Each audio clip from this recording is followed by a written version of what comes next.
Good morning, maybe good afternoon, perhaps even good evening if you're tuning in from like the eastern part of the world. Who even knows? My name's Hayes. I'm joined by Overseard, and it is morning for us, I can confirm. And we're going to be getting into the first game of the day. Swiss stage is underway, Overseard, which means duo casters. We're no longer just stranded on that solo cast. Mate, how you doing? You good?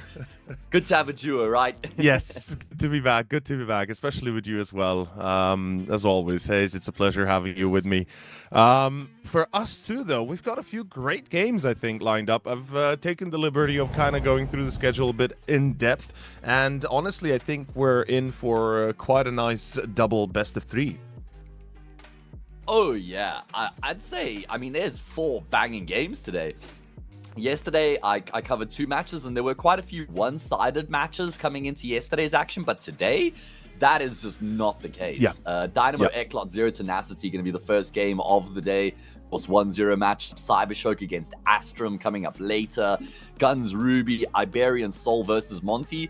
I feel like none of these matches are more than like a 60-40 split in either direction. You would be, I think, correct in having that assumption, or rather that intuition. It absolutely feels like it. I mean, maybe the only team that really could step, from the curve onwards. I think we could give Monte a little bit of credit for their recent successes and all that. But overall, yeah, for sure, absolutely. Generally speaking, very balanced day for the day. And let's focus on our first 2 teams, in fact. Let's go over Dynamo Eclot and Zero Tenacity in length and find out what exactly we're going to be watching for the first series here. Starting off with Dynamo Eclot, of course, representing Czechia, today called. Used to be Czech Republic. I mean, I still prefer Czech Republic, or just the, Czech world, whatever. Czechia kind of sounds weird, but I get it. I'm going on a rant, I know. Focusing on the players. We've got Aaron and Spardaus as the 2 additions that have been, I guess, playing with them for a few games now recently, right? In Exort, in CCT Series 3. But Detour, Forzi, and MBQ, the only ones that are officially the lineup of this team.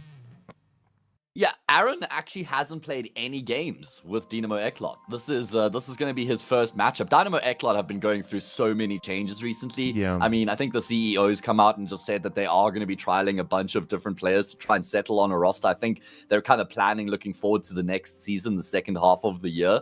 And I know Aaron tweeted like 2 days ago or something saying, hey, I'm a free agent. I'm looking to get back into a team and I want to be an IGL. And I know that Dynamo Eclot have been playing with a lot of different people looking for that new IGL that they want to add to their team. I mean, they went like from the E-Live, they then said Nuke is going to be the IGL. I think there was Kriaz came into the mix for a couple of games.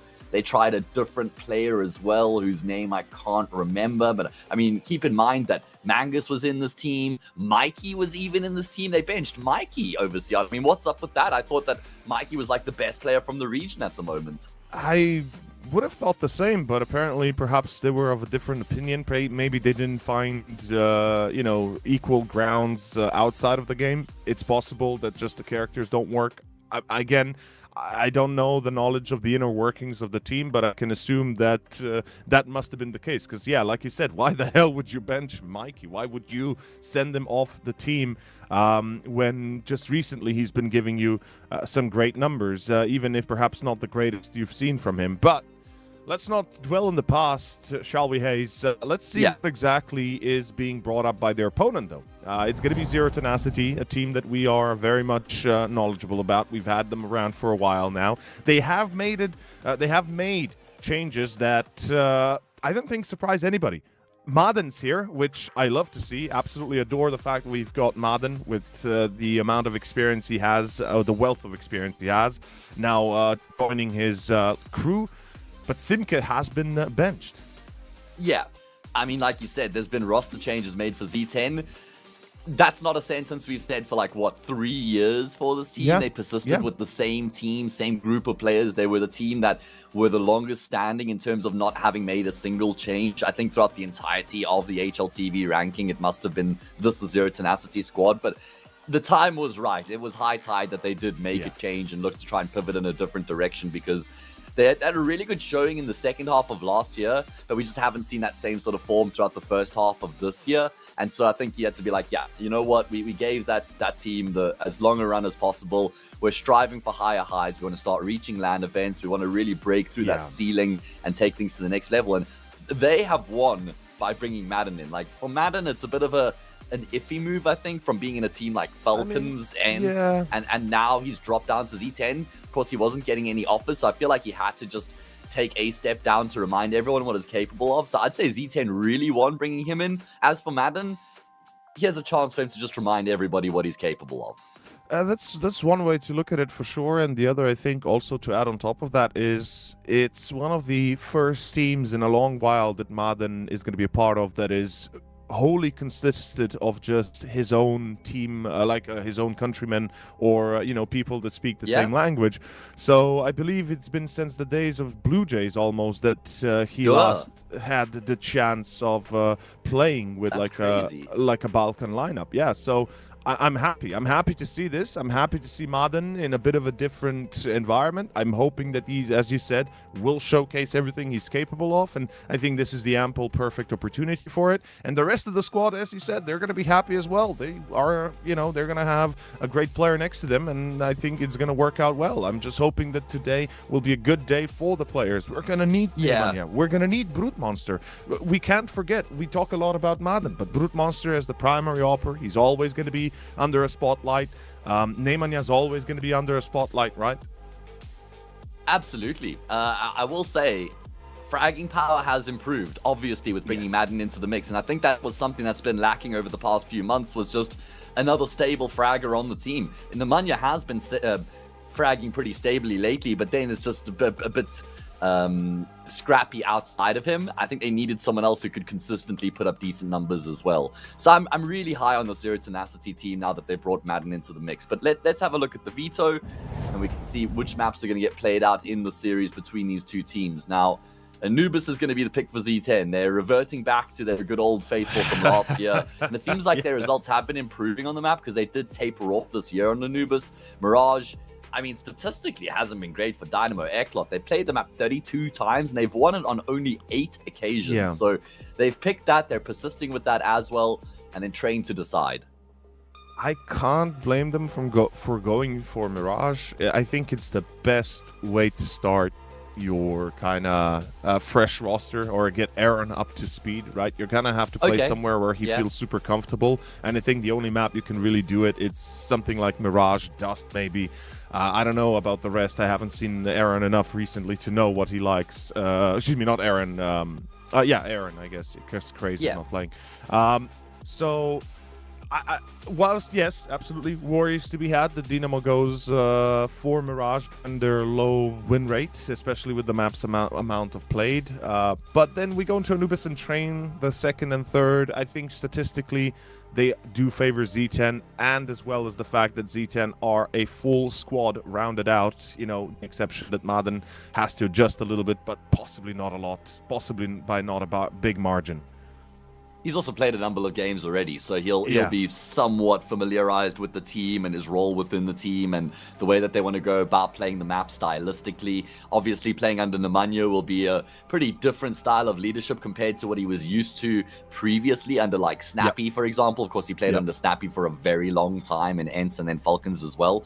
So it's going to be a bit of a learning curve for him, I'd imagine, getting used to this team. But I think that Zero Tenacity, I mean, they're not going to be upset at all that Mirage has been picked here, because it's a map that they play as well, right? They haven't had phenomenal results lately, lost to Khazar, Rush B, and Partisan, but it'll still always be a map in their wheelhouse. Just before that, they beat Fireflux and Astrum. So I'm looking at this, and with the changes that Dynamo Eklot have made coming into this matchup, I'm thinking 2-0 for Z10.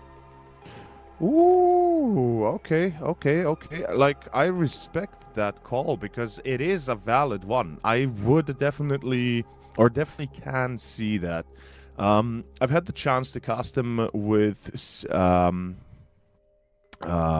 their last lineup with Simke against Partizan when before they benched Simke. It was in Series 2 of CCT. And I can say this much: Zero Tenacity, if they had a few more players that would be popping off, one more player that would be popping off, they'd be able to possibly win that series and put Partizan out of their misery. I mean, Partizan went on to have a very deep run in Series 2 in general, though, so much respect to them. But regardless, this is where it's at. I'm hoping Z10 are going to be ready for what comes, and as you say, it's definitely likely that they could win a very solid 2-0, depending on the day they're going to bring on the table. Ladies and gents, we'll take a short break. Apparently, we were still waiting for some players to join the server and get the game going. So once we're back, we'll let you know, and we'll be live.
We weren't lying when we said it was going to be a short break before we jump into the game, and the action is now live here on Mirage. Zero Tenacity get to choose which side of the map they start on, and it'll be the defensive half for them, and we have been thrown a curveball over here. We broke down Dynamo Eklot thinking, okay, well, they've got Aaron in the mix, a new IGL, they're trying a different player. Nope, that's all completely a fib. It's actually Kriaz who's in the server. I was really hoping to see Aaron, but yeah, it seems like Kriaz is going to be the one to play today here for them. I am not super surprised, but I'm also a little bit worried perhaps as to what this could bring. As Zero Tenacity, well, we did say they're looking at a very positive start to the series, possibly a 2-0. Let's see if they do so. Madden pulling back from B, supported by his teammates. Very calm, collected from Zero Tenacity. Yeah, and they've actually been able to find 2 kills here in the round before Dynamo Eklot have really been able to get anything going. You got Dieto, who's in apartments, and then a couple players still in towards middle. Where's the C4? That's in middle as well. Dieto trying to pull attention away from his teammates. Man, they're really isolated on this T side right now. Madden has collected another, and Dynamo Eklot, they're not doing anything after Dieto commits into that B bomb site. They're still just kind of hanging around right now. Finally, they will be able to draw some blood. That's going to create space for Kriaz. He's got the bomb on his back, and it looks like, again, he's going to try and pivot back to A. Oh, Chofo's in ramp. He's in a really good spot right now. They're never going to be expecting this. This is going to be a tough one. Oh, no. Well, he's given up the They plant, let the though, bomb which still kind of plant, sucks. yeah. Not intentionally, he was just missing. Yeah, I'm a little bit shocked by the fact that they let the bomb plant go. But hey, you know, what can you do? At times, that's just the way you have to play in order to not risk the round further. Well, here we have it. It's the first round for Z10. It's a very solid pistol. Starts off strong. I mean, the bomb plant is a bit of a mistake, I guess, from the defense, though it doesn't change the fact that right now it's a force buy with barely anything to afford. So perhaps it's even a bit of a bait and switch, right? Z10, they rather play against the force buy here, defeat them, secure another round, force them onto an eco next, and get a solid 3-round starter before allowing them to get onto AKs. There's many ways to take a look at this, and ooh la la. This is just numbers in towards middle here for Dynamo Eklot, just grouping up. Looking for fights, none on offer for now from Zero Tenacity's perspective. They're happy to just bunker down. They've also kind of future-proofed their investment. They've got 5 rifles here, which means they'll be light on util, and there aren't any kits here for the CT side either. So excited to watch Madden in action. First game I'm casting of him in a very long time. I was casting him back in the Blue Jays days, as you reminded everybody rightfully that was the last time he played in a regional team. Yeah. That's been a very long time ago, or that was a very long time ago. Excuse me. 2018 maybe? Was it even prior to that? I haven't checked myself, but this is going to be a nice little take from Dynamo Eklot in towards middle. They're forcing the CTs backwards. They're taking ground. They're taking space. And from here, they're going to try and go up cat into B. Oh, Madden peeks out on the timing. He was so low on health. The fact that he's able to get another kill before he goes down is a good return. However, there's a double down in response from the T side as they bring it back into an even numbers game, but only for a brief moment. 30 seconds, Nuke, Detour. A big job ahead of them, but very difficult to achieve the goal of it if you can't get rid of the CT players. The short guy you can kind of mostly ignore, but the CT guys you're about to find are going to be difficult to take care of, and they prevent the bomb plant. The spray through the edge of the smoke through short works. Nubik finds a bullet to the dome as Detour will hunt down Ticket Spot, but Brute Monster is hiding behind the corner. He's the double down. He's the safety net, and he's about to secure it. Beautiful start for Z10.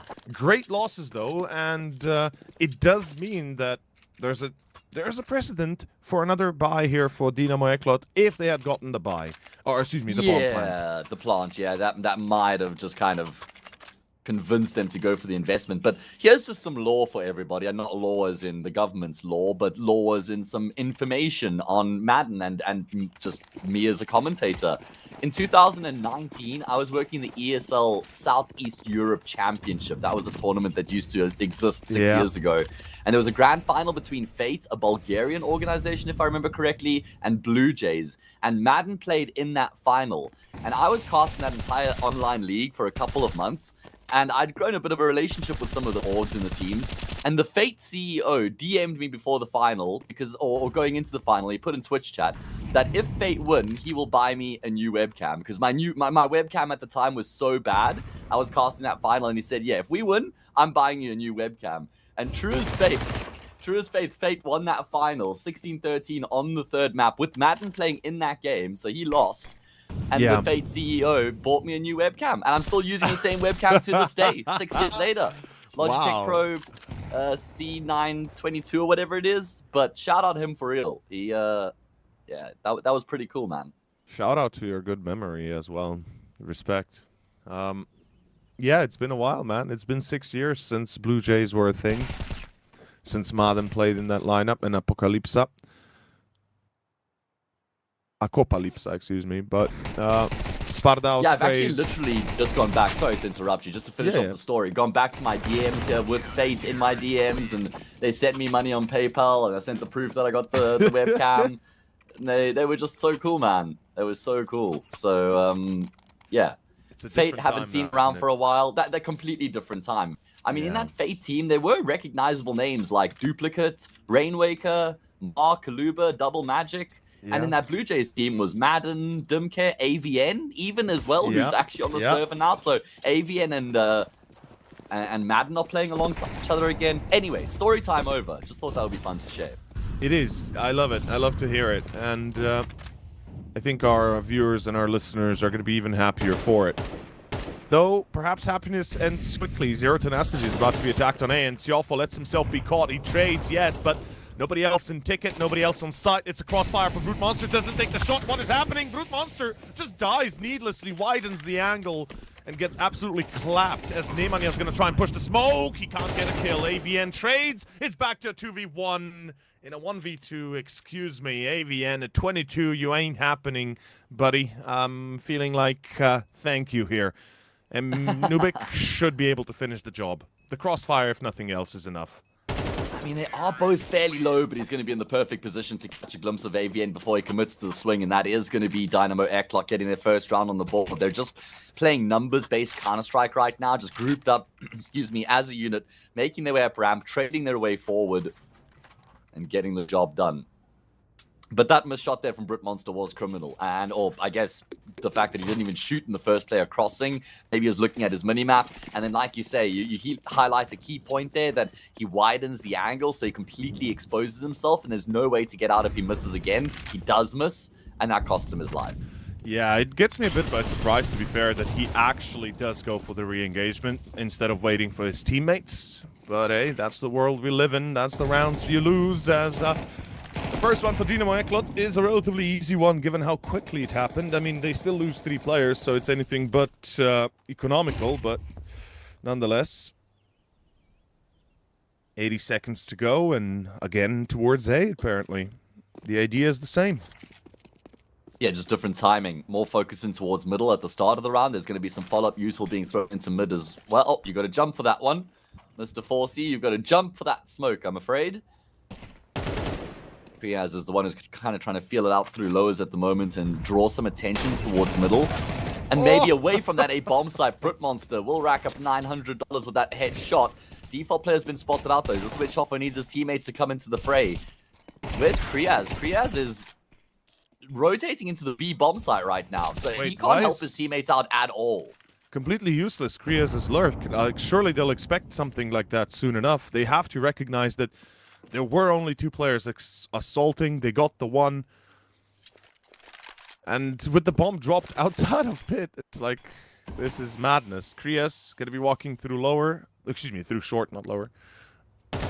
He's in a great position, and he's going to find Nemanja. That's the start you're looking for. Forsey loses fuel though. Out of Palace. Trades off are not happening, as Madden is unable to react. Now the C4 is dropped and able to be picked up and planted. Madden to 43. Kriya still making this round happen, and his lurk, whilst it might have been ineffective at the start, now has brought the round to its knees for Z10.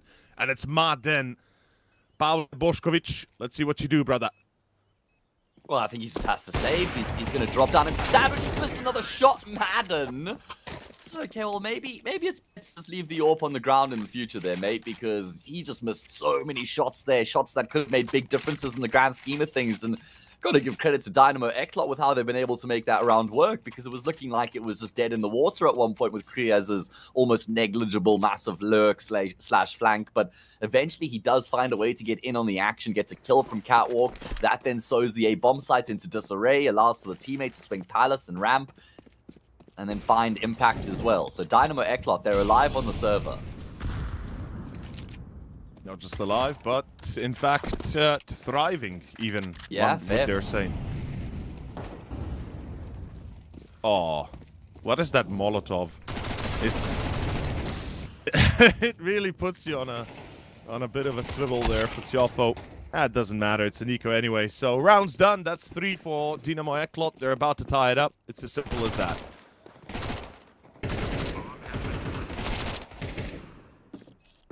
Yeah, just didn't really expect much resistance in this round coming through for Z10, considering they have no investment at all.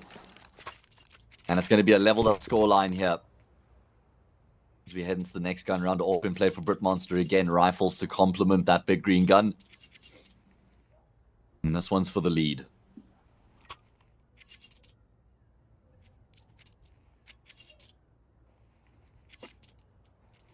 A lot riding here on Brute-Monster's opping skills. I think I did say it beforehand, right? I did point it out how he is an instrumental part of the team and has to always be performing. That's just the duty of the offer. And playing Glass Cannon, that's a wild choice in 2025, but hey, if you're feeling lucky, as he is a little bit unlucky though. Yeah, he's already taken a big chunk of damage. There's going to be a whole lot of util thrown in towards this B-bomb site right now. Sparadus leading the charge. Forsey with his AWP will find one where Sparadus can actually get in on the action because Avian hadn't realized someone had dropped. And yeah, you're right. That is absolutely round over. Zero Tenacity are just going to have to call it a day. I'm surprised. I genuinely am surprised to see a Glass Cannon, and then we see a bit of a subpar mid take from Z10 as well. The fact that they put Brute-Monster on short and have nobody else next to him is a bit worrisome. I think right now Z10 is a bit split between, do we want to hold mid and really, you know, lock down A and kind of play for a B retake, or do we want to play for A retake and lock down B? Because you have to go for one, you can't go for both. It feels like they just weren't too in sync when it comes down to that defense in the end. As unfortunately AVN, he had no support. Brute-Monster on short, with 30 HP and no Kevlar?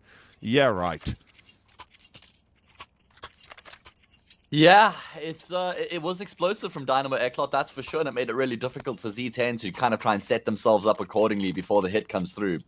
So just smothering the CT side. They're going to reinvest because they do keep a number of players alive, so going to drop some guns to try and fill the gaps. But this is a great chance for Dynamo Eklot. Now playing against two FAMASas, they don't have to try and deal with the AWP in this round. They win this, they go up 5-3. If they get all the kills, anti-eco in the next, that could be 6-3. They've got some good wind in their sails right now. They do. And we talked about how picking Mirage might be intentional, even despite their low lots, their low win rate, right? Playing against Zero Tenacity can be very difficult, especially when they are this well set as a team, right? So routine is everything you have to break up, and on Mirage, routine is the easiest to break. Everywhere else, you're going to be struggling by doing that. Dynamo Eklot out mid again. They're going to be hard pressuring this. I like the idea. Does it work though? Because there's going to be Nemanyan, their pass, but he's already exposed. Brute-Monster finds Pradaus, but trades off right now are equal. Hopefully Madden doesn't let himself be caught for free. That would be disastrous.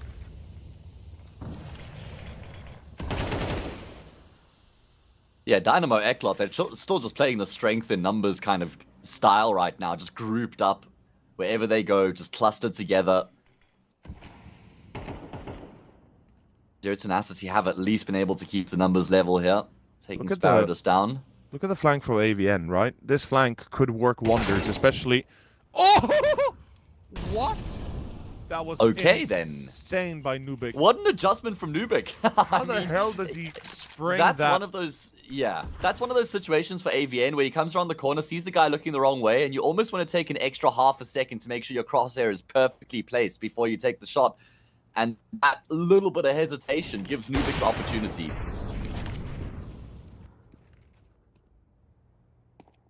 Insane. Tiafo needs to go big. 2 kills, that's enough potentially. Brute-Monster and Madden could salvage this. Madden has an AK, he's gonna fight the cross from jungle, and he gets Nuke. That's the C4. Forsey's still on top mid, has to switch weapons now. Usually the Opper, now the Riflist. Or Rifleman. Brute-Monster on short and Madden on the cross as soon as he gives the info. There's the shots, and there's the cross. Zero Tenacity That is an insane recovery for a round that looked gone already, man. I'm not gonna lie. At one point, I was like, okay, surely Z10 just fall back here, right? But the double is what saves them. Tjofo, all he had to do is get 2 or more, and he does exactly that. And also Madden as well, got to highlight the way that he does well to stay alive from ladder and how he then paths his way from ladder into jungle, just finding kills in the process as well after his position had been made known. That's that extra gear that Zero Tenacity have now got that they haven't had for a very long time. Yeah. Someone other than Nemanja to bail them out, especially in the late round. Nemanja will do the early round work, but they need somebody to polish off the job in the late round, and I feel like Madden can be that man. Anyway, it's more of the same here for Dynamo Eklot. They're going to be going towards, say, bomb site again, just grouped up with numbers. Here we go. It begins anew, and it's going to be a molly into sandwich. Good start. Tjofo's going to only be good for 1. There's counter util flying. There's going to be counter attacks. Blood Brute Monster. He goes out, sacrifices himself. A headshot on Spradaus will help, but wait, what? Excuse me. What would you walk that smoke? That's madness. AVN free kill. Now a free advantage for Zero Tenacity. Dynamo Eklot has just wasted a golden opportunity, and they're going to be losing players. Man, look at this fight. Look at this monster. He absolutely devastates them. Notice how he goes back and forth there in the duel. He doesn't just fully commit and stand out on the stairs because he knows how much more difficult it is for his opponent to track him. He's taking the fights on his terms, keeping his that last man left alive, guessing, is he going to swing? Is he going to stay tucked in? Is there going to be a peek from his teammate? Just so much experience on display from Madden right now. And that's a really big round for Zero Tenacity to lock down because now they've proven to Dynamo Eklot you can't just fall back on that big hit into the A bomb site. Needs to be more depth than that. You will need more depth, absolutely. And that's one of the scary parts. They are quick to adjust. Zero Tenacity, they've got Nemanja as the ringleader, if you will. And he definitely makes a difference. Oh, Madden, you're taking that one a little bit too much. Come on. That was a bit of an ego peak right there. Ego nade as well, trying to do as much damage as possible, but kind of putting himself in harm's way for it. Oof. Tjofo spotted. Now, do they expect Nemanja? The Molotov will burn him out, so yeah, he has to retreat, and he still survives. He gets a kill. No. His tree's down. That's insane. Nemanja, what a pull. How's he been able to not only get out alive, but also get a kill before he gets out? And he's going back, switching for more. Nemanja's gone back through connector. Dietor will eventually put him to death. That is Nemanja in a nutshell, though. That is what you get. Oh, I'm so dumbfounded right now. Like, legitimately, I've got the surprise Pikachu face on me. It's like, why? You barely are able to get the refrag, and you put yourself like this onto the table. Oh, wait, what? Wait. They're leaving B? Yeah. No. Oh, this is madness. Z10. It's the peculiar. Call here is just not going to happen, yeah. Because Tjofo's in sandwich. It's not like he's seen or heard anything. Now AVN's going to realize, okay, hang on, maybe we've gotten a little bit ahead of ourselves here. He's going to try and scale back into this B bomb site, but he doesn't realize that they've actually crossed. Now he's going to hear the steps. Okay, AVN spotted. Is he going to go through the window here and take matters into his own hands? Get back, AVN. What are you doing? You can't die. If you die, the round is lost immediately. So, yeah, I mean, Tjofo's going to go short. That's fair, right? Oh, the double lineup. Oh. They're going to line up, aren't they? Never mind. Good win. First duel is his. Edward's going to be spotted as well. Or a player in Edward. That's Nuke. Under balcony. What is Force? Why is Force under balcony? Nuke behind the pillar. It's a 1v1. AVN has no kit. And he's got no time. Oh, Zero Tenacity took too long. What a abysmally poor round from Z10, though. I mean, the fact that they even come close to making the retake happen, I think, does deserve a shout-out, because it was looking like there should be no way back into the site for them, but it felt futile without that kit in particular. Good effort from AVN with 3 kills, but it's in a losing effort, and they're going to force here. Now, this is a decision I think is unnecessary. They're going to have 2 rifles, a scout, and 2 MP9s. Had they full saved here, they get a full buy in the next, and then they can just think about 6 all. Now they stare down the barrel of 7-5. Pretty much. If I may, as well, add on top of that, it's just, why would you ever leave B, right? That's the principal mistake you made in the previous round, and surely you learned from your mistakes. Detour finds Nemanja rushing into pit and dying with the rifle. That's one of the M4s lost, and at this point, unless a magic thing happens, Dynamo Eklot should just straight up execute A here. Oh my goodness, what is this aggression? What? No way, no way. Come on. A third? Stop it. Stop A it. third Please. peak? What is this? Why? Why?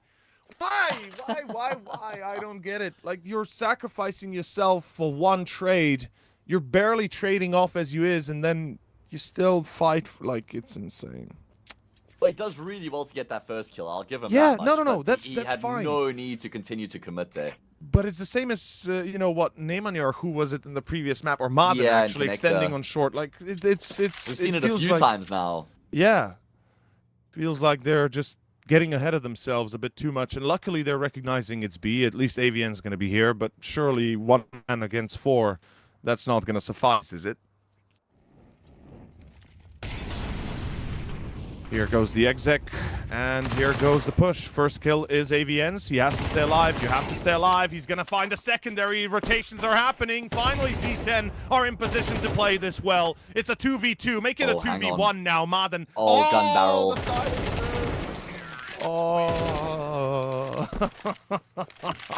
Oh. Sometimes it can be too big. Yeah, sometimes the size does matter, and this time it unfortunately did. Madden, I think he thought he might be hidden, but... And imagine if he isn't spotted there, he's in a really good position, because you've just killed AVN in a pretty similar spot, and then you think you've killed the first responder in First market. responder in kitchen, yeah, exactly. Yeah. So Madden was probably licking his lips thinking, oh boys, they're never going to expect me here, but... I'm about to double down. But this is 6-5. Off the back of a 3-0 start for Z10, it's been a pretty damn good job from Dynamo Eklot in the gun round, and they managed that anti-force nicely as well. I'm genuinely a little bit worried for Z10, because losing like this early is never a good sign for them. Comebacks are a thing, yes, but...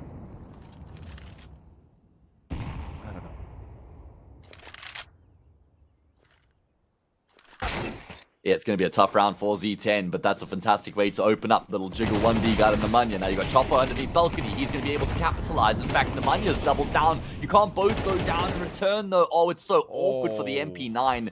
Didn't really have any favorable options available, but there's a lot of damage that's been done here. Kriaz is the only full health player, and although he gets a kill, he's been dinked, but it's fine because Nuke has dinked down Brit Monster with the AK that results in a kill. However... big flank from Madden. MP9, 3 players that barely make 50 health between them. He's going to have 2 dead to right. No! Oh, Madden, how's he fluffed that second kill? It all falls apart, brother. I can't believe it. I really can't believe it. And that's round. That's round. That's 7-5. Dynamo Eklot on a massive comeback here. And if you're Zero Tenacity, you're starting to think to yourself, wait a second, weren't we the ones in the lead? Weren't we looking really good? Weren't the casters saying, we're in a great position? Yes, for a while, you were. But Nubik on 13 kills, same for AVN, both stepping up. The rest of the squad trying to chase. Z10 need a glorious T side.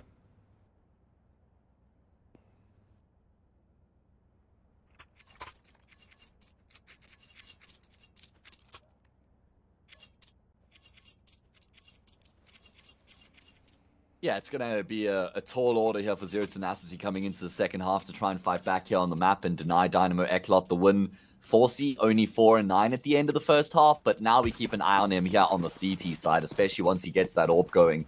He is a force to be reckoned with, omnipresent. You'll see him just calling his own shots. There he's making jumps like this onto catwalk, failing jumps and going lowers, or fighting apartments.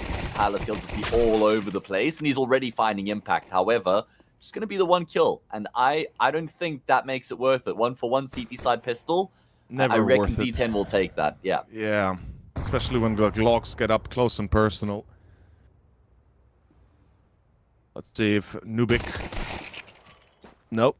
Just walks into Nemanja here. 3 kills for days. This is a 4v3 that possibly sends it towards B. If I'm D10, I'm thinking B is an easy, juicy target here.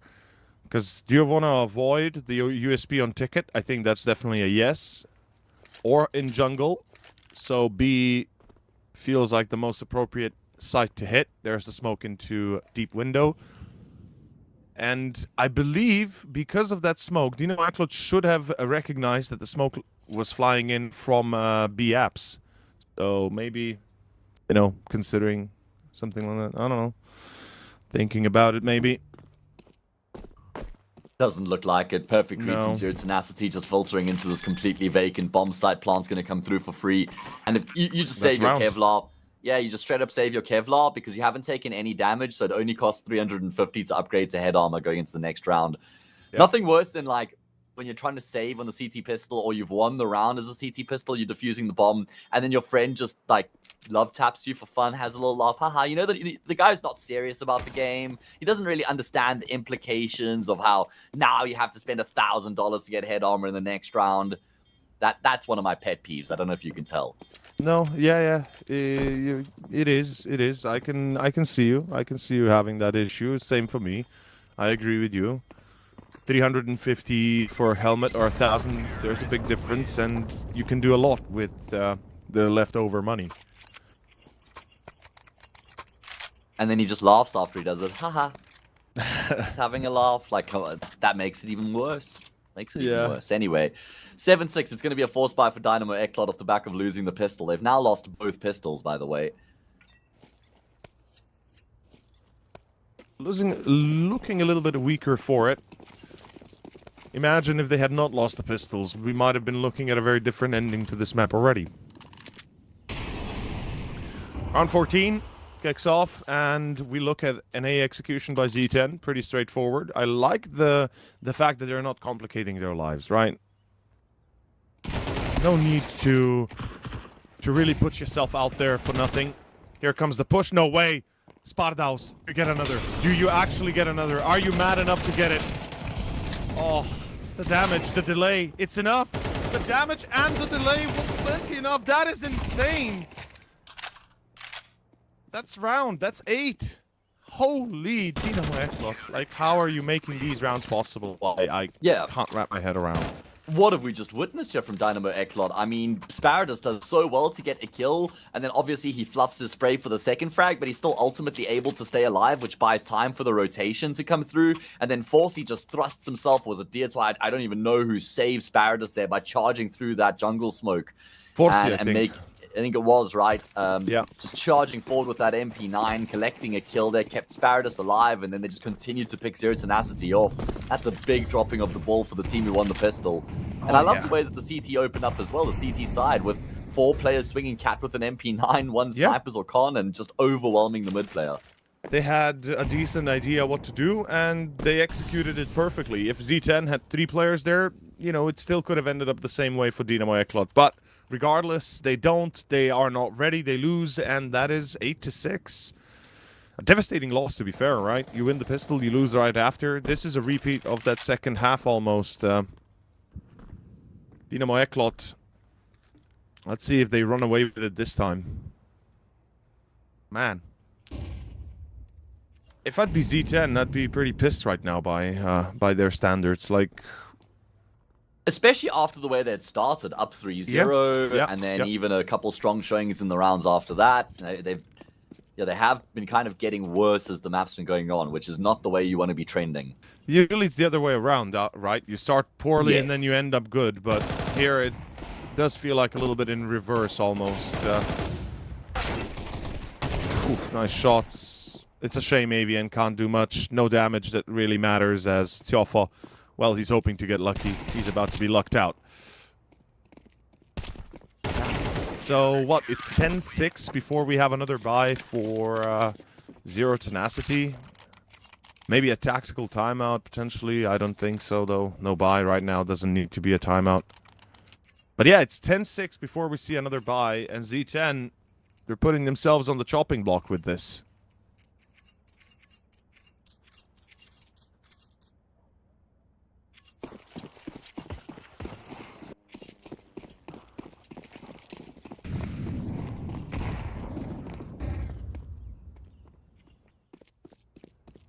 So they'll try to bomb plant A with a pop flash. I like it. We have, I believe, Martin, running with the P250. Beautiful fake out. They might overwhelm the site well enough to get a bomb down. And they will. Beautiful. Okay. This is a lot better than what you'd expect. And please don't tell me they win a full eco. That would be absurd. Absolutely insane, even. Oh my god. Surely not, right? Yeah, that'd be crazy. Think... There we go. The nade does so much damage. It's going to force them to readjust, and no Kevlar, right? So might funnel them into the snipers player here as well. Force E will step out. There we go. First frag found. Madden has got the AK. And there we go. They will combine really nicely, making sure that they don't give up individual jewels. Really good eco, though. We have to give them that, right? That was a fantastic attempt. 3 kills plus a bomb plant.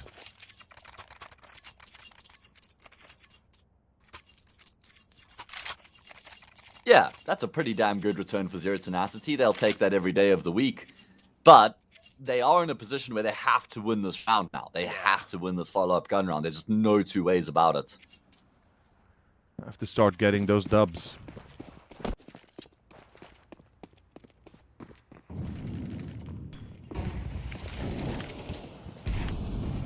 No way. No way. Did Brute... Oh my god. Brute Monster just ran out pit. Come on. That's just insane. Forcey. You re-peek Forcey Avian. You're given a ticket to life again, anew, and you re-peek him on basically the same angle. He just repositions. That's insane. Madden, he's about to die, isn't he? MBQ is possibly pushing forward into 2. Oh, Madden! Can't trade off the second. Mistakes were made, and Zero Tenacity, unfortunately, they are too big to ignore. Though, Nemanja, hello. Yes, Knife. who? Set it up. See where's the second He wants the player. lineup. Yeah, he wants the second player. He knows he's got to be on short. Forcey's down. 2 versus 3. Nemanja almost catching Krias as well. And now Detour has to stay alive. His only goal here is to stay alive for as long as possible. Oh, just as I said, Sjalfa finds him. Oh, that nade is massive. 25 HP on Spardaus, excuse me. Yes, Nemanja clears it. No fucking way. Zero Tenacity, how do you come back in a round where you've already lost everything and more? What? Yeah, that's an insane effort coming through from Nemanja there. Just really well played. Again, bailing his team out in the round, which he's done so many times for this roster, for this organization. He comes up clutch here when they need him to the most. That backstab on market, the pivot back to do so much damage on the player coming through snipers. Chofo gets in on the action as well, killing the cat player. The timing on the nade there, the flash combination for the swing. Man, chef's kiss. That was beautiful from Nemanja. Some of the best moments I've seen from him, honestly. One of the better rounds that they could have won here to really put them back on track. I mean, economically speaking, Dynamo Eklund have lost a great deal of players. The rounds they've won and otherwise, so they're not exactly in a sound position either. They are pretty much on the brink of an eco, so this is, yeah, tactical timeout first and foremost to talk this one through to see if rifles are even worth it. I mean, they saved 1, so I guess, you know, if anything, maybe a half buy, because do you really want to put everything on a round like this where you're relying on a maybe buy instead of half buying and then securing a full buy next with the op included? And that's exactly what this tactical pause was about. Hayes, let's get real. Z10, they get a lucky round here and a masterful round from Nemanja, yes, but surely you cannot be basically playing on just that. You have to have more.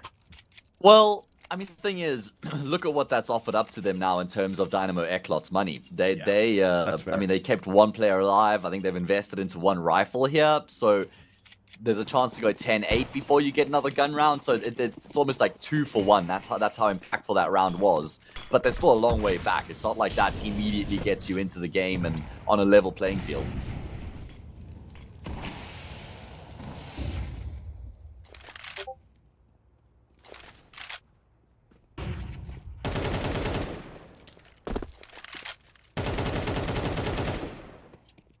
They're trying to crunch mid again, as the previous eco that they won. I'm not surprised.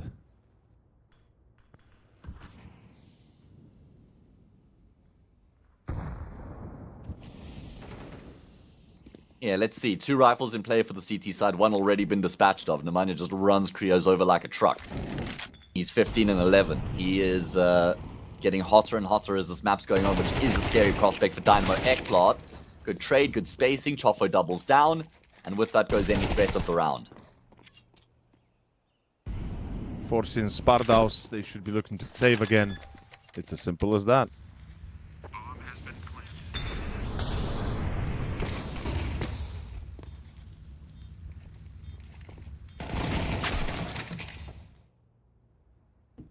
I'm not sure why Spardaus is there. I'm genuinely not. I'm. It makes no sense to me. Why would you waste money and gold like that? But sure. Number 8, Zero Tenacity. They've got it in the bag here to basically secure themselves a potential 9 and 10 as well, especially if this next buy from Dynamo Eklot fails. Force is looking for exits. He's trying to make sure as much economical damage is done as possible. Oh! Brute Monster, don't you dare die with the AWP. That would have been devastating. Yeah, all's well and ends well. Zero Tenacity do get across the line. Not unscathed, though. I mean, they still lose 3 players in the process. So at least that will kind of keep the T-side economy honest. So that does mean Dynamo Eklot come into this next round here. And if they win this, well, they're almost just on the final stretch at that point. There's no round loss bonus for the T-side at all. So 11-8, like I say, could just be game over very soon afterwards. Quite possible. Let's find out, though. Brute Monster on short. Support coming in through Palace. They're looking at an A split. Will it work? I guess we'll find out soon. Oh, walking out alone. Nuke spotted, but surely nobody challenges this. They know that this has to be a bait to force them into an engagement. Dynamo Eklot are smarter than that.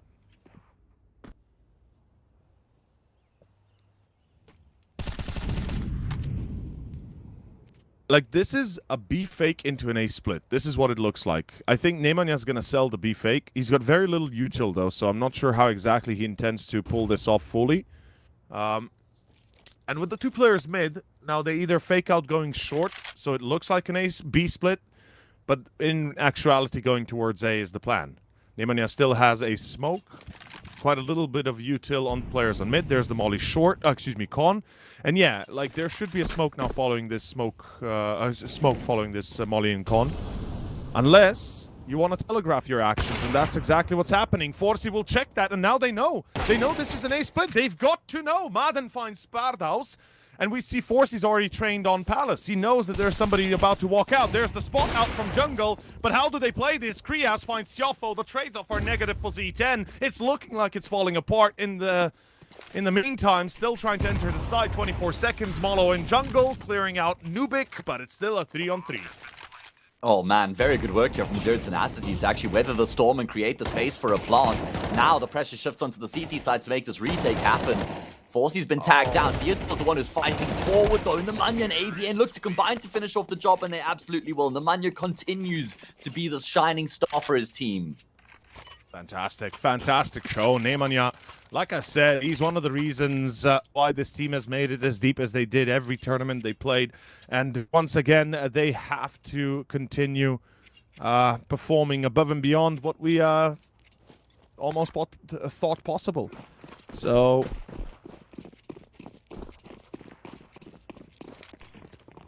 where are we going next? Detour, Deagle shut down. Number 10 looking like a likely outcome, as we suspected. And perhaps Dynamo Eklot are the ones to fumble their lead long enough to give Zero Tenacity a way back in. Because that's what's happening right now.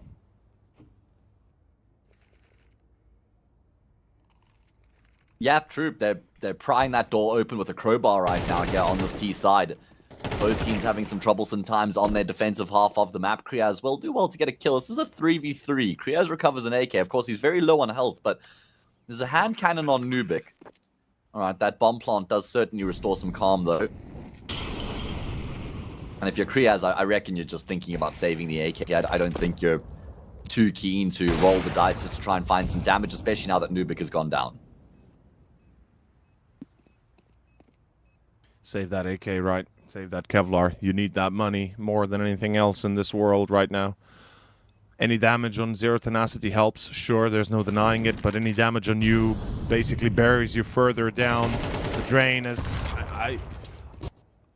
I don't understand why you have to stand there, Krias. Like, makes no sense at all, does it? Zero sense. Like, it feels like I'm losing my mind watching some of these games sometimes, because it just makes no logical sense to not try and save the things you have. Feels like you're not even trying at times. But Second timeout, Z10. Hey, I got to be honest with you. This is looking like a Z10W if they're going to continue to step it up the way they have. It just seems like they are fairly unstoppable at the moment, and if Dynamo Eklot can't stop them in this round here, then they probably just run away with the game at that point, because they're in gear right now on their T side. Contrasting style from what we saw out of Dynamo Eklot, where it was quite pacey and it was just a numbers-based game. There's a lot more attention to taking map control for Zero Tenacity and having presence across the map. Makes it more difficult for the CT side to kind of read what's going on and try and take space of their own.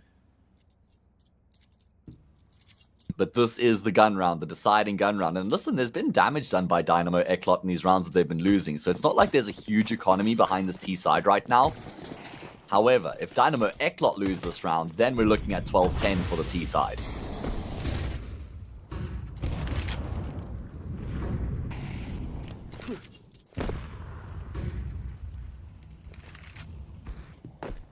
Oh man, look at him. He's just poking up ramp right now by himself. He's just pressuring this A-bomb side all by himself, and look at what that's done. That's pulled so much focus over towards the A-bomb side. It's only veto who's here right now alone. He will get the first frag. Unfortunately, he can't double down. It's a good amount of follow-up damage, but it's an even numbers game. Make that advantage Z10. I think you are escaping if you're Dynamo. I think you get the hell out of Dodge. You save what you have. You lick your wounds and hope that they don't fester and you know, kind of give you sepsis, because that's what's about to happen. Zero Tenacity is looking to make the fatal blow. If they catch Kriaz, Dynamo Eklot is going to be in a net negative position, which means they can't buy the next, or rather can't buy more. Oh, the timing is insane! Oh, that is no way, no how. Like, Neyman is going to be losing his shit, I'll tell you that much for free.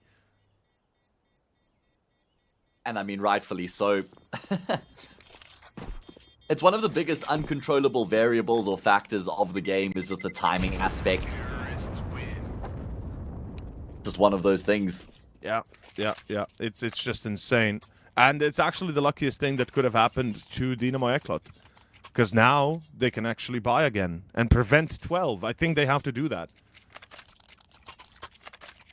If Kriaz would have died, they could have sustained, what, 4 rifles total?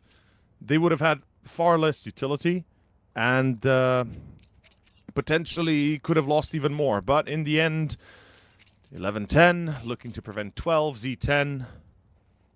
Do they get that 12, though? Do they pick up the pace, start pounding on the doors of that 2-0? You know what gets me? Brute Monster has 7 kills. He's having a tough time. Bro, this is not the first time we're seeing him underperform heavily. Perhaps Z10 could be looking towards further changes in the future if this continues, man. At one point, you have to be realistic. Yeah, I think he had like 5 kills by the 8th round of the map or something like that, so he has completely dropped off. The problem is, like, how many AWPers do you have from the region? I think that's maybe where they start to come up with an issue. Kindle, now Depression, you know? I mean, I guess... You know, Dragon would possibly fit, but I don't think he'd leave Partisan for Z10. That's the problem is, maybe Kindo, because he's not AWPing anymore. I don't know. Anyway, it's all speculative. Brute Monster still does have his big moments, and he's got a mad flick on him. 11-10. Number of players stay alive for the CT side in the round that they lose, which means they have got a reinvestment here. Forsey with his AWP is in position to try and deal with these players coming through from apartments, and this time that gives Diator support. Here we go. Action and reaction. Zero Tenacity, action towards B. The reaction, a defense that holds on to the site. Dynamo Eklot, number 11 is theirs, and with minimal losses. I mean, what? 2 lost so far, sustainable, and Forsey doesn't even dare peak. I respect that. Bomb plant kind of would be welcome, but not super necessary for Z10. They've got enough money in the bank to buy something. Loss bonus right now, what, at 1.9, I think, so... Look at how much respect they're giving up, man. Yeah. Oh, and loss bonus is 1.4, right? They haven't lost a round in a while, so... Yeah. I only get the 1400. They are giving up so much respect to Brute Monster right now. Seen this guy do some gnarly things in the clutch in the past. That's the scary part, right? He was so... I mean, he still is considered a very dangerous player to go up against, so... You don't want to give him any sort of chance. Alas, he took too long. Way too long. As Not even a bomb plant is possible. That is going to be 11-11. Dynamo Eklo tie it up, and they look to break Zero Tenacity in half. Yeah, you look at the finances. That's the point I was making a couple rounds ago, is that despite the fact Dynamo Eklot have lost a couple rounds, they've still been able to get themselves kills in the rounds they're losing. So now you have that streak of, what, 4 rounds for Z10 broken? And it means they've got 2 Mac 10s in the mix, light utility, no util for Brit Monster. This is game on. We're going to need all 24 rounds and maybe some more afterwards. What? Okay. Unfortunately, the trades off early are good for Z10, but the follow-ups, not so much. Falling apart a little bit here. The worst part, you lost 2 of your heavy hitters, Nemanja and Maden, both down, so now you have to rely on Brute Monster, who's been hit and miss, and Iberian and Siofa, who'd been putting up the numbers, yes, and they usually do. Very solid players, very solid performers. But unfortunately on their own, as much as I hate to say it, still a weak point. Nuke caught by Brute Monster, and he has to go massive here. A 1v3 almost, effectively. Siofa will help what he can. But Brute Monster's all past to sing its song, or we are going to be looking at a very short afterplant. Oh, good big nade from Dietor. He's been getting kills consistently on this B bomb side as the anchor, and they're just buying time for the flank to come through from apartments as well. Chofo's in the corner. Sparadus is the one who's sweeping forward right now, but Chofo hits the instant headshot. Surely he's going to get traded here, right? He's trying to get out on a further angle, on an off angle there to catch someone off guard, but it doesn't happen. And it's now Brit Monster left. They should know he's in towards Van here, I think, right? Because they had a teammate coming through apartments, but Brit Monster will still drop the first. He can really make up for all his transgressions throughout the map so far if he can land this clutch, if he can piece it together. Forsey with the USP charging forward will fall to the no-scope, and Brit Monster gets the job done when his team needs him the most. That's insane. Insane. Like I said, Brute Monster has to go for all 3, and that's exactly what he does. Tiofo, he was caught on that position. He's still able to get 1, which is great, but Brute Monster with the entry and then 2 more to follow up as Z10 saved by the bell. I am appalled by how poorly that afterplant went, but Dynamo Eklot, you pay the price, you pay the admission here, and 11-12 OT now possible, as we have the final timeout for Z10. Dynamo Eklot, do you also use a timeout of your own? Well, I will say Z10 are very fortunate to win that round, because if they lost it and they were down 12-11 here, they've got no money. They would have had no money, yeah. It's almost certainly game over, but they're the ones who get the job done. Dynamo Eklot, they have a pretty good chance of forcing this into overtime, and they probably feel like they should be the ones 12-11 up right now after Dietor's effort on that B bomb site. He's consistently been getting kills and buying time, but Brit Monster was just better in that round. 1 round left of regulation here on Mirage. Will it be game over, or do we wipe the slate clean and go into overtime? I think a clean slate wouldn't be too much to ask for. And go into that OT. Forsey, I mean, he's always going to win that fight. Brute Monster again, solo out of pit, no flash, no nothing. I don't support that kind of challenge, unfortunately. He's been losing these fights most of the time. So why he goes for them is beyond me. And in a round like this, why would you ever want to split your forces like the way you have? This is not ever going to work out. This is overtime confirmed. It's as simple as that. Completely disheveled attack without any sort of plan, without any sort of a backup plan, and it's overtime confirmed. Z10 have set themselves up for a potential loss here. Okay, well, they just make it look so easy to force this game into overtime, do Dynamo Eklot. That is a great way for them to get the round across the line without even breaking a sweat. Like you said, Brit Monster, it's not the first time we've seen him try and go up ramp and just get shut down right at the start of the round. Maybe riding that high and that momentum from the previous clutch into this one, but just gets shut down straight away. 12 all, OT required.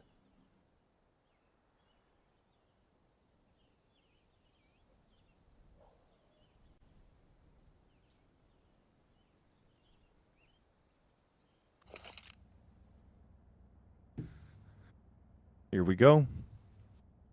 You know, we talked a lot of Brute Monster and how much he's been lacking, and then it's because of him we see overtime, which again deserves all the praise for it. But hopefully in overtime he is back again, because otherwise the same problems could persist, right?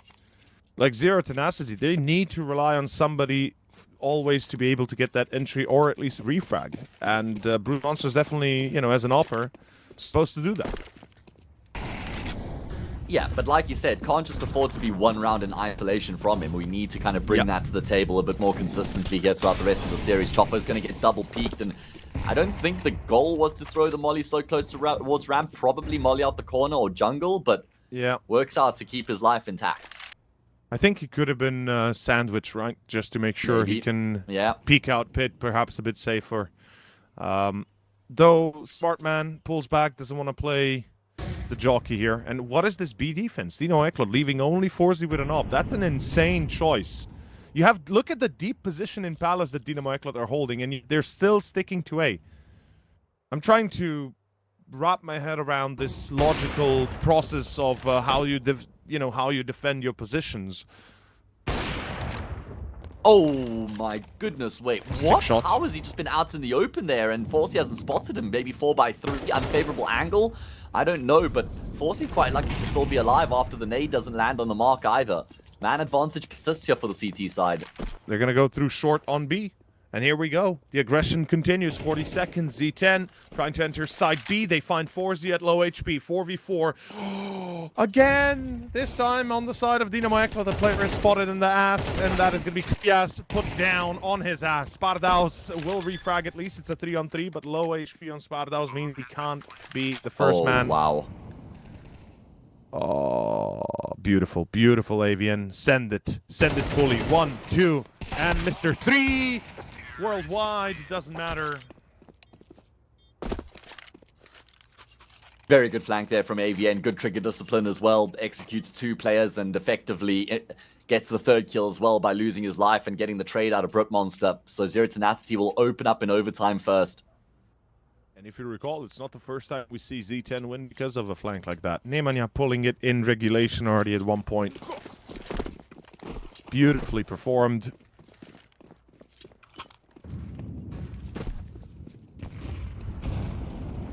(13-12) gives them a little bit of wind under their sails, or wings rather. And let's see if they can keep it up. Brute Monster with the entry. Like I said, you have to rely on him to secure it, and he gets Forzy. That's the best pickup it could hope for. Get rid of the counter upper. You know you're no longer a click away from death. And normally that fight's gone in the opposite direction as well. Oh yeah. Oh yeah. Like we even, I think we pointed it out right previous how many times Brute Monster. Yeah. Alright, Zero Tenacity have been ending a lot of their rounds on this T side on the B bomb side, so I wonder if that's going to start to condition Dynamo Eklund here perhaps, and it looks like they're going to pivot to the opposite side of the map here in this round. Try and keep the CTs guessing. They don't have anybody to pressure apartments right now. It's more just middle where most of the emphasis is for this T side. Kriaz has picked up the AWP, and he's the only player who's trying to defend this A bomb site, watching in towards Palace, but that creates space ramp. And it's about to be a spacious attack here. Z10 are walking out freely out of ramp itself. There's not a single man to defend against this. Molotovs into jungle, into connector, or staircase rather. And now, Kriaz, surely you don't let yourself be caught out in the swing, right? Well, no. Wow. Yeah. I mean, I'm surprised that Z10 even fight that side of the bomb side. I thought they were just going to plant like triple or reverse I was expecting that, yeah. But there's still a way back for Dynamo Eklund. They have been able to get a couple kills here. 2 versus 3 for them. Money in the bank means they should certainly be going for this retake here. No reason not to in overtime. They don't have a kit on either of these remaining players. That is not a clean spray from Nemanja at all. Uncharacteristic. AVN and Chofo to try and lock this one down. AVN's trying to spot one on the crop. Chofo's position has been made known in Palace as well, so AVN is desperately trying to get some kills, and he will. Yeah, that was a good trade-off at the end there by the 2 players alive. Kind of swinging in and out of contact, trying to force the CTs to take chaotic fights and never really getting an advantage on them. A few close calls. I'm not sure why Nemanja swings that wide on from triple, but I guess he was thinking of a lucky timing there. 14-12, last round of the first half of overtime. First to 16, those that don't know. Those that need to be reminded. Those that are younger than 2022? When did CS2 come out? 2023? End of 2023, October. Yeah, 2023. Yeah, you're right. Yeah. So those that have started playing in Counter-Strike 2, To let you know, it used to have 30 rounds per map. Now it's 24. Yeah, MR15 previously, games would take really long, especially when we got overtime matches. This would have still been regulation, just to put it in perspective.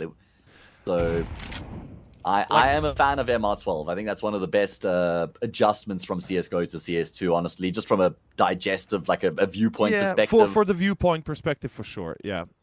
I will say this, back in 1.6, well, excuse me, 1.3, 1.5, MR12 was already the standard as well, back in the old days, and then they switched it, I believe, in 1.6, or at the turning point of 1.6. But let's see. That's round. I mean, surely now they know. Oh, the Molotov on Spartaus. They know the sound cue. Yeah.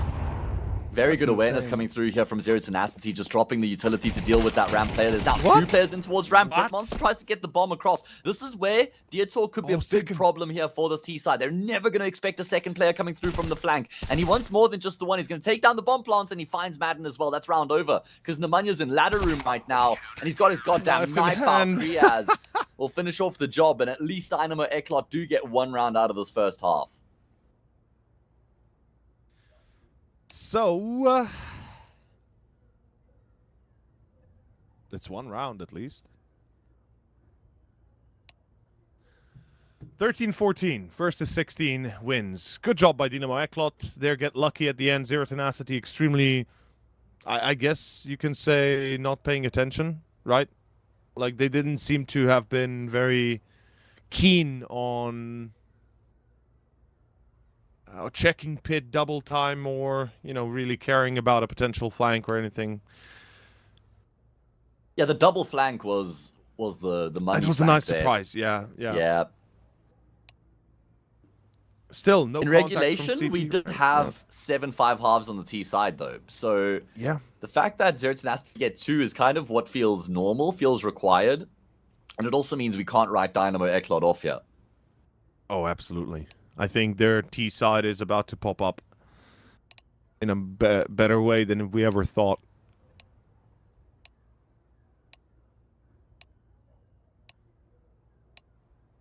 We're hearing the chat countdown, giving us an idea that freeze time should be released in a second. There we go. Any expectations for the second half? What are we seeing from the get-go? Well, I mean, if it's going to be more of the same of what we got out of the first half, Dynamo Eklot just going to continue to play this numbers-based approach where they're grouped up. Maybe just try and play the momentum game here on their T side now as well. Try and catch Zero Tenacity off guard, maybe with some early aggression. Let's see. Yeah.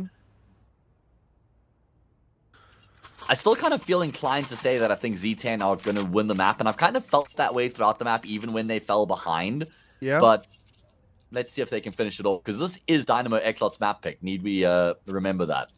Yeah. Absolutely. It's their map pick, it's their home turf, kind of, to say, because they've got, what, 39 maps played? 35, something crazy like that. Quite a lot of them, effectively. The scary part, though, for Dynamo Eklot is the fact that they play Anubis next, and that's the home of Z10, and rightfully so, as we do have window control exerted. Good damage on Nuke already, and it looks like a fast A split. I respect the choice, but this is a wild one, and they're not going to waste any time. They've lost the first, unfortunately, and it seems like Nemanja is going to stop the attack from a connector. It looks like it's all coming together for Z10. Number 15 on the board if they can find but a few kills to begin. Madden, he's holding off to window and short. He's making sure he can't be surprised. And I think Z10 is going to keep eyes on the back of their head now to make sure they can't be duped again. Yeah, they've got a lot of control right now. 3 players on the same bomb site. Madden is going to be dropping onto the cinder blocks in middle. Dietor's underneath snipers. Oh, man, so close to being spotted. Yeah, Madden can silent drop, by the way. There is a possibility of that. And decides against it, though. 50 seconds on the clock. Dynamo Eklot going to have to start to make some moves. They've got one player pathing his way down lowers, and it looks like it's going to be a split into the A bomb site with 2 through Con and 2 through Palace. I can't say I'm Nemanya's so loud. Nemanja. Oh, he's so loud. Tjoffo, the timing here. Forsi spotted. Same for Spardaus. Nemanja dead.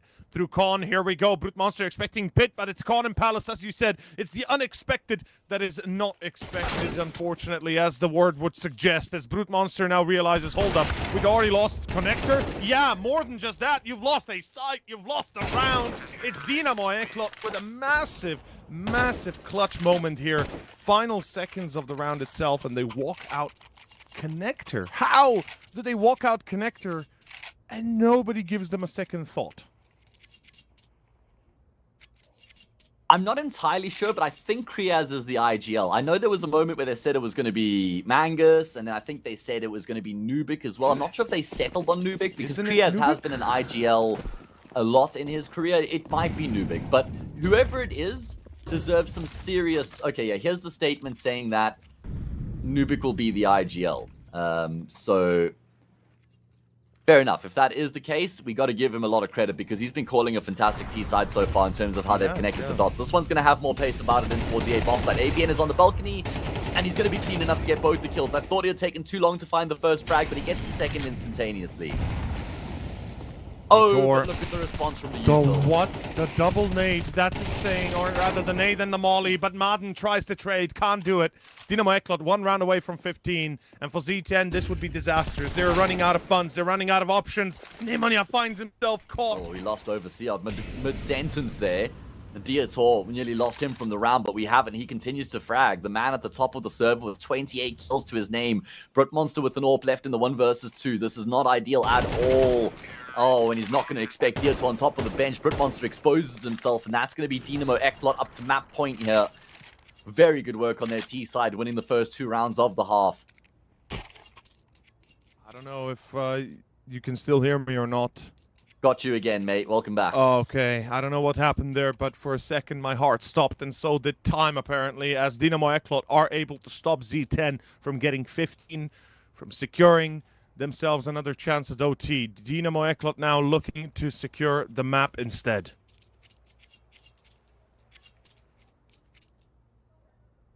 Yeah, that's just a fantastic explosion on that A bomb side, especially after Avian gets 2 kills. The way they respond with the util, the molly, and the nade to get 2 frags back. And then that spray from Madden. I mean, I know he's got 25 kills, but that spray was very whiffy from him. Yeah. And he probably had a pretty good chance of getting a second kill if he was able to get that first frag a lot sooner. Unfortunately, the M4 running out of bullets, running out of time, and just not shooting fast enough. Dynamo Eklot looking at a B take? Really? Are they really considering a B push here? That's insane. Imagine the whole idea of winning overtime ends up going B. Okay, let's see if it works. Nobody checks balcony. Avian 3 for 1. He delays the push long enough for rotations to come through potentially. First spot though, Forzi ready, re-peeks when he's not, and it's gonna be on the other side. Brute Monster ready to take the fight. We're looking at a 3-on-3 again. Retake succeeds potentially if Spardaus doesn't do that. If Spardaus doesn't get 2, how? Oh my goodness, they've gone and done it. Spardaus, what a round. What a sick round coming through from him there. What a moment to come alive with the multi. Such impactful frags found as well. Dynamo Eklot have been able to edge out Zero Tenacity here on Mirage. I am surprised. I thought that eventually Z10 would be able to get the job done, but evidently not. And the Dynamo Eklot, well, it's their map pick, and they've got the victory as well. Yes, they do. Yes, they freaking do. That is insane, and that will mean only one thing, brother. It looks like we are going to be looking at a potential second map now with very little left for Zero Tenacity. If Dynamo Eklot can play a game like this, make a comeback like this happen, I mean, yes, it's the choice of Z10 coming up. It's Anubis. But how many times have we seen Z10 also fumble that map, right?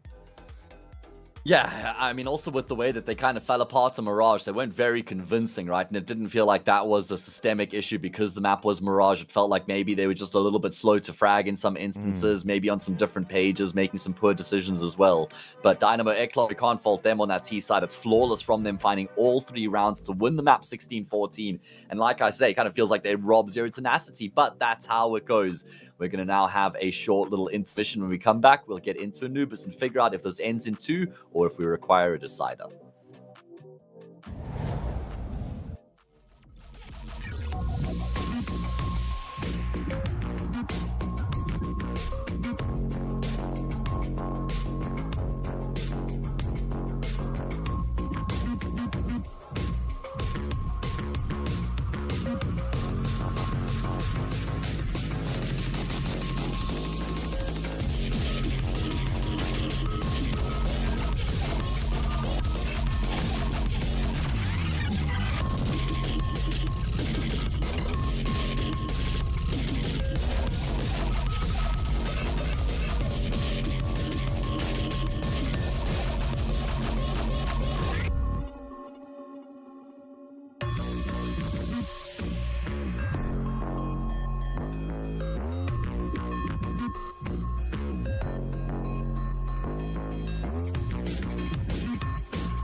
Welcome back, everybody. We're going to be getting into the second map of the series soon enough here. Zero Tenacity chasing the series, but coming into their map pick, so they're going to be looking to try and level things up here. Dynamo Eklot. Now, they haven't had a great run of form on this map recently over CR. They played this map yesterday against Ruby, and they didn't win a single round. So we've got to see an improvement from that. Yes, we do. It's going to be Z10 now, bringing up their A game. Anubis is going to be a tough one, as you said, and Dynamo Eklot, they were able to scrape by in overtime, catching a W on Mirage, but it's not to get any easier here. Brute Monster already starting strong. Given his poor performance on our first map, I'm hoping Brute Monster on Anubis is going to be a masterclass. Yeah, good way for him to start things off, but like you say, we need to see better form from him. Oh, Sparadeus, that is not good, I'm afraid. Number of shots rattled off. He had an opportunity to get that kill, a couple chances, but he's not able to connect. Madden has gone searching through canals as well. Going to catch Nuke off, and this is just easy pickings here for the CT side. Forzi and Kriaz. And it's done for. Yeah. Simple and clean. Z10. As you'd expect it on a map of their own. And honestly, right now, I think we should be I think we need to see an eco from Dynamo Eklot. Beautiful yeah, no shots. bomb plant, right? Probably implies that's going to be the case. Because the reason I bring it up, so many teams lately have been forcing, regardless of a bomb plant or not.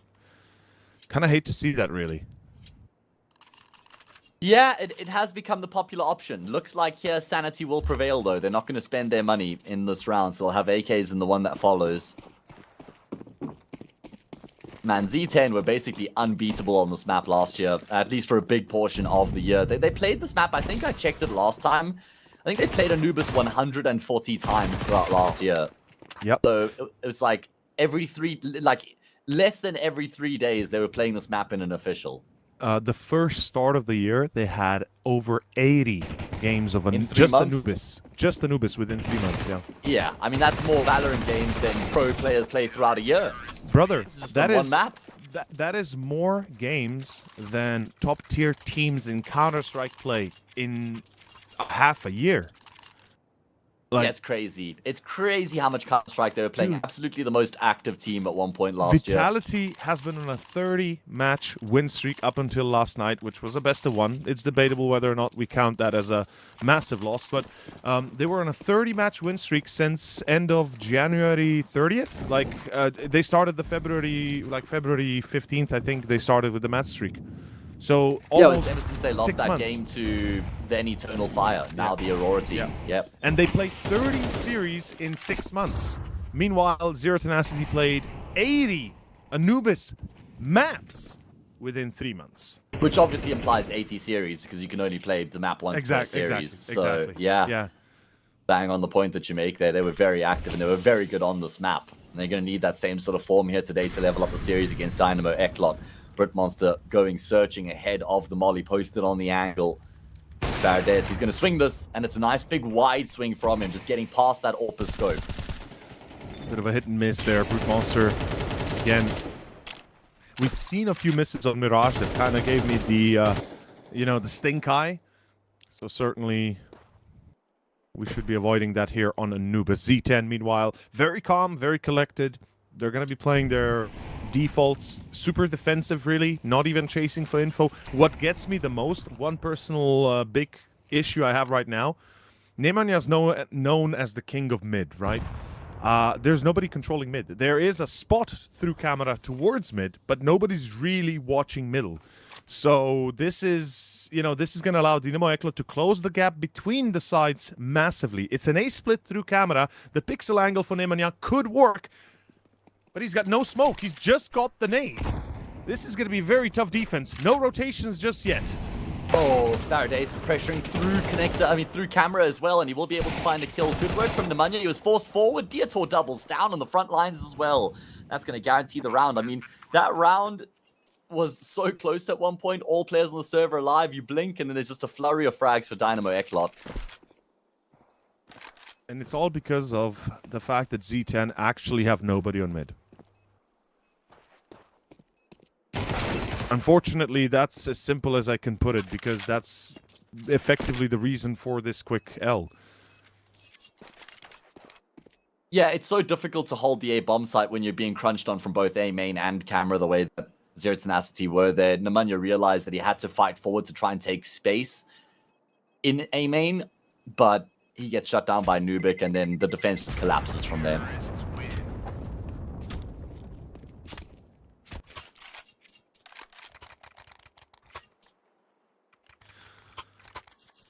As I was saying, right, Nemanja, known as the king of mid for Z10, surely it's where we'll see him most on the CT side and T side. Perhaps more known for T side success, but yes, Z10, certainly they'll have to switch it up. Super defensive performances, or rather approaches, can work, though have to be timed properly, to be fair. And right here, there we see Nemanja on mid. Like I said, he may the one time he doesn't go mid, they go mid, he loses, and now he's going to be mad for himself that he didn't at least try to control it earlier. Oh yeah, he is really good at playing middle on this map, both T side and CT side. He's such a menace to play against because he's so active as well. He'll always be spamming smokes, pushing through smokes. We do see a push onto this B bomb site. Good work from Krias. They gotta save. And Nemanja as well. He's trying to find a way back, and if he can find a kill, maybe then they consider the retake. But yeah, he's just been locked out of the bomb site by Util, so he's going to have to head for the hills. And Dynamo Eklot, well, already a drastic improvement from their outing against Ruby on this map yesterday. They're looking quite a little bit more more structured, shall I say. Oh, Hayes, I can't lie. I expected so much more at one point in time. Z10, I hope this is not going to be the running joke that, you know, they have decent setups and then they just lose 2 players and they have to keep on staving CT side. I mean, CT side of this map is quite difficult, so we can kind of, as long as they can get like 5 bare minimum out of the first half, especially considering they won the pistol and converted, they'll be A-okay going into that second half. I would like to think so as well, yeah. Certainly with the 3 survivors, they'll be playing in eco here. If they could have dropped rifles, maybe we could have seen a buy, but you'll think of the long con here. You got to think of the future. Still plenty rounds to be played. And Dynamo Eklot could fall on the sword, sort of to say, if mistakes were to be made. Brute Monster with the AWP going to be boosted to try and see over the ledge towards T-base. Nobody spotted, falling back. I think Detour heard all of that, so he knows approximately what was happening. Yeah, I mean, you got to be careful because you can trip over as Dynamo Eklot and lose this round because there's an AWP M4 for Mars in play, even though this is an eco. So you got to proceed with caution. And they're set up to go into this A bomb site as things stand. The AWP is there. So is the FAMAS, and it looks like they're just going to go for a big gamble and stack up the A bomb site in its entirety. Dietor is not feeling upbeat at all, so he's not going to have any information here. Timing sucks for Forsey. This might... I think they're going to try and go in here, because all they've seen is that USP. Now they know the AWP is there as well. Yeah, with the AWP now sounding off on A, surely you fall back to B. You don't... you know, you see a Hornet, you don't run into the Hornet's nest, right? So... Well, the Hornet's nest is moving. Yeah, it is. It is. It's a moving nest. It's quite a flotilla, really, and it's about to land on B. Let's see if it works. Kriaz is going to go for the bomb plant. Maden's caught in dark, and it looks like the refrags are just not there. Kriaz caught planting. 20 seconds. Hold up. If you can continue to wallbang or at least deny the bomb plant, the round could be yours, but realization sets in. Save is a must, and that is going to be it. Number 3 is here. Well-managed round there. It did look a little bit scary at one point when they grouped up to go into that A-bomb site, and there was an AWP on the angle. FAMAS was there as well, but they kind of figure out what's going on. They're able to avoid the major threat of the round. Forsey's gone down. I don't even know why he's really searching there, to be honest with you. And he's now given up that second AWP, so that's going to certainly bolster the defense. CT side Anubis, double AWP on this half of the map is actually pretty sick, so... I don't know about that one from Forsey. No, I don't think you want to play like that if you're Forsey, but I guess he was thinking he might have had them on the run because Dynamo were perhaps for a second expecting a retake almost. Some of the positions where they kind of froze on B side, like 5 to good 10 seconds, kind of tells you that, oh, wait, maybe they'll try, right? We got to just stay on the bomb, buy more time. And Forsey, I think, was trying to close that gap, but yeah, caught himself out in the open, and unfortunate. Losing the op is also actually a problem because surely you don't rebuy it now, right? You know you've lost it. You know they've got 2 possibly, which means if you count yourself lucky or rather capable, you're probably thinking you'll pick that back up. So Dynamo Eklot, it's your chance. Forsey especially, do you get your op back? Perhaps not that's only the goal. that, but you're also thinking, okay, if they're going to double AWP here, then maybe we look to try and play a fast round. Maybe we force them to retake with both AWPs, and maybe we can just pounce on a site. So we don't want the AWP because that might be a bit of a limiting factor at that point for the pace with which we want to approach the round. Just a thought to consider. So let's see if they are going to be playing a little bit more punchy here in this round, knowing they're against that double AWP. In fact, that's exactly what's right as well. I think you hit the nail on the head. They're going to go fast and furious towards A. I like the idea. Does it work, though, is a better question. Siofo trying to hold down the line. Brute Monster in main, finding Nuke. A bit of damage on Siofo, a bit of damage on Detour. Trades off. Ma then finds one more, potentially. No, he falls back. 3 versus 4. Or, excuse me, 3 versus 5 even. Dynamo Eklot. Fast and furious doesn't work.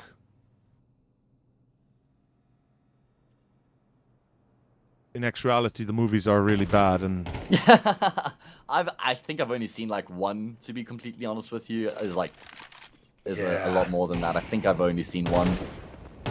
Well, more about that in a second. We'll share some lore on that. But Nimanya, ooh, good recognition. He's still alive. He still can take this fight safely. Falls back. What is Martin doing in the smoke? Revealing his play. Kriya's free kill. Hold up.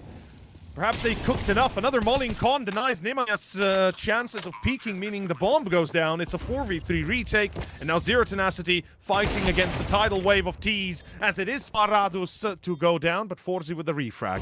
2 versus 3. Hayes, this is far from over by the looks of it. Look at the flank again! Look at the flank! Priaz all the way around her, though, the knife running. What? Oh, why has he gone and done that? I mean, it's not like Forsey was under immense amounts of pressure. It's not like he was about to die there. I think Kriaz, if he just walks a few more steps, he's guaranteed at least that first frag. Oh, man. Okay, well, that is going to be Zero Tenacity answering back, and the double AWP setup isn't the reason that they've won that. In fact, Nemanja is probably hating the fact that he has the AWP in the round there. If he has a rifle, he has a far better chance of finding impact. But it still works out in the end. Yeah, it does work out, thankfully, but Zero Tenacity playing a lot of corners, and Dynamo Eklot perhaps a little bit of miscommunication, I'm not sure, but Kriaz, he had a double basically there for him. Forsey, he was staying alive for quite a long time. I think he could have persisted a few seconds longer, as you said. And it's a tie. We're going to have an equal game here. Dynamo Eklot not going to be given any easy rounds, any easy wins. Zero Tenacity, quick and sharp on the decisions. Expecting the boost as well. Usually there's a smoke close, so you boost over that smoke 90% of the time. Not always, but Spardaus. Man, the name Spardaus really gets me every single time, because I want to say Spartan or I want to say Sparados, but it's also... Sparados, yeah, or that, or asparagus even, asparagus comes closer to whatever he came up with. It's kind of a cool name though, Spardados. I think it is a cool name. I'm probably butchering it, but... Spardaus. Yeah. I'm trying to think how you would, is it Spardaus? So it's like probably. Spardaus, or... He's from Lithuania, so yeah, Spardaus seems... really know. Yeah. Spardaus. Maybe it could be Spardaus. I don't know. But in any case... I'm not going to be going with that, though, to be honest with you. So if it is the case, I apologize. Yeah. Spardaus. Here we go, mate. Front lines. Oh, my goodness. With the way we switched players we were observing, I thought that Nemanja got the kill. Evidently not, though. Pressure going to start to mount on the speed bomb side. There's only 20 seconds on the clock, though. They're burning the clock too far. And they're not taking enough positions quickly enough. 2 versus 2. Hold up. 11 seconds. How is this still around? That's possible. Krias finds 2. What? It's a 1v1, basically, for Brute Monster to isolate this. What? What? Veto has just chucked that round, I'm afraid. He's just gotten spooked. He's gotten spooked. He just lost the round for them. I can't believe he lost the round for them. That is insane. Well, I mean, it's... Yeah, the thing is that he's thinking, get off the plant and I get the kill, you know? Yeah, but what if you don't get the kill and you die and there's the no risk bomb? is not worth it. Because Krias wasn't on the same page either. Krias is still behind the pillar. He's just made that play individually. Oh my god, that was disgusting to watch. I'm sorry to say, but that was one of the worst things you could see in Counter-Strike almost. Bar from letting go the defuse mistakenly. This is a massive fumble from Detour especially, and it costs Dynamo Eklot a lot. Money is gone. They can buy again, but they're going to be very limited on utility. They're going to have a Galil even on Spardaus.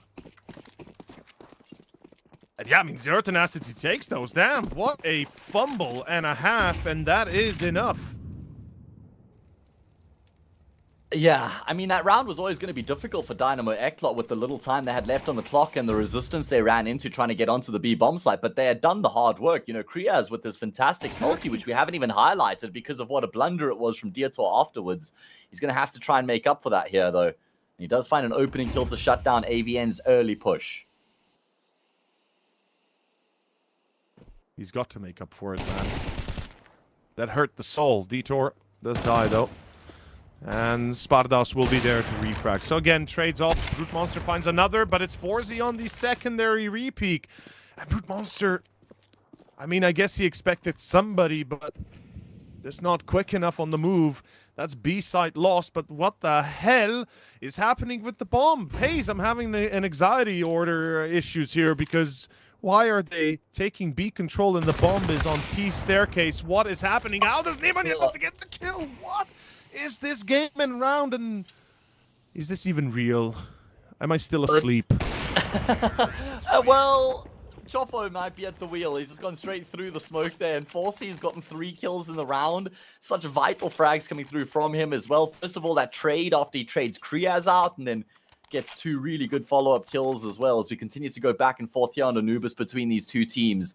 Money, awful for Zero Tenacity. They're now going to have to force buy. So this could be one of those key turning points in the game where if Dynamo Eklot win this, they go up 5-6, and then they win the anti-eco, they go up 5-4 if they win this, then they go up 6-4 if they can win against the eco. So that's the situation that now presents itself for Dynamo Eklot. A really solid opportunity here to get control.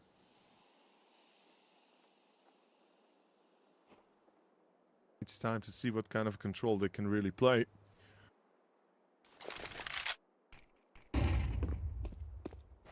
Nuke.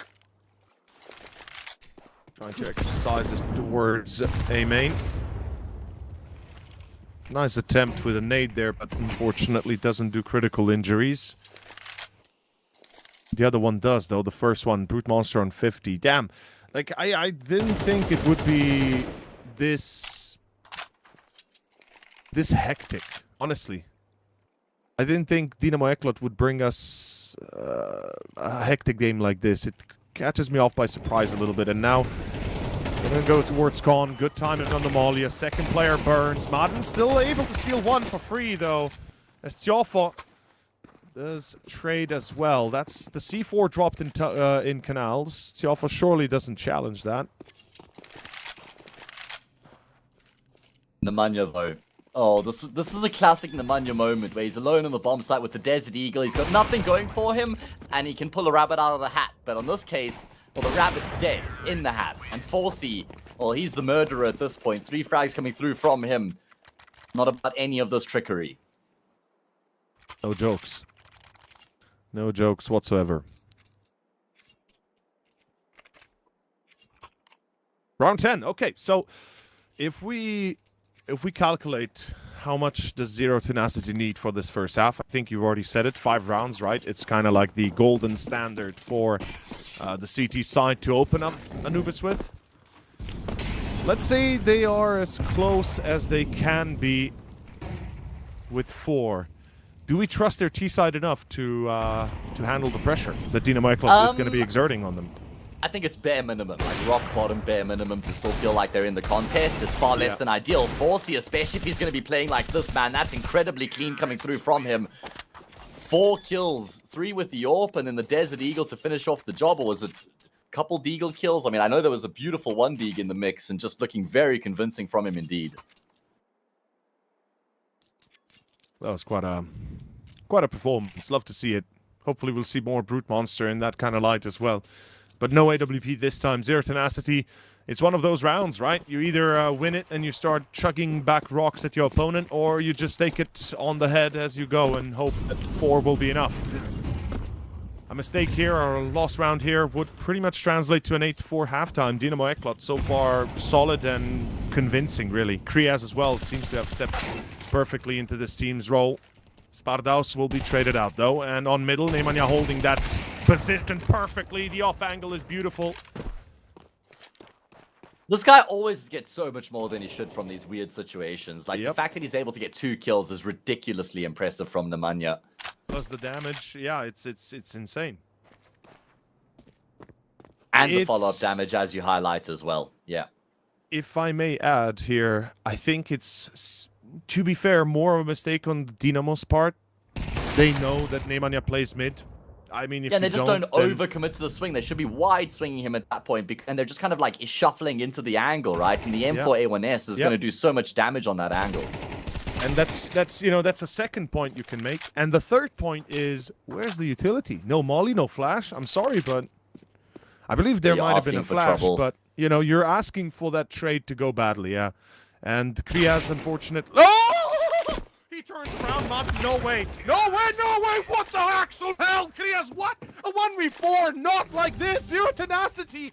What did you just let happen? How is this something that you can even fathom? What?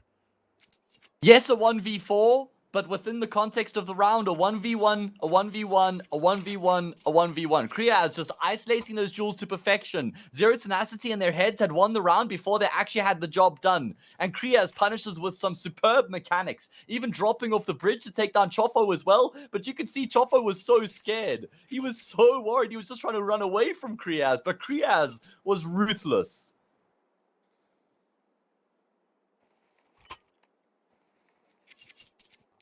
I am nearly speechless after a fumble and a half. Zero Tenacity have just lost the plot.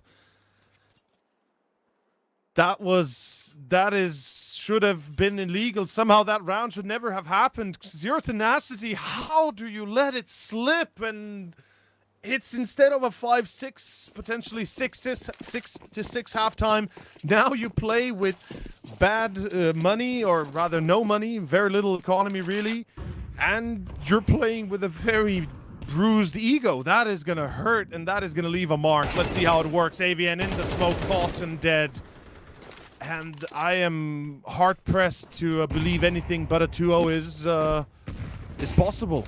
Well, with Kriaz and Forsey just popping off the way that they are right now, they're almost just like a 2-man army, and doesn't matter what they're going up against, they're always in the conversation. We've seen it a few rounds from that duo alone, a few rounds from them. Think about earlier on in the half, the way they were able to wrestle back into the B-bomb site and then win the round like that, gets close with Diator on an occasion, but there's always been the common denominator of either Kriaz or Forsey having these big moments. Oh my god, I'm literally gonna be physically a little bit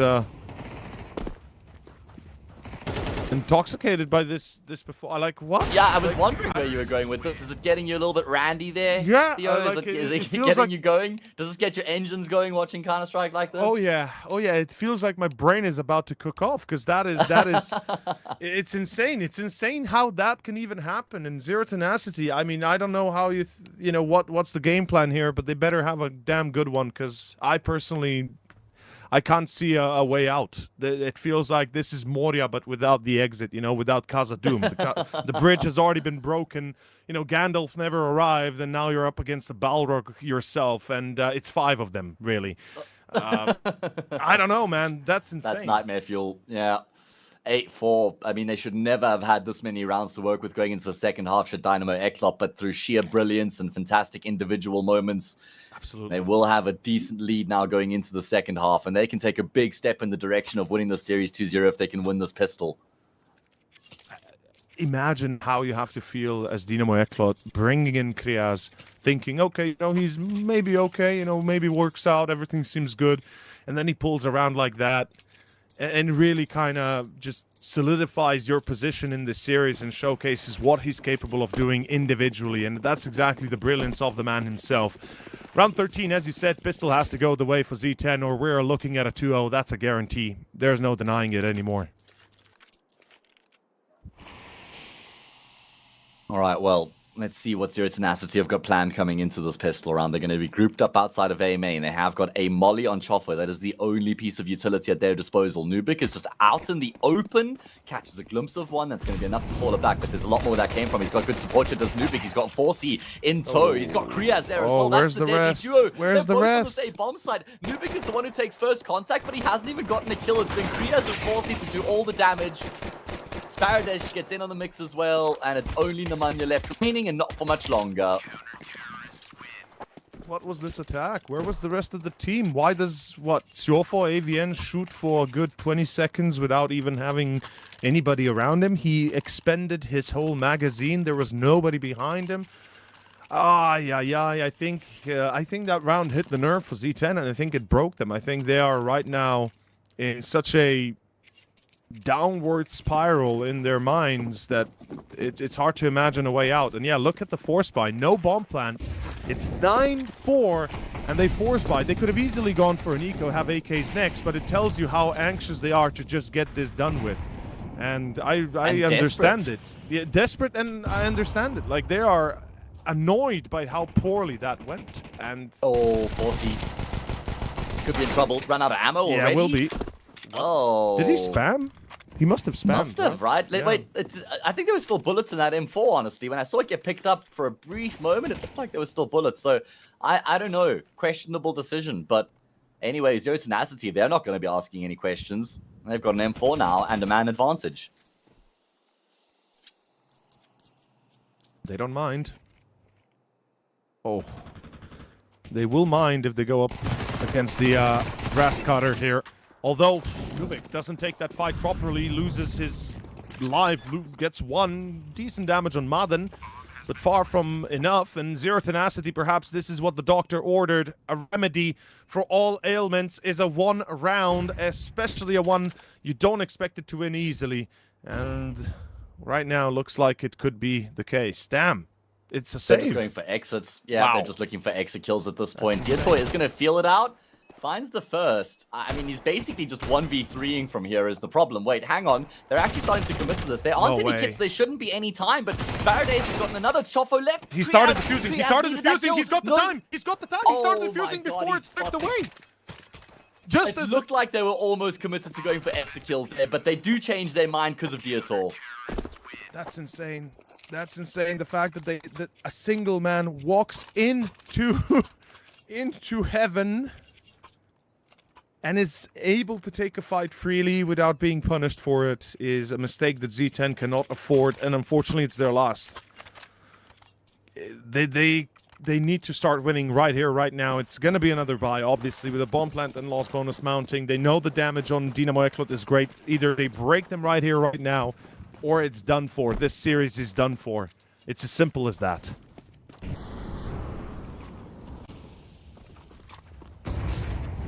Yeah, that is a disaster of the highest order. There's been a number of disastrous rounds that Zero Tenacity have lost here on this map alone, but that is For real. another one we can add to the tally.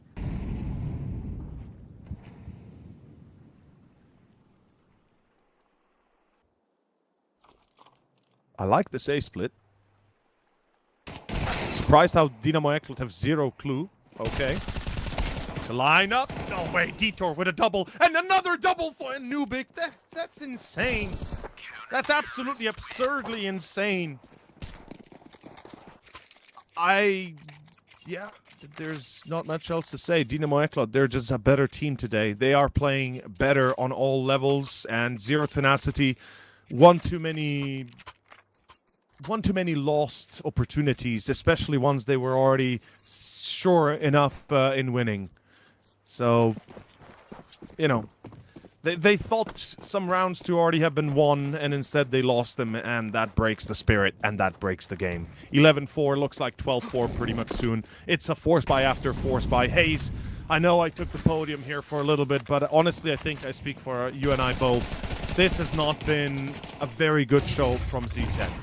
Oh no, man, far from it. There is still maybe some sort of life left in them as they continue to persist with these half investments, these investments. Kriaz will find yet another multi. He's almost just going to handicap himself. Oh. He needs Deertor to cover him. Kriaz is still dumping utility. How's he alive to tell the tale? He's going to be singing the song for Deertor, because Deertor is the hero there of the round. Listen, 3 players are low, but Nemanya's equally as low, so that's not going to help matters.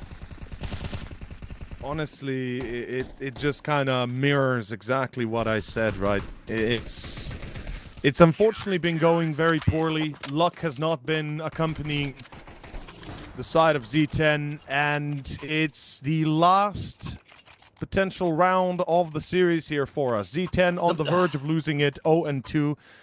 Keep in mind, we are in the 1-0 bracket, so we are in the 1-0 Swiss stage, which means teams are neither, going out or going forwards. They are fighting for very valuable 3-0 positions, which in itself is a very nice achievement, but for Z10, it might already be too late.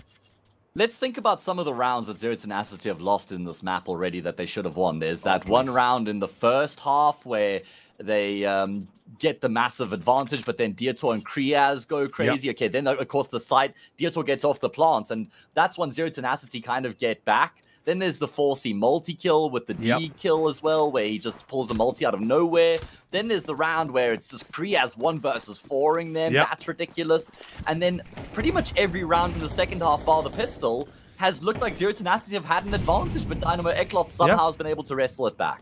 Honestly, just look at the last round that we saw. A full A push, they got the entry through camera, and then they lost 4 players within a span of 5 seconds. So it tells you how poorly it's been going. And look, I hope that this is just a moment here, right? This is just a series, guys. It's fine. It happens. You're used to taking some poor performances. You bounce back from these. This is nothing to not the end of the world, right? No, like not the end of the world. It still does suck with the way they fall in the parch on Anubis, because they should have had way more rounds to work with out of this first half. Nemanja has just offed himself. Killed himself. Wow. Yeah, that kind of Kriaz steps into his own flames. That's a pretty good indication of the way this half's gone so far. It's the sentiment of the whole series so far, honestly. Even the first map wasn't that clean, right? We got to be honest with ourselves. It wasn't the greatest. They were the ones Z10. who had a map point, to be fair, and they still dropped that as well, which just speaks volumes to the point that you've made, as they weren't convincing. Z10, they were certainly on the verge of securing the first map, but here on the verge of being put down. AVN, blinded, still finds a kill. A 3-on-3 retake, Brute Monster low. There is a kit available on every survivor on the CT side, and they'll try this together. 2-man through CT, 1 through Temple, effectively coming out from the same angles, though, and this is a wide angle that you have to take a very careful glance at. Kreas, he knows how difficult it's going to be to cross, and they're well aware of the dangers of Con as well. Tiofo is waiting for that close corner fight. Peeks in, first bait of the defuse. Checked by AVN, time is running out. Brute Monster will find Nuke, but I believe Zero Tenacity might have done it here, and I think we're going to call this Hayes' Law. This one's Trav's Law. Sorry, Trav's Law, not Hayes' Law. Yeah, Trav's Law. Yeah, my bad. Apologies. Trav's Law. Trav's Law, but honestly something that, we've been seeing for a long time. We've been pointing it out for a long time. Me and Nexus had that discussion a few days past as well.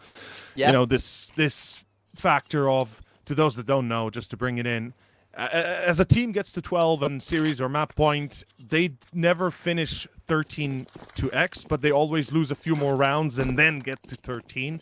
That's the kind of the gist of it. Yeah, whenever they get to map point, they're never able to finish it off immediately as they get to map point, right? They always need to take a few more rounds than just that first opportunity.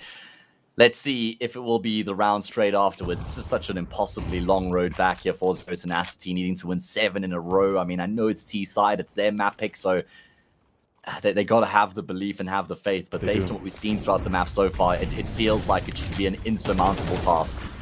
Oh, love the pre-fire, Spardus.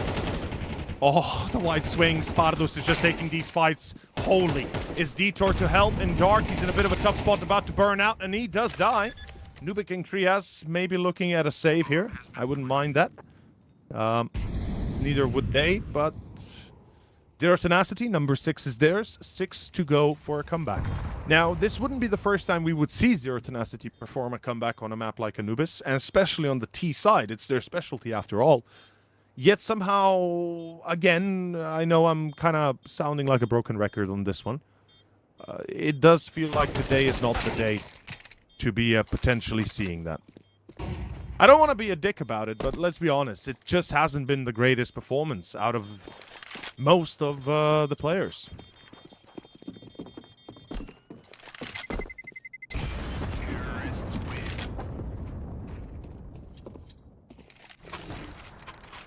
Should be a full eco here for the CTs.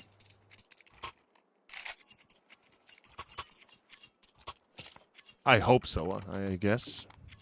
Let's see if they can keep themselves in check. You see what I did there? In check. I know. I'm hilarious. Zero Tenacity. We got ourselves a chance, right? Let's see. Z10, this is your golden ticket. This is the Charlie's Chocolate Factory scenario where 6 grueling rounds have to be won. Starting right here, right now. No mistakes are to be made that cost you the round. As long as you keep winning it, it doesn't matter how, you're going to be good.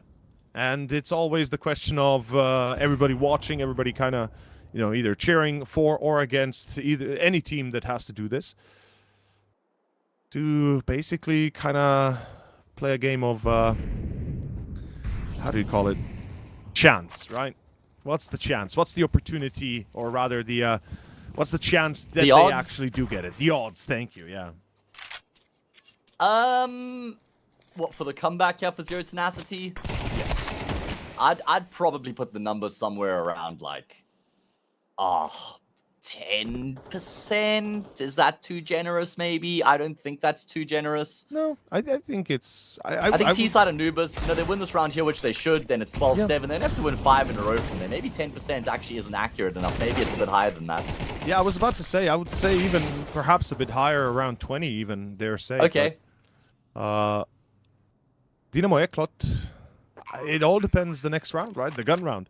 Do they stop it then, there and then, or is it something more?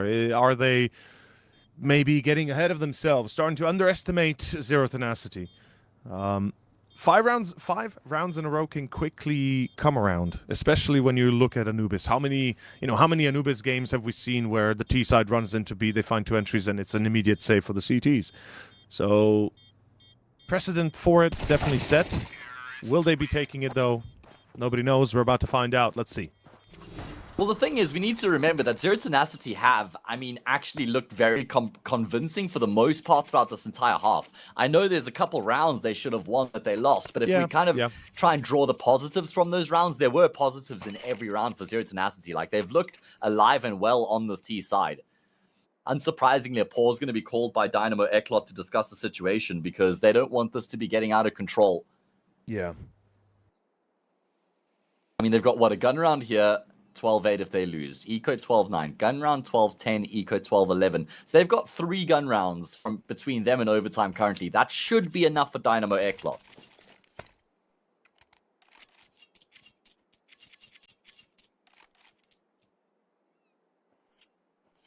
Well, gotta keep themselves in check. As... Zero Tenacity. Op out for Brute Monster. I'm looking at Emania for that mid control. And hopefully they'll be able to exert some Canals control as well. They'll need it. Dynamo Eklot hasn't really shown too much overt aggression. Though, right now, looking at a default 2-1-2. Fair enough. They're just wanting to play safe. And Z10 looking to take it quick. I like the idea here. Like I said, how many times do we see a B play that works with fast entries? Plenty enough to know it's coming. All right, well, let's see if this is the moment where Dynamo Eklot can shut things down. Brit Monster's going to find the first frag, though. Just keeps the truck rolling on. Keeps things moving forward, ticking over. And they'll certainly perk the team up here in the round with that opening frag coming through from their AWP. Now, it's all on Nemanya's shoulders as far as the calling is concerned.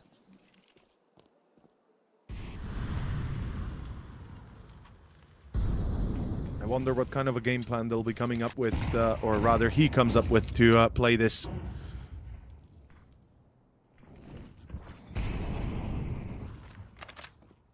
It's a full A send, Dynamo Eklot stack B. They'll save. It's 8, Z10. The numbers are slowly rising, and so is their success rate. Or rather, success chance, should I say. They could still roll a critical one in the coming rounds, especially with 4 alive on Dynamo Eklot. And honestly, this is possibly the best choice that Dynamo do here. Save 4 players, make sure you keep all 4 guns, easily get a... easily actually just play an eco next. You don't even need to buy more for Spardos than Kevlar and a pistol, maybe a few nades even. And you've still got money for the rounds afterwards, as well as, fighting in the round itself. Nemanja gets a bullet to the dome, fair enough. I think Nuke is about to die though. He's in a very bad spot. He does win the first fight, but... avoids death and finds Martin. Oh la la. Okay. I mean, that's nice because it just means that they're going to have all the guns that they need, and essentially it's going to be one extra gun round here between them and that overtime line where they don't want to reach that point. They're trying to shut Zero Tenacity down here. It's like, I never played Overwatch, but I played X Defiance, and there's that one game mode, which is apparently very similar to Overwatch, where there's that explosive or that drill or that device that's trying to get to the final checkpoint, and you have to, kill the opponents that have to be in the radius to move it forward kind of thing. And it feels like that's Dynamo Eklot here, because Zero Tenacity are just slowly grinding their way forward, and they have to stop this beast before it reaches that line. Yeah. I know what you mean. It's, in fact, Team Fortress that had it first, and the day of defeat, even before that. Okay, well, there we go. Some culture for everybody. Yeah, some culture for the younguns. Basically, 2 very old games, Team Fortress 2 and Day of Defeat. But you had those game modes where you would have to escort a trolley or something to TNT to a gate, and then, you'd enter the base and win the game. But, yeah, absolutely. It does feel like the goalpost is slowly moving towards its destination, and Zero Tenacity are no strangers to overtime, so let's see if they can get to it. But that's one of the mistakes you don't want to see. Nemanja does not check water. Canals are going to be treated like they are. It's just water and alligators, predators. As trades have happened, Krias is dead, but Nuke. Oh, the timing. He didn't see Madden. He heard him, though. He stepped, though. Yeah, he stepped. Madden should get this kill every day that ends in a Y, and he will just step with confidence and conviction. That's a man advantage now. Dynamo Eklot try and just show some grit and tenacity in this round by fighting on the front foot and taking the battle to Zero Tenacity, but it's worked out against them.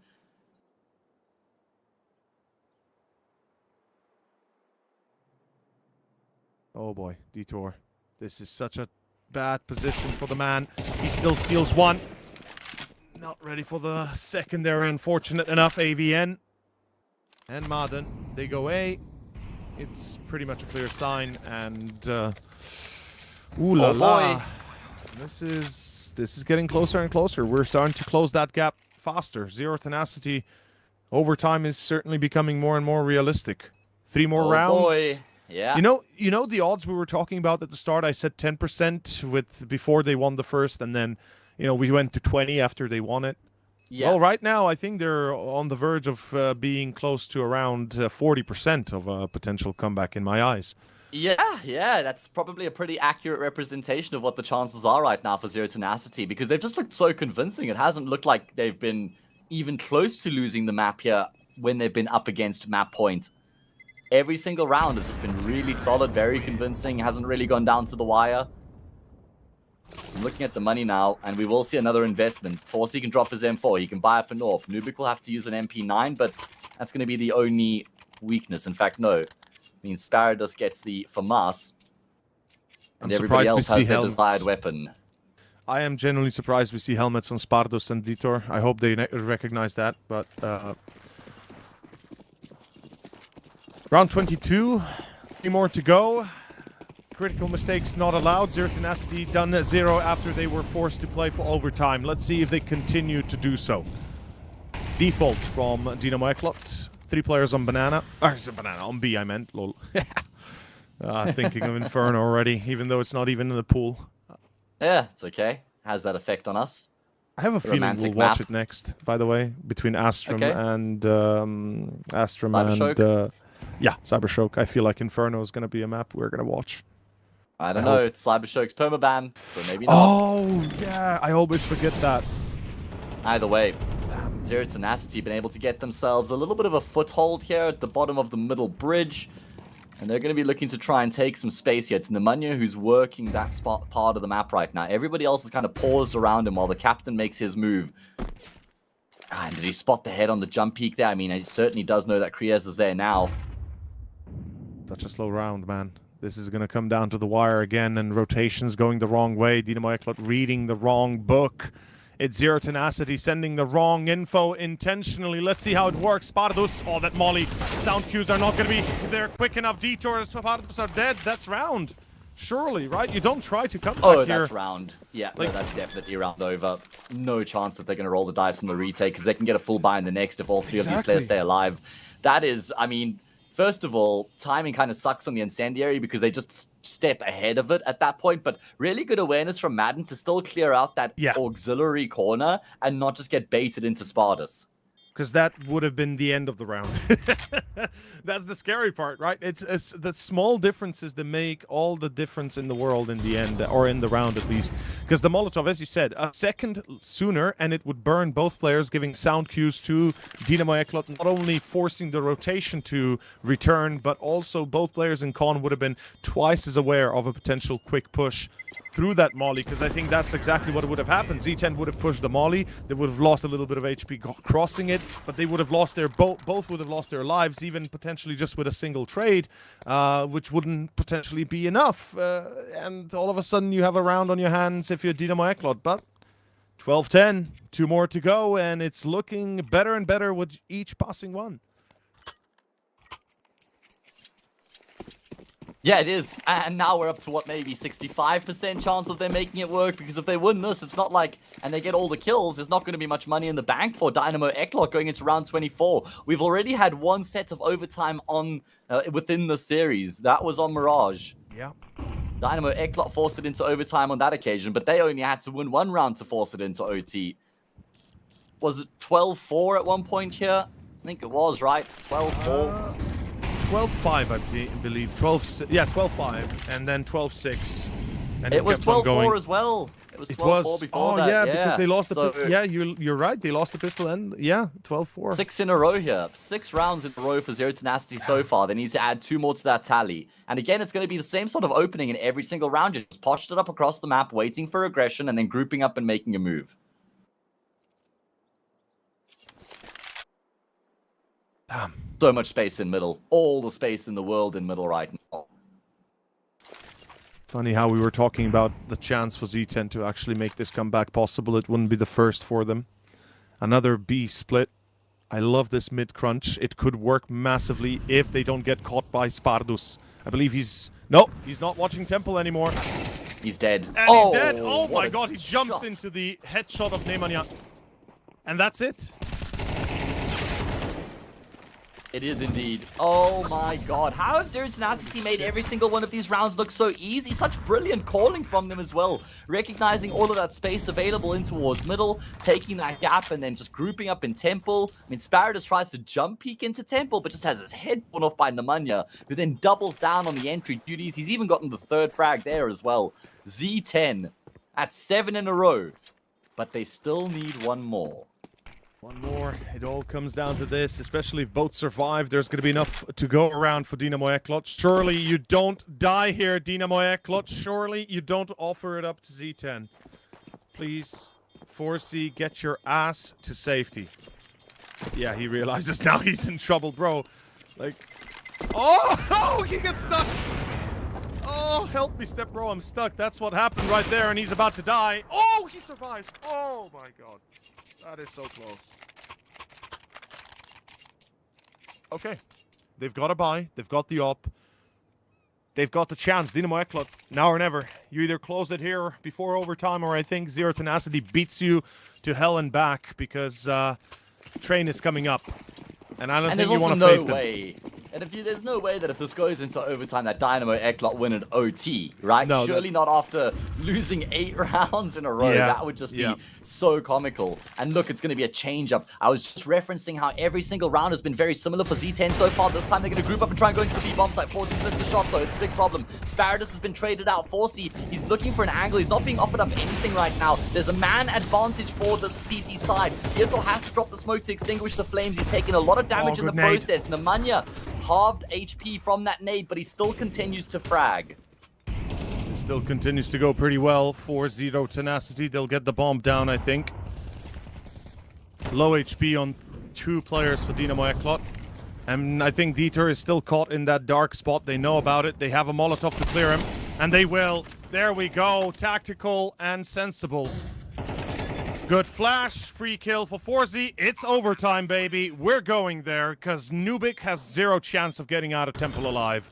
Oh, I cannot believe that they've actually made the comeback happen, because so often you see these fake sort of comebacks where they have a start and they're not able to finish it off. Surely they're not going to fall to the Nuke 1 versus 3 here, are they? Oh my God, when Brit Monster misses the shot, I think he might be done for, but Madden will seal the deal. And Zero Tenacity have done it from being down 12-4. They've fought 8 rounds back in a row to level it up 12-all and push it into OT.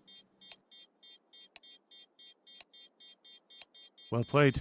All I can say Dynamo is Eklat are going to be kicking themselves, though, right? They are going to be furious, and rightfully so. They deserve to be berated by the coach, I think, at least a little bit. Because this was a fumble and a half. They had it in their game, in their hands. They had the series in their hands. Literally had a 2-0 offered on them on offered to them on a silver platter, 12-4. It cannot get better than that. It literally cannot get better than that. And they do not get a single round. 8 in a row lost. Round after round, they get pounded into the ground, and now they're about to be taken out behind the shed and shot, because I think we're going to train, buddy. You and I said it both. In overtime, Z10 is winning. And keep in mind, how many gun rounds did Dynamo Eklat have in that 12-4 sort of failure? They feels like they had a gun round every single round, because every round they lost, they kept players alive. They had 6 gun rounds. Exactly that. It's not like their economy was scuffed and they never really had the weapons they needed. You can't make any excuses. Kriaz, what is this? He's gone through his own incendiary. They're trolling. Gets a kill, They're trolling. sure, but I mean, that's got to be a reflection of them just being massively frustrated at the moment. Yeah, they're just tilting. They're hard tilting right now, and that was a troll. That has to be a troll, Kriaz. Like, you got to be kidding me. It's one of the dumbest things I've seen in a long time, even after your previous success. Holy hell, you're giving MBQ doubles. What is going on? Zero Tenacity, are you really doing us dirty like this? You win 8 rounds in a row, and then you lose the first one in overtime? God damn it. That is insane. After Kriaz runs through his own molly and dies? Hello? Am I really still, like, I genuinely have to pinch myself because it feels like I'm still sleeping. Like, what? I can't believe what we've just witnessed, though. They've lost 8 rounds in a row, and then they win the first round of OT. By the way, Hazer's Law says that whoever loses the game, you know, or the game gets forced into OT, that team is always the team to win the first round in overtime. The team that couldn't finish it off in regulation. How is that true even in this situation? Wait, they can't win the map from here, right? 4C. Why has he done that? What the actual? Why is 4C gonna done that? Bro, what? I hate, like, I am starting to lose my mind here. Like, what are you doing, Dynamo Eklat? What are you trying to prove by running with an op out of main after getting a free entry? Like, what? What more do you want than a free entry? Like, seriously, I am genuinely confused at how, like, thick-headedly they're playing here. And they're still in an advantageous situation. It makes no sense, because now what they've done is they've just emptied their head of their brain. They've given themselves a lobotomy, And they're winning rounds now. Maybe after that's what they they've needed. lobotomized themselves. It just doesn't. It's completely nonsensical. You cannot script this. They lost 8 rounds in a row to drop a 12-4 lead and have the game forced into overtime. And then they've won 2 out of 2 rounds on their CT side in OT. It feels like during the break before overtime that they got up and hit their head against the wall, and it seems like to factory reset them. I don't know, but it seems like it's working. Because we're going to be seeing some default aggression. Dynamiclot going finally for Canal's aggression. This is the first that we've seen it in basically the whole of the second half, besides the start of the pistol. And Nemanja will refrag on mid. Sure, it happens. He's down to 29. The entry secured on Brute Monster. Madden's lurking B, but they've already lost B main. I am losing my mind right now. Generally, Hayes, I am losing my mind. Well, Sparadis has found a frag as well. He's pushed through B main. He's caught Avian, but there is Madden who's gone through E-Box. He's flanking Temple already. Of course, he's never going to expect this. Oh, okay. Nemanja and Madden, the two to kind of wrestle around back, and they should also be aware of Sparadis' threat, who's actually gone to the bridge right now. Get your gun up, son. You knew Nemanja was here moments ago. What? Oh, my lord. Oh, my days. What okay, well, Sparadis will bypass him, and he'll get the frag on Madden. Chofo trades. Nuke gets a kill, and it's a 1v1. It's your fault. Run for your life. Wherever you want to run, just run. Please don't take any fights right now. Nubik is hungry for the kill. He's hungry. Swing. Oh, he's gonna swing. I mean, he's gonna lose. What are you doing, Jaffa? I knew it. Oh my God! Oh. This is unprecedented. I've quit. never in my casting career witnessed anything of a sort where a team has been 12-4 up and then had the game forced into overtime and then had a flawless half in OT when they couldn't even buy a round on the half in regulation. Oh my God! I swear, like I'm gonna suffer some sort of a brain stroke after watching all of these rounds happen. Like this is insane. This is Can they finish it off now though? I mean, like they've got 3 more chances, 3 more series points. That's going to make a total of 11 that they've had on this map alone. Like they had a whole map of rounds, whole half of rounds, basically, of opportunities. How much Just more series do you points need? alone. Yeah, exactly. Oh my God. I don't even want to analyze this match. I'm going to be honest with you. I don't want to. I don't even want to talk about this match anymore. This is insane. Like, come on.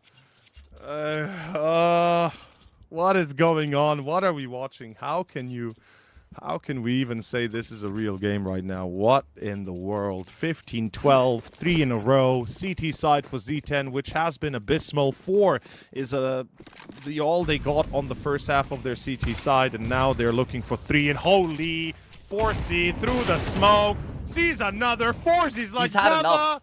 I've had enough. Holy shit.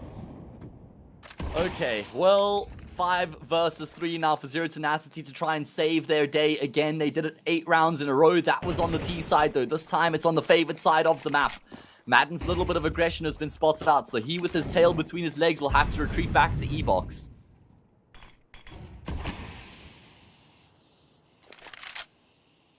There is not much, I think, can be done anymore. Zero Tenacity, you've lost the plot. You like this is going all the way from 0 to superhero back to basically 0. This is like the V serum kind of running out of juice, as this is it. This is it. It's over. What an anticlimactic ending to the series, man. After such an incredible comeback throughout regulation, like you say, they just ran out of gas, and Dynamo Eklot, well, it says on paper they won the 2-0, but that was a wacky ride. That was one of the wackiest games I've seen in a long time, bro. I can't believe my eyes, genuinely. I can't say I enjoyed it very much. The moments were great. Like, look, honestly, some of the crazy rounds, yes, they're fun to see if you're not watching the whole game. But if you watch the whole game, you know how dumb those rounds were and how little sense they made. And it's just insane that we get to see so much in such a small amount of time. Like, I haven't seen... Yeah, it's been a while since I've had a game like this, I'll say. It's just a pity that Zero Tenacity weren't able to tighten up the screws sooner within that map, because there were a number of instances where they should have won rounds that they lost. But God, what a series. I mean, think about the first map. It was Dynamo Eklot who had to force it into overtime there on Mirage after being down 12-11. They get that job done. They win it in OT. Then here, up 12-4, Zero Tenacity force OT. And then, you know, they just empty their heads of their brain and decide, well, we're just going to run at them through our own mollies every single round. We're just going to run at these guys. They win all 3 rounds. They finish it off at their first opportunity this time round. And Overseer, well, that is the first game of our day done and dusted. It's going to be Astrum against Cybershock coming up next. Another 1-0 break. Theo and I desperately need a break after what we just witnessed, guys. So we're going to just have a little breather. And we'll be back in about 20 minutes to break down that next series. So don't go too far. And we'll catch you guys then.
We're back, and we're going to be getting into the second game of the day. We just came off the back of the most ridiculous affair, and Overseer, I'm going to leave it to you to just remind everybody what just transpired in the previous match.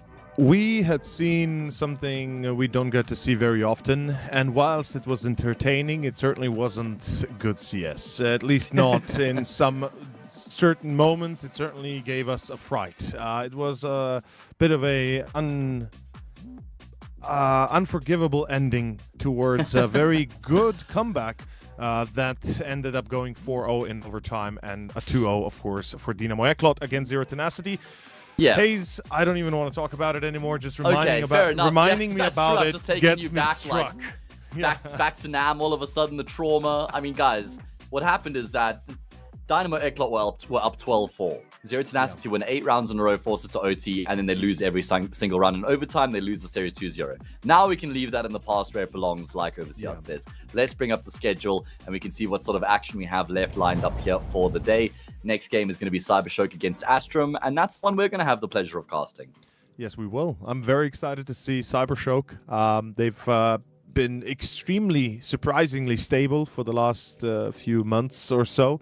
And Astrum, on the other hand, obviously a revitalized Aurora, right? Basically looking as strong as ever. I mean, they're currently around 44th, 47th in the ranking, pretty close to that. With Grix already looking to be moving on to bigger pastures in the future after the player break. So this is definitely one of the best possible rosters that Astrum could have hoped to build. Yeah, I mean, the thing is, there are speculations and talks about where Grix is going to be going, right? And apparently he's going to be going to Heroic next season. Yep. So now, I don't know if that's true, but he is the best part of this team by some distance. Let's bring up the Astrum roster while we talk about this so we can just show everybody kind of what we're talking about right now. But yeah, apparently Grix is going to be leaving the team next season. And it makes sense. There's been a lot of talks about other teams as well, even before these conversations about Heroic. There were talks about him maybe joining G2 to stand in for the Major instead of Hades. So where do Astrum go if they lose Grix? Because I feel like there isn't much else to be very excited about with this team at the moment. Maybe you could look at Patsy and say him, but I feel like Norway, Klax, and Kenzie have just been pretty underwhelming as of late. So I am a little bit concerned. I feel like Astrum have had a return to form in the past 2 to 3 weeks, though. I haven't covered many of their games. I saw more of their games before that period. So it is good to see that they've been winning more of their matches as of late.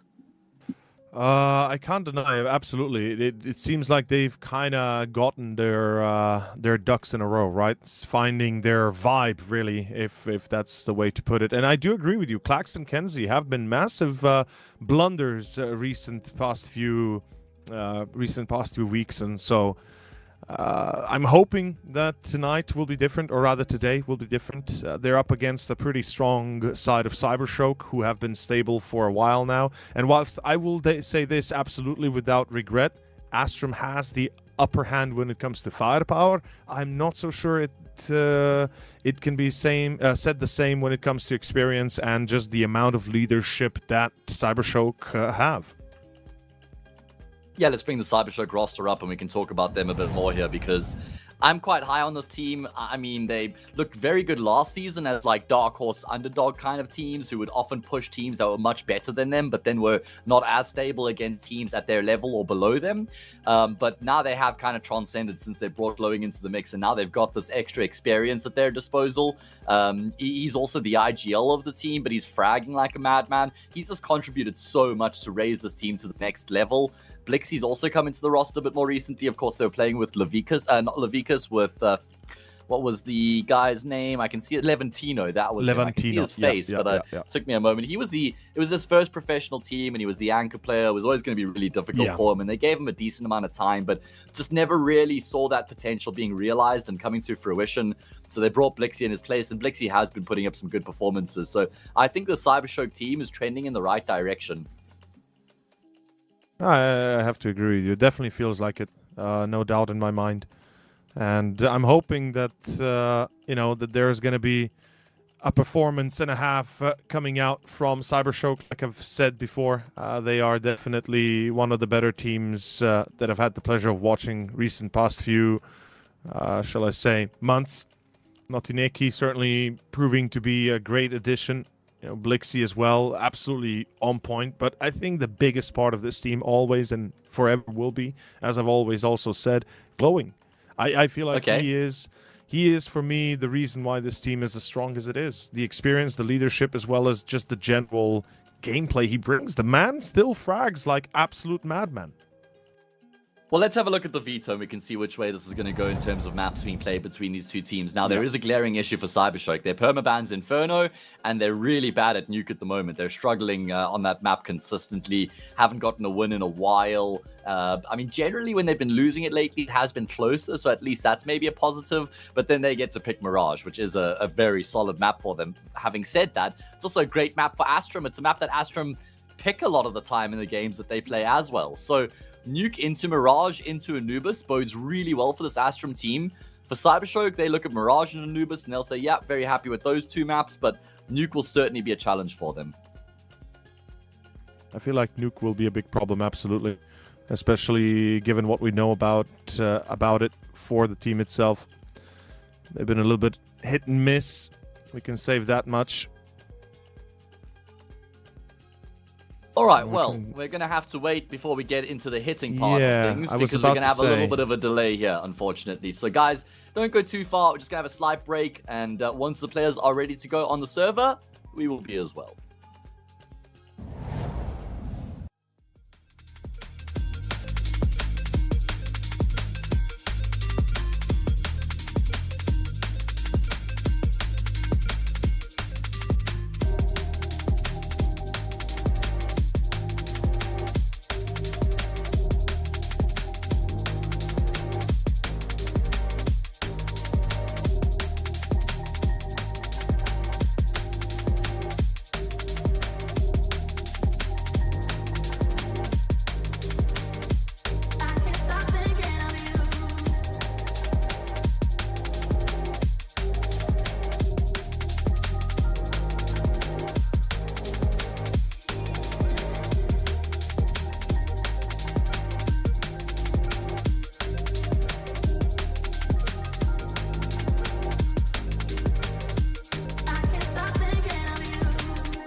And we are back, ladies and gentlemen. We are live with our second series after an intermediate moment of break here to begin. Cybershock versus Astrum.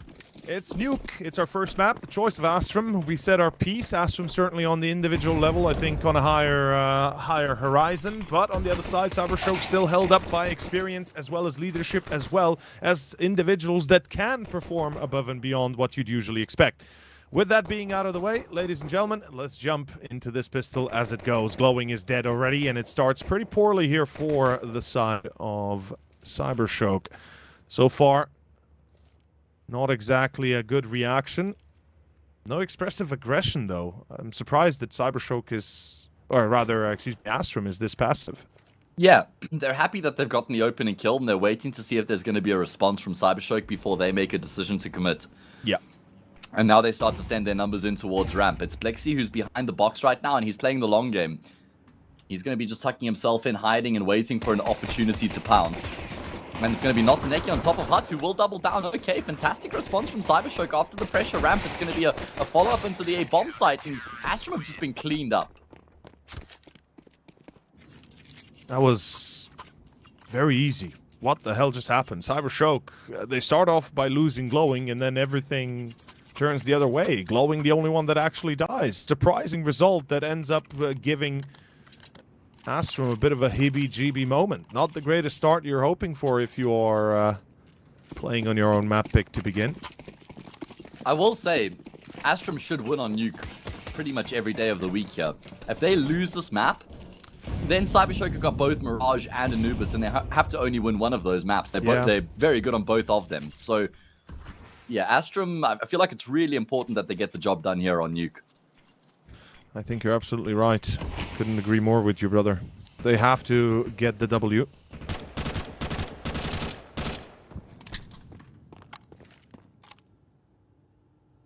And we can see taking it slow and easy here.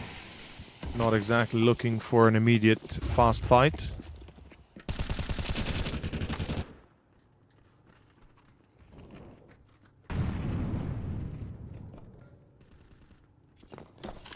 There is a force buy here for Astrum, despite the fact they don't get the bomb down.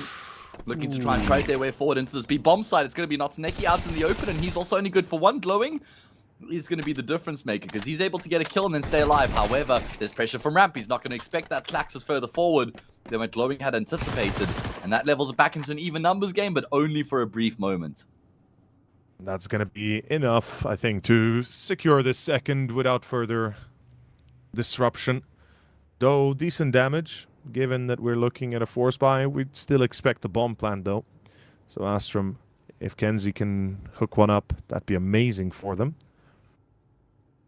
And both CT players towards ramp, one possibly going heaven, one B, and with the recognition of the sound steps down below, yeah, now you know you've done a bit of a mistake here, or played a bit of a mistake full.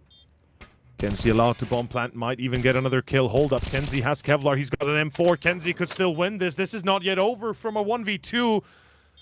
An undeniably lost round almost. Astrum might just have it here. Kenzie plays the time.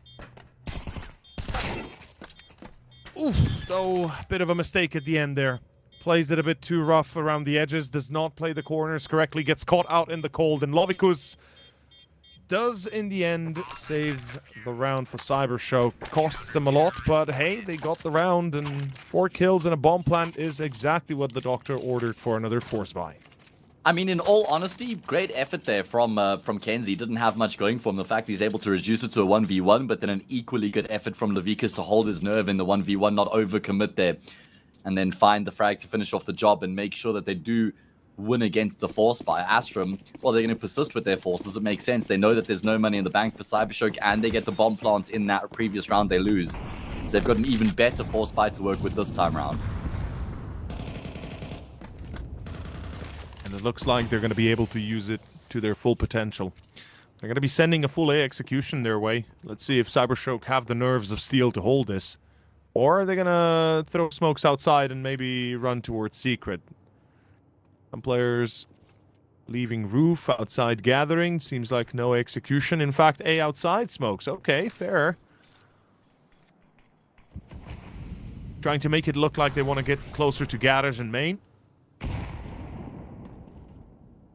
Quick denial of the first few. Yeah, Glowing is a real menace outside, by the way. He's a real tough customer to go up against. Got really good angles and the sprays through the smoke. Very good ideas of when to try and force the fights, but when to also just prioritize staying alive and maintaining control. Game on a knife's edge early on here in terms of the economy. Whoever loses this will have to either force or eco in the next round. Yeah, Glowing now knows how to space himself correctly. Make sure he doesn't get caught freely as well. Phenomen in Heaven, he's reported in. They know what this is about. It's going to be an A split. Into Heaven, they're running. Perhaps they could still run towards B, though, if Norway recognizes the fact that, you know, A is effectively under lock and key. B is a valid option. They could have easily run down Secret, perhaps even gone through ramp if they really wanted, but that'd be a dangerous endeavor, as it is going to be a B invasion. 13 seconds, fellas. I don't know why they're still slow walking, though. I gotta be honest with you, and it doesn't look like it's gonna work if they continue to do so. There's the lineup. It's gonna be almost a triple. Notineki denied, but it's Glowing on ramp. Can he deny the bomb plant? No, he cannot. He dies. 2 versus 2. Low HP for both sides of Astra. Yeah, and Venom just has to land one more bullet. Patsy's gone down in the meantime. It's impossible now for Kenzie. Genuinely impossible. 1 versus 2 for him on such low health. He has to try and take this fight on his terms. He has to take the initiative here. Levikas is waiting, and eventually he'll pounce to get the kill. And again, it comes down to a close little retake there, but Cybershock prevail. Such a tough position as well, to be fair. The fact that we see a kill from the player on site that was holding double doors is amazing, because he delayed the bomb plant, he delayed the first player onto site, as well as dealt enough damage for the rest to clean it up. Bit uncomfortable at moments. Cybershock definitely letting them do, or rather letting them get away with more than they should have bargained for, but sure. Astrum back to pistols and Kevlar again. Tech 9's speedy recovery perhaps for a fast push. And this looks like they're going to be executing A to a degree. Grix is on top, ready to throw mollies. Here we go.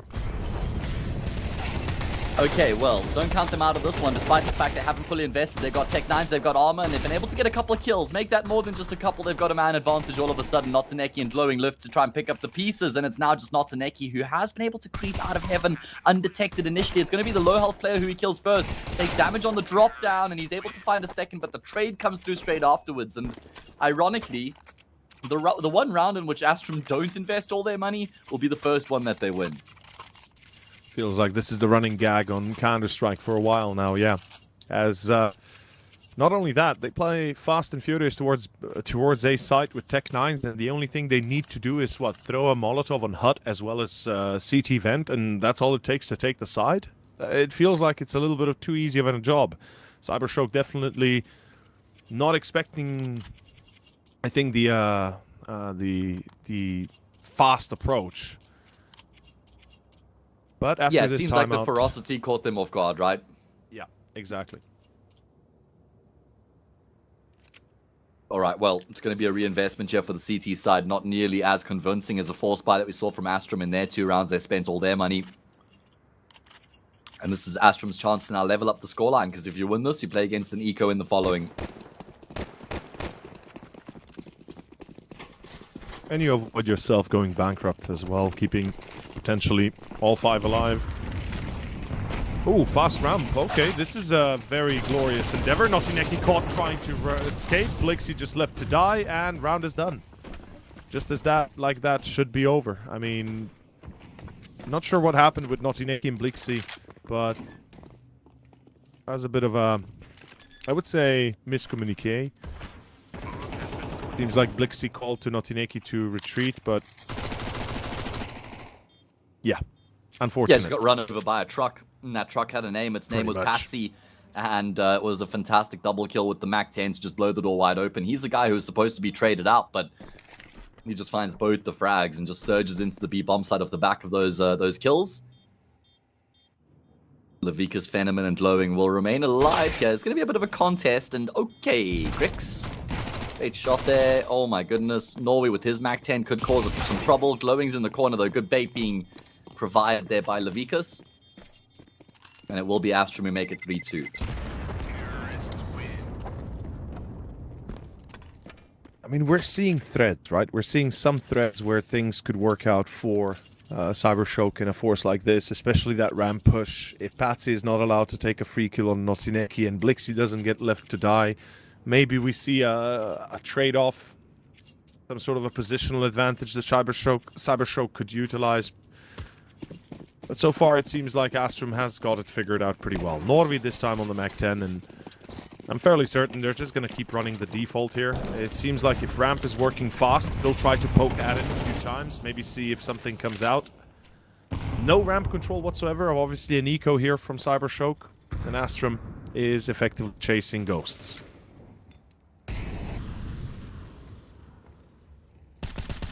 It's okay, these ghosts aren't that scary. They're just kind of like, they're like Casper, the friendly ghost, basically. That's got a USP. Yeah, exactly. It's like, all right, I'm not that scared of that ghost, honestly. It's like a goofy ass ghost or something, man.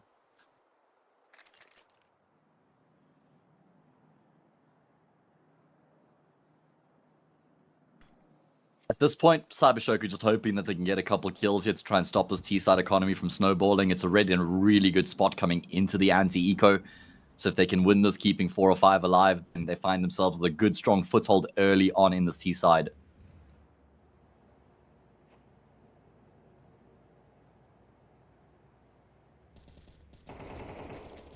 Astrum is super careful in just maintaining complete control over their surroundings. They don't take a single chance in allowing Cybershock to have even a whiff without being spotted. Good to see how disciplined they're being. Yeah, I'm surprised Glowing is still alive for all this time. And yeah, finally, as I said, Norvit runs in to check up and see how Glowing's doing, making sure he doesn't do too well. And that's going to be another round for free. Astrum, that's number 3 right here. Bomb has been planted. Pretty simple, pretty collected.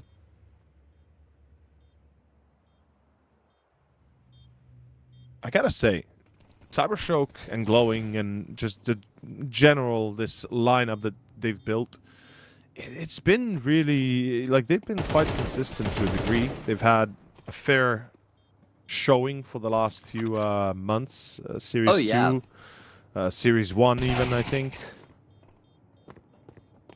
I'm right there with you. I think their consistency has been very impressive so far. And I mean, it's all born of the back of bringing Glowing into this roster. Terrorists win. He really has been such an incredible addition to this team that's allowed for them to transcend to the next level. But they have had a couple tough outings on this map in particular. And I wonder if that's going to be the case here again. Lots of support for Spirit, as you can see in Spawn there. All the Spirit spray paints.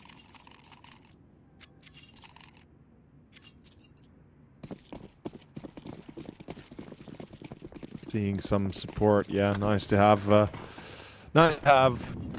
fans of Donk or Shiro maybe, but in any case, Astrum. Let's see what you cook up again. Drix on the op. On the other side, Blixie Lovicus with MP9s. It's clear as any day right now that Cybershock are facing some financial difficulties.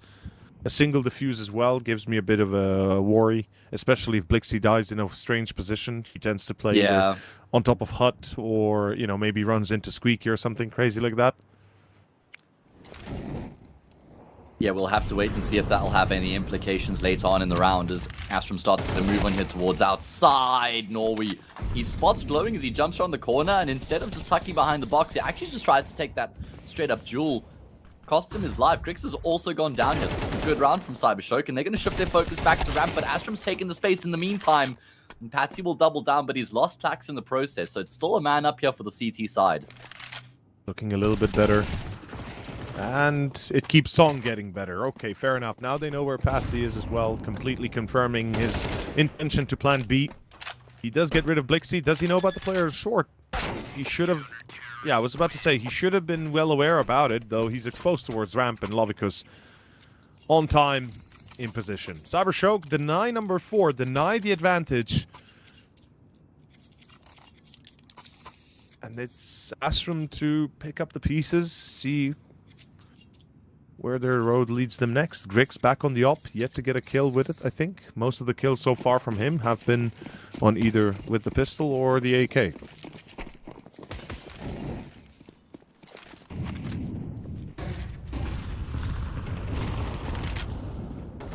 Surprised that Cybershock don't commit to an op as well. Yep, I guess, but did they have the finances? They could have Much picked of it up from the a- previous round, because Astrum had one. Oh, yeah, that's true, I guess. Don't know if maybe they weren't able to get there in time. I didn't notice it myself. But yeah, Grix has got his here on the T side again. He's been persisting with the SORP, has Grix. Yeah. Had it in the previous round as well. Wasn't able to find the impact with it. Will still be focused towards outside in this next round for Astrum, but it looks like they're going to, instead of trying to contest outside a garage and towards locker room, it's just going to be using the full of smokes spotted. to cross into secret. But yeah, that's the bomb carrier spotted. That's quite a lot of info, but Grix is the one who's going to hang around to try and deal with the response from Mini, and he's gotten the frag, as is Patsy. Bit of a mishap. Cybershock played this a bit too soon. Blixie, what are you doing, buddy? Oh, come on. See, this is what I am a little bit worried about. It's not the first time we see something crazy. Kenzie uses that little smoke left the gap inside to see. Take the opportunity. Another beautiful shot. Absolutely insane, in fact. But what I'm more surprised is that Cybershock, they knew they lost Secret, and then they still decided to let themselves be taken advantage of that easily. Especially that push through the smoke. I'm not sure what the thought I think he's process thinking there at was. that point that they're already down like 5v3 in the round, and he has to try and do something crazy to get them back into it, and he's hoping that maybe after Grix has killed the mini player, that Astrum are going to go back up Secret outside in towards A, and he can catch them with their backs turned perhaps, but it certainly was a big gamble. It feels like, yes, the gamble would work if you're in a position where, you know, it's 11 something, you know, it's 12 something. You have to do that, otherwise you're done, or it's the last round of the round or something. But it feels like, economically speaking, right now, Cybershock should take better care of themselves. Take a play out of the book of Dynamo Eklat and how well they manage that on Anubis. As Patsy will find 2, and that's round done. I mean, Man, Patsy, what a sick round out of him. I mean, just dropping on the silo, onto Mini, dropping into Mini, getting past Glowing initially, finding a frag on the bomb side, then going back and killing Glowing. He's even found a 3rd frag in the process. He's looking like a live wire right now. He's at least double anybody on his team in terms of his kill counts. And another maybe? Yeah. Not Sneki decides against boosting his ego anymore.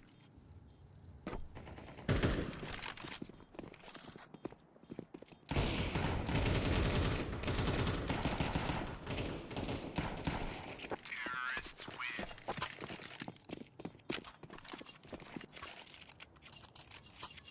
Astrum in control. Yeah. Astrum, I think taking solid lead here now as well, kind of positioning themselves to make this half a very a very strong one, perhaps even 7 rounds potentially, maybe more, depending what Cybershock cook up during this timeout. Still no op, obviously this time no finances indeed. Phenomen an AUG instead, and I guess you can take a fight with the AUG outside. It gives you that little bit of an advantage, or towards ramp, depending how lucky you're feeling. Though, given the ferocity, if we will, or at least the speed of attack that Astrum has been going with, feels like right now we're looking at a potential another fast A play. Yeah, I think it would be a good option as well. I think because Cybershock, I mean, they've done well in terms of how they've opened up the map, but they've kind of tapered off a little bit since then. So you maybe feel like you've got them somewhat against the ropes right now as Astrum. Yeah, and they have been conditioning them towards the outside as well. Those smokes consistently being thrown, basically. It's something that every T side usually does. So Cybershock will be willing to commit bodies to hold off to Secret.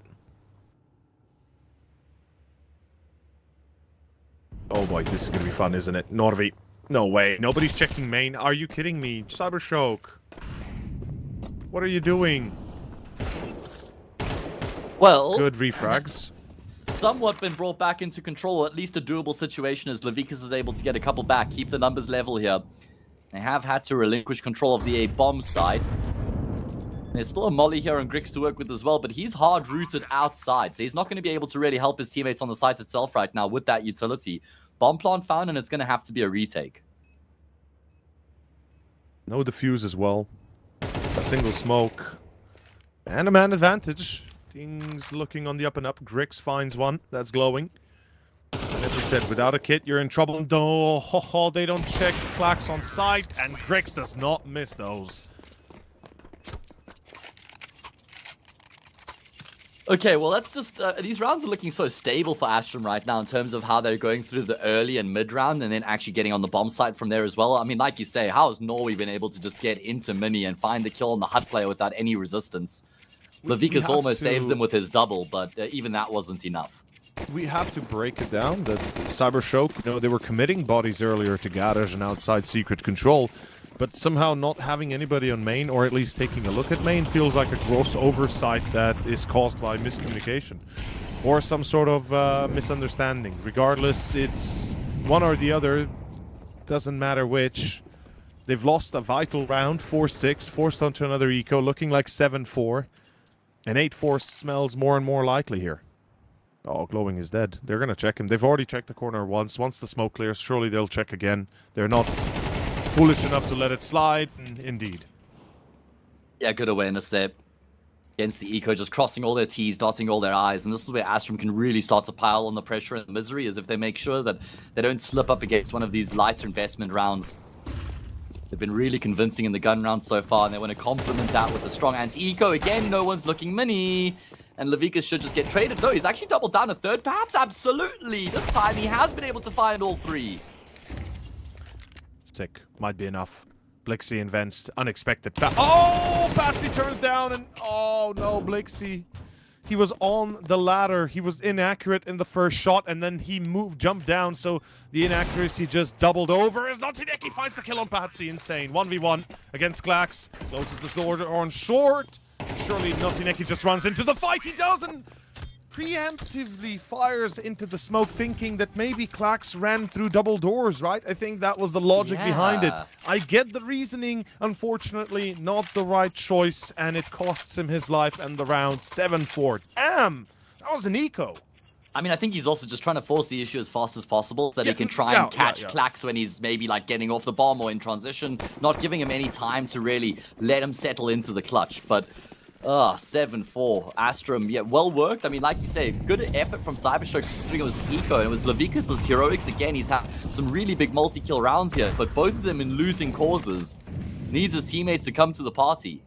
Yeah, the rest of the team has to join. Glowing, Venom, and Blixie together don't have as many kills as Notineki or Lovikus. Even half of those, actually, yes. Glowing will find one, traded off, by Norway immediately. Damage is quite severe likewise, so Astrum right now could be teetering on the edge of a loss. Especially if they decide to push into Secret. It feels like it's a death trap down there, but... expecting Notineki to peek out CT, out Hell, and it seems like they are expected everywhere. And that AWP is doing work now, man, because Norway low on health has asked for the AWP. Grix has gotten the AK. Norway's found a frag with that sniper rifle.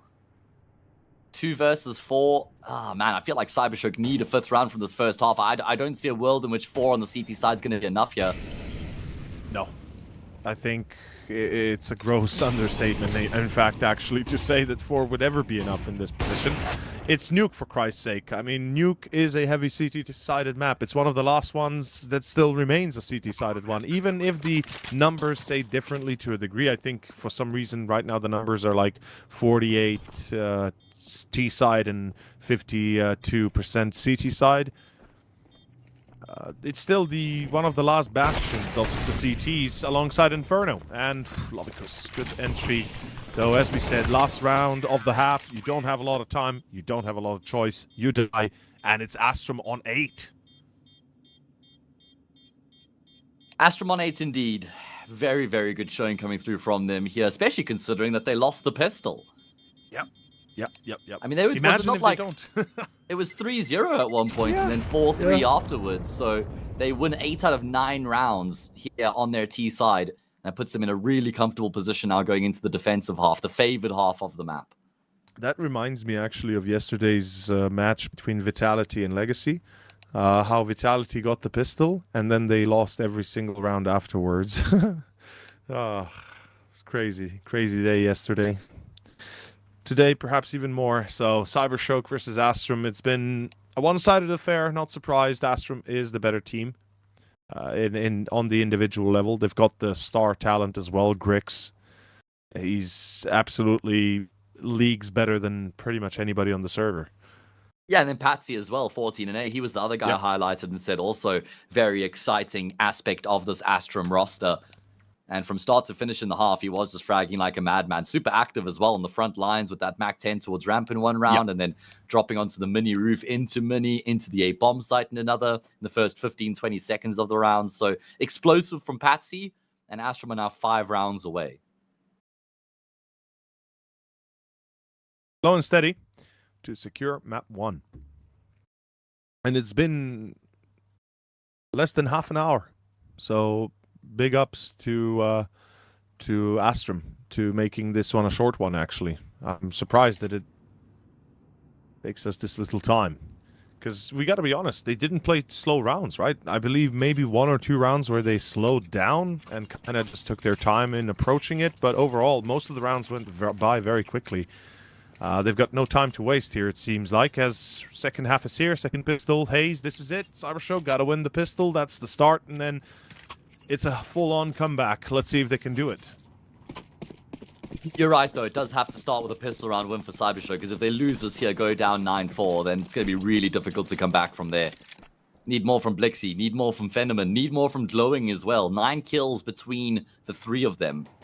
Levikas and Notaneki, just 27 between them.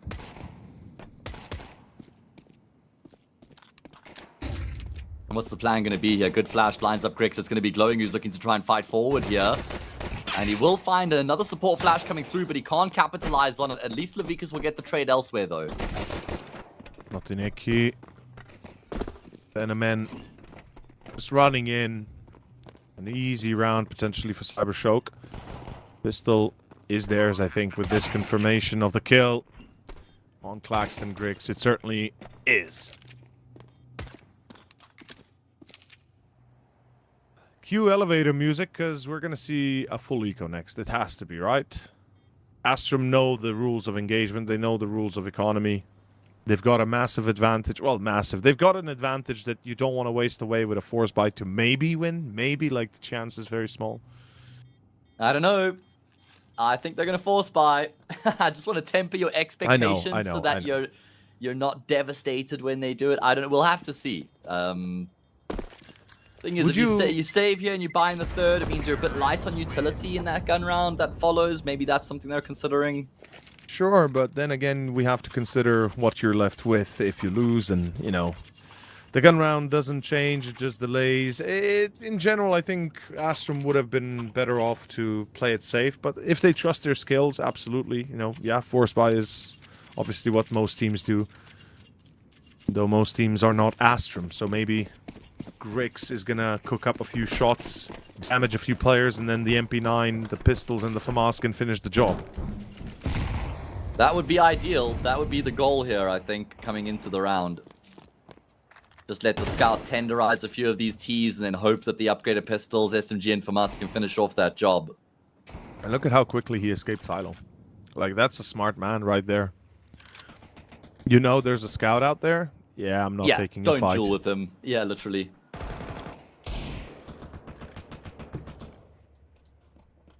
And this is why, you know, I'm a big proponent of not forcing. And yes, the argument still stands. Force buys can also work very well. There's no denying.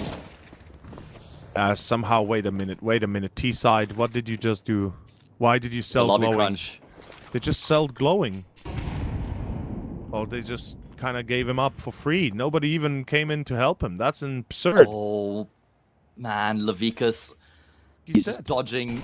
He's gotten ahead of the smoke. Klax is able to adjust, though. That's a massive frag. And they haven't committed to the bomb plant just yet either. Notaneki's gone down. It's only Fenneman left remaining. 1 versus 4 with an AK. Listen, there's a very, very slim chance he could make this one work by dancing around the bomb sites and then dancing on his opponents. That's what he's going to look to do here. His isolated duels with the AK. Astrum are not offering up anything. Fenneman eventually will go down. And Astrum, well, that's their force by finding success. That is absurd. That is absolutely absurd. I'm surprised that they let Glowing die that easily. Nobody there to help him. Or that he just stayed there, you know, hoping to hold on to Lob, but actually got caught in the swing of it. Astrum, what a timing, what a play, and I guess the force buy succeeds.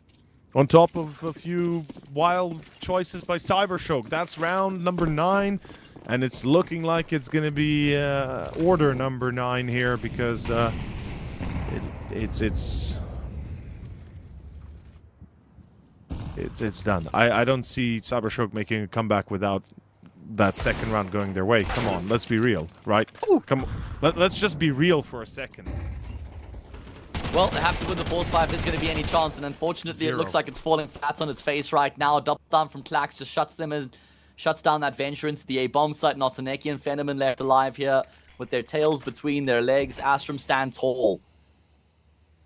It is going to be, I mean, from being 3-0 down at one point, they have just completely dominated the map. And it's also a great thing to see Patsy, Klax playing very well. You know, alongside Grix. We've already called out Patsy and Grix, but Klax deserves a shout-out as well. He's been a stalwart player for his team for a long time. AKA, he's always kind of played his part well. Rarely does he disappoint. It's what makes Astrum a terrifying team. And Patsy this time caught by the Deagle, Fenomen Notineki, looking to cook a few rounds, or rather at least a few players. Oh, big wide swing. Yeah, he wanted more before they commit. Maybe if he can get that kill on the Hell player, then Astrum don't really know where the round is going to finish. But the risk is that if you die there, it's straight up round over. And Kenzie will seal the deal. Force buy doesn't accomplish anything here for Cybershock, and it means that they're now going to have to eco, and 11-4 is ripe for the taking. 11-5, rather. 11-5 for sure. No op out for Cybershock on the round afterwards, though. Loss bonus just not good enough. So we're going to be looking at 5 AKs and whatever utility they muster.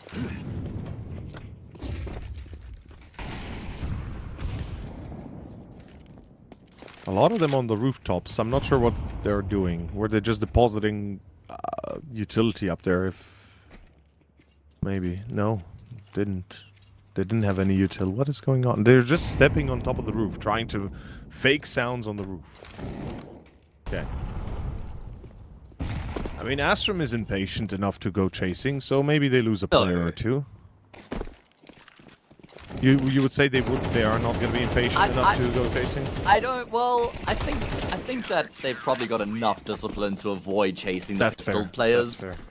And they're going to keep all 5 players alive. What a good boost to their economy now when they're up 11-5 as well. They've got so much cash left in the bank. Grix is even going to drop the MP9 in favor of getting the AWP in play. Did we see the AWP once from Fenneman on the CT side for Cybershock? Nope. I don't think we did, right? No, we did not. Not once. The one time they had the opportunity when they killed Grix, I believe it was round 4 or something, round 3, where they could have picked it up, but they didn't. This is going as well as you'd imagine it to when Cybershock don't have Glowing show up, when Fenneman, you know, hasn't had the chance to do much, and Blixie is effectively on 3 kills, or has been on 3 kills for the whole game. It's not like that. It's that much better for either Fenneman or Glowing, regardless. Point is, 3 players are currently just unable to frag anything. Well, Grix will find a kill, doubles down, very good trade there. Lots of damage done by Patsy, but he goes down. Oh, the read! It's going to be a fantastic follow-up, like you say. Just such good awareness there from Grix after getting 2 kills at ramp. He doesn't get tunnel visioned in on that part of the map, considers that there could have been moves made elsewhere, shuts down a 3rd player, and now it's all on Fenneman and Glowing. 2 players have had a tough time in the server so far. The only thing I'm wondering is they must have heard Lovicus, right? Surely it's not just a random peek outside. He must have, you know, the info must have been available. Maybe, perhaps. It does seem that way with how much confidence he peeks. But it Maybe... could also just be brilliant awareness. And he has more of it. Look at this. He's posted on the angle. He's waiting for the peek. He's not going to connect on the shot, but nor we will. And there's a follow-up. Grix is waiting for it as well. Even though he hasn't landed either of those shots, he's read the play brilliantly. It's a Hello. fantastic performance. Yeah. I suspect that Lovicus might have been on silo, jumped main, and then over a smoke towards Hell, tried to get in the flank. Though not sure. Again, not sure. It doesn't matter even. It was brilliant from Grix regardless. He's on 21 kills. My bro is... He's just owning their position. This is insane. 21 kills in 17 rounds. That domination. tells you enough, doesn't it? I mean, Phenom and Glowing and Blixie, keeping track of them collectively, have got, what, 13 kills between them. Yep. So, They don't even scratch either Patsy or Clax when it comes to kills, so... let alone Grix, exactly. Yeah. And that's 3 players going up against 1 in terms of that kill count. Counting the numbers themselves, neither Phenomen, Glowing, or Blixie together cannot stand against Norvik and Kenzie, you know, in terms of numbers. Just numbers on the kills. So it's enough of a show to tell you how big of a difference it is right now. Even the second top fragger for Astrum is out-fragging the top fragger for Cybershock, so it tells you all you need to know in terms of how dominant this game has been. 12-5. So. We did see a 12-4 comeback earlier on against Dynamo Icklot out of Zero Tenacity, but that's T-side Anubis. I don't see it happening here on T-side of Nuke. Yeah, I'm having a hard time imagining that. Greg's just taking pot shots, finding free kills. It's already starting to come to an end here. I'm afraid we're going to be seeing 13-5 soon. Cybershock, they've run out of luck.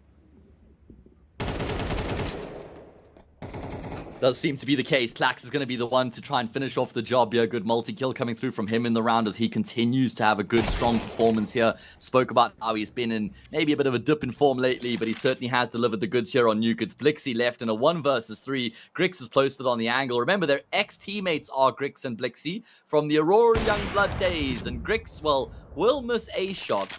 Does Blixie have the bomb? He does. He's in secret right now with no one on the B bomb side. Oh man, this would be a crazy clutch if Blixie could make this one work. That'd be pretty insane. Though somehow I imagine it's not going to happen. Especially not with Grix waiting for him. There it goes. Map 1 done. It's a bit of a cut and dry statement, really, because it starts off so well. We see Cybershock, what, 3-0, right? I believe we said it. We saw it. They handled themselves pretty well. They show good structure. But then once we see the first weapons out for Astrum, it's lights out. It's over. Yeah, it was a really good performance coming through. I mean, like you say, Astrum just dominating the gun rounds pretty much from start to finish on both halves of the map. And from being down 3-0 to win the map 13-5 means they won 13 out of 15 rounds. We did say we knew that it was going to be a tough outing for Cybershock on Nuke, but they just never really even gave us anything to be positive about, unfortunately. So that is going to be the first map of the game done and dusted. We're going to be going to Cybershock's pick of Mirage next, but it's not like that's a punish pick against Astrum by any stretch of the imagination. So Cybershock have their work cut out for them, guys. We're going to have a short break, and when we come back, we'll get into Mirage.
Okay, we're back, and we're going to be getting into the second map of the second game of the day here. Cybershock chasing the series down 0-1 after they got dominated on Nuke. We know they would have had a tough time there, and it did prove to be the case. Now we come into their home ground of Mirage, and we're hoping for an improvement.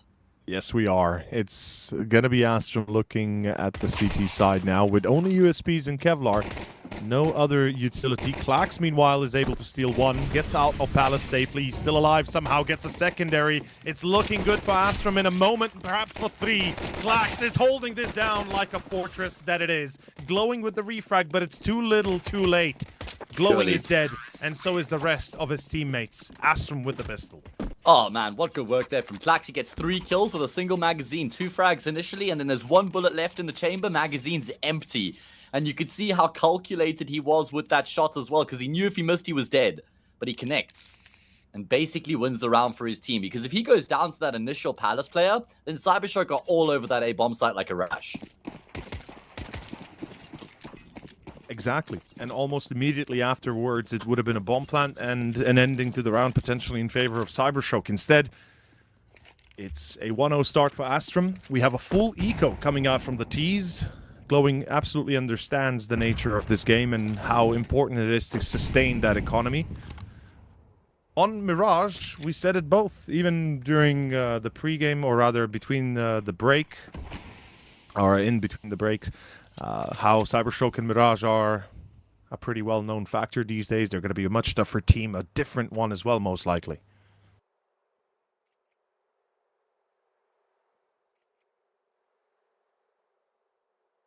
Okay, well, I'm just going to be looking for a bomb plant here. It's only Norway between them and that B bomb site. There's no support on Cat right now. So it's actually very fathomable. This is ideal for Cybershock. This is, and when I say ideal, I mean as far as getting into the side is concerned. I don't think that there's any concern for the risk at large here for the CT side. And Patsy will arrive just in time to try and help Norway out. Can they deny the bomb plant? Grix wants to attempt it, and he'll get the kill just in time. In the last tick before the bomb is dotted down.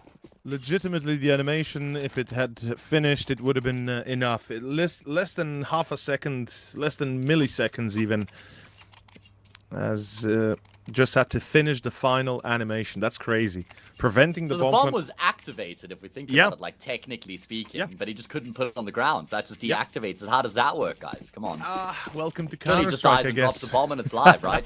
Yeah, that's what you'd be expecting, but it seems like it's like a magnet. After it goes on the ground, you can't pick it up. You know, it's weird. True, fair enough. But okay, well managed.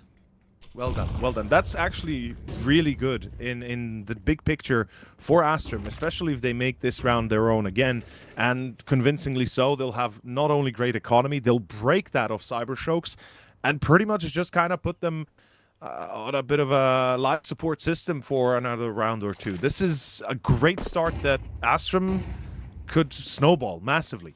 Yeah, they could. It's all about this gun round here to see if they do start to build up off the back of that Nuke win here into Mirage.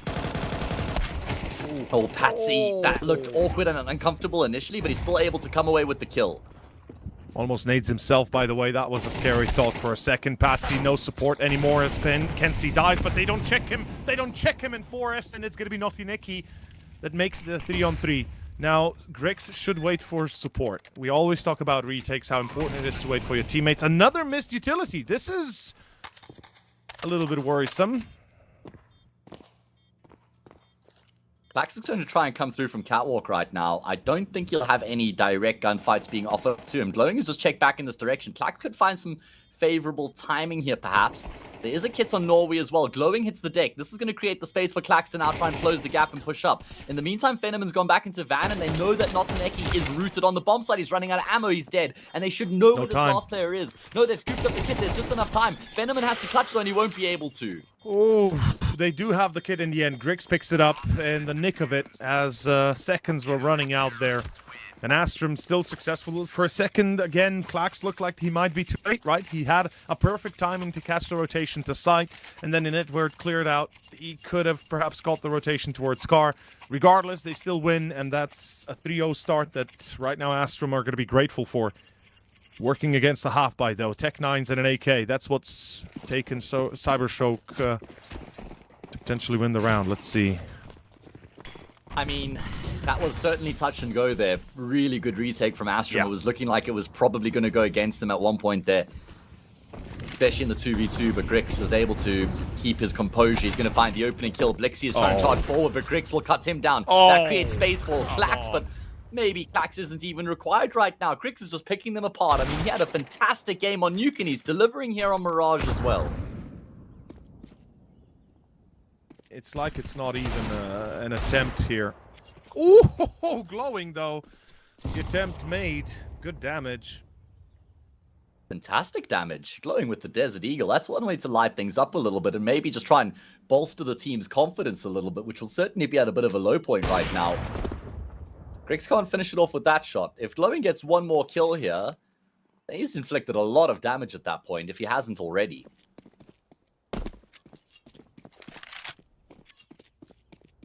They're a little bit anxious to take that next fight. I can very much understand their frustrations, but in the end, Grix, a 4K. And you were saying how Klax is not even needed. Seriously, Grix gets the first kill, reports in that there's another player running through pit. Klax kind of escaping the Molotov on top of balcony, I believe, going underneath.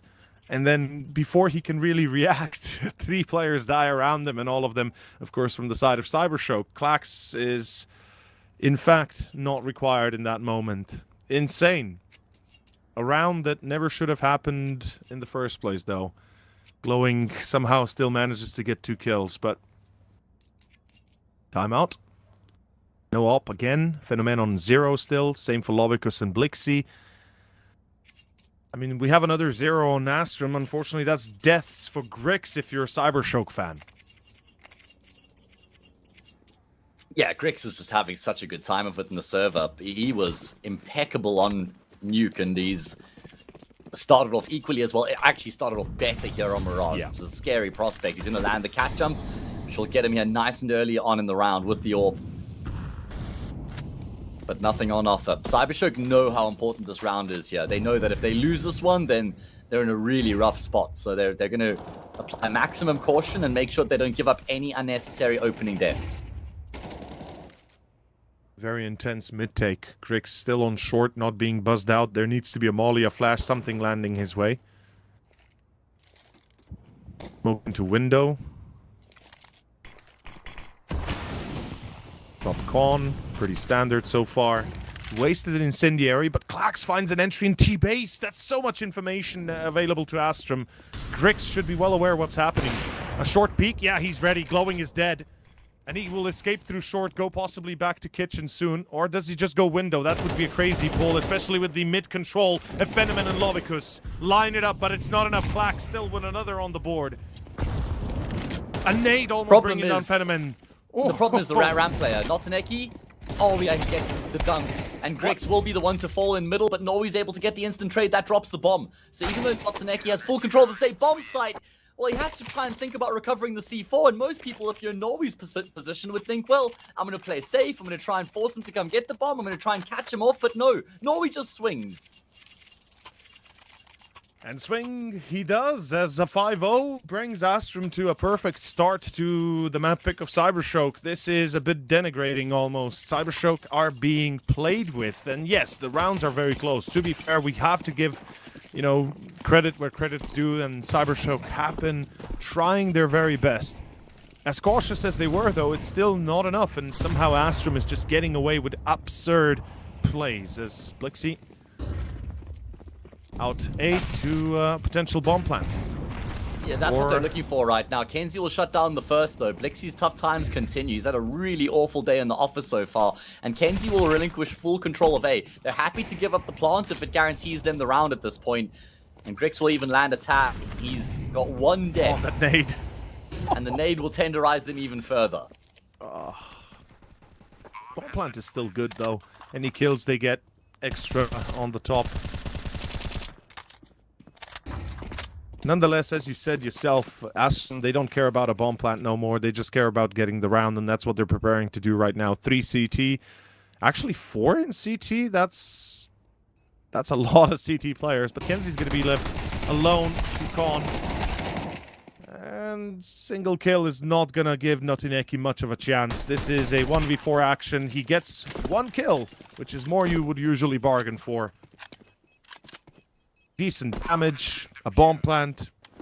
When we're talking about just numbers, raw numbers right now, whilst it looks bad on paper, at this point, Cybershock have an ample opportunity to make a bit of a 180.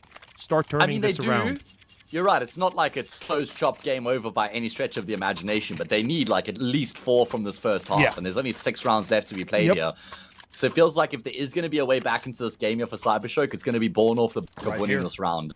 Yeah. Venom, he's finally got the op. We've been talking so much about him in that AWP, and on the second map we finally get to see it in person. Let's see if it works.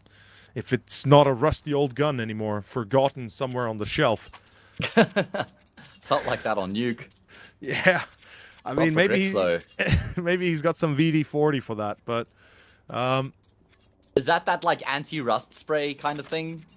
Yeah, I guess it's more of a like a general spray that's like on an oily base. It's like something's a bit like tough or struggling to open something or whatever, like key in a lock. Yeah, we call that Q20 in South Africa, but I just knew because it was also letters and numbers. I was like, VD40, well, that sounds like Q20. It's not even like a product that has a general name. It's just letters and numbers. It's literally called WD-40 for more exact. Okay. But yeah, it's like a blue-yellow can, and every dad has one in the in the belt pack. So it's like a worker's tool, I'll say. You can use it on electronics as well. I don't know if it's the same for your one. Ooh, I am fairly certain to a degree. Not on everything, possibly. Because okay, so don't take our word as gospel before you start spraying it all over your computer for the squeaky fan. It's more like you can on mechanical parts, maybe not so much on electrical parts. So gunk doesn't gather on top. That makes more sense. Yeah. All right, well, here we go. Big gun round for Cybershock. And what they've been able to get so far, let's have a look. They've got a couple players working middle. Patsy is boosted up on top, and Ludvikus will find his head. That's going to put so much pressure on the speed bomb side. It's only Norway here, and he's been spotted. Great flashes. Double blind. Blixie, does he see him on side? Kenzie found 2. Blixie still playing! Oh my god, Norway 180. Ring around the rosy, plays out Blixie, leaves him to be a James Bond. It's still a 2-on-3 though. Cybershock, there's still an opportunity, especially with Phenomen on the AWP. Grix is coming through short though. That means Phenomen has to avert his attention soon, otherwise that's gonna happen. Kenzie finds Notineki, and now Phenomen 1v2 against Grix and Kenzie. Oh, he's been tagged already. Oh, man. What a quick fire shot that was. And he's on 19 health, and he has to clutch. He's going to hit the instant headshot. It's going to be a flash to blind him up. There's a molly here for Phenomen as well. That could make a difference. He's going to lob it over, and that's going to create a bit more space for him, but Grix will just charge forward with the Tech 9. Ballsy move, and it's enough of a chaotic move that it catches Phenomen off guard, is not ready with the AWP, can't aim fast enough to adjust, and that's going to be round done because Phenomen expected him to go around that molly right through the wider angle where he just shot his teammate, so he would have had an opportunity to potentially get a headshot or a body shot through the box. And instead, Grix, Tech 9 in hand, runs through it like Superman, not only killing the final player of Cybershock in the round, but also defusing the bomb in time, leaving it to go 7-0. Cybershock is down and out badly. They need something. We said it, 6 rounds remain, now just 5. You need to get all 5, in my eyes. Does feel like that's kind of required at this point. Maybe 4 of the 5 is a bare minimum, but they need everything they can work with. It kind of feels like with how good Astrum have been so far in the series. 4v4, at least they've been able to keep the numbers level here. Again, I mean, they've been consistently able to get players into middle, and they've actually been able to kind of split onto this B bomb side a few times as well, but they can't finish off the job. They've come close with a few of these rounds, but they still have zip on the scoreboard. It feels like you're describing Nuke as well in a nutshell. True. Like, it's rounds where they get substance, they get position, they get after plans, but it never comes out to go their way because they lose all the duels afterwards. Never materializes into a round, right? But this one could. This one seriously could. Glowing does a lot of damage to Norway, but he's actually going to be the ones to come off second best. Now the focus will start to shift into the safe bomb side. Klax is just tucked in behind Triple. He doesn't want to give up the game that he's here until he's almost guaranteed a frag. So he's trying to dance around Triple. Norway's trying to take the bait. Klax hears the steps, and now eventually he will emerge. He's going to get that one frag on Flix. He spots up the second. He's just trying to buy as much time as possible because Kenzie's on the flank. Norway dies to the HE in the meantime. Kenzie now rounds the corner, spots one on stairs, and he's going to hear the bomb planter as well. So that'll give him all the information that he needs right now. I mean, if he can deny the plant, then it just becomes a game of time at that point. Oh, the stairs player will step back out. Notineki, brilliant awareness. That is a great call out if somebody made it to Notineki, or if it's his own insight right now working at large. But it's a brilliant double check of Pit, making sure you haven't been duped. And that's where I just wanted to chime in. I still expected more to happen there. I didn't think he would wait. Pushing from Pit to site was what I expected, right, to get the player that's trying to plant the bomb and then focusing on the player stairs. But instead, waits and gets caught in the swing. Cybershock, their first is here, man. And look at look at what that does. Yeah, the economical damage is insane. Yeah, 7 rounds in a row, you lose 1, and you got 4 upgraded pistols and an AWP. That is far less than ideal right now. And if you're Cybershock, well, it's best case scenario. Now you win against the 4-7-2, anti-eco 7-3, and then your campaign is alive and well.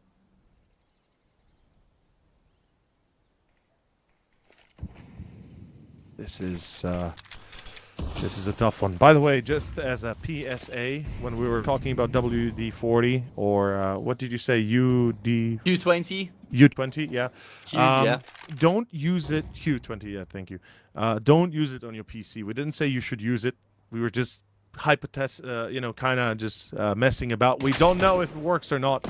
So please don't blame us if you break your PC.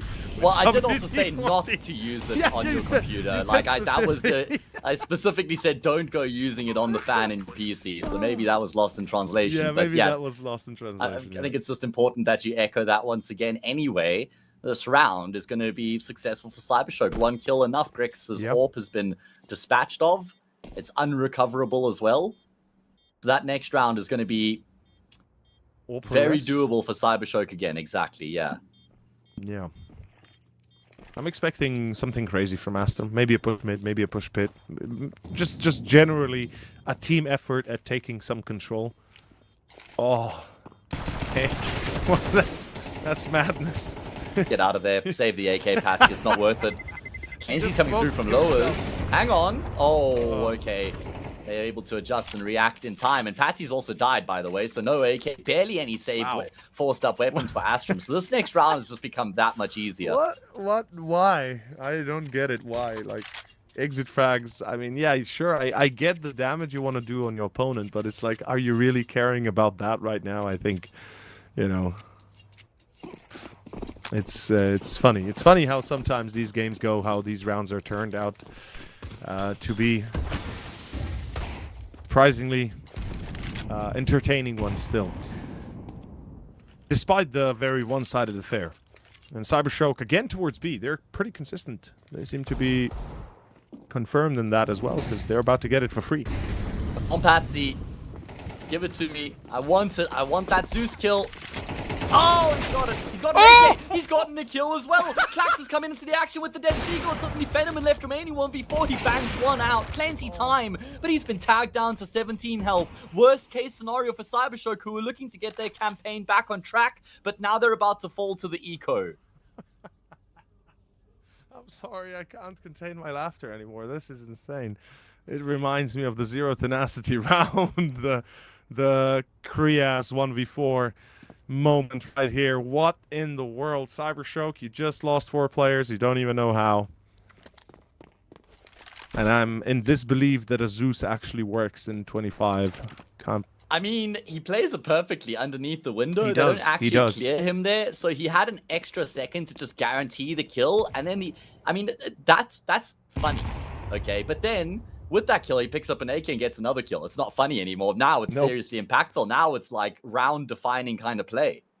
It's over. Round is over already.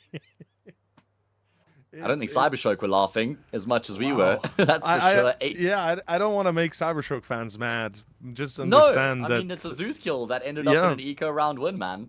Yeah, it's you don't get to see these very often. And I'm not talking about eco round wins. I'm talking about Zeus kills getting eco round wins afterwards, right? Most of the time, the Zeus. Yeah. Sorry, I was just going to say, the one thing I've still never seen is 2 Zeus kills in one round, because now the Zeus obviously recharges after you get a frag. I've never seen someone get a kill with the Zeus and then let it recharge and find another frag in the same round. I'm sure that's a hidden achievement going to be at one point in Counter-Strike, when they add achievement, of course. But yeah, I've never seen that as well. That's actually... I did know that it can recharge itself. It takes a very long time from what I know, like a good 10 seconds or something like that, but 20 maybe? I don't know. In any case... I think it's 20 to 30 kind of thing. Yeah. Like, it takes a long-ass time, basically. Yeah, and if you get a kill with the Zeus, you're probably picking up the gun that you've just dropped, right? You're not going to be like, well, I'm going to hold onto the Zeus now and look for another. Either way, what a massive let-off that is for Astrum being able to win the eco where they really had nothing going for them. And if they make it 10-2 from here, well, we could just wrap it up and call it a day at that point. Grix is going to go one and done, so at least there's a trade out of Glowing. And there's still a player on B. So we can't count it out just yet. Norway's holding that position. Kenzie coming in to support. And they're convinced to go A, yet Patsy will be found. Wait, how is Patsy allowed to die that easily? That is quite absurd. And oh la la. Blixie counting his lucky star, or excuse me, Glowing, not Blixie, counting his lucky stars as he gets a kill. Klax trades off and will be traded off. Kenzie, 16 HP against 2 players, and this should suffice. Right, surely you get number 3. Oh, yeah. No, I don't think Kenzie's even going to attempt this with his low health. I just like the multi-pronged attack coming through from Cybershock in this round, pressuring middle into B, and then going in towards the A-bomb side again, catching that CT player in transition, in rotation. Good AWP shot landed from Phenomen at range. And Cybershock can kind of put behind them what just happened in that previous round by winning the round straight afterwards.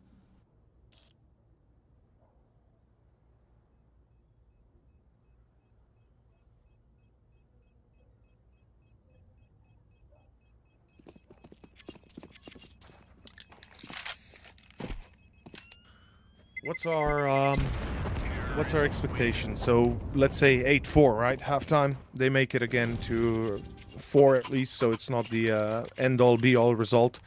CT side of Cybershock should generally be a little bit better.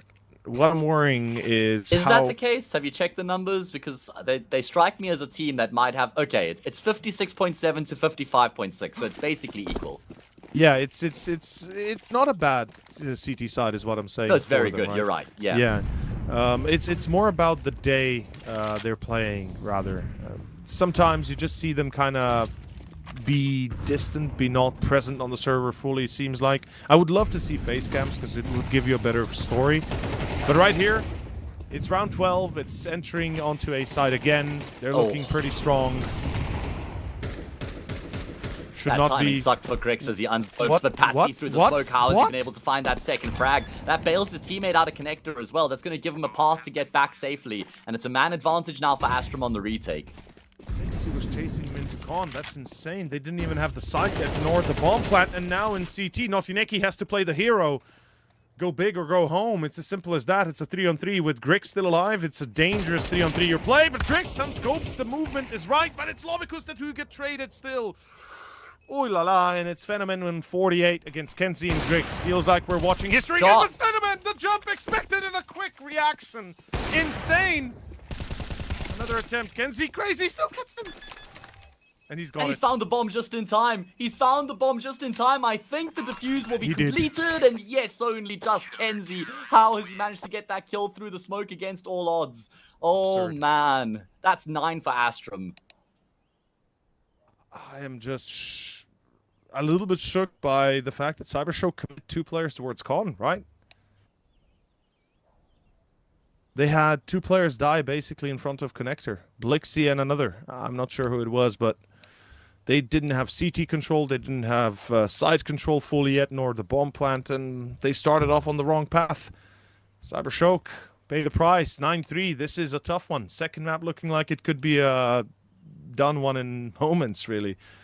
Yeah, unfortunately. And the problem is, it feels like even though the scoreline's 9-3 for Astrum, what's unfortunate is that it feels like a lot of these rounds have been a lot closer than what the scoreline suggests. Like, I think Cybershow could have had 6-all here pretty easily. No one would be surprised if they'd been able to just get 1 or 2 of those rounds across the line in which they had advantages. But now, Astrum are just 4 rounds away on this T side from finishing off the job. And they're pretty damn proficient at doing that.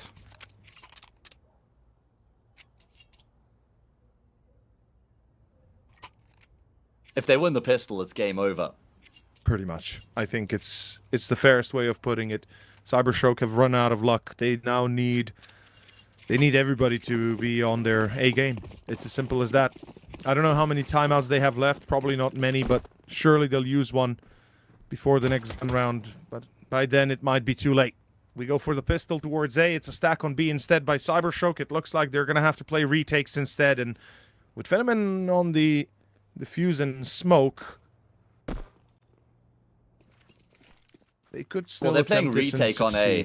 Yeah. I mean, you're going to have one player in CT, Notaneki, who can maybe try and get a pick, but you don't really want to overface in this round as that CT player. Instead, you want to try and remain in control of CT and then wait for your teammates to join up with you. But Notaneki is playing by his own rules. That'll earn him an opening kill. He's found a second as well, add a third stat tally. Notaneki tearing his opponents apart. And for the first time on this second map, we actually see Cybershock have a cohesive round together. Damn. They won all pistols, didn't they? No, they lost the pistol no. on... Yeah. They lost the first pistol on... Or the second pistol on Nuke, right? Yeah, I think it was the second half pistol that Astrum were able to win. Did they not win the first pistol here? They did. They won the pistol on Mirage to open up as well. Yeah.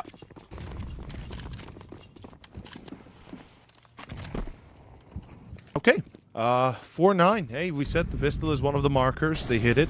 There's many more to go for. It's like a 20-step recovery, but the 20 steps can be achieved in fewer if you're successful enough. It's Blixie to find Patsy, though.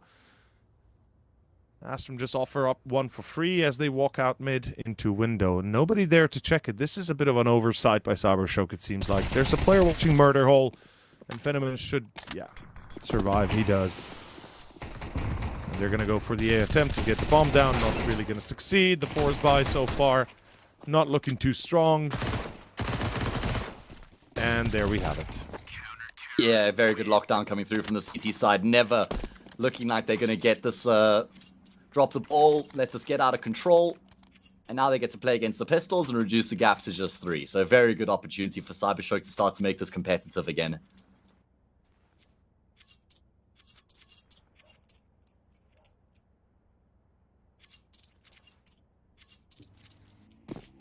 Four more, and I'm gonna start believing in a comeback. I think they need to get to 9 before I start having any hope, though. I've been burned one too many times to trust. Okay, so you've learned from your mistakes is what you're saying before you overcommit, give too much credence to the comeback. Exactly. SMG's just running riot here against the pistols. Easy cleanup coming through for them as we expected in the round. That first gun round going to be a very good indicator as to what we can expect going into the rest of the second half. Because if Cybershock can win it cleanly, then that starts to perk me up for sure. And we can't forget that they're going to be very limited when it comes to those guns. Astrum, I mean, 1.7 in the bank. It's not exactly a Hail Mary amount of cash that they're going to be having. So utility is going to be limited. No AWP is going to be available. It's looking like it should be a pretty tough one. No, never. Not that low on health. Like you say, I mean, you know what? They do get, what, 2,900, I think? So 24, yeah. Was it 2,400? It's enough to get AKs. They're just a little bit light on neutral and without the AWP, like you say as well. But it's enough to kind of still say, yeah, Astrum, you have enough to make this one competitive. You have enough to work with here in the round. Let's see what they're going to do. Throw hands. Let's see if they really do. Astrum smokes into window, smokes into con, smokes into short. Damn, they're really expending that fully. countered by all sorts of util on the back. It seems like an A split. Astrum pretty convinced that they can do this quickly. It's Kenzie to be called, though. Wow. Lovicus with a double on short. And it's glowing to finish Grix. That's a beautiful round from Cybershock. Number 7 looks like a very much done deal one. And Astrum on another the eco. T-side has just not really been able to get off to a favorable start at all. I feel like all of these rounds have been very clean and comfortable for Cybershock so far. And for Astrum, it feels like they haven't really been able to even get their foot in the door so far in the second half. Very clean gun round for Cybershock, keeping all 5 players alive is going to be a huge boost to their economy early on. And they haven't gone into a shell here either. They're not playing reserved, conservative Counter-Strike. You've got Levikas, who's jumping up on Catwalk at the start of the round, finding a double there. And just flexing all over Astrum.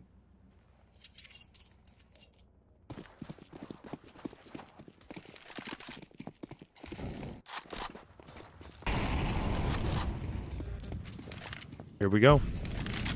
Off to a potential full comeback. Cybershock pushing to a third and final of Anubis would be quite a sight to see after the debacle of Nuke. It's not as a disappointing performance than perhaps from Zero Tenacity, but it's not too far from Kenzie, it. you took too long. He had the kill dead to right. He decided to take an extra second to just guarantee the headshot, and that allows for the connector player to arrive in time. It's going to be back-to-back flawless rounds here for Cybershock. And Kenzie, well, he's just kicking himself. He didn't pull the trigger a little bit sooner. Waited too long, lost his teammate, and for it, lost the round. Didn't even get the kill. That's a stinger moment right there. It definitely leaves you a bit wounded. Well, hello there, Cybershock. 9-8. One away from tying it up. One away from making me believe this is possible and that Anubis is definitely going to be coming up. As for Astrum, Grix, he's got the op out. We've got the AKs again. We got full util. Certainly, there's more to this story than just a few rounds stuck together by glue. Yeah, I mean, you mentioned once Cybershock gets a 9, then you're going to fully believe that they can get the job done from there. I'm believing already. Let's see. Astrum haven't gotten a kill in the past 2 rounds. They will find an opening frag here. There's quite a lot of emphasis on trying to defend middle here for the T side, for the CT side, fighting Cat, Connector, and Snipers, but they have been forced backwards. Fenderman has to reposition. He's going to just peek into Kenzie and win that duel instantly. No way. Nobody's watching short. What are you doing? Yeah. This is a bit sloppy. Astrum is definitely making a few too many tactical errors here. Nobody was watching short whilst we had Grix fully crouched and peeking into Con, into site A. Interesting. As Astrum, 2 versus 3. Oh, what miss shot by Fenderman. That's massive. This opened up an opportunity if Klax had not missed. Norby now 1v3. Man. And we should be seeing surely an end to the round soon enough. Fenderman does not miss. Or does he? Well, he didn't. Doesn't miss. Yeah. Yeah. Connects, but doesn't get the kill. He brings Norway down to 19 health, though. This should be impossible for Norway. He's just going to try and throw some util to keep them focused on the save bomb site, and he's on his little bike. He's immediately motoring across towards B here with 25... Oh, no, he's going middle instead. He's overthought this one, I'm afraid, because if he just commits to B, he certainly beats his opponents to the punch. He's going to try and path back through Connector. He's going to end up on top of both of them, but is there a world in which they get caught with both of their backs turned looking the wrong way? He's going to spot the first player. No trigger discipline, though. Oh, man, what could have been had he just edged his way further forward before he commits to the kill, but you can't blame him. He's thinking, I kill this guy. The other guy's probably on B. What a maneuver. What a play. And that is going to be a round done. Astrum, they get themselves caught in a bit of a trap again.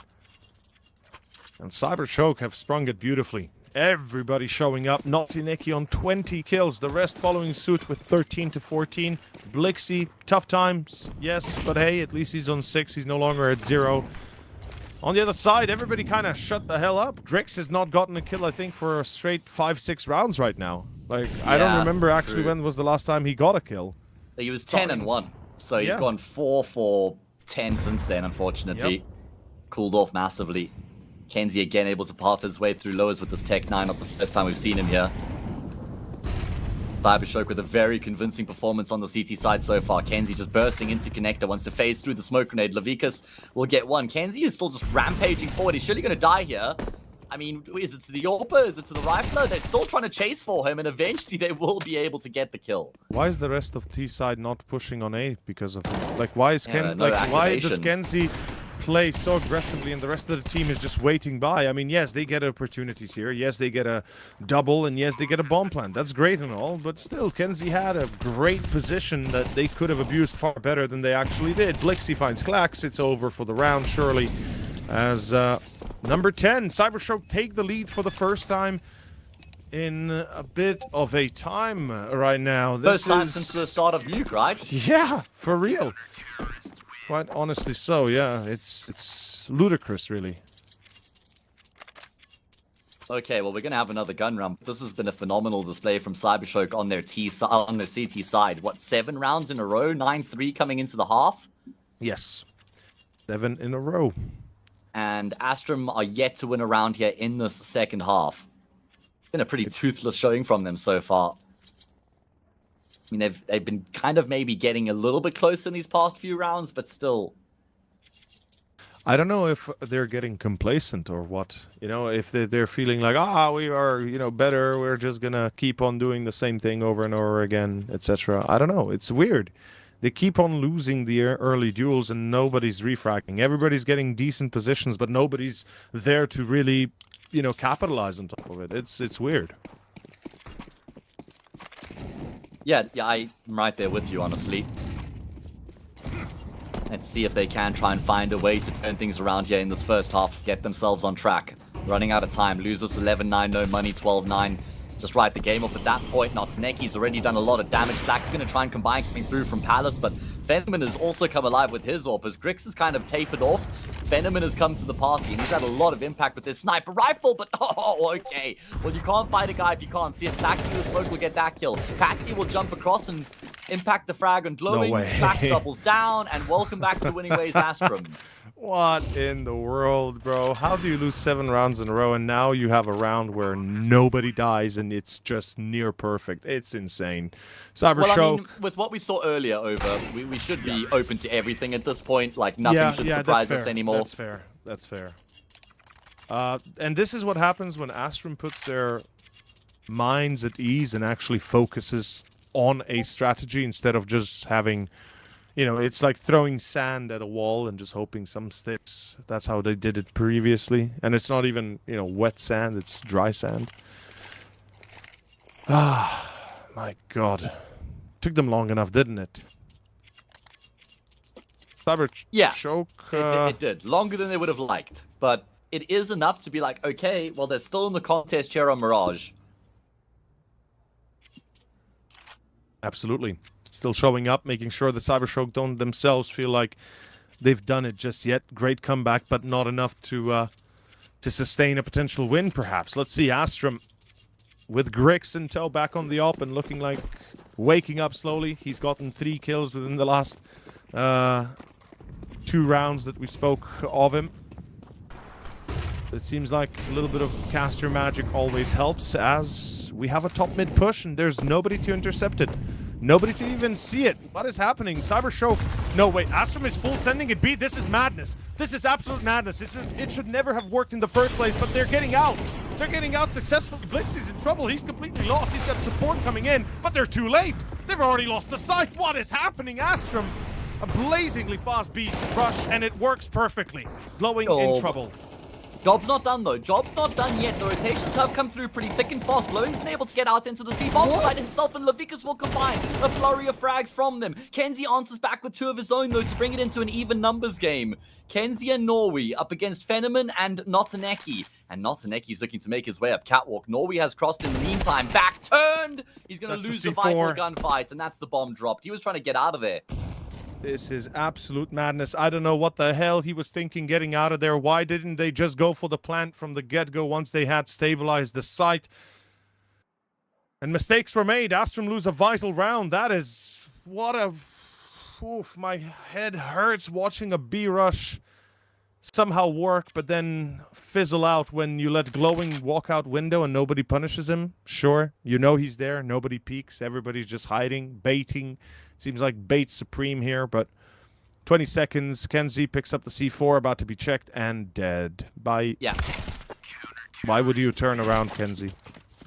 Yeah, it's a good question. I He's hoping that genuinely they don't get understand. aggressive, I guess. But why? either way, it is going to be Cybershock up to 11 here, man. I mean, that round probably should have been Astrom's with how they successfully were able to get out of apartments into B, but just never really able to get enough control for a plant. And I guess that's just down to how quickly Cybershock rotate there and how much pressure they apply on that B bomb site.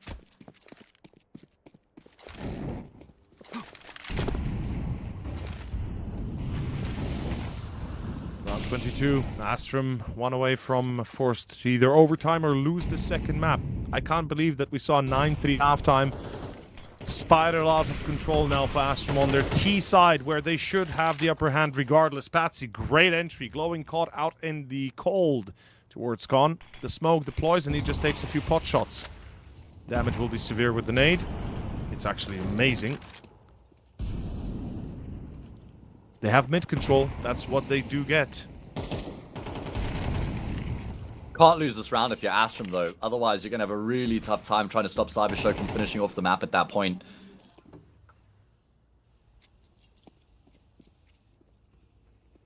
Okay, well, here we go.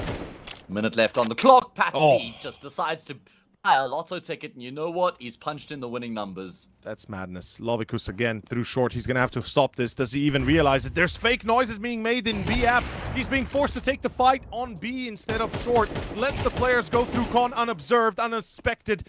But in the end, it's not working out because the kills are not going through for Astrom. 35 seconds. Bomb is still dropped outside of Con. Yeah. It's a disaster. It's another disaster waiting to happen. Who challenges Phenomen is the question. Oh, Patsy. Maybe an ace clutch. Maybe not. Trade off HP. Double check. Takes the bomb. White swings back out. What? And there's the nade to follow up. Whoa. What is that? No damage almost. They must suspect he must... Surely they suspect he had run away. Surely. He checks the shot corner. I think he must have been seen. He must have been seen. Yeah, he said it was seen for sure. There it is. 12 I'm to afraid 10. it's been a meek showing here from Astrom on their T side, because even when you're getting opening kills like that out of Patsy and you get yourself a 5v3 and you still can't convert rounds like that, then you're just not going to be able to be competitive, I'm afraid. He's had some really good kills in these past few rounds that they just haven't been able to capitalize on. And that, as you say, is 12-10. At least they get the bomb down coupled with their round loss bonus. It will afford them a full arsenal of weapons, but they've only won one out of what? How many rounds have we played? 10 rounds and a half so far. I think they've won one, and now they have to win 2 in a row.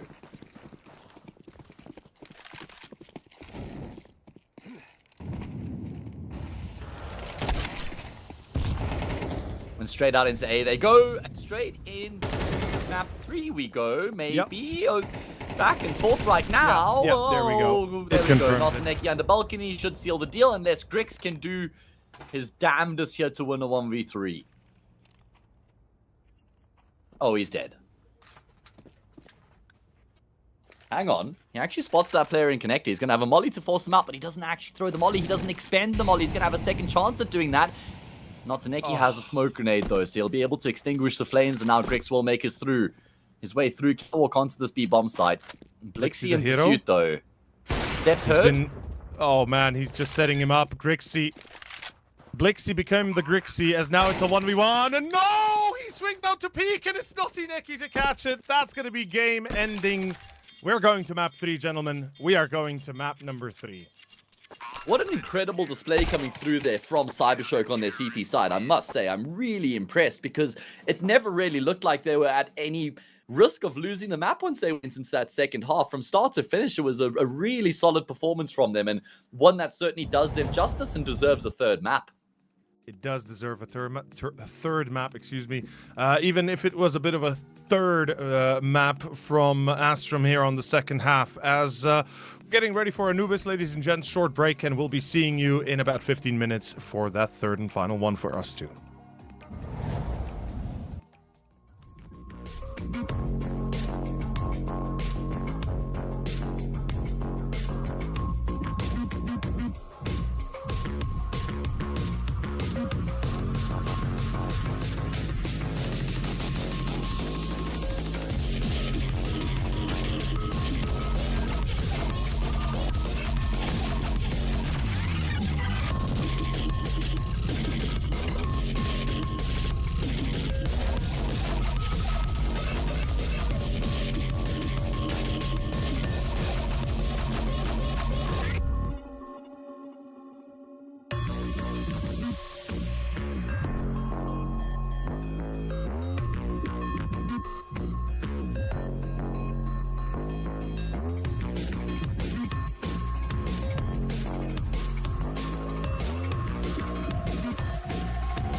And we are back, ladies and gentlemen. Map 3 is live right ahead of us. My name is Over, joined by Hayes.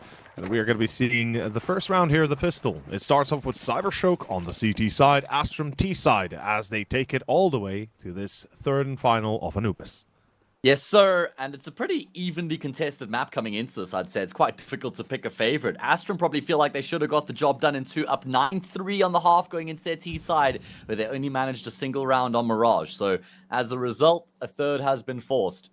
And they've actually found a lot of space in towards middle. It's only Klax who's going to be trying to collapse onto the same bomb site through A main. Phenomen finds first contact and he's able to get a kill. I thought Glowing might capitalize on that, but no. Good awareness from Kenzie. Notsuneki goes searching and he's gotten one as well, but the numbers are level as the bomb plant comes through.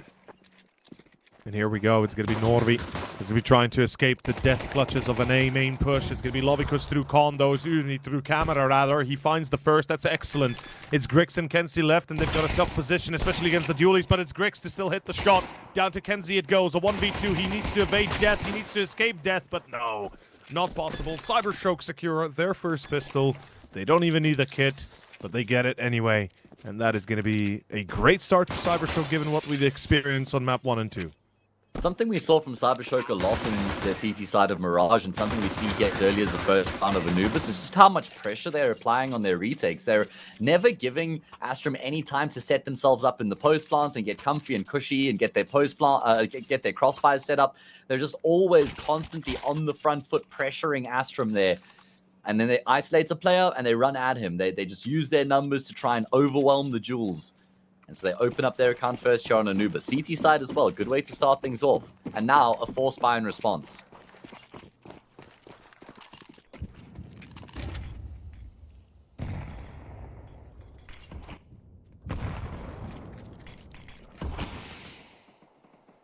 Astrum, slow and steady. I like the fact that they don't just bum rush a position and hope that it works. Head through the wall kind of scenario. There has to be a plan, though. You can see that they're all grouped up in canals. Yep. It's going to be a big executes into the same bomb site. How good has Notsuneki been today, though? So it's going to be tough to get past him here without him finding a decent bit of impact first. And there we go. He steps out. He finds a kill. Trade comes through straight afterwards. Glowing can't double down. And so that's going to be the bomb site now in control of Astrum. Massive dub here for Astrum, actually, given how well they've been able to enter without losing too many. I mean, HP on Patsy doesn't really matter. It's more about the bomb plant as well as the psychological injuries. This Grit wins the duel. That's massive. Blixie's down, and the retake all of a sudden done. Yeah, it's round over. Astrum have won it just by looking at the site wrong. Damn. And I think it's also down to the fact that Phenomen has an AWP there. I think if Phenomen has a rifle or an MP9, they probably give a little bit more of a chance to the retake and feel it out. But with the AWP, it's such a liability in trying to get back into the bomb site. So that probably is a bit of a handicap for them as well, I reckon.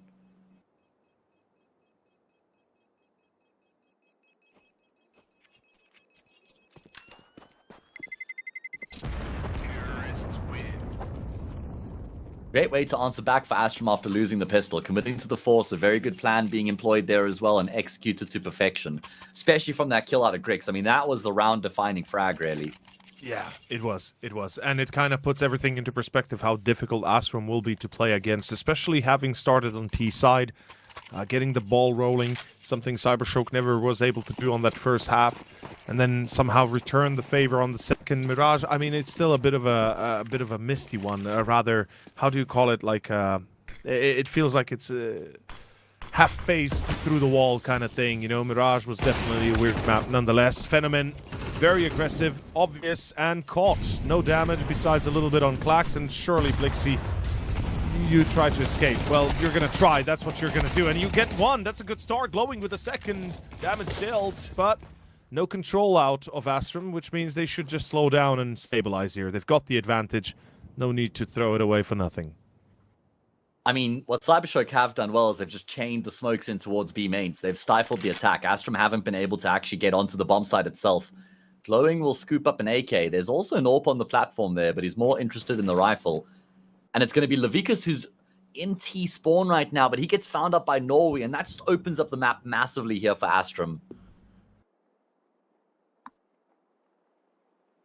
Glowing, going towards A. Was that a step just heard right now in Con? Perhaps. Definitely heard the util and I think the steps that followed. But Blowing is going to be going back into middle with this AK he picked up in the B bomb site. So he's moved a lot in this round, and he's going to be finding them with a pretty good timing in towards middle, and he doubles down on Grix. He won't expect Clax to come through for the trade, but he's reduced it to a 1v1. This is massive. Astrum, they had a close call here to potentially still have a 2v1, but instead, Clax has to pull it all by himself. The hero, again, Notineki, no kit. He's got a C4, oh, excuse me, C4. He's got a Kevlar and a AWP on him. The C4 is on Clax, in fact. 1v1. Expecting him in camera, going wide, but not a miss. As Notineki secures the second for Cybershow. Close one. A lot of money paid for the survival of it, but nonetheless, it will be a rebuy for Astrum, I believe. I'm fairly certain in that. Yeah, it will be, but the problem is that they've just lost to a force buy that didn't really have much going for it. It was a round where they're even able to get that early kill on Fenneman's AWP outside of B main, so with that opening kill, you would have expected that to have been enough, and then they still get the kill on Blixie through the smoke, 3v3 at that point, but Glowing is the difference maker, man. In the 2v3, the way he goes searching in middle and gets both those frags was brilliant. A chance for Cybershock to put some real early pressure on Astrum here in the decider, because if they can win this round here, 3-1 becomes 4-1. On the CT side of Anubis, they are going to be very happy with that if they can make it happen.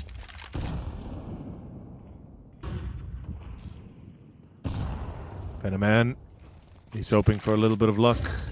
Timing is not his friend, though, and smartly enough, he does pull away. It would have been a double challenge otherwise, and he's likely to take a bullet to the dome there.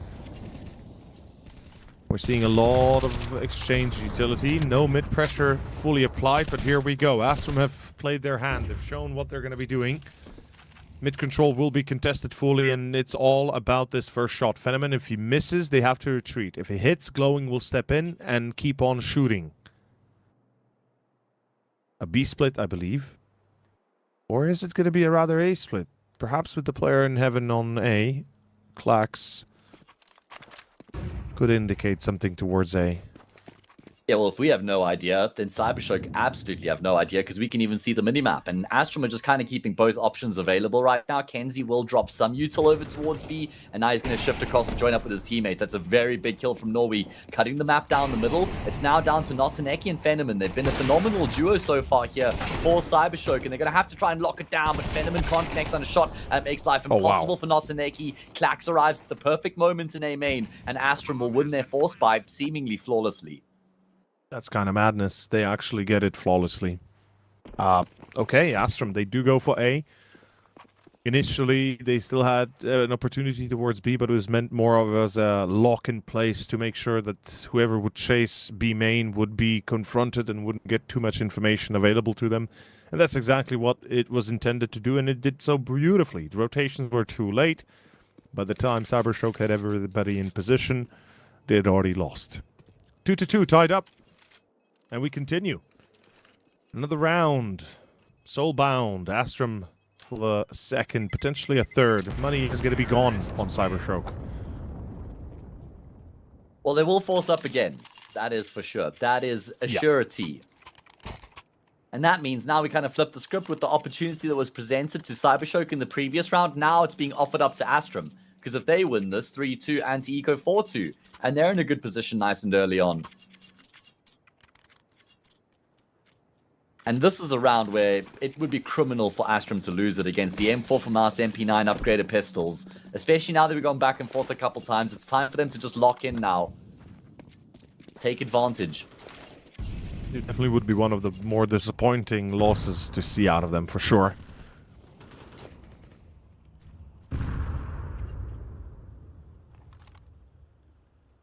Yeah, you can't keep passing up on these opportunities. It's as simple as that.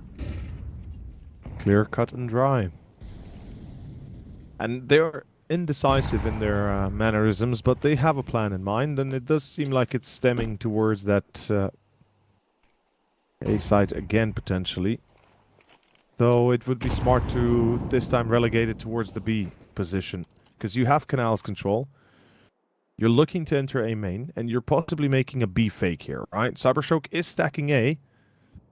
So the plan for Astrum has to be a B fake into an A main play, right? Surely you don't just walk into A without doing anything anywhere else across the map. Well, because they're playing against the weaker investment, they may be able to get away with it. The problem is that Cybershock do have that heavy lean over towards A, so it would certainly play into their hands right now if this does end up being that big A hit, which is looking like it may very well be.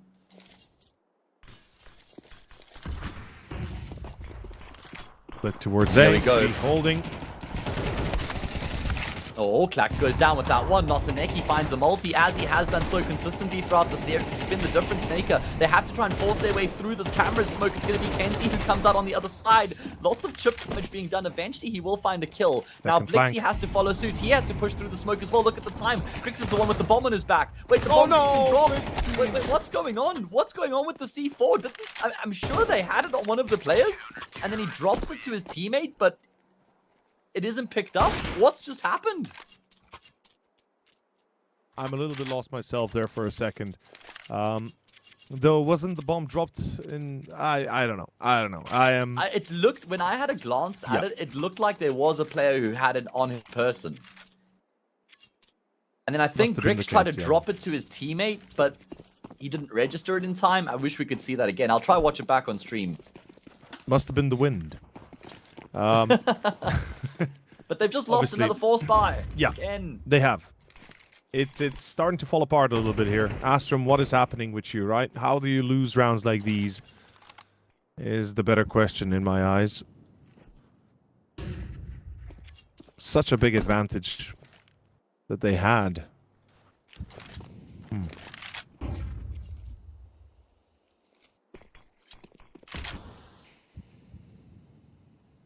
Yeah, well, I've got the stream opened up now, so I can kind of keep an eye on that while this round goes on. I'm doing the same, funny enough. I'm doing the same right now.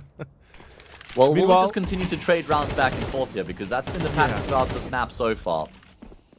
It really has. Grix with the entry secured. It allows Astrum to take it a little bit easier.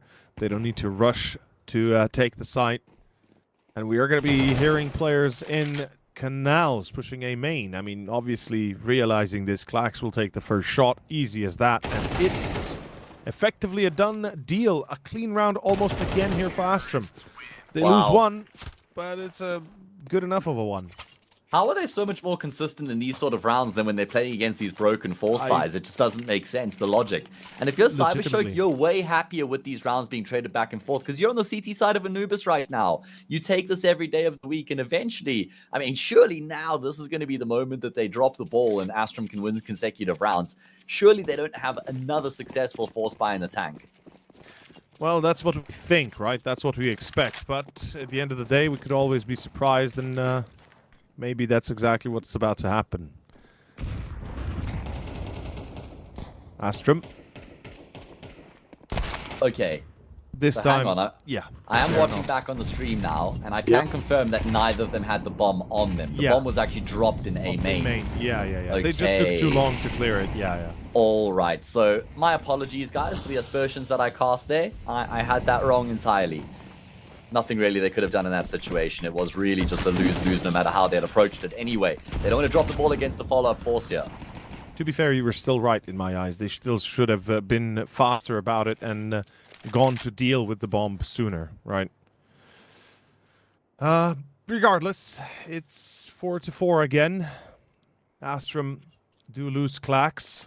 Not the greatest of starts of a round, but not the worst either.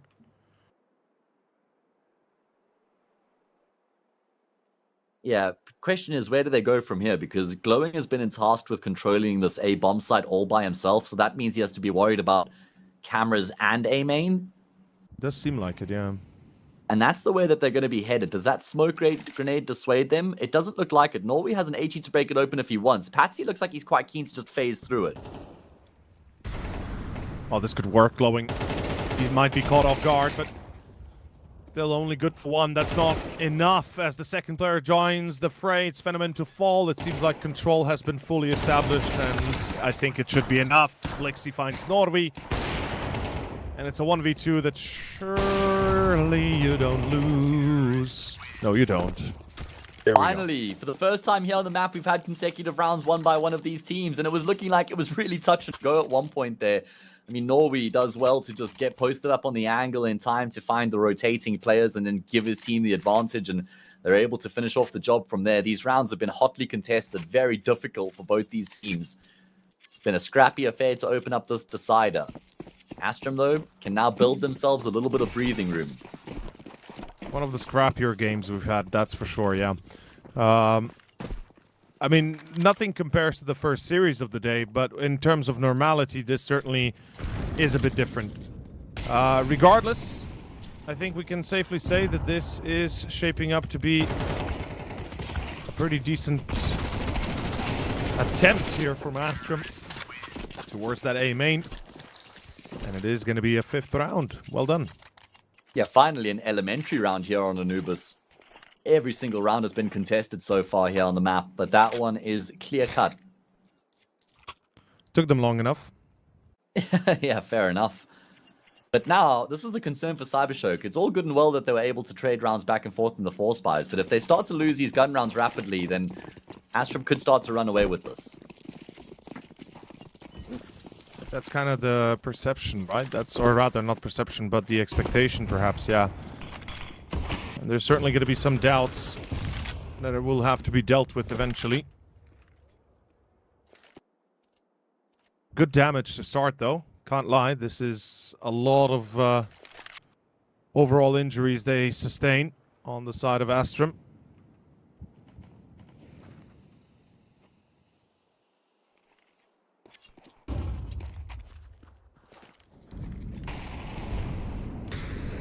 No kills yet. Yeah, it's a pretty standard default, right? Just working their way across the map right now, making sure Cybershock can't make any plays of their own. Clax controlling a main. There's going to be a contest coming through from Clax. He goes for a really big wide swing. I'm quite surprised how much he commits there. And he goes 1 for 1. It looks like there's going to be a second wave from Astrum heading in towards the, say, bomb site, though, as they start to cluster together. And Kenzie is working middle. And there's quite a bit of space there as well. In the meantime, though, look at Blixie. He's on a flank of his own. So they're getting a lot of info as a result of Cybershock.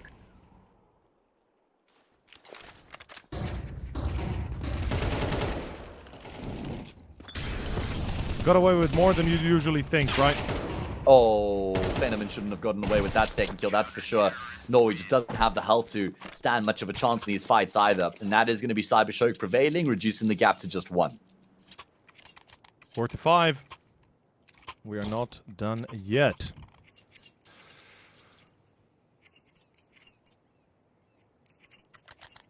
Cybershock. I think they've learned from their mistakes on the last 2 maps. They seem to have stepped up their game massively compared to the first 2 that the first 2 maps that we'd seen from them.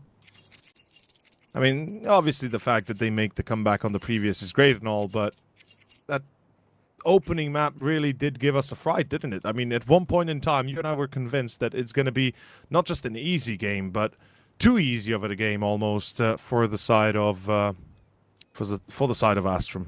Yeah, I mean, they dominated that first map after being down 3-0. They won the map 13-5.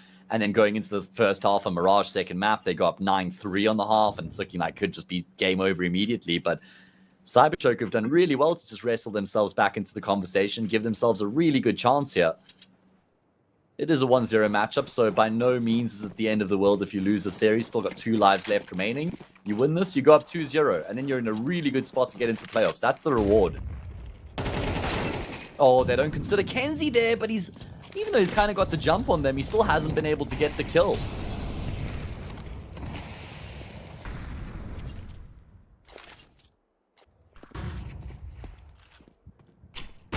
Mistakes made. And they will lose their first. With Kenzie gone, trouble on the horizon, Cybershock could look to expand into that 5th. Start taking control of this game, perhaps, even.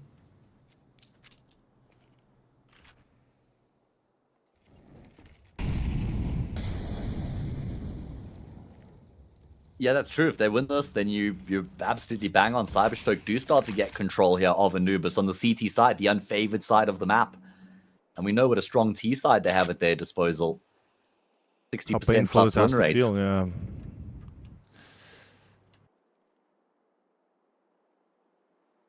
Got to be Oh, quite they're going painful. searching. And Blixie. That's a loss you cannot afford, I'm afraid. What a cleanup coming through here from Cybershock. I mean, it all started with Levikas catching Kenzie off guard in the corner. Or, I mean, it was Levikas who was caught off guard, but he still gets the kill. And then they go searching through A main in the mid round, just constantly making moves. A very versatile, a very active CT side from Cybershock right now.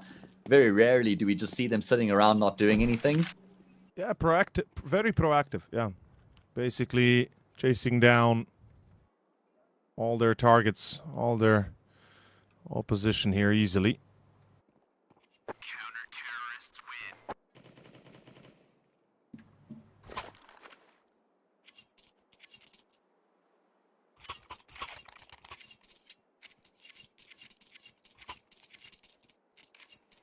So, round 11. It's been a bit of a back and forth. We said it from the get-go, a little bit of an unimpressive back and forth, really. It's given us a few more questions than answers, really. But Astrum right now, I mean, they've got to start winning if they want to keep control of this first half. T-side of Anubis, usually you'd expect them to get 7, let's say, in this scenario. Anything less than that, and there's definitely concern to be had, or rather question marks of concern. Yeah, I mean, I think that 5 rounds for Cybershock is already going to be putting them in a really good position. So, yeah, see how many more they can get out of this first half.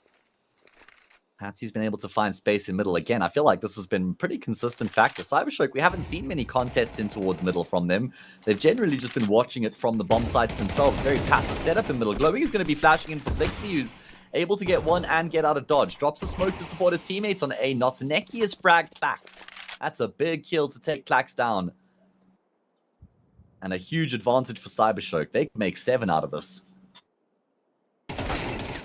Astrum is getting paved with the floor. Kenzie does get one in return. Slowly but steadily, this is starting to spin out of control a little bit at least. Astrum need to get on top of this ASAP. And the fact that they might consider saving a 3 versus 4, I mean, I'm not saying they are saving, but the way they're playing this slow, it feels like they're definitely considering playing it safe and safe. But I just don't see the logic behind splitting 3 versus 4, and you're splitting 2 people, 3 people in fact. You all go 1 for 1. Kenzie checks main again, goes for doubles, 14 seconds, preventing the cross from camera, will allow the bomb plan. This is madness if they actually succeed. And the bomb will be planted in time. It's still going to be a 2-on-2. I mean, the madness might have some reason to it if we continue the way that we'd start. Damn. Oh, Fenneman with the USP is going to be able to draw blood, taking Kenzie's head off, and Norway now has to try and get himself back into the bomb site. Diffuse isn't being stuck here. Finds the frag on the first, now knows that Diffuse isn't being stuck, and also, Fenneman doesn't have a kit. Naughty boy, Fenneman, you had the money coming into this round, decided against buying it. Norway will change up his avenue of approach, but Fenneman will be able to adjust. No kit, no problem. Cybershock get the lead. Damn. I'm in disbelief how effective that was coming out from Cybershock, but nonetheless, they succeed more than I thought possible, and, well, 6-5 means Astrum is in deep trouble, bro. Like, this is, I don't even know how else to say it. Yeah. Astrum are cooked if they don't get this, like some control over in this scenario immediately. Like, they need something, whatever they have. 6-all seems unlikely, right, with the lack of an investment. And the problem for Astrum is that they were the ones who won the Force Wars. Like, how have they ended up here at a deficit after coming out on top of the Force Wars? Because normally when you get in those extended, ugly Force 5 battles, the team who's able to string consecutive rounds together first is the one who should get a big upper hand in the half. But now they're staring down the barrel of 7-5. Kind of disappointing, isn't it? You would think they have more to them than it meets the eye, but apparently that's not the case. And at this point, I don't know what else to say besides I sincerely think that we could be seeing a bit of a spin out of control here. That, you know, that, how do you say, death spiral even.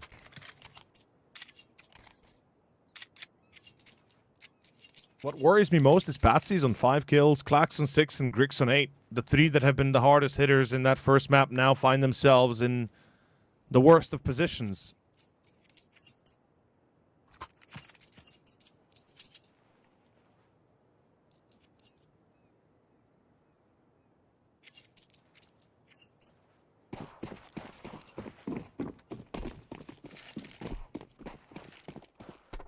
Well, let's see if they can find a way to make this awful position work.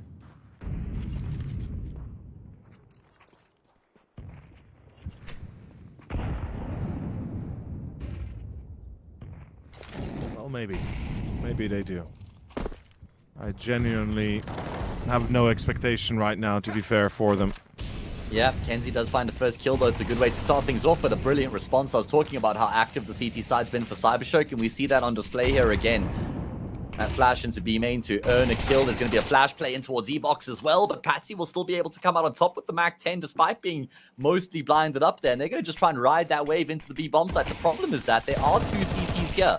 Fenomen's AWP and Notaneki's rifle. However, so much damage done through the smoke. Fenomen will get found out as well. Playing around the smoke, he's going to find the first dropping the bomb, but that then obviously compromises his position, and that should be enough. I mean, this is now... They know where he is. He's being peppered down, and 6 all ripe for the taking. Fenomen, how are you still alive? Yeah, I don't know, brother. And Somehow another he's- smoke. Oh, I Somehow lied. he's not dead. Somehow he's, you know, still persisting and all that. And they're just not offering up anything. It's so smart. They're forcing him to peek into Norway before they just swing him from every angle. And there we go. Sure, he gets one, but he gets peeked straight afterwards. And Astrum do indeed level up the scoreline going into the second half. I mean, even 6 is still a little bit underwhelming given what we know, given what we expected out of them starting this series off. The second map gave us the idea that Astrum are not impenetrable, that they are not invincible. And certainly this final map confirms that. Or the second map, yeah, as I was saying. The final map definitely confirms the fact that Astrum are not impenetrable and, you know, they are still human just like us. What I do wonder, though, is how much energy do they have left to play the second half? It's CT side now. It's going to be more difficult, and it's definitely going to demand a lot more on the concentration part. You know, they're going to need to be... They're going to need to be extremely, extremely vigilant. CT side, you can quickly fumble, advantage lost, and then all of a sudden you're fighting for survival with a few rounds down. Never a good sight.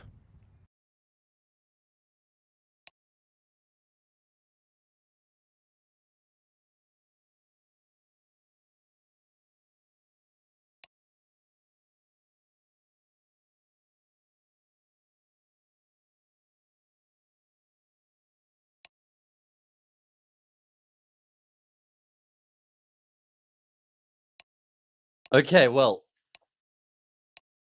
it is going to be a very strong display from Cybershock, but that's only one half done and dusted here in this third map. Not impossible to conceive a world in which Astrum are going to be able to fight back on their CT side as well. Game is on.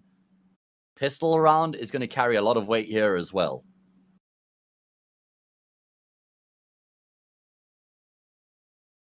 Yeah, pistol is going to be everything, really, in my eyes. I think if you're Astrum, you want it just for the sake of your own, not necessarily ego, but definitely confidence. You want to make sure that the pistol goes the way you want it. You're going to feel a lot better about it if you do.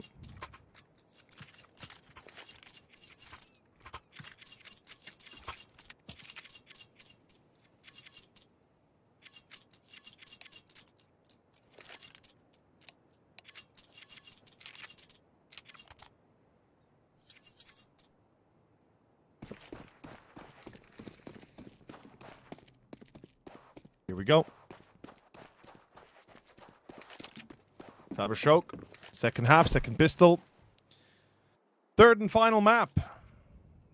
Either do it all or don't do it at all. You gotta win here. There's no chance beyond that. If you fail to win the map, or rather the pistol, oh boy. I mean, I'm not saying it's over, not by a long shot, but Astrum certainly do need to win it. In any case, let's see how it goes. Very slow. Yeah, taking their time here to build into the round. They also recognize how important this round is, so nobody wants to make a mistake to give up the round.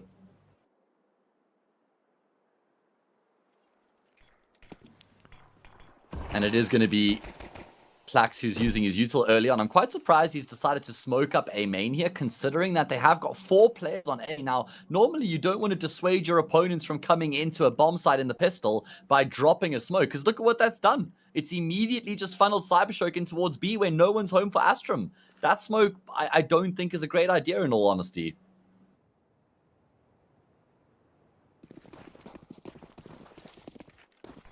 Zero idea, zero information until it's too late, and by that point, it's already done for.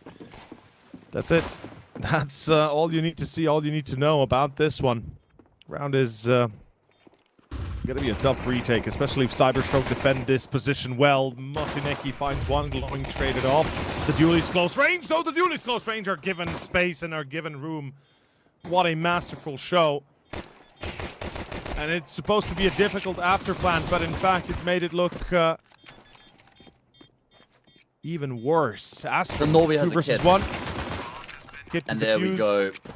Wow, it's what a done. display coming through from them. Plax getting 4 kills, incredible effort from him, and that retake was always going to be really difficult. So the fact that Astrum are able to make it happen is actually a really good return from them. Very impressive indeed.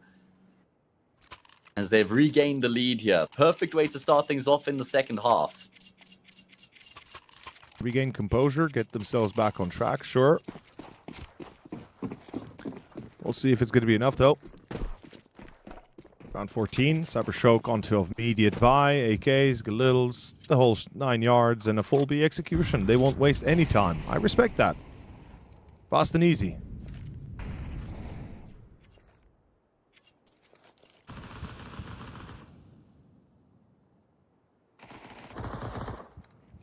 Okay, well, it's going to be in towards the B bomb site again. They're just taking contact. They're just popping their way off the back of a flash so as to not give the information away and let the CTs prepare for what's coming their way. And that is going to be catching Astrum napping at the wheel here. Lots of damage has been done, but it's a man advantage here for the T side to lock down this post plant. I'm afraid to say that that's pretty much it, isn't it? I mean, you're gonna save that rifle. No way you think of retaking this position. Your other teammate, who's on 25 HP, is on the other side of the world, or 26, doesn't matter. No point in dying for a needless cause. 7-7. I didn't think Cybershock would immediately tie it up, but apparently I couldn't have been more wrong. Yeah, I mean, this is how we saw the first half start off, right? It was just the force fire going back and forth. The force wars in full effect, and Astrum are going to be on the receiving end of this one. It was a very simple and effective approach coming through from Cybershock as well. Like I said, just popping into that B bomb site off the back of a flash and caught Astrum off guard. And as a result, we have a leveled up scoreline, and now Astrum are in a really tough position. Lose this 8-7, no money, 9-7. And they're on the brink of losing the series at that point on the unfavored side of the map. Looking weaker and weaker by each passing moment. Single rifle, M4A1, A4, and the rest with MP9s and CZs and, well, whatever else they could muster up. Not a lot that really helps, unfortunately, in the long run.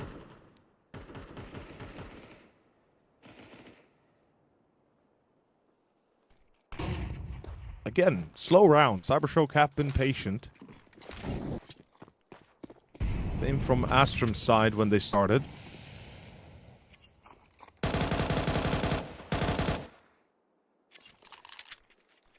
Yeah, true. Been a very measured and tempered approach from both of these teams so far. Not many moves being made by Astrum. I mean, they've more just kind of gambled with 3 players rooted on that B bomb site and then 2 in towards middle. Grix knows that we probably need some info if we want to try and commit to these sorts of setups, and he does spot 1 B main, so that'll be enough for them to just kind of remain in position. And Cybershock, well, they're playing in towards the trap right now. They're making their way through B main and E box, and they're being shut down.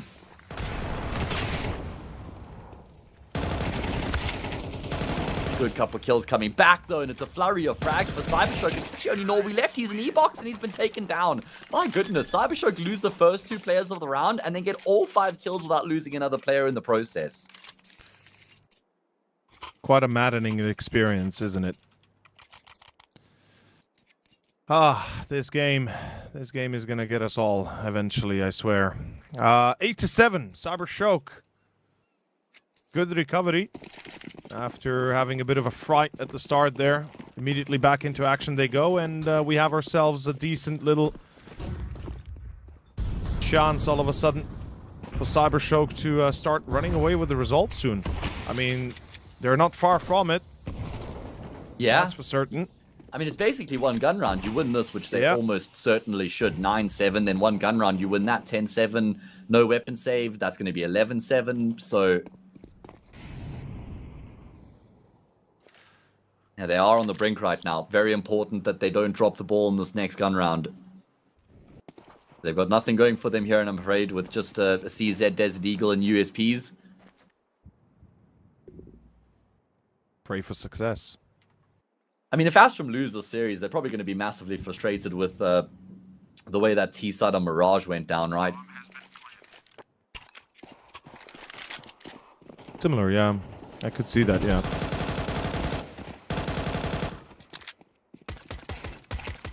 I mean, that was their moment, being up 9-3. They should have finished off the series 2-0 from there.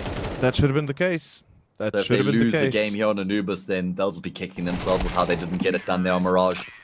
I'm sure that they'll have a hefty meeting after the game, and once they'll go over the demo on Mirage, they'll probably recognize, you know, the mistakes they did most blatantly that caused them to lose that map, caused them to even take it as far as they did.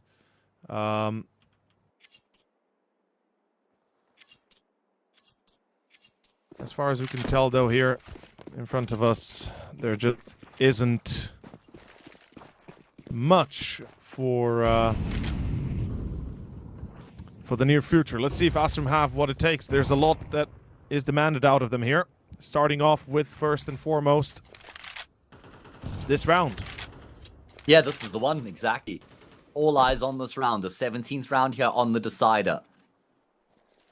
And it looks like Cybershock are just setting themselves up for a big exit into this A bomb site. We saw Astrum playing a far more default kind of style on their T side, where Cybershock clearly quite keen to play the numbers game, and they're going to get ahead of that smoke grenade as well. But Flax will shut down both of the transgressors. He finds a third. Single-handedly just denies Cybershock entry on that A bomb site, and basically just straight up wins the round for his team. Just like that. Single-handedly, Astrum saved by the bell. Not the first time we get to experience the individuals being brilliant. Hopefully not the last time either. They'll need plenty more to come to get this W.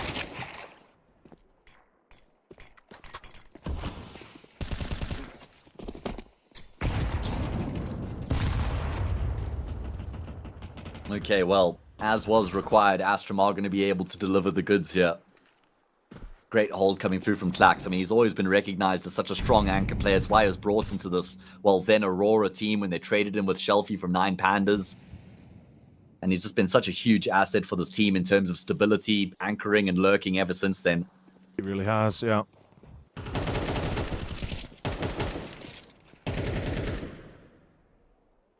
Glowing. I mean, you gotta take the L here. There's no other way around it.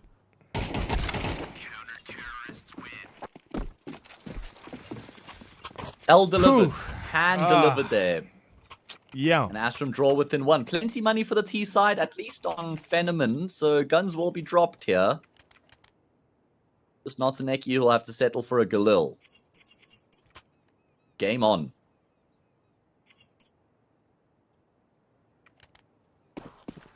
Here we go. Cybershock. Few rounds to make up for the losses of the previous. Let's see if they got what it takes. Astrum, on the other hand, very much eager. Oh, Take the Kings fight. is ahead of the molly here right now. He's going to be able to find that first frag. He's fully committed. He can't fall back. Yeah. Notaneki knows he has him pinned in the corner. And at least he's able to find that trade. And that should be enough, I think. Cyberstroke have lost two valuable components of their round.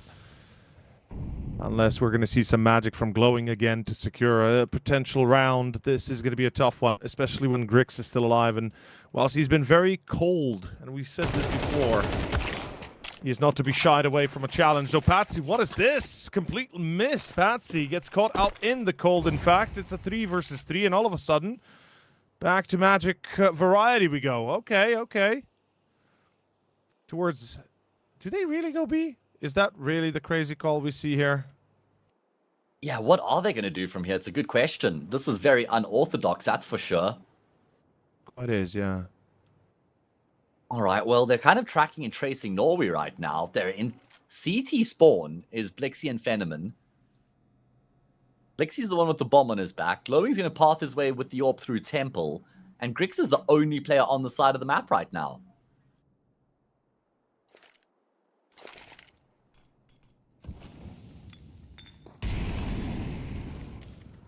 Huh. Well. Grix can't do anything about it. Good util usage here from Cyberstroke to just lock him out of the bomb site. Good read that there was a good chance there was someone in towards E-box. And now Norway has to get past Glowing's AWP. Then you got Fenneman who's towards long. This is a pretty good setup right now because the bomb's been planted for Fenneman. Glowing doesn't have to worry about his back because Blixie's in position. However, just on the timing alone, he's decided to look away from Temple, but that's okay because Fenneman has the angle. And now they can focus all their resources into this B-bomb site. Plax and Grix, Toss is trying to recover this round right now. They're running out of time. They're running out of numbers. Very low health from these 3 remaining players, but it doesn't matter when Blixie's hitting shots like that. No, it does not. Very good recovery.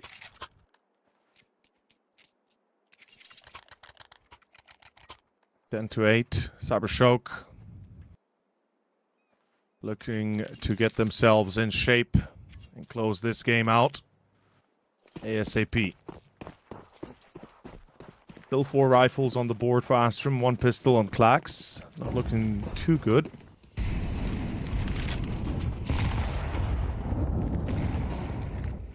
Round 19. Very aggressive move by Norvi. Grix will refrag. Important that Astrum gets control here from Jail. Kenzie double. It's enough. Oh my goodness. And Fenneman wasn't expecting him to stand out in the open to try and force another kill. They thought he could just drop the molly, but no.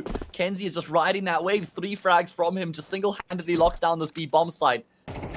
And I thought this was the round where Cyberstroke could put Astrum on the back foot in a massive way, because if they win this 11-8, no money could be 12-8, but Astrum say no. They stand tall. And they're now on the brink of winning this 4-spy. Blixie's never going to expect Patsy, and okay, I lied. I would have agreed with you in every single moment, and I would have been just as wrong as you. Damn. Blixie, what a quick shot.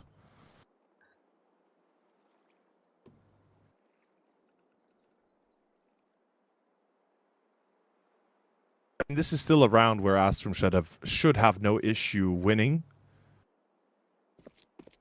Albeit, it's a much more painful now round, obviously, in general. Blixie, hopefully you don't intend to wait the whole game here. Oh, Blixie, my boy. This is going to be a tough one. He's going to take a fight against the first, and even if he had won that, it still would have been possibly too late, as in the end, Grix comes out to clear it, and that is enough to secure another round for Astrum. Number 9 this time. I mean, this is good still... teamwork there. Good combination between Grix and Clax. Yeah, and this is still the same that we talked about earlier in terms of just exchanging rounds. Yes, there have been a few that have gone a bit faster, you know, a little bit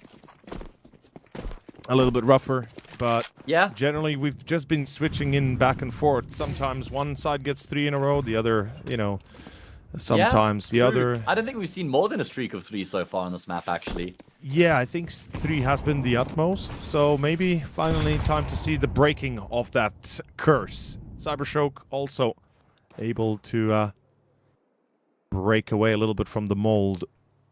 Well, they've decided to save their money here. They've got a little bit of utility and an AK on Glowing, and they're going to look to try and burst into the safe bomb side of the back of the util. Patsy's here with Clax, though, and they've been exemplary so far here on the defense of the safe bomb site. However, this time they will just kind of let it slip. I mean, they've done well enough to still pretty much have the round in the palm of their hands for their team. 2v3 retake, weaponry advantage, util, a kit, everything they need. No armor for Notaneki, so this shouldn't be winnable for Cybershock. Notaneki's going to try and follow up where Lavika's left off, and he will be able to get himself in position. Now, he's trying to dance around the bomb side and not overexpose himself, but it will be well played there by Norway and Kenzie to double peek the same side, ensure they can't be isolated, get the trade, and level up the scoreline. There we go. Astrum not only tie it up, individually come through, which kind of brings the spirit back up to level. Astrum at a tie here as well, I feel like are going to be putting up a bit more pressure on Cybershock as a whole. We're possibly seeing more aggression towards Canals, maybe even towards B main.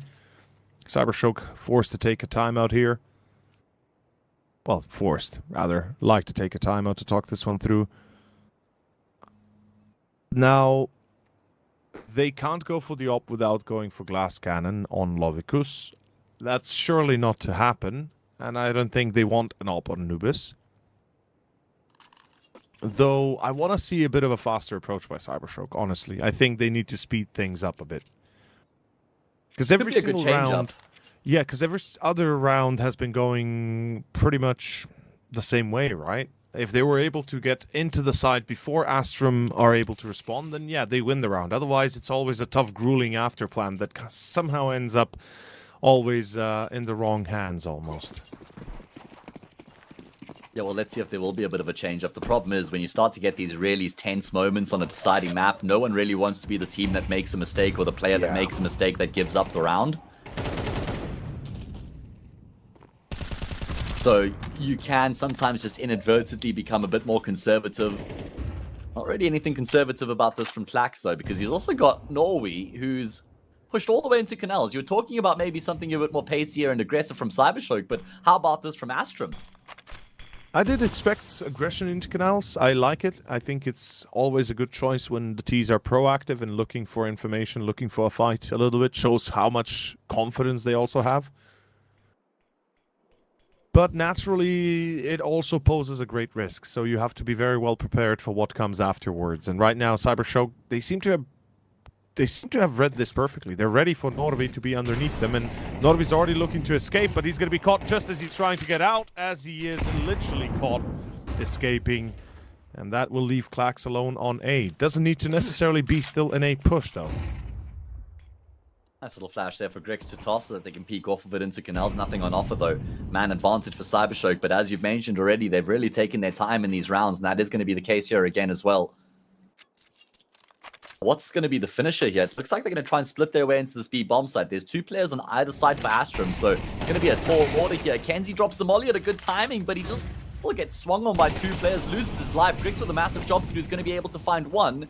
They've gone back to have to pick up the bomb in towards E-Box, but Grix will be mopped up anyway. Bomb has been planted. Patsy and Klax have to save. I don't even know why they're still looking to chase any sort of targets, but just save what you have. Hope that you can get something going in the next event. You know, avoid 12.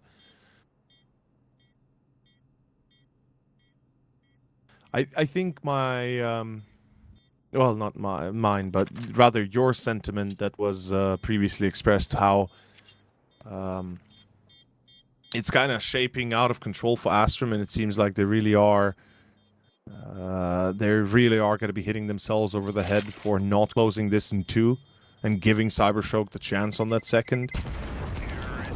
It was the only chance they might have had, because right now it does not look like they have a lot of control over themselves nor their opponents. Out of money. Well, they have to make a decision. Yeah, exactly that. Their money. What do? Do they force around these guns? Looks like it. I mean, this is a one-way ticket to potentially ending the map 13-10. If they can't win the force buy, then they've got $1,900 coming into their bank account for that last round. So this is, I mean, we've seen them win a force buy like this already. Can they do it? Oh, we've seen plenty force buys won like this, I suppose, but we saw them do it quite recently as well. Can they do it again? We're gonna try.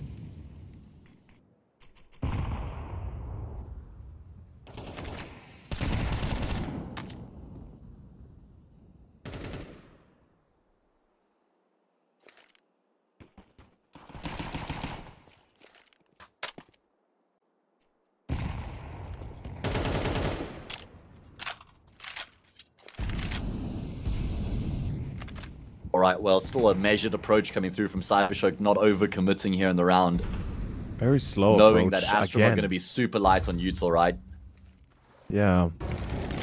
And what gets me is just how expressively slow they've been about everything. At least they react on time on Kenzie, but they still lose lobby boost. And 2 players about to be pushed out B main. The trades are positive. Grix is still alive. He could deny this further. Does he want to die this, though? I think the answer is no. I mean, he does inflict a little bit of extra damage onto Notaneki to make this vaguely more doable here for his team. Bomb on Notaneki, so he's going to just nestle himself into the corner to activate the C4. There's a kit on Plax, rifles and an HE. HP advantage for Astrum as well. Oh, okay, Notaneki spotted one. They don't know that there's an E-box player as well. They've now got the info, so everybody's positions has basically been made known. Plax is the one who hits the shot. Notaneki can't trade. Plax doubles down, and Astrum make it 11 all. Damn. It's still a back and forth. We're still trading rounds. We're still nowhere near some consecutive round victories. This is another breaking point reached by both sides. We're going all the way, it seems like. Overtime very much possible now if things spiral out for one or the other. Last buy for Cybershock, then things, well, then rather economy is looking a little bit weakened, especially if they don't get the bomb down. No way. No. You don't tell me you go half buy here. What? 4.8k on average in players' inventories and they go half buy. That is a mad call to make. Honestly, I'm trying to kind of understand Giga Chad. It's kind of a Giga Chad move because you're saving yourself for that last round just in case you'll need it, and you're like confident enough. This tells you you're confident enough in the Tech Nines. That's madness. That's absolute madness. I am. Yeah, I mean, you're kind of giving yourself something to work with here, but then still making sure you absolutely leave enough in the next round to get the full buy. Yeah. But, oh man, it's still mad the fact that you could have 5 AKs, even an AWP, I think, at one point. Maybe not an AWP, but perhaps a glass cannon. I mean. Glass cannon, maybe, yeah, Phenomen. Yeah. Alright, well, let's see if they can find a way to maybe win it with the Tech 9s. We've seen how many broken buys have found success in this map so far. Glowing with his Tech 9 charging forward. He's going to catch Patsy, who's actually somehow able to come away with both those kills. Eventually, Phenomen will trade. And the more damage they inflict here, the better, because that next round becomes even easier for Cybershock. But hey, they're in a position to potentially win it from here. Oh, the problem is they have to go back and scoop up the bomb. Yeah, they lost the bomb in cinema again, or camera. I said cinema, lol. What is happening? Oh, what is happening? What the hell? Oh my goodness. What's just happened there then? Bro. What has just happened there for Astrum? They've just been picked apart. They think they've got everything going for them. They've got the bomb in their control. They know both players are coming through from A, and they think we can just stand and bang. But they get banged out of the server, and we were talking about the awful financial situation for, I say awful, but the rough financial situation for Cybershock. Well, look at the weapons Astrum have now. Oh my god, this is so bad. Oh, that was horrendous to see. The thing is I'm pretty sure Astrum have actually won more force buys than gun rounds on this map so far, so maybe that could bode well for them here, to force OT. Maybe that's the trick, right? Maybe that's the trick of it all. That this is how they get to overtime and win it in the end. Maybe they just want to see overtime, but regardless of what they want or what we'll see, Cybershock have done it again. They don't even need to buy. Like I said, they're confident enough in their Tech 9s that they can still win it. That's insane. I don't think I've ever seen a team have between $4,800 and $5,000 in the bank of individual players, at least 4 of them, and not go for AKs and full investment and buying and, you know, trying to win the round. It's a first time for everything, I guess. As round 24 begins, here comes the execution. Don't tell me they commit to the smoke. That'd be madness. They're going to open it up, surely? No, not even going to open it up. They go back towards B. Okay, but look at Norway. He is pushed through B main. He is getting a world of information right now. And Cybershock are going to hang around on this A bomb site. They're going to re-exec. And they're going to push into a full stack on this A bomb site. This is worst case scenario right now. It really is. Grenade could do huge damage from Kenzie. Notaneki first one in, finds A frag. But the problem is there's still so many to deal with. But may they just mop them all up? They have. It's only Norway left. He was the one on the big flank. And surely they're going to start to consider this. I mean, they'll know. They'll know for sure. 4 players on site. Surely the last guy is on the flank. It's got to be the case. And yeah, Norvi, he's like, hey guys, I'm still here. I got a 5-7. It doesn't matter. You're dead. You're gone. It's round. It's series done. Cyber Shock, hold up. Wait, 41. they're both low. No way. 21. No way. Okay. They don't mess this up. There was a chance there, though, man. There was a moment. There legitimately was. That for a second there scared me. Please don't do that to me anymore. But Cybershock have done it. They've won the map. They've won the series. 13-11 here on the decided to get across the line and get themselves into that 2-0 matchup, despite the fact they get smashed on Nuke. I mean, I did mention in the pre-game, I'll toot my own horn a little bit. I did say that with Mirage and Anubis, even if they really don't stand much of a chance on Nuke, there's still a pretty good chance in the series at large, and they do deliver. Yes, they do. That's going to be the end of the second series. Ladies and gentlemen, instead of a 2-0, we get a excruciating 2-1 in the end. This last map, certainly a bit of a bummer on the side of Astrum, but that is it for us two. Hayes and myself will say goodbyes, as you will see 2 new faces, CMD and Zola, take over as for the next games to come. We'll take a short break, and they'll be back almost instantaneously, as there is very little time until the next game. See you soon, folks.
Welcome back, everyone. Hope we are doing well. Heading into today's matches, obviously I'm Zola, joined by the wonderful CMD. Charlie, give us a wave, and why don't you tell us how you're doing heading into today's matches?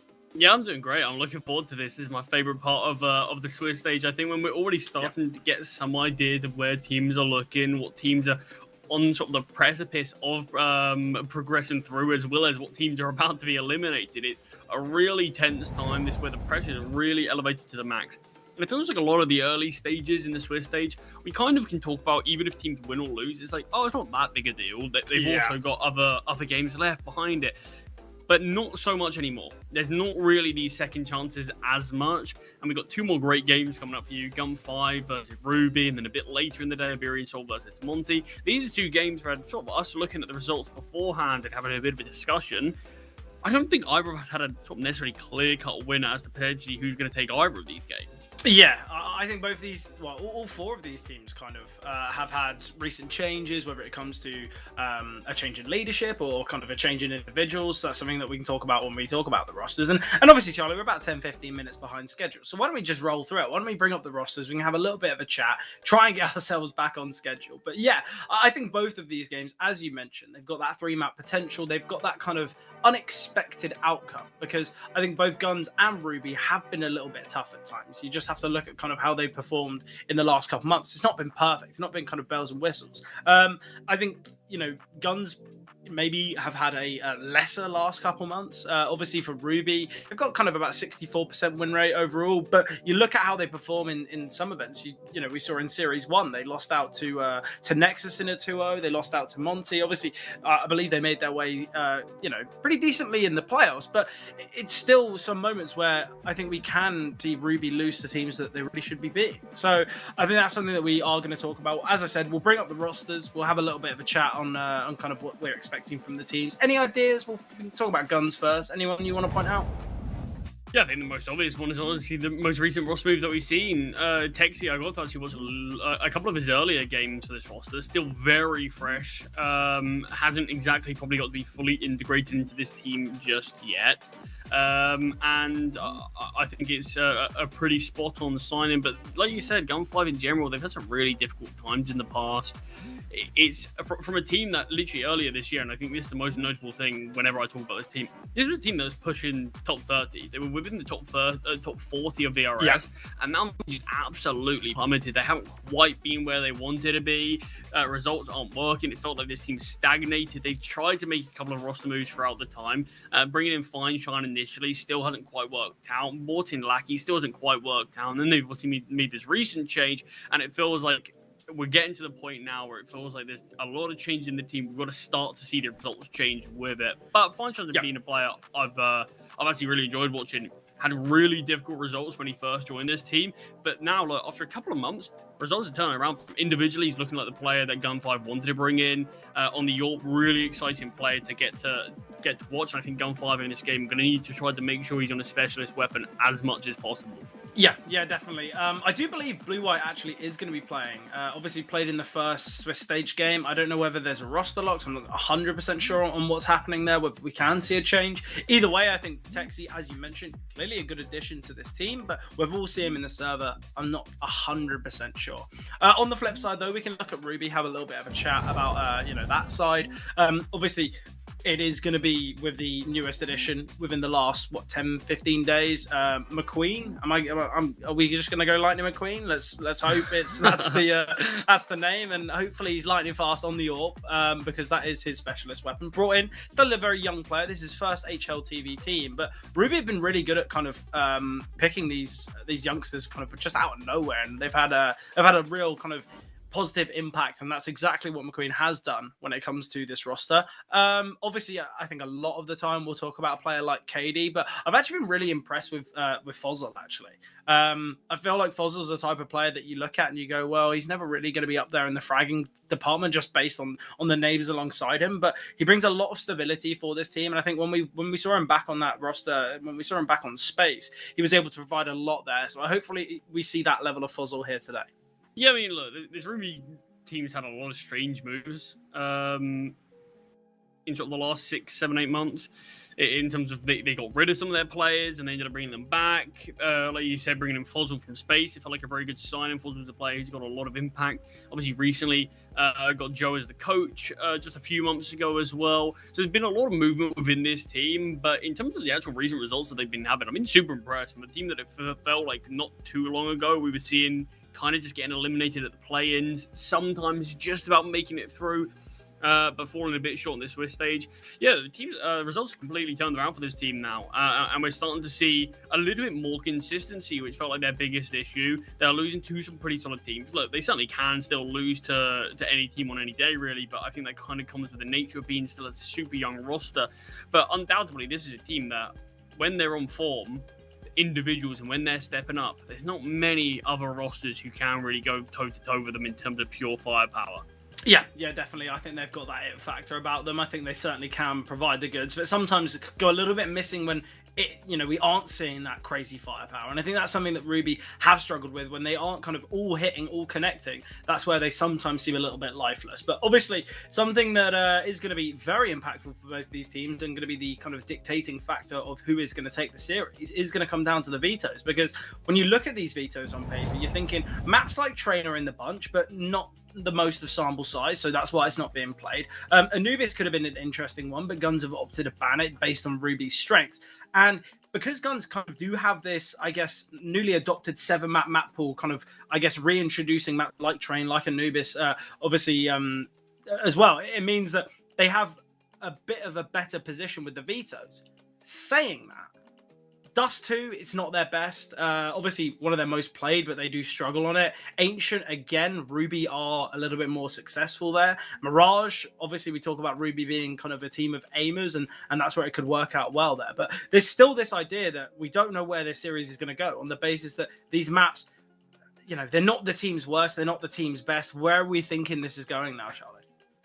Yeah, I do think the veto gives a lot of room for both teams to have opportunities. Look, Gun 5 haven't had the greatest time on Dust 2, like you said. They haven't had really the greatest time on any map. Even when you sort of take a bit of a deeper dive into some of their results, you can even look at some of the maps that statistically are a little bit better. It feels like a lot of their wins are against some lesser teams that we feel like Gun 5 should be beaten anyway. But they definitely can have some good results. But I think this Gun 5 team on paper, their veto's not bad. They've got a lot of rooms. They do have this map pool that gives them a lot of different space to work with. But I don't think any team's particularly favoured by this veto, to be honest. I actually do think it's just going to come down to what we do see. And obviously, we haven't even mentioned it yet. This is obviously that 1-0 match. Both teams have come into this with a win under their belt. And the fact that one of these two teams who have had a couple of issues in the past, and there has been a lot of movement in these teams. I think the fact that one of these two teams today are going to go 2-0, put themselves one spot so close to that playoffs, I think this is a really crucial map for both these teams.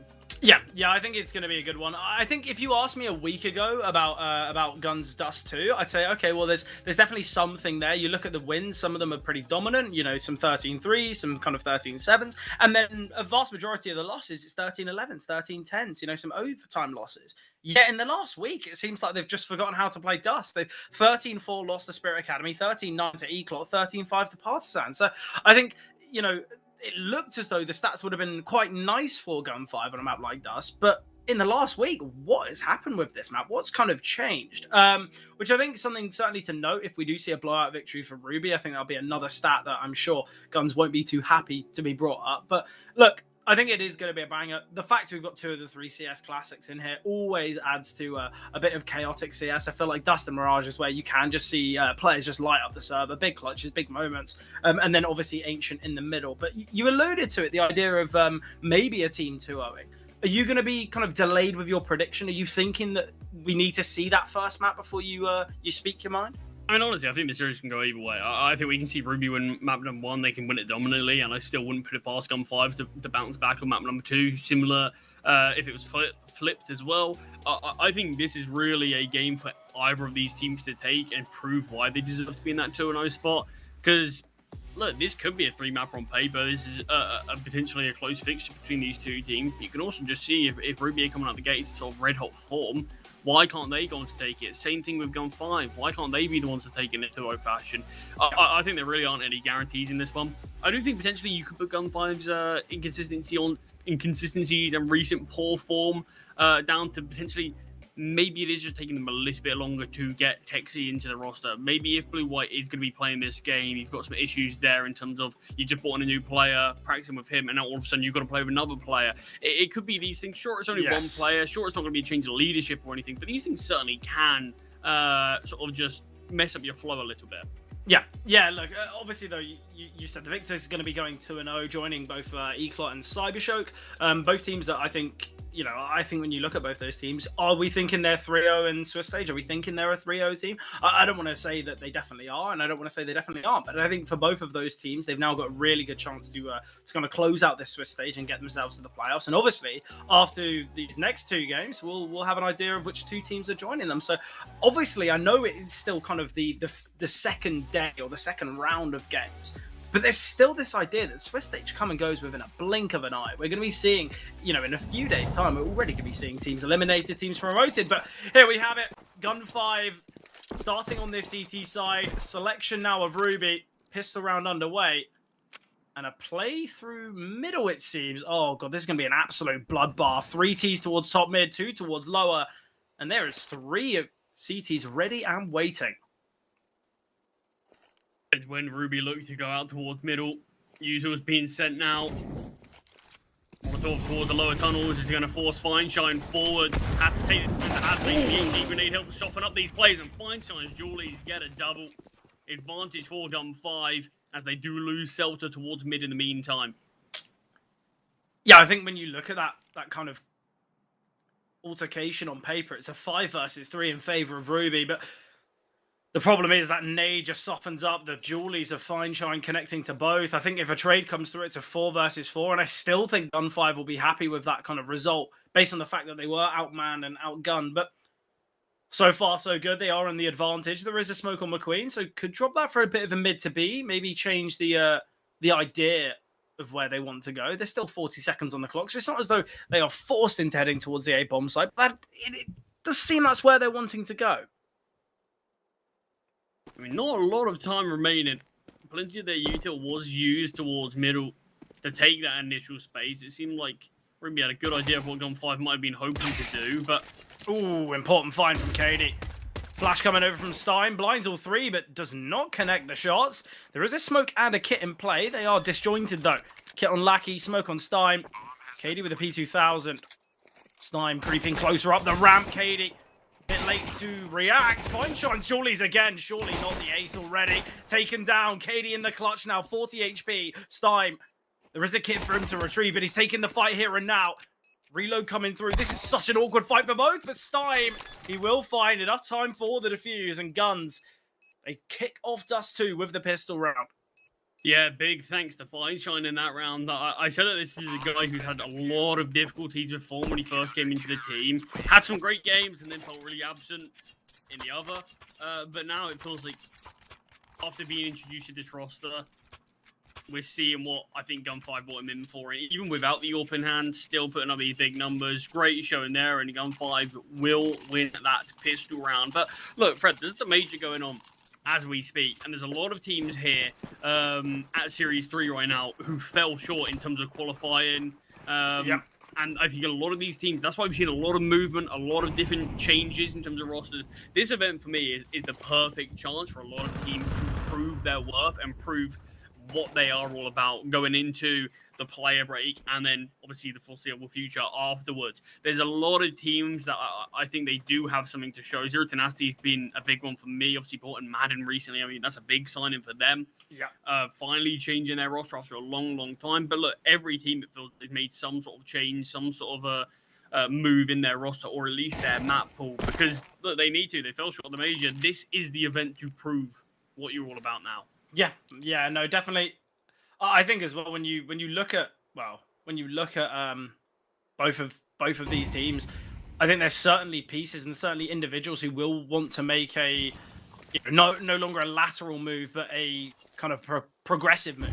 And I think a lot of teams now, you'll see there's a fair few academy teams, there's some sort of younger squads. playing here in Series 3, because obviously a fair few of the teams that would have been playing in the Swiss stage are in the major. So this is where this kind of event, it gives a bit of an idea, and it also gives a bit of an opportunity to teams that maybe would just fall short. But 4 versus 3 now, a lot of damage has been dealt. The Deagles not connecting. Fozil eventually finding so much damage dealt to both Celta and Fozil, but Lackey not shying away from the fight. Guns, they will deny the chance of the Force by victory. So not only are they going to go 2-0, but facing off against an Eco in the third should give them a great foundation here for this CT side. Really solid defense there on the A-bomb side. The util to delay. The first 2 goals going through for Gun 5. Felt like Ruby were kind of caught in no man's land with no real entry point into the bomb site for a while in that 5 versus 3. They did bring it slightly closer, finding a couple of kills, but it always felt like after those initial 2 frags came through for Gun 5 and the util that they used to delay, it always did feel like it was going to be their round. Yeah, no. Certainly had that idea about it. Katie's got a hero AK, which I don't mind the idea of. Fozil's dropped that across. I think Fozil will just be wielding either a Galil, Mac 10, something like that. But that's exactly why Hazenator can just jump out, be an absolute nuisance, and Katie can find the frags. A man advantage, in fact, for Ruby, but still, not going to be the easiest round to secure, especially with already such a hefty rotation. And the T's are going to back away. They've reclaimed this weapon. Fozil is going to go have a bit of a long walk to get it to Sawalio if they want to get it on an armored teammate, but Sawalio's going to look to take this space towards B. They know that with that kill coming through, there's surely going to be a bit of an over-rotation. I don't love the idea of this smoke towards long here from Guns. Lackey sent this smoke, and if anything, it's going to not only force Ruby back, but it's going to force them into kind of fragging opportunities. Sawalio will have heard these steps, and Sawalio finds blue-white 2-man advantage now. This is going to get so tough. Obviously, it was the full buy in the last from Ruby, but this is just a half buy. This is a hero AK and a couple pistols. And there's going to be this play through B. Fine Shine needs to rotate in. He's got an HE grenade. Won't take down Hazenator. Will do so much damage. Look at the health of these remaining 4. The MP9 rotating in to find 2. Celta will find 1 as well. And it's all on Lackey. Big clutch from Lackey. Fozil unarmored. Lackey behind the smoke. 15 seconds to work with. Spamming through is Lackey and Fozil. Just hoping, holding, waiting, and finding. A great clutch, an important round for Ruby as they silence Guns' extension of the lead. But it all comes from that hero AK from KD. Hazenator jumping across, they get the opener, and straight away we see the over-rotation. We see kind of the frantic CT nature of Gun 5. And in doing so, Ruby have capitalized. Yeah, really well played clutch there as well from Fozil. Doesn't have a lot of time to work with, but like he doesn't have the info of exactly where Fozil is. So you can see he starts to get a bit antsy, starts to get a bit paranoid. Where exactly is this final player? They're not showing. There's not a lot of time on the clock, but holding his nerve is Fozil and finds the kill. And in middle, Hazenator's double gives a man advantage to Ruby. Yeah, look at the remaining weapons. We've got 2 Deagles and a Scout. Certainly not the weaponry you're going to want to win a round like this. HE grenade landing towards short. If anything, it baits the CTs in. What has happened here? McQueen will get the double to kind of settle this round, but it gets really awkward there. The nade, in fact, kind of favors the CTs because it creates a bit of a grey screen, creates a little bit of difficulty. Fozil spotted and tags, but Fine Shine found. Ruby, they will secure that second. And now just the eco. This is so unfortunate for Guns because they start off by besting the force buy, and that's where they should be getting an easy third. Yet it should be Ruby now to find 3. And it shows how coin flippy these 2 teams can be at times. That anything can happen between them. That individuals, there's plenty of them on the server. They can change around, but it's just these pistols. It's going to be a stack through long, and there's a lot of bodies here for the T's as well. Finds the opening kill with the dual Berettas. Even though the kills do come through, it's a bit dicey, but the weaponry does stabilize. It always gets awkward when you see the kill feed go kind of shades between orange and blue, and you're questioning, oh no, the CT is surely not on an eco. But yeah, as you mentioned, they do settle. Ruby, they will get that third. AWP in hand for McQueen. Hope he has a lightning strike. I believe this AWP was dropped over to him. But there better be a lightning strike in his hands. Oh, bit of team damage.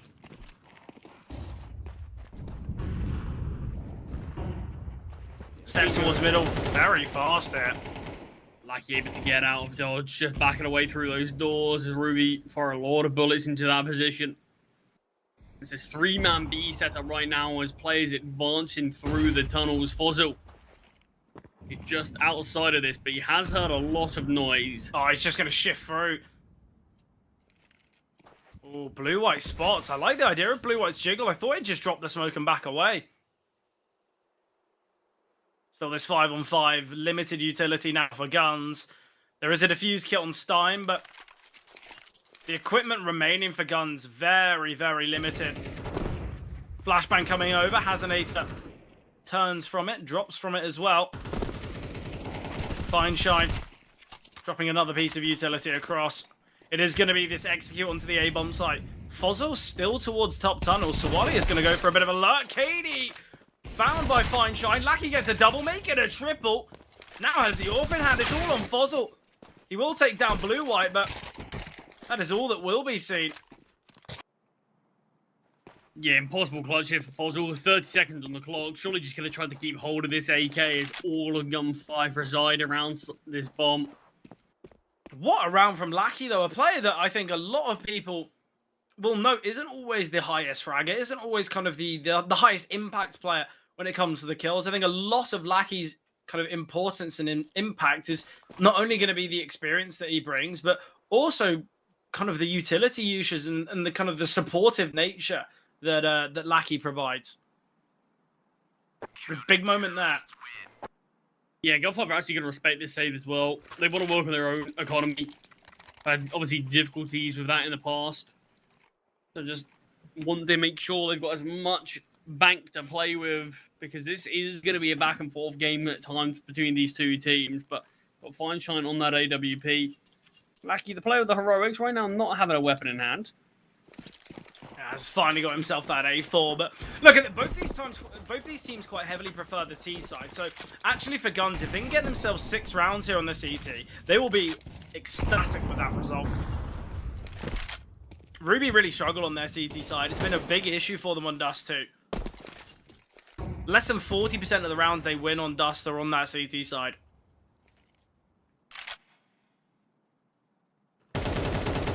Oh, Fozil's done a lot of damage to blue-white here. Lackey is going to send the smoke. Blue-white's still elevated. Fine Shine with the AWP in hand. Same goes for McQueen.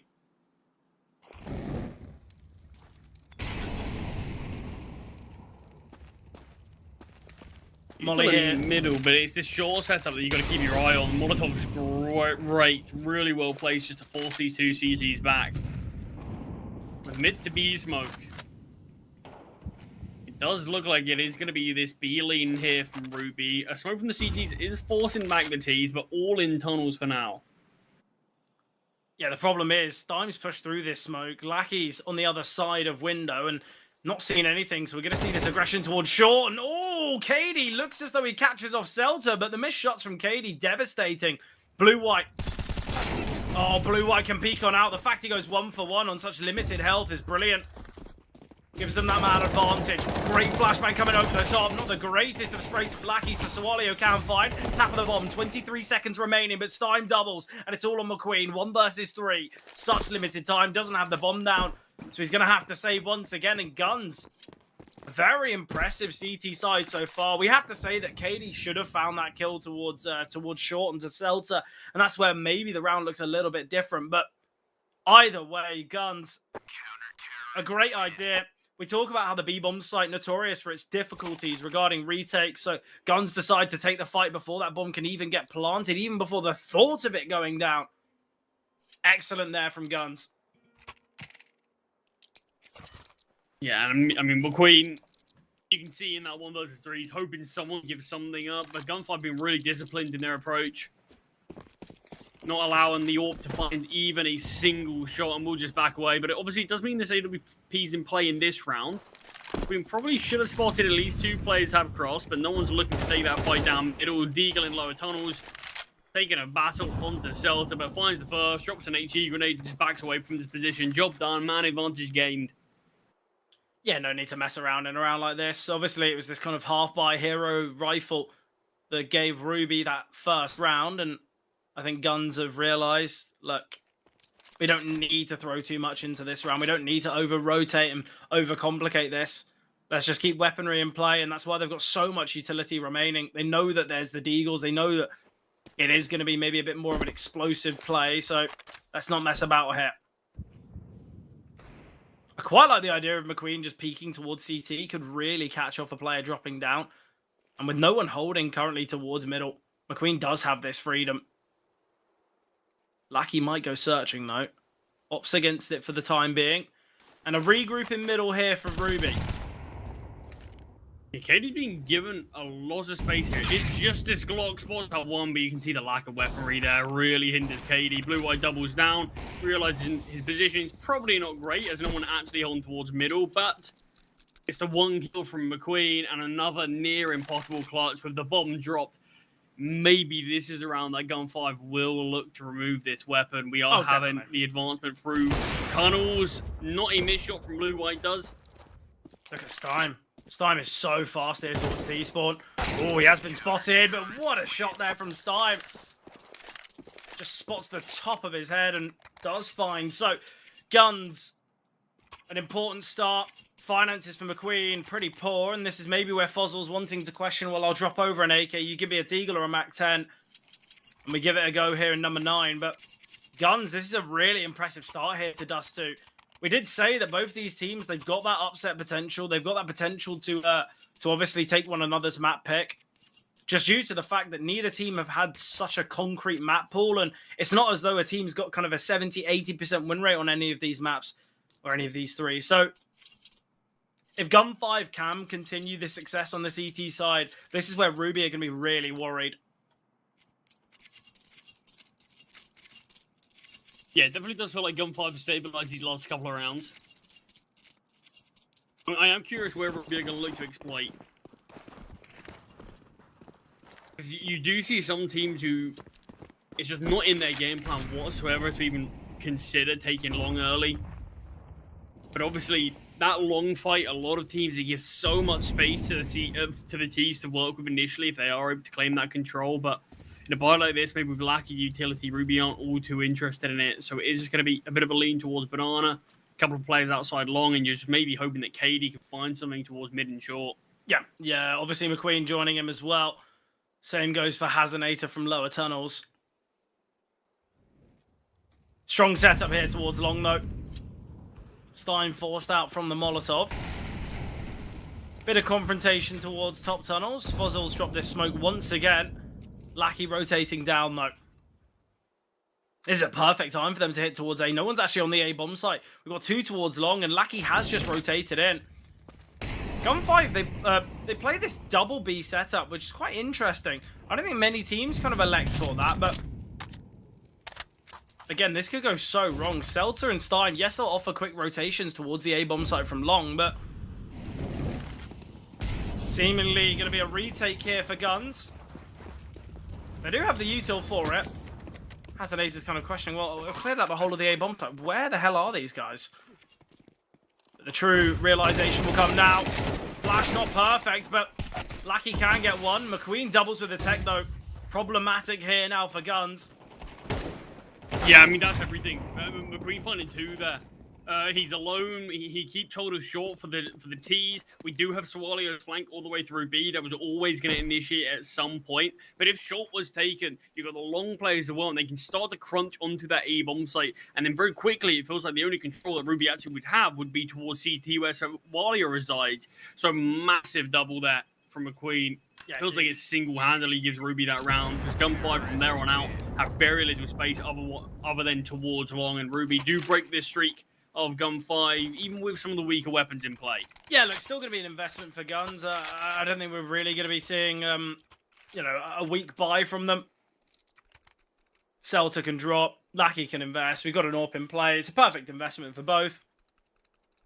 I still think, though, Ruby, their CT side in comparison to T is pretty poor, so I'd be quite worried if I was Ruby, even though you can still take the half, even though you can still secure 7. So while you're finding the opener here is important, gives them that mad advantage, and is going to force Guns into those unnecessary over-rotations that we see from them quite a lot.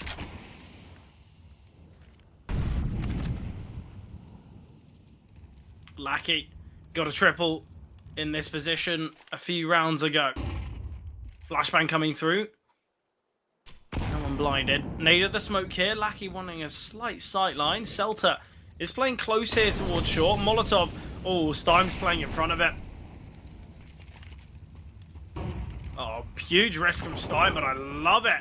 Hasanator will find one. Stime's got to go through. Blue-White can go 1-for-1, but he hasn't even been taken down. How is there no trade there? McQueen, though, on the AWP can eventually find, and it's all on Celta. 1 versus 4. He finds the first, and that is the bomb. Things get difficult now. Although Sawali is progressing up long, he's not going to offer any impact for quite some time. There's another smoke that can land. This gets really tough. He's low HP. Sawali, although eventually has that impact, progressing up to the A-bomb site, flanking there. If Swalio goes down, though, it's still a tough round. But Ruby, they don't need to think about it. They do have that success, and they now can secure themselves 6. Yeah, I mean, interesting there from Gun 5. It felt like I really liked the call that it looked like they were going to make. Where it felt like they didn't have a lot of information. They were disadvantaged. They had all 4 players towards middle. 2 behind the mid doors, 2 towards short. And it felt like we were going to see a big crunch on mid. And I thought, yeah, this is a great way to turn the tide to this round. But it was so staggered. You end up sort of having to Stein push up short himself, then go down, and then Celta kind of has to play it a little bit more cautiously. You got the mid players to get pressured. It just didn't work out how on paper it felt like it should have. And this should be an easy time of things for Ruby, even more so after the fact that they found the 2-man advantage. Stein does get quite towards short. Another player in long found through the smoke from McQueen. And it's all on the standing of Blue-White.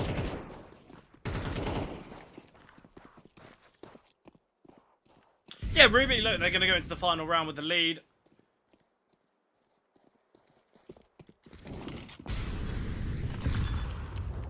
No funny business. Okay. What are we doing here, Blue-White? Okay, well, he gets the double, but KD eventually takes him down. Yeah, no funny business. Are you sure about that? The knife into the jumping 5-7. Maybe there's something to it. Maybe something we don't know yet. But Ruby will take this lead. And we were sort of touching on, yeah, maybe if our Gun 5 win this round a few rounds ago, could have seen them sort of progress out quite a bit. But yeah, not the case. Gun 5 slowed down a decent margin as Ruby find 3 in a row, looking for their 4th. Mid-peak does come through. Blue-White does get tagged as well. 38 points of health. Oh, and that could confirm things. Lackey's been given far too many opportunities in middle, though. He gets the double. Back to this 3-on-3. Could have made it a 3rd there quite comfortably. Look at McQueen, though. He's 13-5. He really has put such a kind of a strength when it comes to Ruby's firepower. Yeah, it feels like a little bit of a lax in judgment there towards middle from Ruby. They kill Feinstein, and it kind of feels like after they find Celta as well, and they assume, well, no one else is going to pick up the AWP. That's an AWP down. We're just going to be up against rifles, and it does just give up a little too much room to Lackey. Gets a double and brings it back to a more than competitive round. Stein in mid. Can he find anything? Seems ready. Gets a double. Stein with a triple. And what a turnaround in that one there for Gun 5. It was a 3v5. Not a single casualty from then on.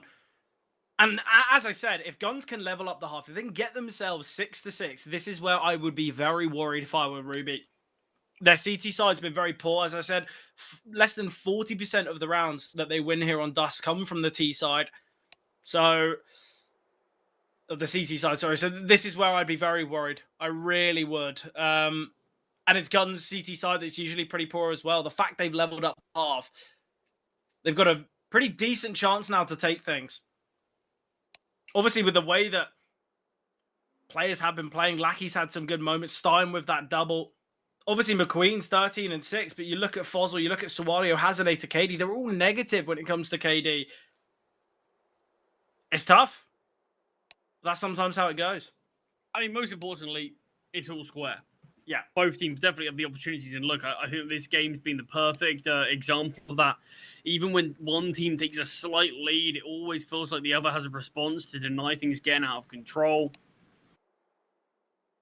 And the fact that that final round does go the way of Gun 5 does keep things as even as possible going into this second half. And in terms of what we have seen, Gun 5, that final round for them, is going to potentially prove reasonably pivotal. Look, they've got a better T side. They do favor that side of the map, similar to Ruby. So if stats are anything to go off of, you feel like maybe Gun 5 have the slight advantage going into this. But a series like this that is very close between both teams, I don't really think these stats are going to be all too relevant. I do think the pistol round is going to be an interesting one, though. Just who can take that slight buffer going into this the start of the second half. Yeah, I think if it is Guns to take it, I'd be quite worried. Obviously, they were the victors of that CT side pistol. They get both pistols. Obviously, that leveled up half. They're now on the favored side. I think this is where it could be a little bit worrying. Obviously, we talk about pistol rounds. Okay, yeah, they're not the be all and end all. There's teams that there's games that we've seen where teams win both pistols, but they're the only rounds they win. So, it's not as though it's going to change completely. But if 4 out of the 13 rounds that they win come from pistol rounds, that's certainly something that we can say is a big attributing factor. But as we said, second half underway. We've got a set of Julies here on McQueen.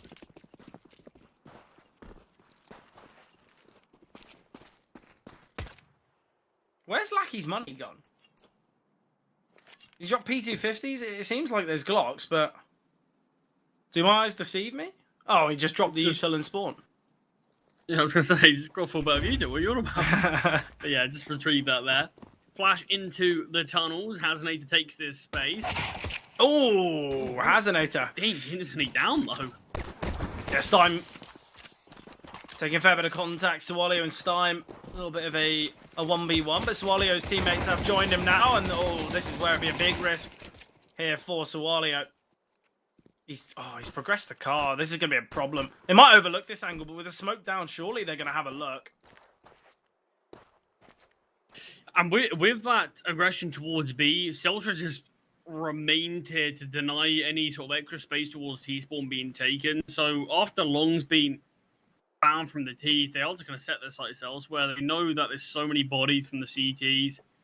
They've still got this util. They haven't wasted any of it. There's plenty of room that they can maneuver to. KD flanks the first with the USP. Opportunities are being given to Ruby, but Stein finding Sawalio. Lackey caught off guard, but Fine Shine, his protector, the defender there. Oh, KD with a double. 3 overall. Gives them that man advantage. Smoke down towards short. Lackey to plant here. 2 players making their way towards long. Fozzle and KD. Stein will hear these steps now. Surely Stein gets the first. Flashbang comes through, and it's great utility from Lackey. And now it puts Hazinator, the player who took that first point of damage in this round, in the clutch. But Stein, he gets a 4K in the pistol. But what a flashbang there from Lackey. Great timing there. Effective from Stein. Great clutch. Important round. And Guns, they do secure both pistols now. Despite Katie's heroics, it was Stein that was left on the lurk towards long. Breaks open that bomb site and then just continues from there. And it's going to be a force buy from Ruby. They've got an M4 on Sawali, I believe, dropped across from Katie. Got McQueen on the scout. It's a buy that can't work out, but Sawali and McQueen are definitely going to be 2 players you've got to keep an eye on. I'm happy Lackey's had a round where his util has won them around, because he's a player that I praise for his flashes, his utility quite a lot of the time. And half the time I watch him, I never really have a moment where I can really praise kind of a single moment changing around because of his util. The M4 falling early on, though, is going to make this round very difficult. And there it is, 4 versus 2 for Guns. Force buy denied from Ruby. Yeah, and Fuzzle does want a bit of a look in. McQueen's not interested, wants to keep hold of the scout in the next. I mean, this is like the one map where a hero scout is a thing. Yeah, definitely. We see it on the T side quite a lot as well.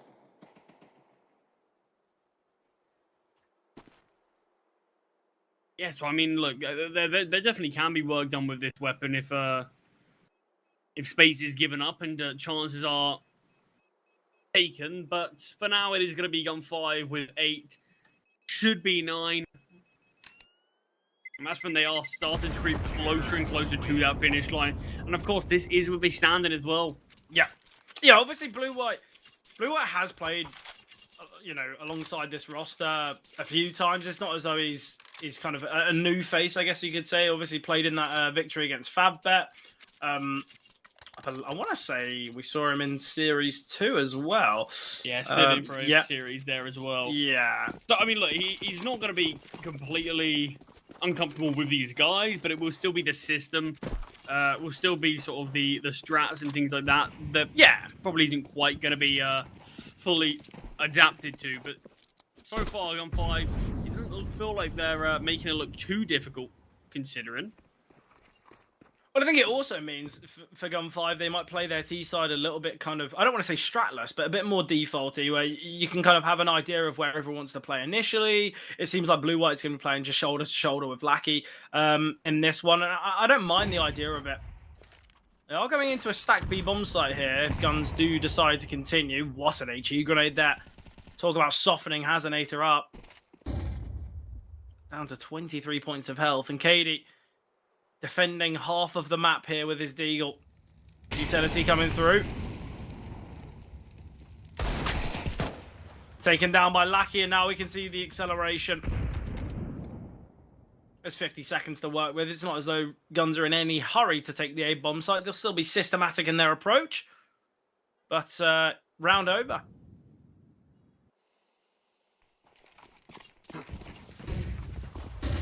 And I mean, Gun 5, surely I'm going to go for any sort of hunt. They're going to be aware there's a scout and a deagle in play.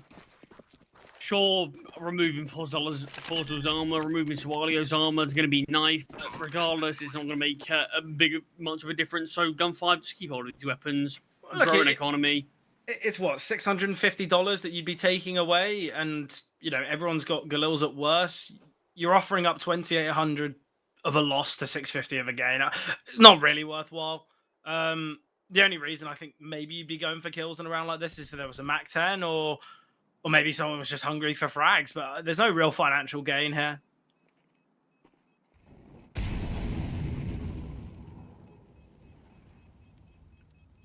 There should be 5 survivors. Not with a shot like that, though, from Hazanator. Celta ripped out of this round. And tried to make his way towards this weapon. Is actually being defended by Lackey and does find the double. So no weapon able to be saved there from Hazanator. Just losing one casualty isn't going to be that big an issue. For Gun 5, as you can see, their money really is starting to boom nice and early on this T side. Yeah, an important round for Ruby. A loss here could allow Guns to find 11-6, and that's why we're saying maybe we're getting to the kind of the final portions of this map, coming down to kind of one last full buy type thing. So hopefully for Ruby, they can find victory. No AWP for McQueen. He's got the scout. I guess you could say the budget AWP, but great flashes, great utility. Blue White's just been sent out here towards long. The rest of the team going to make their way right into the hands of Fozzle. He can get a double retrieve and AK. No trade either. Devastating here from Guns, and they look to push through a smoke for reasons unknown. They could have opted to nade the smoke. They could have looked to wait it out. But they take a risk, and it is a very, very costly one. Lucky 1v4.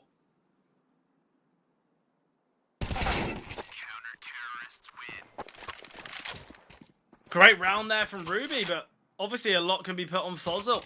His positioning alone, excellent to deal with any B pushes through said smoke. But again, I don't think it's I guess, a respected round for Ruby. It's more of a mistake from Guns.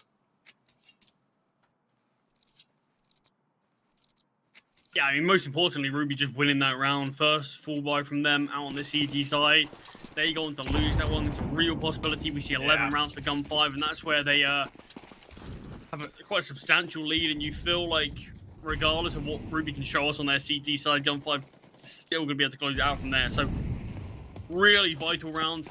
Vital intervention before things spiral out of control. But obviously, we highlighted how good money is for Gun 5, so no issues in this round. You still got Fine Shine on the AWP, still got AKs all across the board, full utility. Yeah, I believe the buy's actually better in this one than the last. There's a few Galils and great find though from Swalio. Will take down Stein. So man advantage here for Ruby.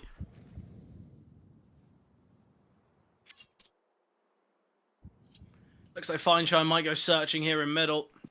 Smokes down towards short. Drop heard here. Blue White not going quiet.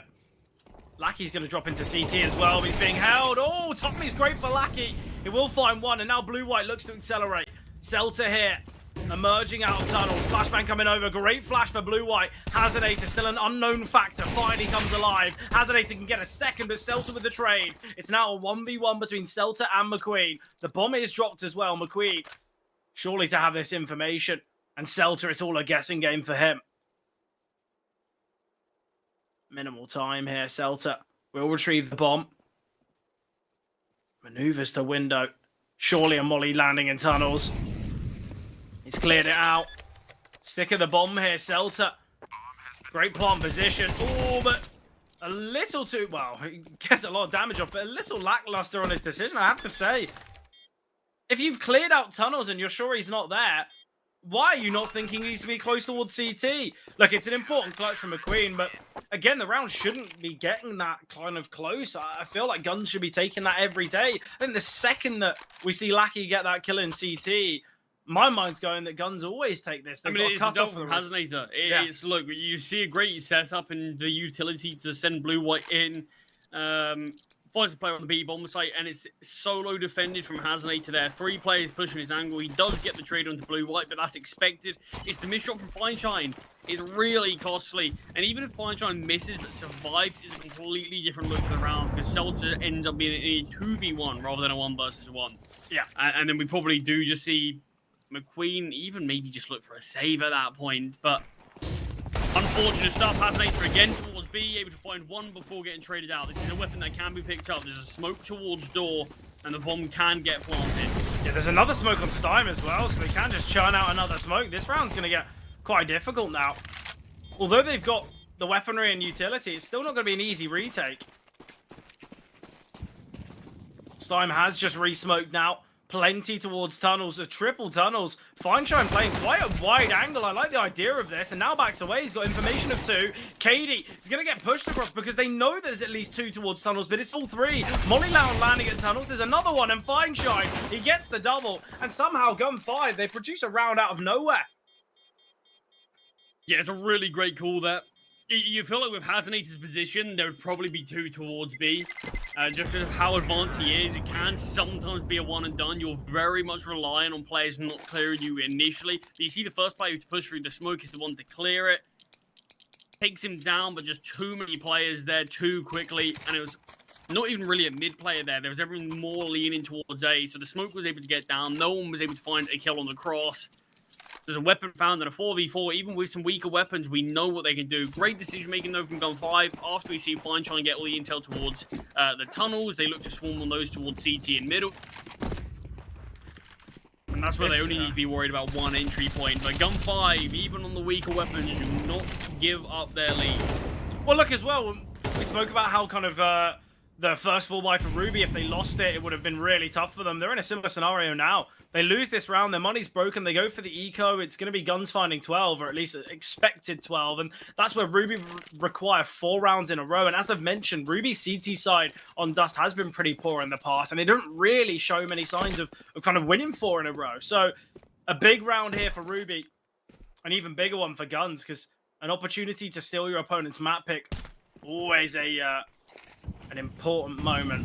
Smoke now towards CT. McQueen gonna drop the nade. Stein. Flashbangs have come across. There's so much utility. Sawale just needs to sit in this smoke and survive. Molly landing towards short now from Stein. He does have an HE grenade. Should really opt to throw it in the smoke, but Sawale is eventually found. Lackey swinging found by Katie, and McQueen tucked away towards Gandalf, but Muzzle rotating. So much damage down when it's Blue-White at 1 versus 3. Can't even find the first. 16 points of health, minimal ammunition, so forced to reload. Molly landing at his feet, and Katie can take him down. So Ruby, they will get themselves their 9th. Money now in question here for Guns, as both Lackey and Celta will struggle to invest. So Ruby, not only did they deny Guns finding 11 and a potential 12, they've now put Guns in the hot seat. Yeah, that one smoke dropped onto the bomb site. You see how hesitant Gun 5 are actually to push through that. The span through that, even they just wait so long, and it allows all the rotations to come through. It's Ruby the ones that are winning those gunfights, and it does feel like all of Gun 5's hard work at the last just isn't giving them any real substantial success, and it could be a photo finish here between these two teams as things are continuing to get closer. Yeah. Yeah, obviously with just a 1 loss bonus for Guns, it now allows Ruby, if victory's found here, to take the lead, and being in the driver's seat at the end of a series, at the end of a map is always so important. And a simple mid-hold here from Ruby. Very little coming their way. Celta will get one, but it's a 1 versus 5 got 1v4. And that's all that can be found. Hazenator's triple. I mentioned how McQueen was really the only bright light here for Ruby, but you look, KD stepped up massively, Hazenator as well. 10 to 10 with an eco from Guns.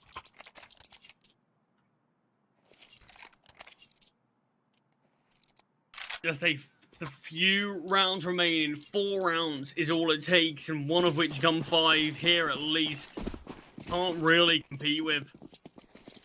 It's one upgraded pistol, the rest are just Glocks. I mean, damage would be great in a round like this for Gun 5, but on a map like Dust 2, where there are these longer range angles, when you've got Glocks and things like that, it's so difficult to do so. There's not really much of an avenue, you know. You think of Mirage, you've got a Palace pop, you've got kind of maybe a B pop. I think on a lot of maps, you know, Banana and Inferno, you've got places where you can get really up close and personal, and the only place you can do it is obviously towards tunnels here. But a lot of the time we've been seeing this double B setup from Guns. Ruby have adopted it as well. So I think when you rush in towards the B bomb site, you very rarely find that success here on Dust. Stymie's getting that information that there's 2 towards middle now, but it seems somewhat trapped. Nade could land at his feet, and that's exactly what happens. Great utility from KD, just trying to stay alive as long as possible. And the dual lead of McQueen. 3k here for McQueen, 20 and 7. A really important performance here from him. I mean, we sort of spoke about McQueen a little bit in the pre-game. Between these two teams, he's a player that we haven't exactly got to see a huge amount of. Only got to see, what, a matter of games so far on Ruby. It's his first HLTV game. Yeah, look, but already, the fact that it doesn't feel like he looks out of his element at all. He's had 17 maps on HLTV. Currently on track to have his best performance. I mean, and leading the line and doing his best to try to get his team in that 2-0 spot. Missed shot from McQueen here, though. There is backup into Walio, who's caught out. Another missed shot from McQueen. Does finally connect one. It seems like Sawalio's surprised at what's going on there. It's a bait and switch setup. I don't really know what happened. The second McQueen misses that shot, the idea of the round is Sawalio's there to find the aggressors, but how does it go so wrong? Bombs dropped across. Realise there's a slight gap, so let's not mess about here. KD wants to give this a slight look. I don't mind the idea, but...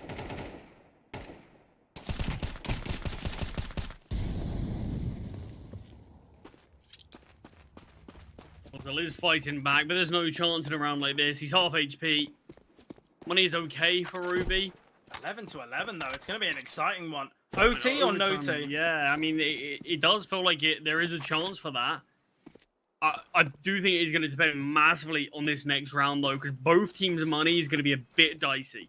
Yeah, look, I think for Ruby, they're in a worse financial spot on the basis that, yes, Fossil could drop over 2. McQueen obviously can get the AWP out and maybe drop to the other. Obviously, Sawalio, KD, they can buy, but it's not going to be perfect utility. Yeah, it's going to be an interesting one, because, look, it's the 1 loss bonus for both. Finances are going to be somewhat similar. I mean, that's the issue. It does feel like the victor of this round puts themselves in a great spot to go on to take round number 24 as well. Do you think if, let's say, Gun 5 get the bomb down on B and it's a 4v4, do you think Ruby just save? There is a very good chance of that, yeah. I think there is a super likely possibility of that, but it depends how clean the round is. McQueen has a shot at his face, but it's a quick run from Fineshine. It doesn't connect. Everyone surviving the early AWP shots and the early AWP rampage just get posted up into a bit more of a standard position now. The T's look like they want to take towards long. Sawalio and KD are both here. Oh, it's all about timing. Sawalio's been elevated up. Smoke's going to be dropped. Is this the first place you're looking when clearing long? I wouldn't have said so.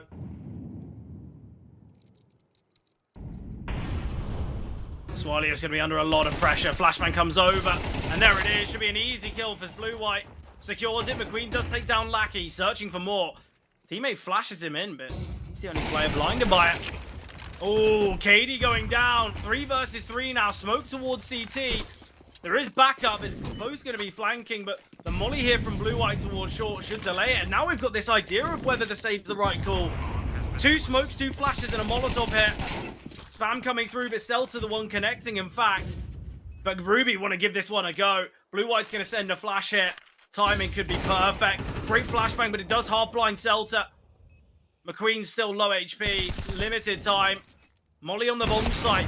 Swing comes through, but Blue-White can find Fozzle in the 1 versus 3 gone 2. Still going to give this one a go. Fineshine, how many missed shots do you want this round? Blue-White will take him down, though. I want to say that was 5 missed shots from Fineshine in 1 round, because obviously he missed the first. It was a good amount of them, yeah. It certainly was not Fineshine's greatest hour. But look, I think, look, Ruby, they're going through smokes, they're taking risks, they don't really have the control to be going for a round like that. And look at the buy. They've got 2 MP9s, 2 M4s, a Deagle, limited utility. They should have just gone, well, let's save, look. Let's hedge our bets. Let's assume that this is going to be a tough retake. Even when it goes down to 3-on-2, but Lackey's so fast they're out of long. Swalio doubles, or in fact, Swalio and Hazanate to combine. How does that go so wrong for the rifles there? Yeah, I'm not sure if Gun5 miscalculated what the money's going to look like for Ruby, but it doesn't feel like a great call to hit out towards long. No one clearing close to the doors, and it is going to be an overtime. 1 versus 5 from Stein, and he can't find the first. Triple from Katie. Yeah, it really feels like Gun5 miscalculated the buy that Ruby were going to have. I don't know why, with weapons like this, you'd look to hit towards long. At least initially, because this is a portion that Ruby can fight for, even with these limited weapons. You can get a bit closer with the MP9s. But we're going to overtime. We need some more rounds to decide this one between these 2 teams, as Dust 2 still has a lot more action for us. Honestly, these 24 rounds haven't given me any indication. I guess you could maybe say, well, guns, they won both pistols, so maybe we go Ruby. But I have no clue. Honestly, I might just think Ruby and back Ruby just on the basis of what we just saw in that last round from guns. Big mistake that.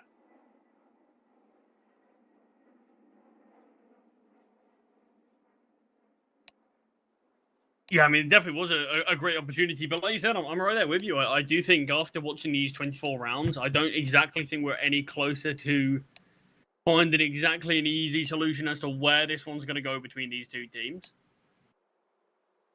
I guess it's a perfect kind of realization of why these 2 teams are in this 1-0 spot. You know, they're very difficult to kind of, I guess, divide when it comes to ability, when it comes to calling and strategy in general. Obviously, the call and the strategy there for Gun5 has gone a little bit wrong. But obviously, you know, we could have seen that fight go very differently. We could have seen the T's completely dismantle those MP9s at long. And that's what we'd be saying, oh, what a great call from Guns. So, yeah, I think realistically, Ruby had been given an opportunity here. Even after we see them go for that retake, I kind of question the decision-making. But then Guns, I guess, make a big mistake of their own. But still, time are now ticking. Have we seen that many tactical pauses? I want to say we've only seen the 1. Yeah, not crazy amount. Like Gun5, a little bit crazy with the double or early. I don't mind can allow for it though. Is Lackey's got an early peek towards long, while Fineshine's heading towards B. I love the idea. It's really well played. Missed shot there from Fozzle on the second orb. Double on either side. Fozzle will re-peek into it. Fineshine connects the orb shot, and Celta's Molly finds the kill. Now look to go out towards B. It feels like the smoke actually gives a bit of room for Hazanated to play with here. Blue-White won't make it work. Yeah. Look, I actually really like the double AWP in this first round of overtime. You've got some cash to work with. You drop an AWP, 1 towards long, 1 towards B. You both go for peaks at the extremities. And look, if you connect the shots, you win the round. And that's exactly what it's looking like currently. Taking a little bit of time for the bomb to make its way to the site. But finally does do so. Bomb will get planted in just 40 seconds for Gun5 to defend. Yeah, maybe even a chance that, Fonzo just wants to, Swalio just wants to keep hold of the Seiki into the next. You can start to have issues on the CT side with money if you bring out a lot of AWPs. Yeah, it was the double AWP. Obviously, Fozil had one in hand as well.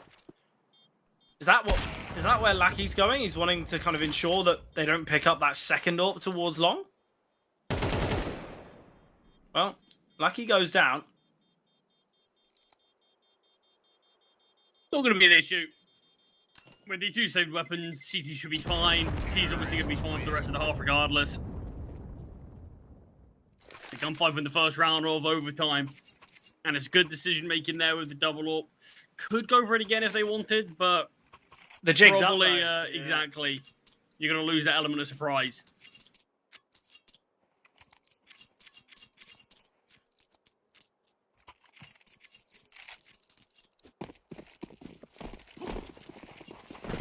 And out towards Long with a lot more bodies this time. Not just going to be Lackey looking for something. It's a whole onslaught from the rest of Gun 5. And on this occasion, Ruby aren't just giving up. Yeah, look, they can get the AWP on the back of the bomb site, and I think that's sometimes where we can see an AWP really thrive. Katie jumping back to CT, taking a bullet's damage in the process. Little crunch towards top tunnels here from Fozil and Hazinator. Celta. Oh, timing.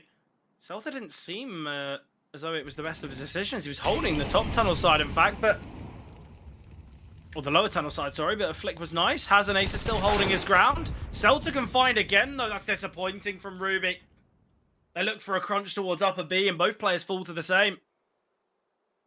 And now Fineshine can just post, wait for a kind of an over-rotating and a, I guess, over-exuberant CT that looks to fight too much, and that is Sawalio. Will take down Stein. Katie's still here towards short.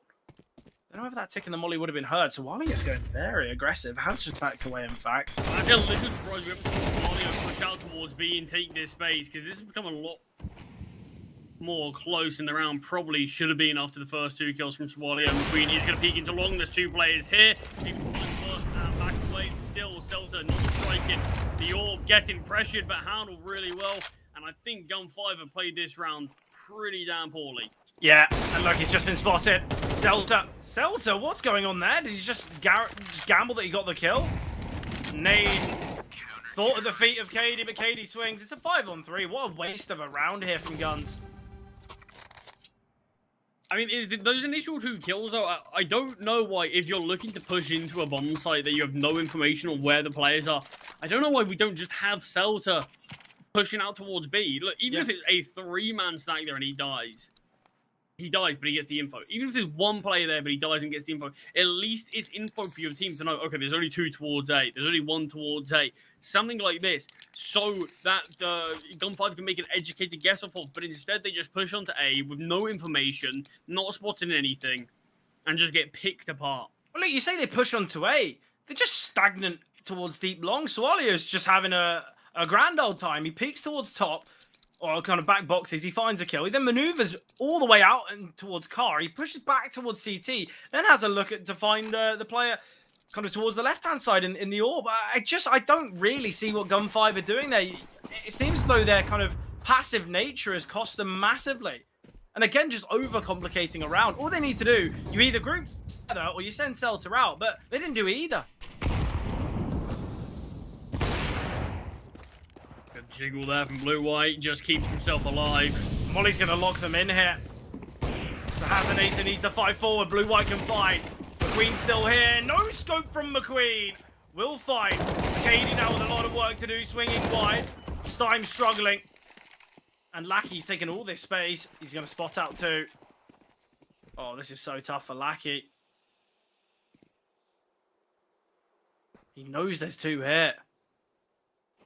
Spots the gun barrel. We'll find the first, aware that Katie is close, but Katie can still find. Katie, what an overtime and kind of a latter half on that CT side he's had. He's 25 and 19 now, just 1 kill behind McQueen.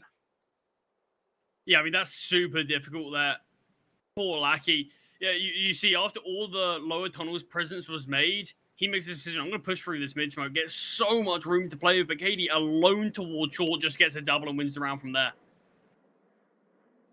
Yeah, it's unfortunate.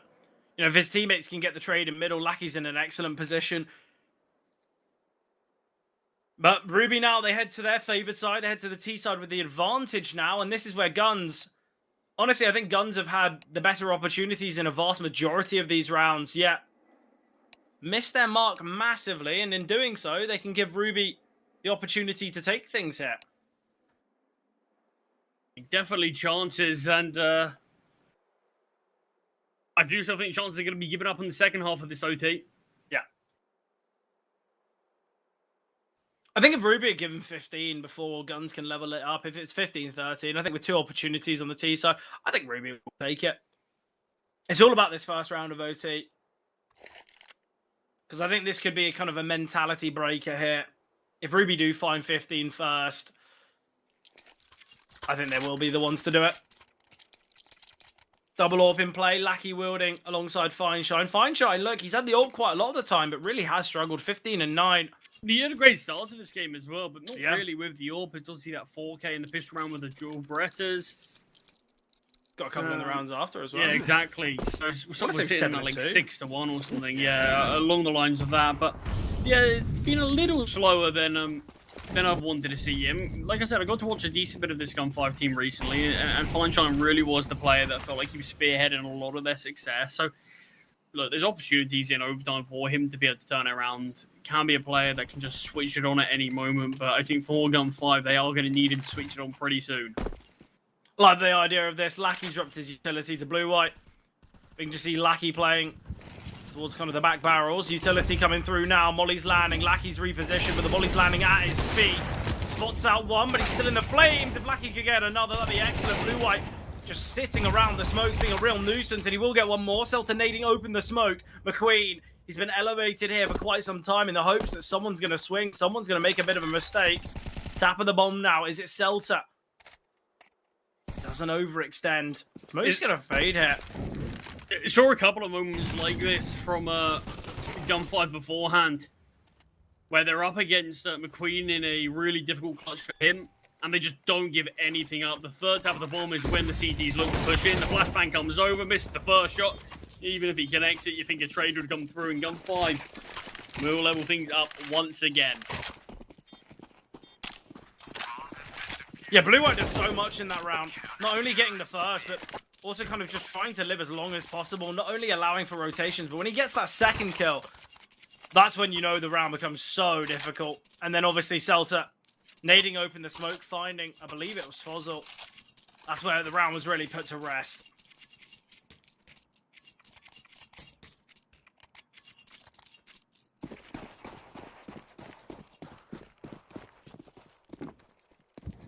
Final 2 rounds, though, either of these teams do still have the chance to take this map here in the first overtime. Just got to win both of them, though. A lot easier said than done. I like the decision. McQueen waiting for kind of an overextension here towards short. Never happens. Has an ace. Oh, what? He is so deep here. Celta's gone into CT in the hopes to pick up some utility. He's taking so much damage right now. Yeah, more so as well, just creating so much space for his team. And although they give this up, the util that's been used from Gun 5 just to deny too much room being taken from the CDs, the amount of pressure it's taken away. You've got Blue, White, and Celta's attention on this position. So it's really, really great work from Hazenator, even though he doesn't fully kill. Still a strong setup, though, towards A. Lucky holding long. We've got Stein on the back of the bomb site. He's got a lot of util. Gonna drop the smoke and a flash now. Should delay Ruby by quite some time. And Fozzle now to join Sawalio. Never mind, thinks better of it. Flash in middle, mid to B smoke thrown as well. With such minimal time, there's no need for kind of an over-rotation. We're still going to see this 2-1-2 setup. Stein still has a Molotov. Smoke pin pulled. Molly landing, and now this is where Lackey can have a lot of success. Lackey gets one. Where there's someone in CT, but McQueen and Katie combining. Now all on Lackey, but the late play from Sawalio should allow them to find themselves 15. But Still this 2 versus 3. Gun's obviously going to give this one a go. Blue-white sitting in the smoke in the hopes to find someone, but as they fade... Fine shine, great kill there. Fozzel swinging, playing very wide, and now, in fact, the man advantage going the way here of Guns. Fine shine, elevated up, peeking deep towards Pit. Has been spotted. Sawalia, this isn't going to be the easiest of clutches, and he goes for the peak. Fine shine will take him down, and Guns, they do find 15 first, in fact. I mean, what a turnaround it was. Their disadvantage in that clutch. We mentioned we need players like Fineshine to step up. He opens things up, finds the first kill. Fossil caught out, despite it looked like he was one in the advantage. They boost the player up as soon as they spot Sawalia, and you've got the AWP trained on that angle. You're basically praying for a Fineshine missed shot. So another map point for Gun 5. Couldn't close it out in regulation. Can they close it out here?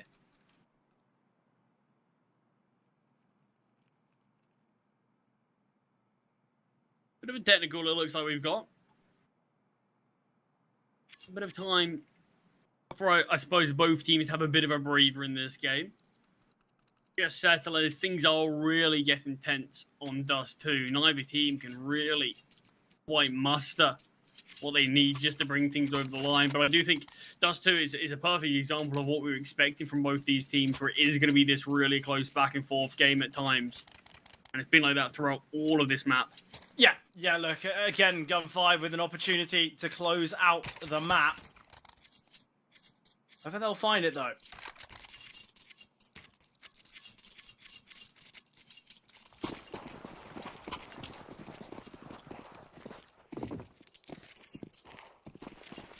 He plays towards short nice and early. You've got Fineshine on the AWP here. Could be a boost up into lower tunnels, and it is. Finds the first kill. Has been taken out of this round.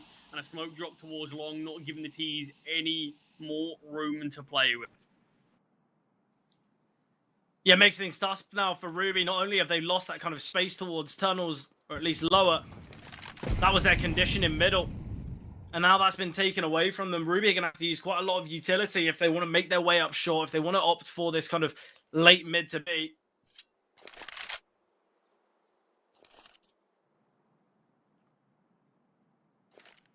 A minute and 10 on the clock. Decisions to be made. Again, Fozzel sending this lurk smoke out towards B, but Lackey drops one of his own.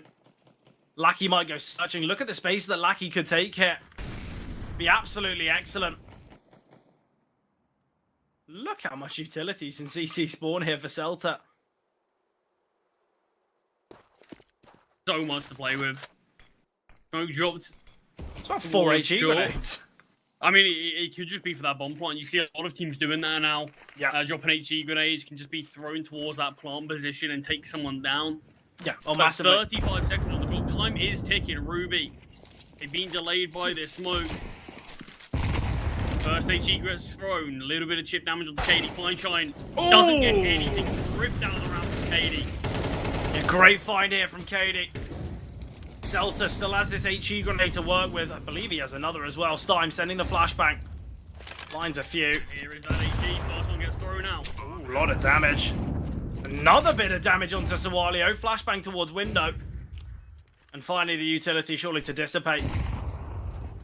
Katie dodging the flashes. Sawalio will get one. Stein rotating in from long, but another kill found from the T's. Stein eventually activates. Sawalio is low HP. It's all on the low HP Sawalio. 1 versus 2. Swinging wide is Stein in Guns.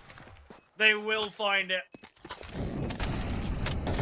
Takes a good amount of time there, but the setup was good enough. Celta in a really tough spot, actually, as soon as his teammate goes down in Fineshine. It looks like it was going to be a difficult round there. We see Fineshine fall at long, and that's where you've got Stein really deep towards the long doors, and Celta's kind of the only defender there to delay, but the util does exactly that, softens up the players, allows those rotations to come in. Still opportunities, it has to be said, for Ruby to be able to connect those bullets there with the AK, but still managed to be a Gun 5 round, and they go on to take Dust 2, their opponent's map selection. Yeah, obviously now we move to Ancient. That is Gun's pick, and this is where they've got that chance for the 2-0, but we will be heading to Ancient in a matter of moments, but beforehand, we jump to a break.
What a stupid thing to do.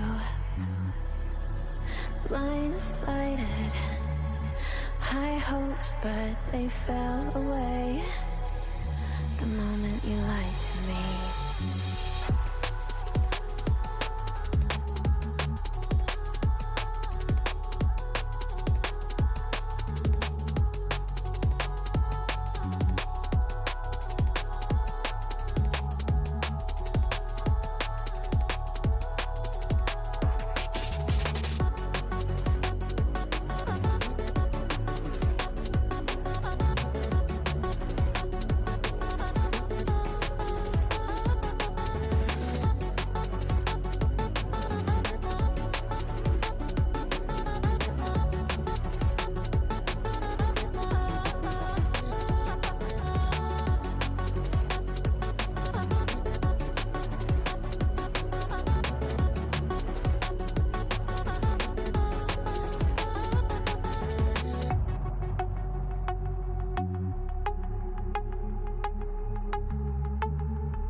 Blindsided, misguided, led astray, trusted too easy.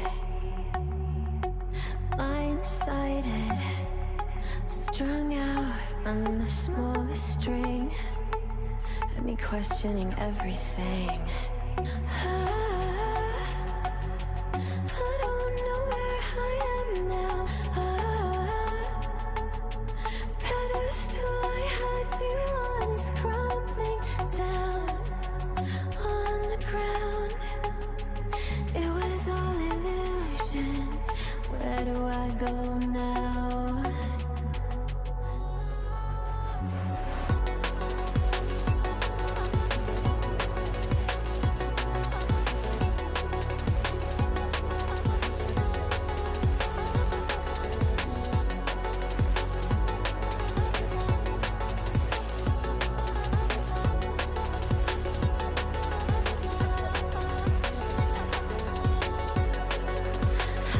I'm not here for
straight into the action we go on Gun5's map pick. Obviously victorious on Rubies of Dust 2. I mentioned it in the game, whether we would see that McQueen highlight and best HLTV performance. We did. Only just, obviously, a 1.48 rating on a map that they lost, which is always so tough, but impressive from Guns to take their opponents. And now, Guns will maneuver into an open A-bomb site. Hasn't to dink down early. Players trying to swarm on the position, but quickly backup has arrived. Hasn't to finally finished off, but it takes Celta a little while. So instead, the T's make their journey towards CET. McQueen with the USP is posted here. Lackey in the heads-up duel comes out on top. Katie next to find, and Lackey again more impact as the bomb doesn't know exactly what site it wants to make its way to. Towards A, towards B, now back towards A. And Fozzle, it doesn't matter how he rotates, he's always slightly out of the action. Yeah, we'll call that the Chuckle Brothers round to meet to you. I'm guessing only the UK viewers might get that random reference. Old UK viewers. Yeah, you got to So at least be like niche 20, 23 plus. Even then, probably a bit before our time. Well, look, we know about it. Fozzle does retrieve this defuse kit on this bomb that is now half ticked. All the T's have rotated in. Fozzle not being quiet about it, and Lackey, what a round from him. 3 kills in total. But you highlighted McQueen early. In terms of best ever HLTV rated, it's probably not that difficult when he's only got a handful of HLTV maps to actually play. But despite them losing that map, it's certainly positive signs, isn't it, for Ruby? The fact that they brought in this new player who stages in a Swiss stage like this definitely can feel some pressure. But seemingly not. Taking it in his stride. Looks like a great addition to this Ruby roster, and I'm very excited to see what they can do. Not only in the rest of this series, but in the rest of the Swiss stage. Yeah, definitely. Obviously, a loss here puts them 1-1 in the Swiss stage for Ruby, but I guess it's still early doors, isn't it? Yeah. We are going to be seeing this force buy, though, from Ruby, and a heavy A setup. Similarly to what we saw on Dust, it seems like Celta is going to be kind of providing that lurking potential here on Ancient. Guns are going to slowly make their way out towards Donut. Oh, this could be an absolute bloodbath in main. All this space has been taken with Fozzle fallen. It's a bit awkward as there's all these T's trapped, CTs trapped towards A main. So it's a bit like an execute for the CTs onto this A site. And the force play isn't going to work out. Lackey not ready for the final play towards A main, but he's got backup in fine shine. And Gun5, they do best that second round force buy, but towards A main, things got a little bit dicey early. Yeah, look, for Guns, it's going to put them in that 3-0 scenario. And with it being their map pick, they are hopeful here. Obviously, both these teams, they do prefer this kind of first half. Guns on the T side, Ruby on the CT, so I think it's going to be an exciting one. You just have to look at Ruby's last 2 games on Ancient, or last 3, sorry. 2 of which against Nexus. They're their 2 losses, but both in overtime. So it's clear that Ruby can push Ancient to the wire. Same can obviously be said for Guns, but nice find for Sawalio. Yeah, these weaker weapons are doing some serious damage. The boost is dismantled. The AC grenade not actually quite connecting, but it might not seemingly matter. It depends on Sawalio. What can he find with this Mag-10? The only armored player on his team, the only weapon that isn't a pistol, hasn't a force back into cave. Sawalio still resides here, and just the desperate spams through the smoke will connect. Gun5 take the bomb site, but it's again another round like, well, these weaker weapons still can cause damage. Gun5 do need to respect it. But handle well. Yeah.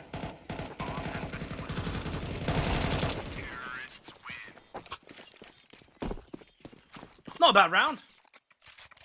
For Guns, I think, you know, we see them lose that early play, and you're thinking, well, okay, that's a Mac-10 retrieved. At least it is that Mac-10. I think if it was a rifle in the hands of Sawali, we might have seen maybe a bit of a different outcome. But either way, it is that 3-0 start. We do have McQueen on the AWP once again.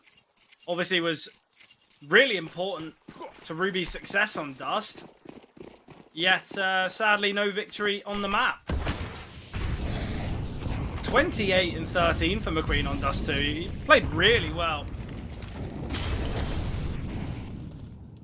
Early Molly and Cave. Hasn't he? There's so many bodies here in mid for the T's. And they are basically going to take this portion of the map for free. So Wally have been on his lonesome towards mid. Isn't going to fight this too heavily.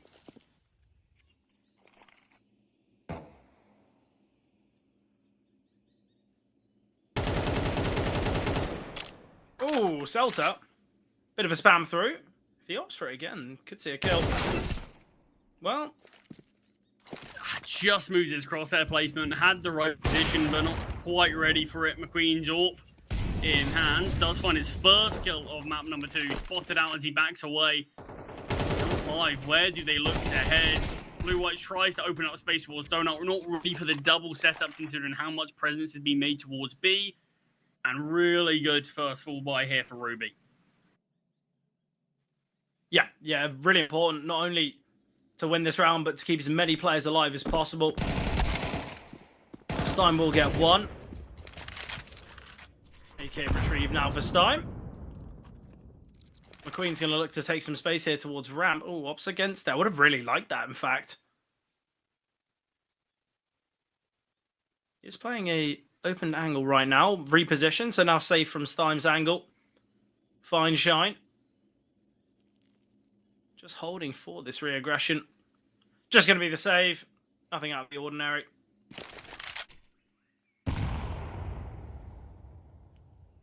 Yeah, you see Stein backing away. I was questioning potentially, are we going to see Feinstein just look to do a bit of damage, get some exits, but he's playing slightly safer. Does have KD posted his angle, but luckily time's on his side there. So these weapons will be able to be brought across. With 4 survivors in the last, Gunfight can buy without too many issues. Not for Feinstein to compete with McQueen, but I don't think that's going to be a deal breaker in a round like this. No, definitely not. Stein could have dropped one over as well, so maybe it's the fact that Guns don't want to wield the AWP in this one. I mean, look, there can be a lot of positions where there's a lot of aggression towards the B lanes, towards middle early, but Feinstein's throwing utility anyway, so maybe it is just a bit of a read in this round. Stein, great opening kill with that AK. Forces this rotation from McQueen towards this side of the map as well. Yeah, look, taking control for Cave on the T side is usually such an important goal on these defaults. And the fact they do it quite comfortably there might silence Hazanator's intentions in future rounds, but Katie's double. The progression through Red Room's been shut down instantly, and now not only man advantage, there's the kind of low HP Stein to work with.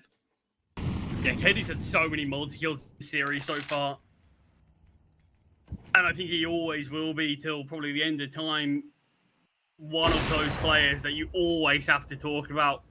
Yeah. When it comes to Ruby. I mean, so exciting. Really is that difference make on so many occasions. But can Stein beat on this round? McQueen is posted with the AWP. Not ready for the wide swing. Does get taken down. Feinstein trying to support his teammate and will do so very quickly. This 4v2 has turned to a 2-on-2 with info of Katie. And Feinstein wants to take that fight and instantly domes Katie. Chance for Stein. Give it a bit of life to Swalio, but a smoke dropped at his feet. Still, Swallow can give this a go. He drops the smoke of his own so he can actually push through, but Feinstein is triple ace between both Stein and Feinstein to kill any chance of Ruby. Honestly, probably leveling things up. Look, it's a 2 versus 4, and you understand why McQueen and Fozzle kind of want to stay in the action, but if they can just back away, get the information, honestly, I wouldn't have minded Ruby, like, genuinely, all 4 players sat in Red Room, you wait for Guns to get the bomb down and play a 4v2 retake. Because they just lose those 2 opening picks. He's still down. Feinstein finds another. And then Swallow has caught himself in a 1 versus 2 when mere moments ago it was a 4 versus 2. Yeah, so it's going to be a round that's a difficult one for Ruby to actually swallow after what occurred there. But a back and forth affair here. As Katie deep in cave. Steim's alone on the bomb site for now, but it is Feinstein by his side. We've seen what these two can do before. Info gained on the play towards cave. And now just a molly drop to the feet as the bomb will get planted down. The 2 top performing players on Ruby left in this clutch in map number 1. This is going to be 3 2vXs in a row here. Obviously the first was a save, but back-to-back victories here for Stein and Feinstein. 15 kills between them. Yeah, Ruby is still able to post these weapons, still able to bring guns out. Only player who was a little lacking in finances was Fuzzle. But it isn't going to make all too much of a difference here as, look, weapons are still in play, but Gun5, despite how close these rounds have come, they are still the ones very much in the driver's seat for now, but we know how quickly things can flip. And I think Dust2 is a perfect example of that. Yeah, you just have to look at the finances. Money's pretty poor.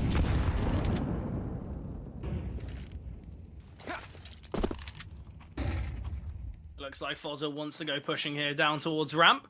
With that smoke towards B main, the idea for Guns is maybe a bit of a fast B play, but that smoke's come down and they're worried about space taken towards Cave, towards Bucket, obviously down ramp, so they're backed away. There's still 1 minute and 25 seconds to work with here. So Walio repositioning. There's so much utility in play for Guns that they should be able to comfortably maneuver their way onto the A-bomb site. Blue-White's taking a lot of damage here. McQueen is playing towards A. Become the customary position for AWPers.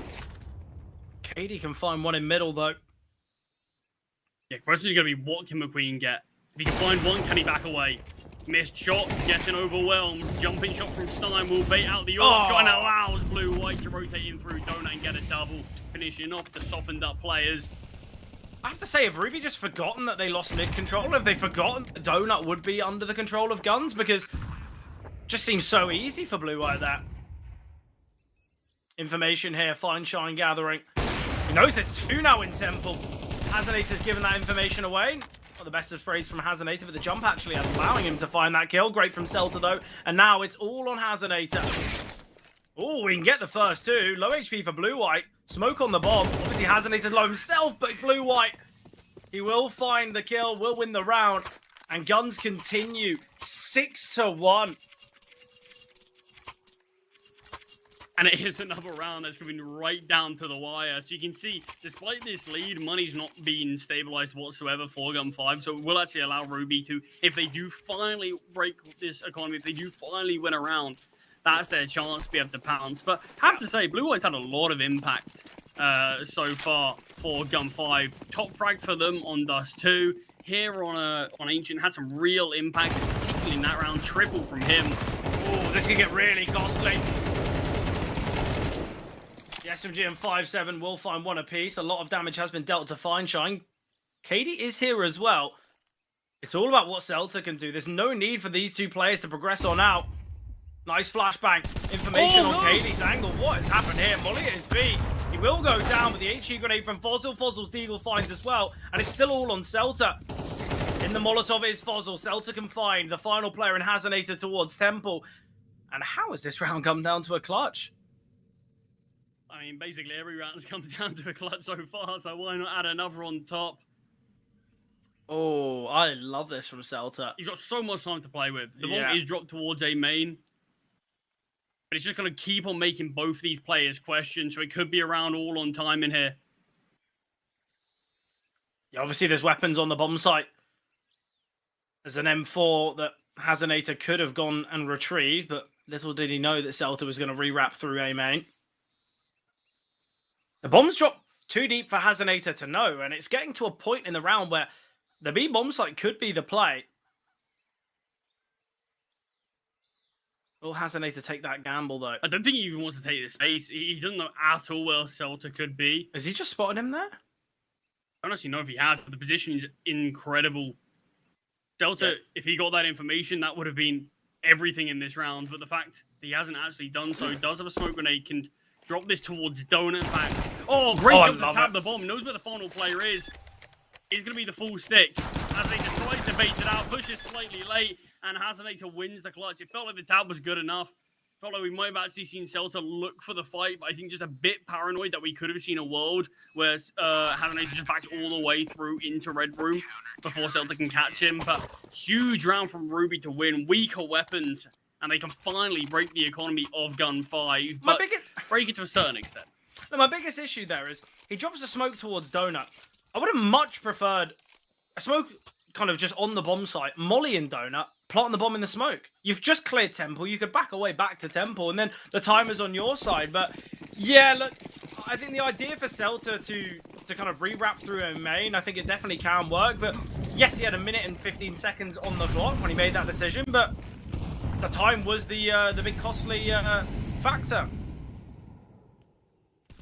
Let's see if Gunfire can bounce back instantly, though. Swalio spotted towards Donut, has to retreat. KD is spamming through middle and actually finds Blue-White through the smoke, but Celta gets a kill back onto Fuzzle to make it all square here. And Hazonator, here's the steps for Fineshine and Celta combine at the same time. Surely Gunfire can't do this again. Ruby found themselves in a similar spot once before in this half, where they make money a bit difficult for Gunfire, where they are finally able to fully break their finances and give themselves another go at things. But somehow it could turn out the exact same way.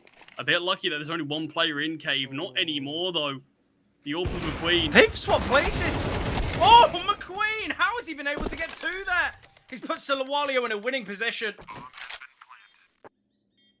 Did he spot him in the smoke? How did he know? Great awareness. Yeah, incredible awareness. Lucky will find, though. And that is a perfect argument for AK versus M4. They both hit the headshot, but Lucky will be the one to get the kill. Another clutch for Gun 5. It's devastating. In an alternate universe, it could be Ruby that was 7-2 up. Honestly, it could be.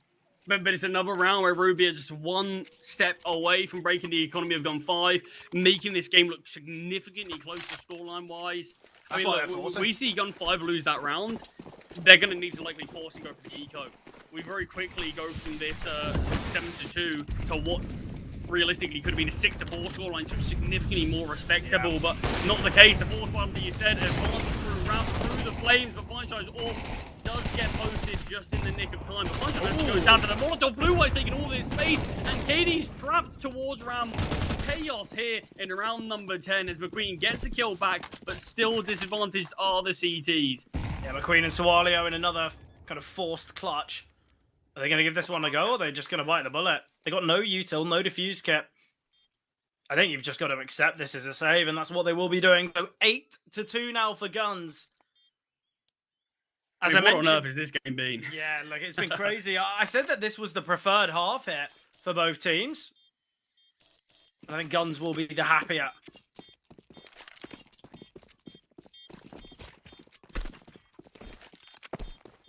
Oh, I mean, Guns have to be thrilled with this. Look, I think both teams know how insanely close this game's been. But Gun 5, it just feels like they've dug their heels in when it really matters most. And so many key clutches, so many key individual moments where players have been going above and beyond. There's a reason why they're on 8 rounds. And with these saved weapons, this has to be one where I don't think Ruby can go for the full investment. Probably the half buy around there. But who am I to judge? They're going for a full buy again.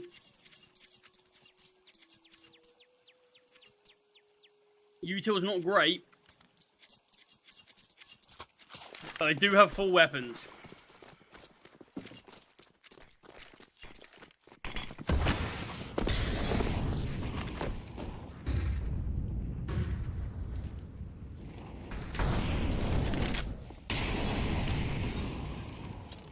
Two plays towards Donut in this round are Swalio and KD as they look to find a time of when to push out. They're going to do so now. Flashbang comes over. Blue-White finds the first kill. The trade does come through, but it's only going to be temporary as Lackey was also in that smoke waiting for the perfect timing to push. Yeah, same with Steim. Steim is kind of elevated, prep for a frag or at least fight that. Yeah, so I mean, sort of baiting out Blue-White there. But look, he's already found his kill. They're just playing for the trade to keep man advantage in their favor, and I don't mind that decision from Gun 5 at all. Lackey's going to take some space towards 8. He's got utility as well. The smoke in CT, the molly on the back of the bomb site is going to force these rotations through Donut. So when does he choose to take that time? And Util comes over on being out. Like, he starts to make his move onto A. I don't really... There's 50 seconds. What was the point of this Util towards B? What's the point of Lackey's lurk? Well, he will get the kill. It looks as though they're going to head their way towards A. I hate this decision. Just head towards B. I know Lackey's got this space, but... Now you know there's at least one player towards the A bomb site. Why would you double down and go towards A? You know it's... still questioning. They don't know what... The CTs don't even know what bomb site is going to be. Yeah. But Guns know that it's at worst a 3 versus 1 on the B bomb site. There could be 2 players towards A, and that's exactly what there is. But Celta's nade will deal with Hazonator. Fuzzle not quick enough. Great find from Fineshine. And Guns continue. And it's final round there. So an investment will be seen from Ruby. We're going to be seeing a potential 10-2 scoreline here. I'm curious, how many ecos have we actually seen from Ruby?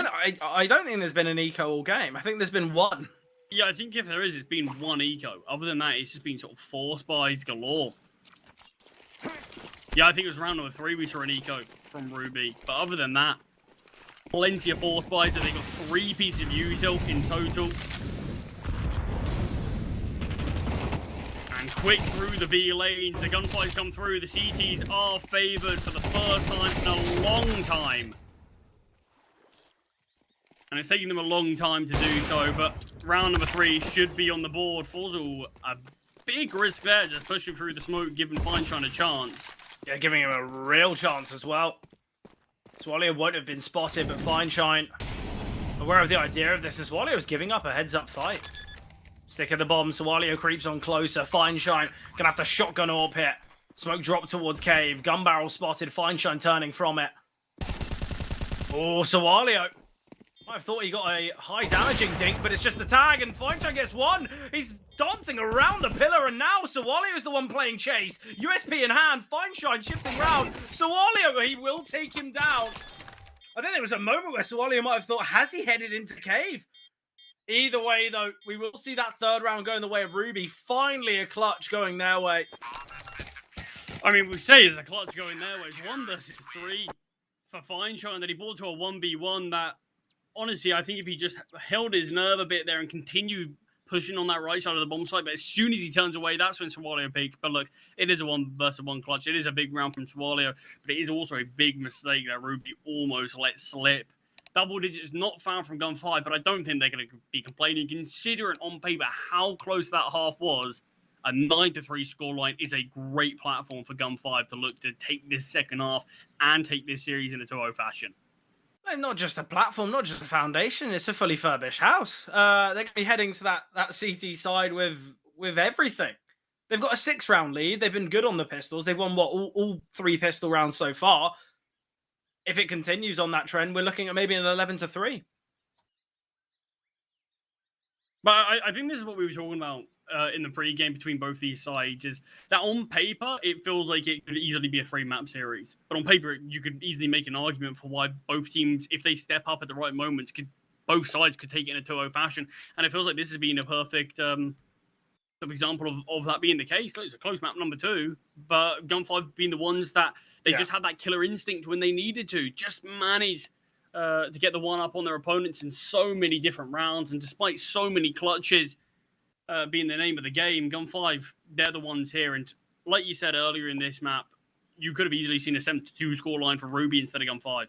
Yeah, and I think when you look at kind of the performance from Fineshine, obviously was quite quiet on Dust. I think that's safe to say. You look at the kills on Dust too, and you're questioning, well, how has Guns been the one to win it? There's only one person who had a kind of a positive KD. Lackey was neutral. The rest were negative. But it's just the fact that Hazinator and Fozzle really struggled on Dust. Yet here, we're seeing important rounds from Fineshine. We're seeing Lackey stepping up. We're seeing Stein having a lot of impact. And look, Celta and Blue White, they're doing what they need to. I think this is where things get really tough for Ruby. I think you look at some of their previous performances on Ancient. I think a lot of the time, you don't really see them coming back from this level of scoreline. I mean, I think a lot of it could potentially depend on that pistol round, of course. I think we kind of can probably pack up shop if Gun 5 go on to win it. But at least I think we can start to believe a storyline is possible if Ruby can take that. Maybe win the first full buy as well. There are still chances. There always are, of course. But you do worry if this one goes the way of the CTs.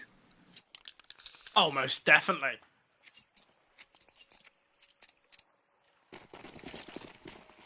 No early celebrations, though, for Gun 5. And they've got to realise that there is still a third map. There is still Mirage that could be up and coming. So I think there's got to be a level of discipline. We can't see that confidence turn to complacency. I love the idea of their Celta just jiggling. Fineshine, an afterthought. Fineshine, stay tucked in the corner, mate. You're being sent in. You're the bait. But no switch as Hazinator gets a double. Man advantage now for Ruby. Blue-White looking for a bit of an elevated fight. Will find Hazinator, but Sawalio close enough to trade. Sawalio searching for more here. Lackey's in a good position. I love the instant rotation from Stein. I think this is the type of call that could really help out Gun 5. Lackey spots out one, but Katie will find him, in fact. And now Stein's got to take a huge risk. He's going to push through the smoke and get the first. Oh, reload's coming through from both Katie, McQueen, and Stein. Flashing through the smoke. Will turn from it, jumping through, but struggling. What an easy clutch there for Stein. Ruby, they will win the pistol. They deny double digits found from guns. Yeah, for now at least. I like the idea from Lackey. There's a smoke down at his feet. He tries to peek beforehand. Kind of needs to hit the instant headshot and then the smoke to bloom to disguise exactly where he's gone. It feels like a risk you kind of need to make it around like that. But important one for Ruby, but Gun 5 are not going to let up just yet. Going for the investment. 3 MP9s, a scout and a 5-7. Look down towards middle, but the T's aren't going to respect it, just pushing through.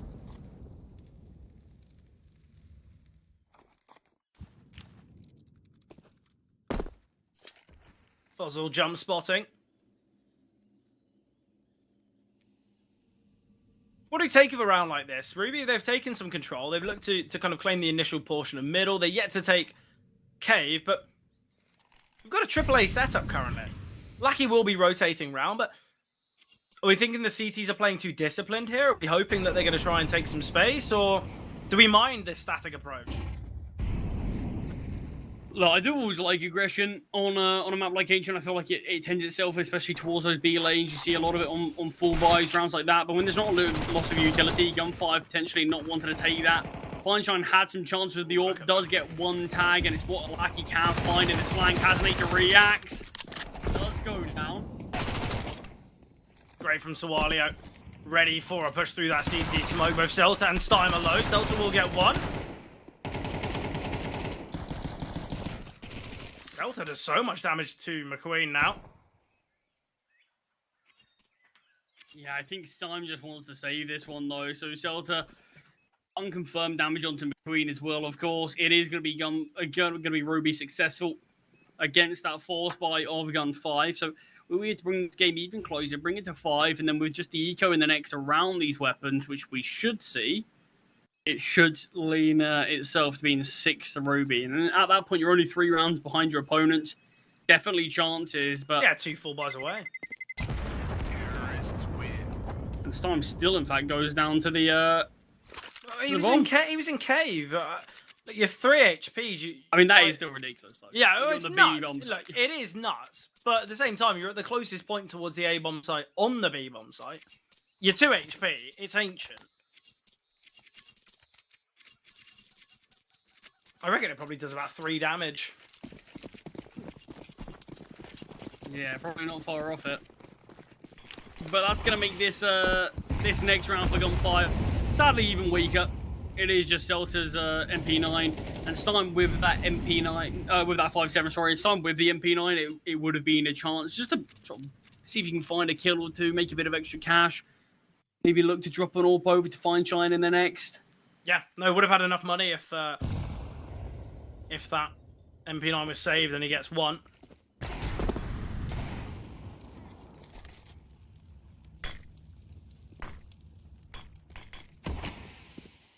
I don't love this smoke thrown. I assume it's a miss smoke. Or was it by Celta?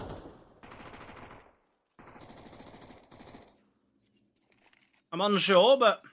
Yeah, unless he saved the smoke over. Yeah, I think he did, from the though. last. It certainly could be, but Celta does go down. That's the only real weapon in play. There's Deagle on Stein, but no armor behind it. Kind of now just hoping the T's push into the stack, and you might be able to find something. Stein spotted towards Cave. Ow, how? Quite realizing he's seen the leg. I think that's just a moment where you're just so focused and so fixated on your crosshair. Gamble rotation scene. Sawalio dropping the mid to A smoke here. All a fake. Let's see what Fineshine can find. If he pushes down ramp now, he's got an isolated fight. But surely to fall in a matter of seconds. And there we have it. Limited expectations. Swallow might go searching and hunting with this Mac 10. Lackey, in fact, finding with the USB. Lackey completely trapped here. Times Deagle. Won't connect. Mac 10's falling. Not the end of the world for Ruby. 6th round found as expected. Lackey could, in fact, drop an AWP over. Same with Celta. I'd really like to see the AWP in play, actually. For guns, but they opt against it. Happy with the rifles, full utility, 2 defuse kits. Not a bad buy whatsoever.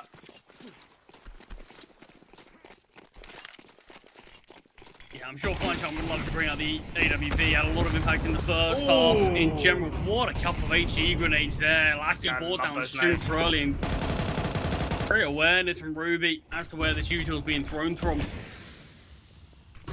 It's just the jump across into Donut.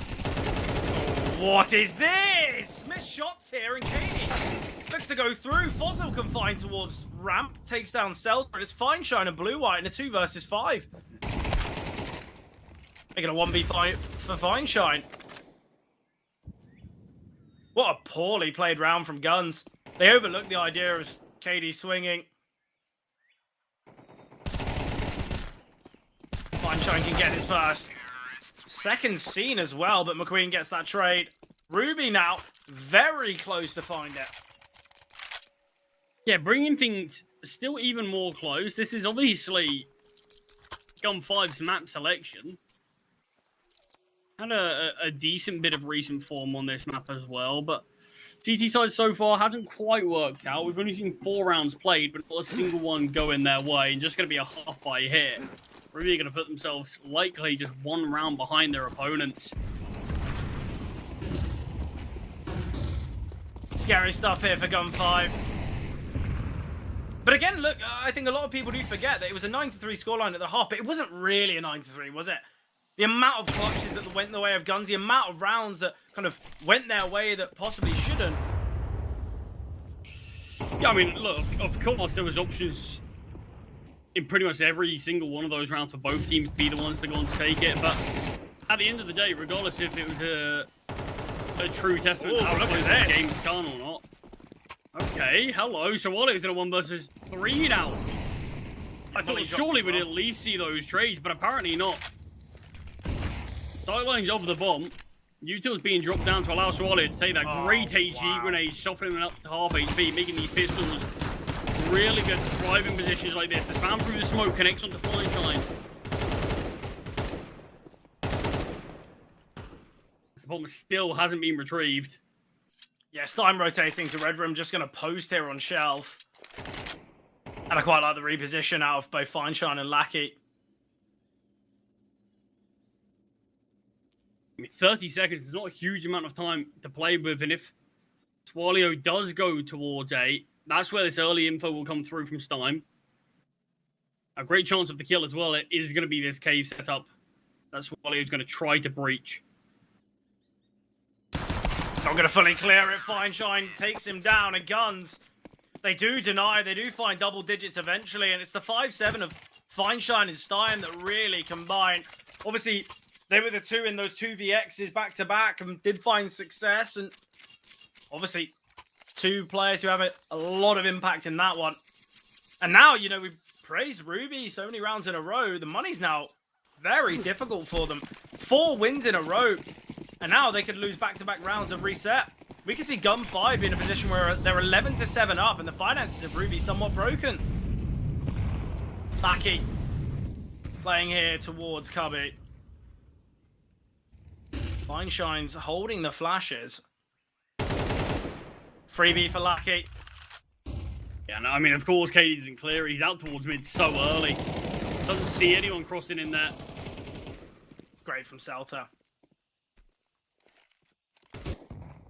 Swallow is going to look to take this space, but Stein prepped and ready for it.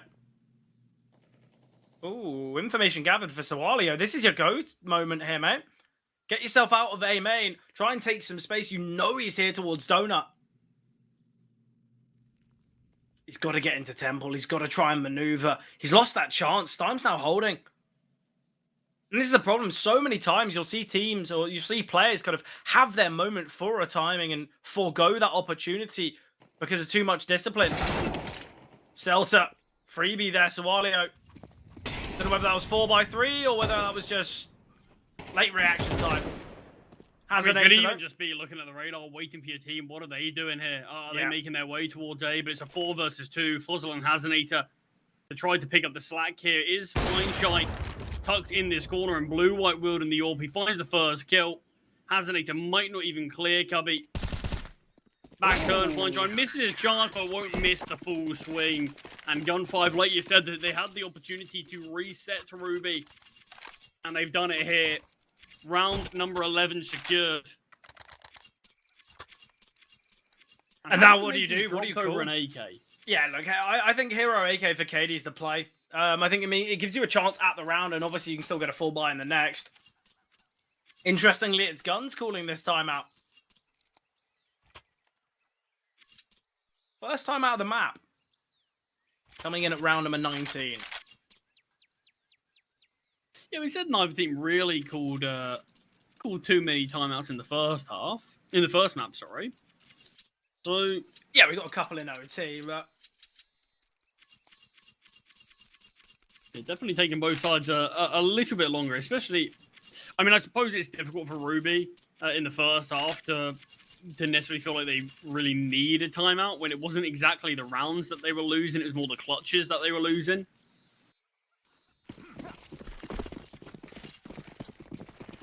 But it is just that Hero AK, really. PG-50 bought out for Fuzzle. There is armor on McQueen. Maybe seeing if KD does go down, he can retrieve that weapon and use it to its full capabilities. But unsurprisingly, all eyes are going to be on that Hero AK. Yeah, Lucky, though, sent in information that there is an AK in place and maybe a bit more discipline now from Guns.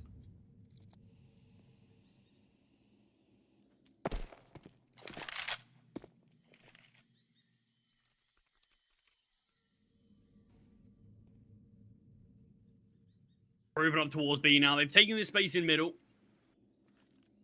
Looking to maneuver over towards B. And I mean, this is the thing with KD and the Hero AK. He's never really looking to trade out his teammates. Always wants to be the first in. Yeah, the problem is up towards ramp. McQueen does have Kevlar. Whether these weapons can be retrieved is the question. We are going to be seeing Blue-White rotating around from Cave. Stein is here. Limited utility here, though. Stein will be able to get one. Attention taken away from Blue-White. I don't love the angle he's playing, and so much damage has been dealt, but he's still finding picks. And now it's Fuzzle. 1 versus 4 gone 1v2. He's got no armor, but he can get the bomb down. It's just the tap, in fact, to force out a fight. We see the double swing come through. Missed shot with the AWP, now realizing that he's off of it. The bomb plant here for Fuzzle's important, and it will come through. What a clutch this could be. Fuzzle, 1 versus 2, being held by Feinstein. Just jiggling in the hopes of getting some information. Spotted out and found by Lackey. Guns will secure themselves 12. They've now got 5 opportunities to close out the series. Ruby now. It's a nice attempt. But we will see Guns take it. Yeah, do bring things close. I was actually a little bit worried when Feinstein, who had a Molotov and nade, which could have actually taken him down on that bomb plant, when he opted not to use any of it, just wanted to stay posted, maybe a bit worried that he could have got timing on a swing or something like that. But it's 5 opportunities. It is Gun5 hitting 12 first on their map selection, and after just about stealing and clinching things on Dust 2, this is a great chance for them. Feinstein early posting towards A main, and the fact that Stein gets a kill here towards middle, this is going to be so costly. Ruby, they're going into the meat grinder. I think this round's probably going to be over already. The speedy rotations, this becomes so tough. Yes, Fuzzle gets 1 kill, but it's so evident that these remaining Ruby players are here towards A main, so they give up so much map control. And this is where Blue-White can take all of this space down towards B. You always do need to be a bit wary of a lurk, though, so I don't know if Blue-White's going to have the confidence to do that, as he is the only player over towards this side of the map. But I love this setup in middle. I mean, this is going to be not only one off angle, but you got a couple. Yeah, Fuzzle has got flashes. Lackey's going to go searching, and Lackey spots out 1, he spots out a 2nd, and oh, it is done. McQueen 1v4 needed, and Guns will take it. They do find the success, and a bit unfortunate, I've got to say. I think Ruby, they really pushed themselves the distance on Dust 2, but just unable to take it, unable to show that potency required. Then here on Ancient, we look at that first half, and yes, it was a 9-3, but as I said, there was so many clutches that went the way of Guns. There were so many rounds where I think both of us were thinking, well, it really could have gone either way, but an important result for Guns. They will now go 2-0 in this Swiss stage, and obviously, to mention, Ruby go 1-1. Any final remarks from you, Charlie? I mean, I think the most notable is that, look, Gun 5, they recently made a roster change with bringing Texi in, and for whatever reason, he's not playing in this series. Like you said, maybe it is a roster lock thing, maybe it is just personal reasons, maybe he is busy at this time. Who really knows? But regardless, they've had Blue White standing in. Yep. He had a ton of impact in that series. Dust 2, he was leading the lines for the team. Wasn't having a mind-blowing game or anything on Ancient, but was doing his job. And I think when you're standing in for a team, that's all you can really ask for. And Gun 5, look, they managed to get it over the line. Things got a little bit tense on the start of that second half, and we started to see Ruby close the gap. But as soon as we saw that half-by victory for Gun 5, that's where it felt like all the pieces were in place, and they were just on that victory lap to the finish line there. Yeah, obviously we do have another series, another game of teams 1-0 in Iberian Soul against Monte, which is going to be an exciting one. It's kicking off in about half an hour's time, so make sure you set your timer, set your alarms, because that's when we will be back for that final series of today. But beforehand, we jump to a break.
Welcome back, everyone. We're going to be heading into the final series of today. It is Iberian Soul against Monte. And look, Charlie, we had a bit of a nail-biting first map in the last series, and then obviously we saw a pretty dominant second one from Gun 5, so they do progress to that 2-0 stage, just one win away from making it to playoffs. So we've got a similar kind of game in the way that both these teams are fighting for that 2-0 spot, but maybe a little bit of intrigue about what's going to happen with Monte, because we know that they've had some roster changes. So this is going to be an interesting one.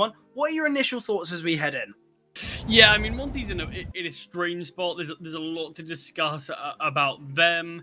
I mean, Iberian Soul kind of feels like they've been playing with a roster that, I don't want to say it's a dead roster, but it felt like we knew Davi G was going to leave for a long, long time. That's not been the case. He's still on this roster. So I don't know what's happening there, what's going on, but the results certainly have improved from Iberian Soul. But yeah, on the Monte standpoint of things, I think let's discuss this roster a little bit more, because this is the most interesting one in terms of what we have seen. Obviously, only recently did they make changes in general. Yep. We're bringing in Afro and Haji, of course, and it felt like we were seeing things there. Results were certainly improving, but Haji and Lean have parted ways for whatever reason. And we are, as stand-ins from what I'm aware, we have brought in Biomass and Jocko. So you get in another French player, as well as bringing in Biomass, who's got a lot of experience in teams like Mal, teams like FaZe, for short standpoints, but certainly bringing in a lot of experience there. And this is a super strange roster. I don't really know what the changes were made, because it did feel like Monte were improving in results, but now they started off in the closed qualifiers here for Series 3, managed to get through, got to watch their final games there, before, look, their first game in the Swiss stage, taking down Partisan 2-0. It does feel like this is, at least from what I'm aware, this is just a stand-in for this event so far. Yeah. But, I mean, maybe there is a chance that... If it works well. Who knows what can happen. But we have to say, first series, a 2-0 versus Partisan is a big result. Yeah, not bad at all. Partisan are a team that I think we've come to kind of know, love, and expect big things within the CCT. So yeah, a great result. Absolutely incredible. Whether they can work upon that, whether they can kind of, find success off of that just based on confidence, I'm not too sure. Look, honestly, I'd actually love to see this roster be the continuance. It's been quite some time since I think many have seen Biomass in the server. So I'm quite happy for this to be the Monte team. Can we just keep this as Monte? Obviously, I think we know that Jocko's a player that could provide a fair bit of impact. Obviously, he was on that 3D Max roster, so yeah. I don't really know what to think. I guess let's see how it goes in the server. Obviously, Iberian Soul, we kind of touched upon their team for a little bit, so we can bring up their roster and have a short word on our expectations, but I'm quite excited for this series, because I think both of us know that both these teams, there's a question mark around the roster about what's really happening. It's not been the kind of the best of performances from either. Yes, okay, Iberian Soul are a bit more of an upward trend than a team like Monte, but I don't really know where this one's going. Yeah, I think that's a perfect way to put it, though. There's a lot of question marks around where this series could head. And, I mean, I remember last time I got to watch Iberian Soul, I was digging if there was any more intel on what's happening with Davi G, because he did, for anyone who's not aware, probably a couple of months ago now, in fact, sort of came out and said, basically, I'm going to part ways with this roster. I'm going to stay playing with them until they can find a suitable replacement. I don't know if that's going to be a suitable replacement in 10 years' time, because right now, it doesn't look like we are seeing any movement in this team. So, yeah, I'm not quite sure what's happening. Maybe they have had some internal talks, and he is going to stay, but from what I was trying to dig up, I couldn't exactly find anything. Don't get me wrong, my Spanish isn't great, so I might have potentially missed something or two.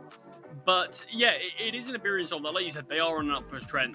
Monte were also on a similar trend, but then we had those changes of Lina and Haji leaving, so it feels like kind of back to square one, which feels like Monte have had a lot of these kind of rebuilds over just the last sort of 6 months to a year, really.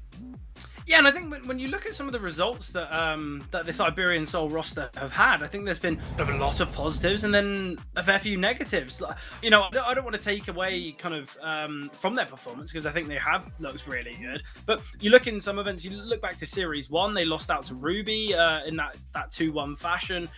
They lost 2-0 to Sparta quite recently. And then they 2-0 teams like Sashi and Zero Tenacity. I think there's a lot when it comes to this roster that you kind of question, well, Is it finally looking really good? Have they finally sorted it out? Oh no, they've just lost to a team they should be beating. I think inconsistency is something that I think many will say about this Iberian Soul roster, but hopefully we can see that form of consistency. But look, both these teams, they head into this game 1-0, as we mentioned before, both of which coming off of these 2-0 victories. Obviously, Iberian Souls was against Heroic Academy, and as you mentioned, Montes were against Partizan. So look, I think both these teams, they're going to be questioning, is this roster for real? Is this going to be the real deal? I don't think that's what we're questioning as well. But obviously something that will dictate quite a lot in how things go here are going to be the vetoes, because I quite like the idea of where these vetoes could be. I think maybe we'll see a Mirage out of Monte. Yeah, we are. Nuke's picked, obviously, by Iberian Soul. That has been their kind of generic go-to, but it's also a map that Monte like to play a bit. And Ancient as the decider. Is there anything out of the ordinary here? I would have quite liked to see a train. Iberian Soul, not too happy with it. But what were we thinking kind of in the regard to this veto? Yeah, I actually think us getting to see Nuke from Iberian Soul is, if it wasn't already one of their top maps, I think it should have been their pick anyway. It feels like Monte are probably coming into this event very short-term, sort of goal-orientated. This is a team that, as we know, this is going to be the only event that this 5 plays together, as things stand at least. So there is a really good chance that Monte, in terms of the work that they've done, is going to be, let's play simple maps that we don't need to spend weeks and weeks and weeks of practice on. So Mirage, I mean, it's always been a map that I've sort of looked towards Monte with. It's always felt like it is sort of a bit of their bread and butter, really. So it feels like a good pick for them anyway.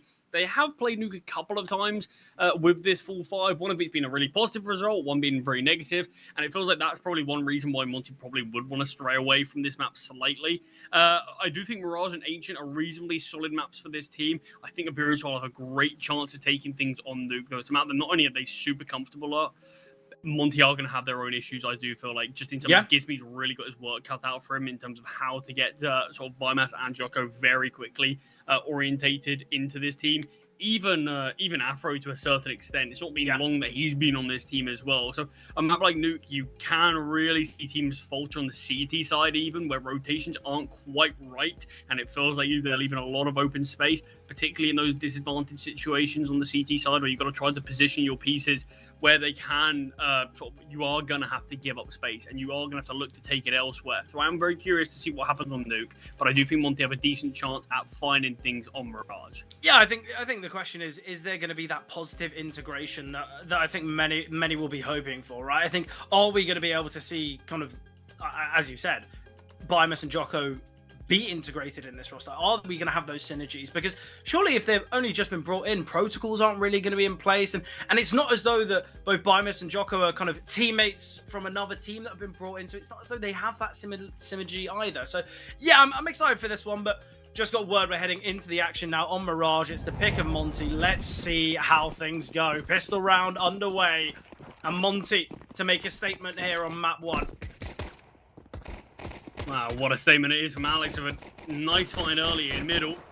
And fighting is still continuing for the T's until they've finally been forced back, realizing that too many CTs have taken up the position towards mid, ready to fight it too for now. And are going to just have to back away, looking a little worse for wear. Losing one player gives me just 17 points of health. But it does feel like maps like this, but you can kind of poke them a bit more, is probably going to be where Monte find most of their success. But this pistol round's not exactly kicking off perfectly. They do still have 2 pieces of utility remaining. Molotov on Ryu.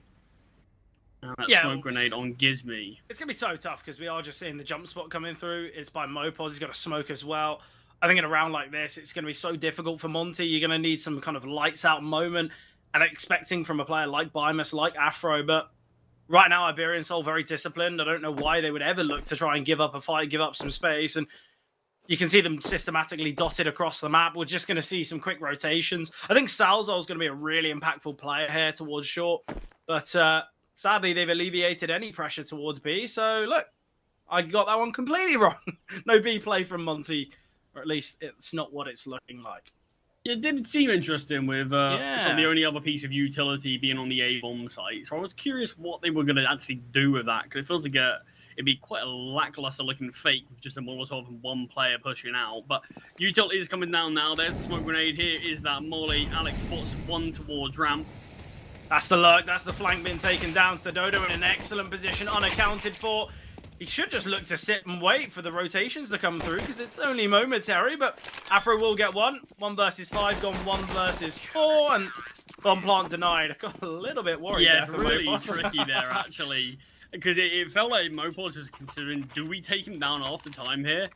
But there was enough time for the bomb plant, and there's no way that Afro's going to let his finger off that E key there as he plants that bomb. So, I mean, there's a world where maybe you allow him to get the bomb plant to take down Afro, but even then, doesn't necessarily feel worth it. No, definitely not. Iberian Soul, that's a nice pistol, and it's the fighting in mid that really kind of trapped Monte in such a tough scenario because they want to head back towards B. They realize, well, we don't really have space towards B. We don't really have the utility as well. It was on the other side of the map. A molly would have been nice to bench, maybe a smoke towards window, but yeah, look, Monte were disadvantaged going kind of into that fight towards A. They were... Well, was an HE grenade? I just don't think there was really much to talk about when it came to Monte's pistol. Mopos looking to get himself out of there, and doing so might allow for a bomb plant, but Davy with a nice double. MP9 and Mopos just keeping himself out of the action, or at least as far from it as possible. Just the one found by Bimus. Nothing major. Iberian Soul, 4 survivors. Sadly, info can't be retrieved there from Mopos, so can't get a free upgrade. We're going to have to reinvest in another weapon, and that weapon is going to be the AWP. Nice and early, that being bought out. Right, did Stadodo have one in the last? I don't think doubt he did. it. Surely not. I'd hope not, because if so, we are both blind. Yeah, I don't think he did. I'm just saying that because he got killed the USP and not the him big for green. anything. Yeah, no. But regardless, case he's in got an point. up in this round. I think this actually might surprise Monte. I don't think they'll be able to count for these finances, but Alex takes down Gizmy early doors.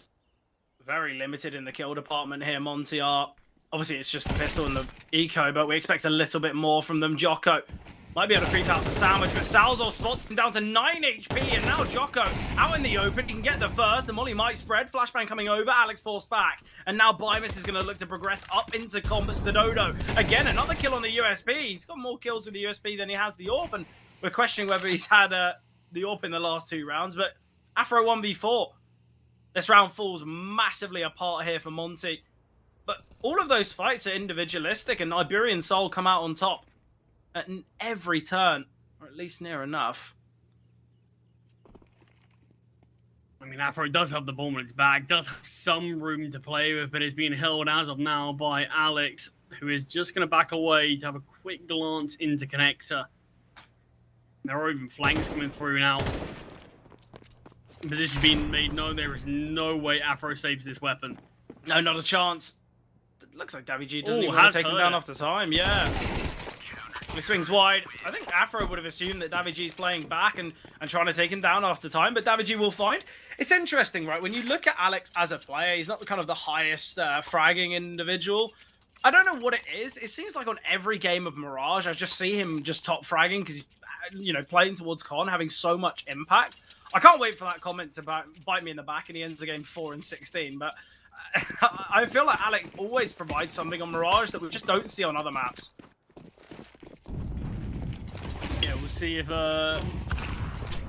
your promise does come true. Stadodo finds the first kill with the AWP, taking down Bimas nice and early into this one. Salso finds Alex as well. It is obviously just a partial buy from Monte, but you know damage really can be dealt in rounds like this. HG Grenade's going to perfectly land on these two. Jocko and Gizmy up. Ryu tanking some shrapnel as well. So despite Gizmy finding that kill. Oh, well. Oh, great information for Alex. He knows there's 2 players here now. At least he should have a bit of an idea. Ryan maneuvering. Might look to try and retrieve said rifle. It's a great way to cross Con. Obviously, Stadodo's holding with the AWP. Salzor's on a long flank towards top middle, but won't see anyone. Mopos has repositioned now. Ryu needs to be the one to activate. He needs to be the one to go first, but Mopos is just backed away. Now he's having a slight look at short. timing for Ryu couldn't have been worse. And that's the rifle falling, and now on the low HP of Gizmi and Jocko. The Tech 9's trying to get right up in the face, and they will find. Gizmi gets the first, but Alex, nice find here. Retrieved rifle, 35 seconds on the clock, but just 26 points of health. And the swing from Alex, he secures his second of the round. Still leading the lines for Iberian Salt. I mean, that's the thing, Alex, for a leader, does have a lot of sort of fragging capability, a lot more than I think a lot of people necessarily would expect from certain in-game leaders. But a lot of CS2 teams do believe now you kind of have to have your in-game leader stepping up in the fragging department. Yeah.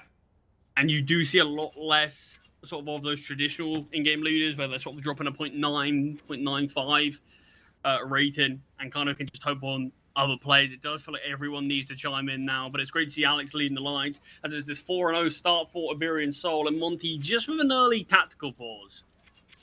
Which in-game leader do you think is the one that kind of started that trend? Because the only one I can think of off the top of my head, and this is just classic tier 2, is MPL, but where do you think that's come from? I mean, it feels like in general, look, we had a lot of limited in-game leaders in sort of the pool. There wasn't a huge amount of in-game leaders I go to, but it feels like...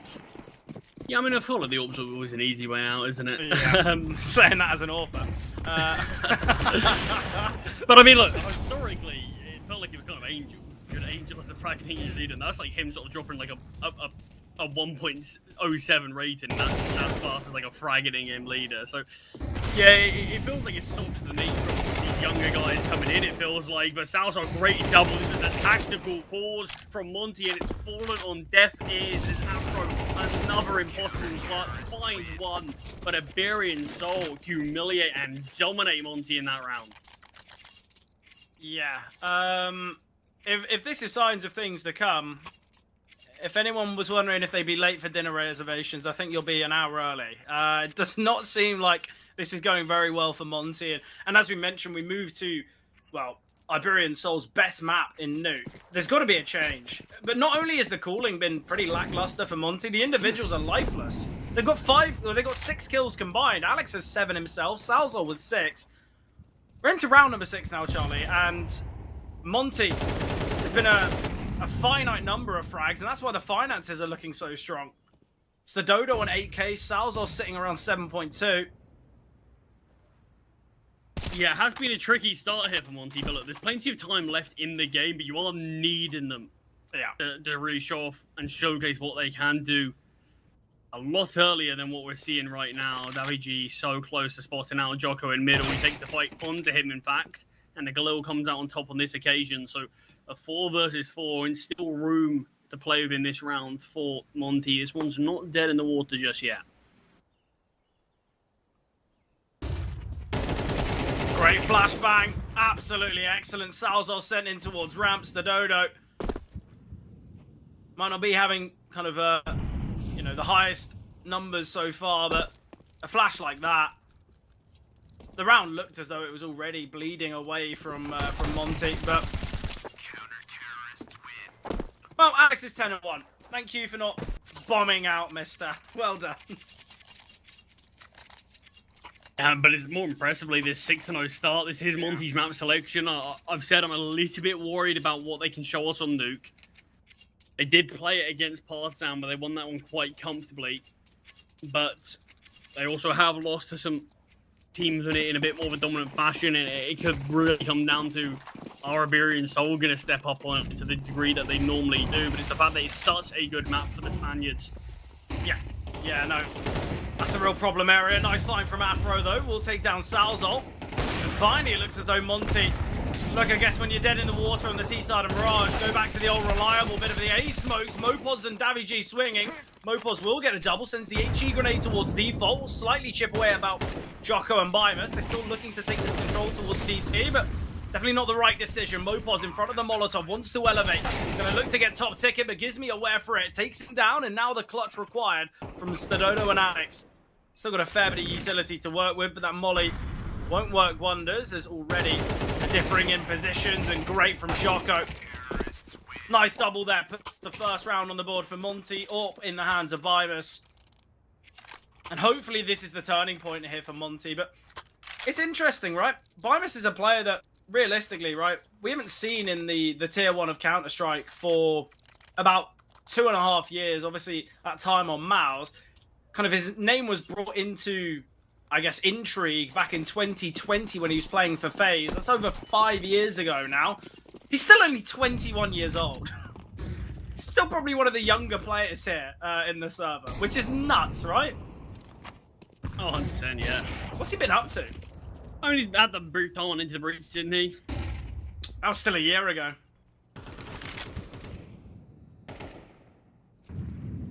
Time really does pass quickly. But crucial round from Monte there. I mean, actually highlighting that one a little bit more.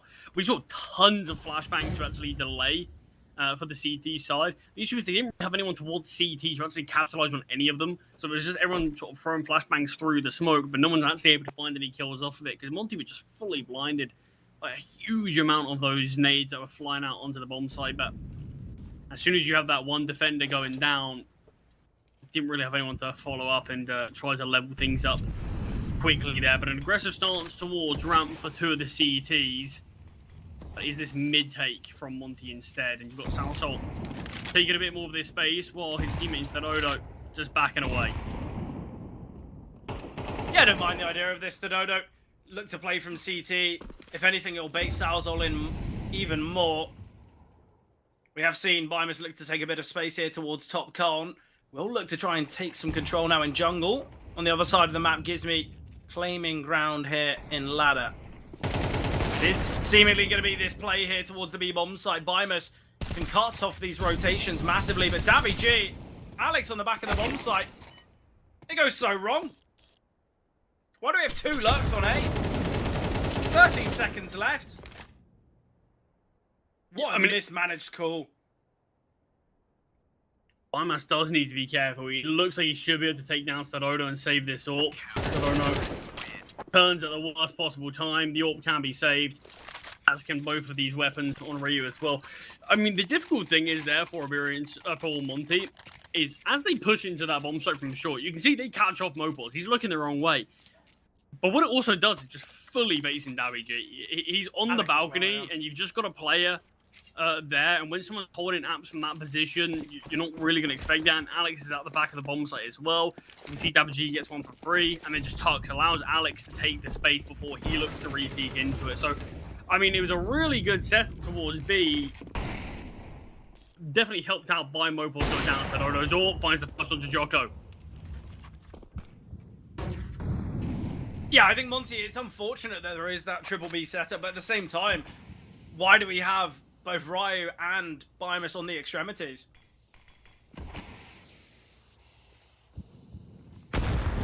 Great HE grenade onto Gizmy and Bimus. Mopos gonna send the flash out. There's an HE grenade here on Davy G. Bimus, he's low HP, just tucked in the smoke. Questioning whether he can catch this timing. Looks as though he wants to take this heads-up fight. Gizmy does have a Molotov and a flash. Bimus biding his time. Oh, catches off Alex. And now can just back away. Man advantage dissipates for Iberian Salt. Still, we have this strong setup on the B-bomb site. Stadodo with the AWP. There's HE grenades on both Stadodo and Davy G. Ooh, we have seen a rotation from Mopos now. Afro's going to send out the utility. But Mopos is fully rotated now. So much work on Stadodo. AWP in hand. Spots the first crossing out the window. But Stadodo unscopes. Could have got a freebie and backed away. But he gets the first. That is the low HP Bimus.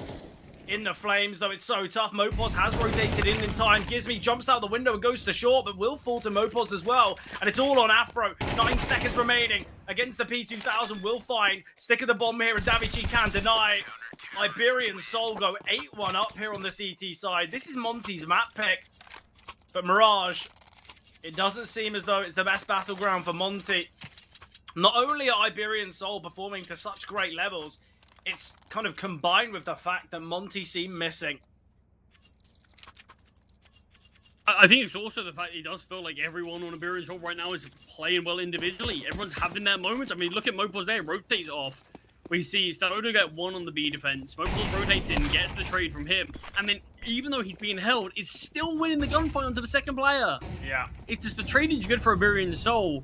For Monte, not so much. Not hitting the shots the same way that we're normally used to seeing. Sal's all nice to catch out Jocko. Finds Bymus as well. The two stand-ins / new introductions have been denied while attempting to take some space towards ramp. Smoke thrown towards Palace. The bomb is still dropped on the A bomb site, so a tough 2 versus 4 here, but they reduced the deficit by 1. Still a real difficulty here. Obviously, we've seen the full rotation from Iberian Soul, but Monte are still very worried about short.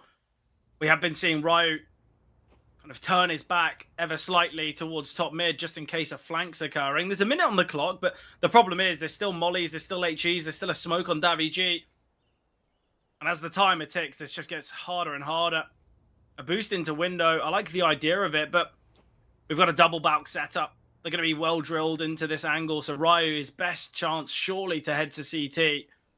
But he goes against it. It will be jungle his decision. Found by Alex. And now all on Afro, another 1vx scenario. I guess the easiest of his last. We'll find the first. Ooh, spots Davi G now. Gonna drop the smoke. Smoke's thrown by both now. Molly could land on the bomb, but Mopoz unaccounted for on the balcony. Iberian Soul, they will confirm their 9th. And it was just the setup was so strong that you can see Alex finds the first, which is already his work done. Repositions, and as soon as he does that, just baits in Mopoz completely. Always going to find that final player, not even cleared. And a second tactical timeout for Monte, and they need this to work. They need to find something so they can fight for on their CT side. Otherwise, this is going to be a speed run of Mirage. This is already a 9-1 scoreline. Iberian Soul, look, I think the thing that excited a lot of people about this team when it first came together, and I think something that excited a lot of sort of Spanish and Portuguese fans, is that there are a lot of big names in the scene here, yeah, on this team, but it never quite worked out for them. But we always knew on paper, this team had this ability. They always were able to, and I think that's why people wanted and kept on demanding us to see more, because this is a team that is capable of these types of results. And here against Monte, I mean, this just feels like an absolute bloodbath. Yeah, and I think the really scary thing that Monte face is you look at the results that Iberian Soul have had on Mirage pretty recently. 13-6 loss to Sangao, 13-5 loss to TNL, 13-4 loss to Sparta. We might see a 13-3 in this game, but it won't be the way of Monte.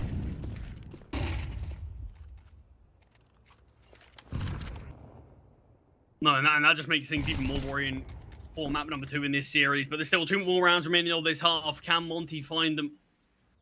Something more to fight with. Alex finds the opening kill up through connector, Gizmi and Jocko. Yeah, look, for Monte to not face against double digits in the second half, they have to win with the Tech 9s. But Alex, he gets a nice double, confirming his 3rd of the round, and Afro's in a 1vx again. I mean, it's a missed shot from Starodo. He's sort of surprised how deep they are. He really quickly caught Alex's 2 plays pushing towards you. And still, somehow, Alex in a really difficult situation. Not only finds one, doubles down, gets them both. These are fundamentals, the basics that we need to see from Monte. And the last time that I did get to watch them, I have actually got to watch this this full 5 play not too long ago in the plains, like I said.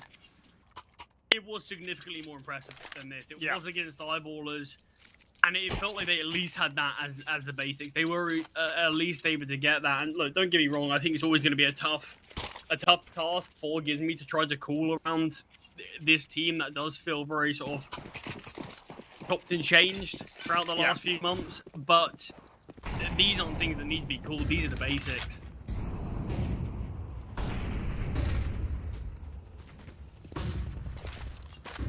But double digits already, Fred, and 11 could be looming. Yeah. And look, even if it's not achieved now, I think it will. Yes, okay, Mirage is slightly CT-sided these days.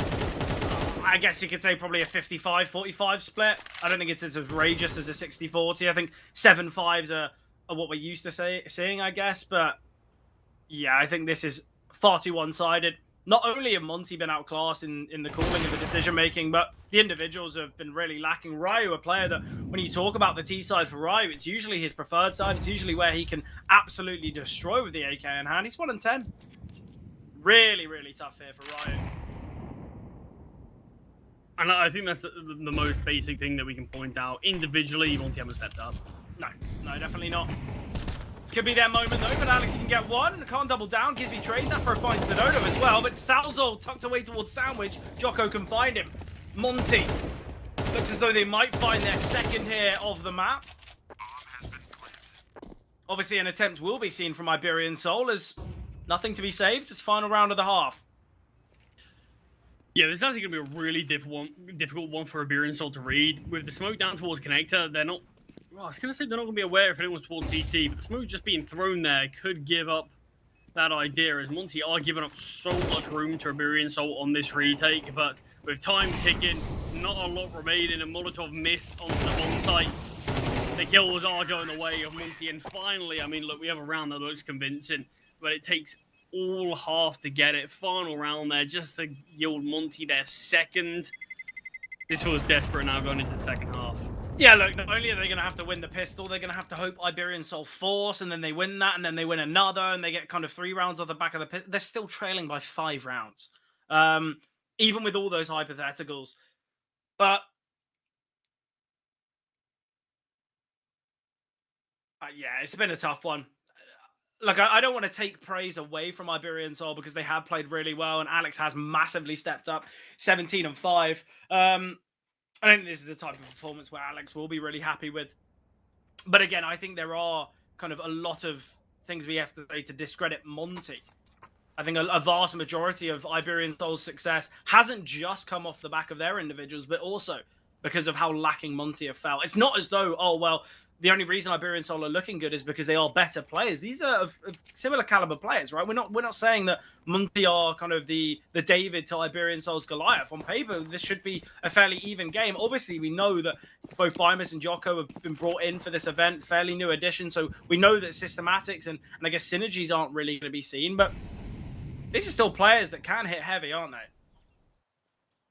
Well, 100% on both sides. I don't think there's really many teams in the Swiss stage, but I think they're sort of lacking the potential for firepower that they need. But this one that has to work out. Stonodo finds the early kill, gets me towards a Ninja, actually manages to get one there. After he misses initial shots, it becomes very difficult, but it's man advantage for Iberian Soul as this bomb gets planted. Yeah, Ryu searching in CT. He's got Afro by his side. No need to take fights here, but Salzol is hungry. Smoke's now faded. Jocko tucked away. Ryu finds the Dodo now. And yes, there is this double con setup. I don't love the fact that Alex is the one getting baited in here, but let's see how it all pans. Jocko have spotted Alex. I'm not too sure. Afro. Oh, the bursted Glock. Ryu, no kit, no chance. No round. Iberian Soul find 11, and Davi G wants the triple. We'll find it. And, yeah. Unlucky Monte. Yeah, look. Is it daft to say 2-0 already, or? I mean, it feels like things are leaning that way now. Yeah. Moving on to a map that Iberian Soul have had so much success at. They've played a ton of Nuke. Monte, look, their Nuke isn't bad, but it's not quite the same. I still think it's going to be a lot more difficult with 2 standards. But great round from Davi G there towards Connector. Finds 2. So much weight is on his shoulders in terms of winning that pistol round. He stands still. I love this from Monte. They opt for the full eco. Look, it's the type of call that I think not many would make. If you're going to win a game trailing by 9 rounds, why don't you try it with AKs? It looks like they're going to do it with the USPs, though. It's a 4 versus 1. Alex is there a 1v4. He's got the Mac 10 in hand. They're swinging 1 by 1, but Ryu can find it. They go for the full eco and they win it. What the hell have we just witnessed? I mean, unsurprisingly, a poor round from Iberian Soul, but as soon as you know Rio finds a double towards Palace, I don't really know if we've got players out-ramp jumping with the Mac 10s. This is where you need to be able to steady your aim. You're up against USPs. Why are we jumping around corners? Just outgun them. And we instantly have to see that double from Ryu. You see, I'm not entirely sure who it was, maybe Stonodo. Just going down straight away, and then it's a 5 versus 2, and I don't care what weapon you're on. You should be winning that every day. And Monte do. But the buyback, Salso with a great kill there onto Ryu.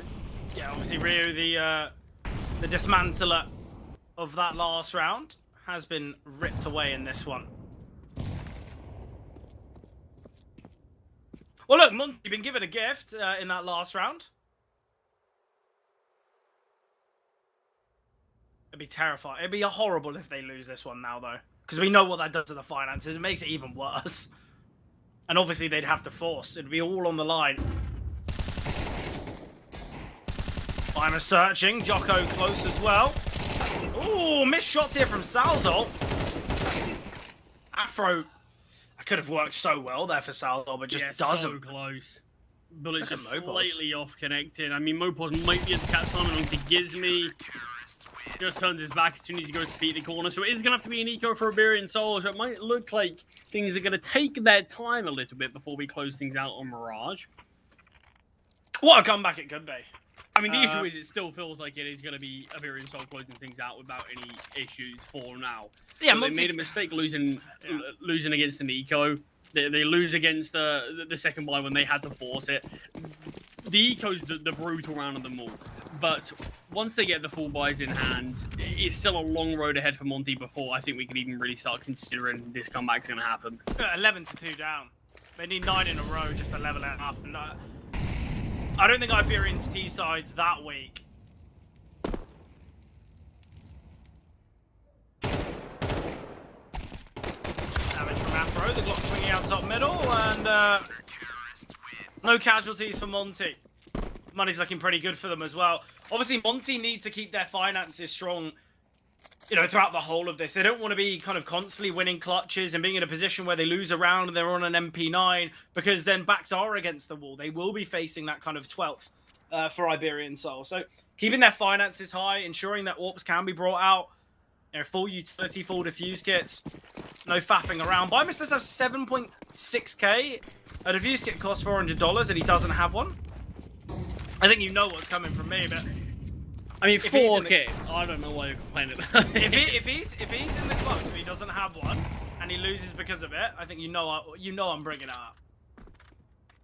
I think if he's in a clutch and can't pick up a kit, that'd be more impressive than what you're predicting. But an opening kill here from Afro to give Monte the advantage. Afro's been the kind of consistency along Monte throughout. I think he was on 8 kills when the rest of his team were all on 2, 3. So,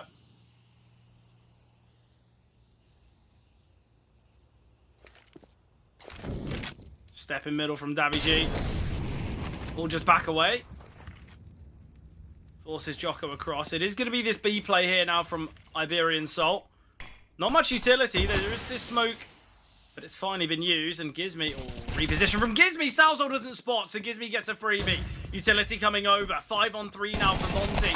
Dropping out of window, but Datstadodo gets one. We need to see a trade onto Gizmy soon, and Davy G will find. Disadvantage still. Afro rotating in. Afro could deny this bomb so easily. He opts for the fight. I don't know why Davy G doesn't get off the bomb. It's so obvious that he's going to get swung upon.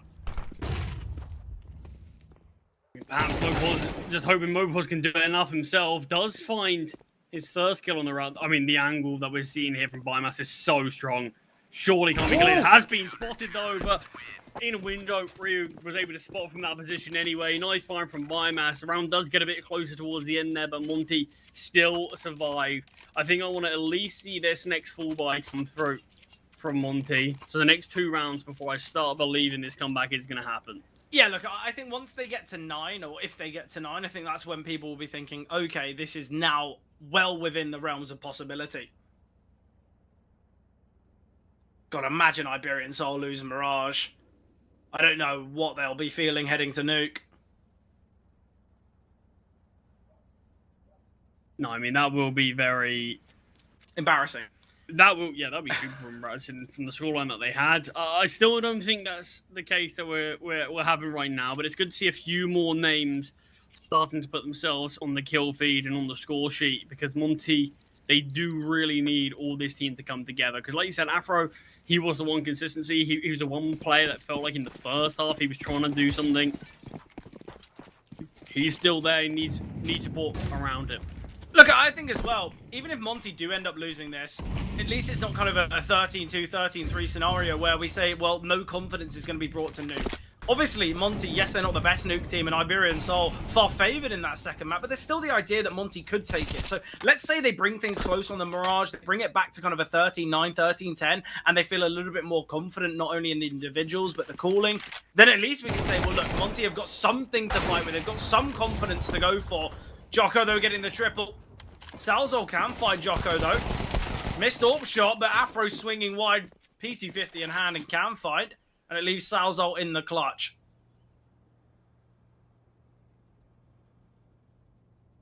It's a nice bit of room to play with. Gives me peeking, gets the time in. Does take down that final kill. This is the round, though, that it does feel like if Monte are able to overcome it, that's where you honestly probably aren't too far off believing that this could happen. Yeah, and as every round goes the way of Monte, Iberian Soul in the back of their minds, they're just going to be picturing that 11-2 scoreline and how far away that moment is now.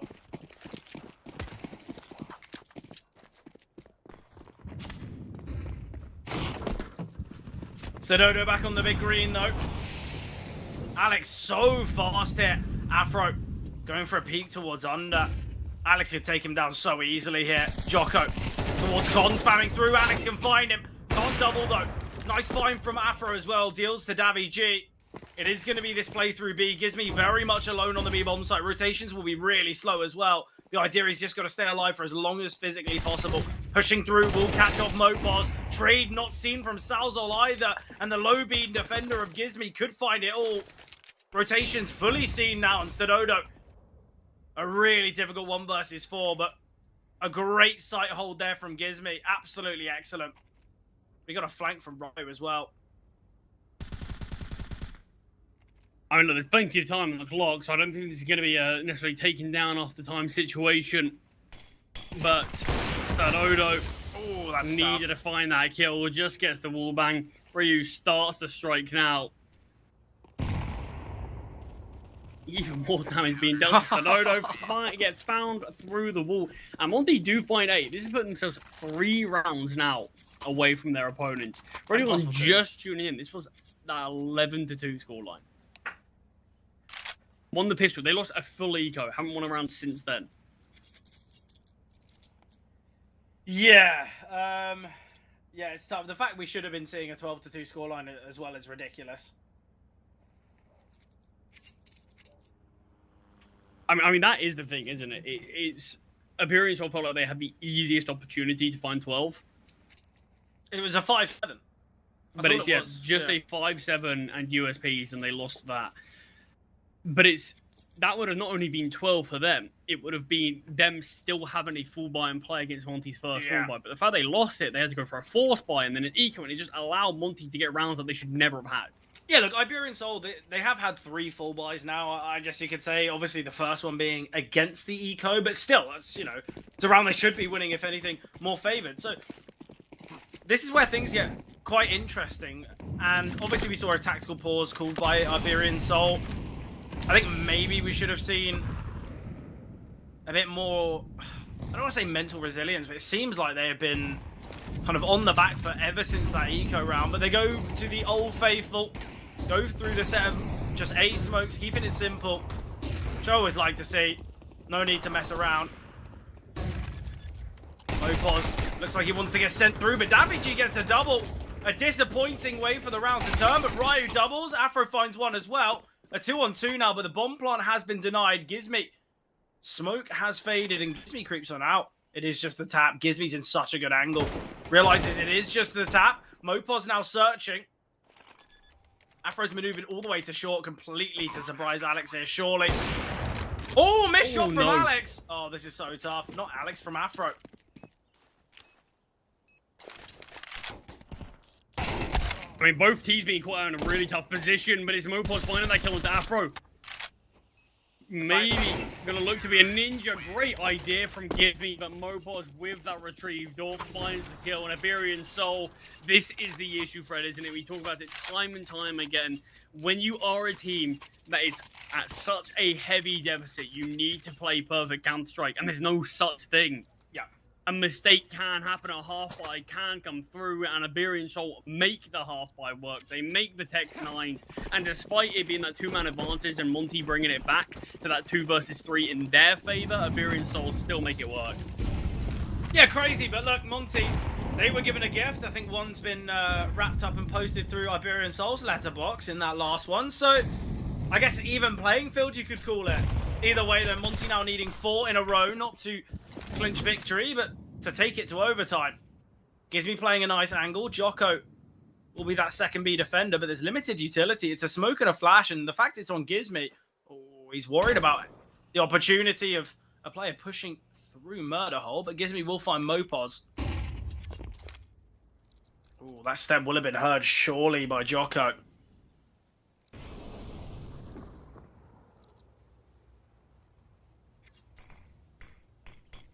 Davy looking to cut rotations here as he stays in ladder. I quite like the idea of this. They're going to look to maneuver to middle. They know that short is completely clear. Their only worries are Con and window. And Davy, oh, I said they know short is clear, but they're going to have to clear this angle. So the Dodo's got to be cautious. Gun barrel spotted, and oh, there's a freebie for Jocko. He gets them both. Davy, no issues getting the trade, but it's retrieving this bomb and joining his teammate towards B here. Afro not actually getting posted up in the angle. Initially gave Davy a chance to make his way out towards short, but we'll pick up the position. We'll take down Davy and we'll take down any chance of this round going the way of Iberian Soul. Still 3 more opportunities. Yeah, look, Iberian Soul in that round. I don't really know how so many players are getting caught off guard. Obviously, they're going to see some 8 rotations. I don't know why. Davy thinks he'll be safe from Con. I think there's a real question as to what's going on with Jocko towards short. Obviously, they know there's no one deep towards short, but that angle's got to be cleared. And Iberian Soul overlooking simplicities like that is what's kind of allowed Monte to creep on closer. We're going to see 2 more full buys from Iberian Soul. Obviously, the next will be an eco if they do lose it. And the fact this game could come down to round 24 is ridiculous. Oh, miss movement from Jocko. I'm going to get into ladder early. Starodo posted with the AWP for jump peak.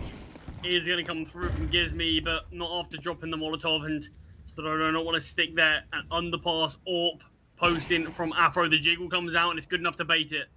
No shots fired from Alex, so it will allow the CTs to back away unscathed. Yeah, it's this solo B defense from Gizmi once again. We will see Afro rotating in. It can now post up from market. In fact, to look to maneuver towards short. Smoke thrown. Salzo. Crosshair well drilled here. Alex and Davy in middle. 2 players towards mid, 3 in apartments. Gizmi. Again, a little isolated. Obviously, Afro can rotate in quite quickly from short, but Afro finding Alex. Molly thrown from Apps. The problem is they threw this utility and they just give more time for rotations. Nades coming through. Gizmi's just tucked away towards bench. Afro blinded, now being held. Davy will find Riot. Bimus taking him down, but the problem is Gizmi's still unaccounted for. There's minimal time here. Gizmi just needs to try and delay as best as possible. He spots out Stadodo, finds Salzo. Important trade from Stadodo, but a 1 versus 2. Just going to stick the bomb in the hopes that Bimus isn't close enough to get that pick. And he will swing on out and find Monte. They secure themselves 10 now. Double digits found. What is going on? Yeah, really big issue for Iberian Soul is so many of their opening kills in the first half came from Starodo and the AWP or Alex towards Connector. But in the second half, it feels like every round we're watching Monte get the opening kill and Iberian Soul have to play a disadvantage. They just can't seem to find a way to find that first blood. And that's becoming a big, big issue for them. Like, the loss bonus is obviously stacked up. They can get a buyout in this one thanks to that bomb plant. If they can get another bomb plant, they can have 2 more investments. But we are at a point now where Iberian Soul, the pressure is at a max. This was your game to take. You needed 2 rounds. You lost to a full eco, and now you've lost 9 out of the last 10. Yeah, it's crazy. I think in a round like this, it might sound odd. Obviously, if they don't get a bomb plant, they're going to be operating with 3400. They have got AKs in play, slight limiting utility on players like Alex and Mopos. Sal's have got enough to buy in the next anyway, but if Iberian Soul lose this, there's going to be limitations in the last. This is going to be really tough for them. The fact that this game could go overtime when Iberian Soul won the half 10-2, then won the pistol is ridiculous. And Bimus gets the double in middle and spoke about how Iberian Soul are struggling to get openers. They look for a fight in mid and they lose out 2 players. Salzon now attempting to find Jocko, forced back by the Molotov. Very limited utility, as I mentioned before. They've just got a smoke and 2 flashes remaining. Oh, Jocko doesn't get taken down there. Deals a lot of damage to Alex, but no kill found. The AT grenade finishes the job. Just a tap on the plant. There's no time for it, though, as Bimas finds his 3rd in the round, and Salso with everything to do. The lack of bomb plant is going to mean this fight in round number 24 is going to be a little limited in places. What on earth has happened to you, Iberian Soul? Yeah, I'm somewhat lost for words. I guess don't count out Monte when they're 11-2 down. I don't know what to think. I don't know what to say. Not only is it a massive mistake from Iberian Soul, but well done, Monte, for kind of digging deep and keeping your grasp on this game. I said I love the call from them when they went for the eco when they were 11-2 down, because they realized, well, the only way we're going to come back is if we have the weapons in play. Yes, they weren't able to make a mistake from that point on, but then they won the round. But it's 11-2 now. 11-12 now, sorry. How have Monte been able to come back here? Mopos is completely caught out, surely to go down here. Salzo will find Jocko. It's been Gizmy, the strong defender. Oh, no, not this round. Rye will find Alex, but still man advantage. Salzo needs to clear. The Max 10 can get the trade. It's a 1 versus 3 now for Afro. Synonymous with the whole of the T side was Afro in these clutches, and now he needs one more. But look at Mopos' positioning. He'll find Alex. He'll find Afro, sorry. And that is game done. It is devastating for Monte. In a game that they were completely out of. They lost the half 10-2. It went 11-2 after the pistol win for Iberian Soul. Honestly, I think maybe for Monte, it would have been better for them to lose 13-2 than lose 13-11. Because you've got to imagine the mental grit that would have taken for the comeback. And then still to lose. So tough, but at least we can say Monte got warmed up into the server during Mirage. I mean, that is going to be the thing. That is going to be the positives that we take from it. It's going to be such a heartbreaking way for them to lose, to make such a huge comeback, and to make it even possible is super impressive from Monte. The most important thing is at least they do have players on the server for Nuke, because they are going to need them. If that was that sort of 13-2 that it looked like it could have been at some point, and you still had no one stepping up apart from Afro, who only had a couple of rounds even, Nuke could have been a bloodbath. It could have been a blowout, similar to what Mirage probably should have been. But at least Iberian Soul, for their sake, they were able to get it over the line. But that was a really poor-looking T side, and hopefully not going to be a sign of things to come for them on their Nuke, because they could not find an opening kill for their life. And look, the final round, Fred, they finally do so, and they're able to actually go on to convert it. But it was very shaky from them. Pressure's definitely going to have been raised, but they are going to be moving on to map number 2 now with at least that map series. Yeah, look, I'm sure there's going to be the biggest kind of sigh of relief from the Iberian Soul players after winning that 13th. Yes, okay, it was a long drawn-out first map, but they still got it over the line. They still found success. As you mentioned, now we move to their map pick of Nuke. I'm sure Monte are going to bring some firepower. Hopefully they can upset, because I would have loved to see that go overtime. But I mentioned Nuke coming up very shortly after the break.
Into the action we go now. Monte on the CT side. Iberian Soul's map pick.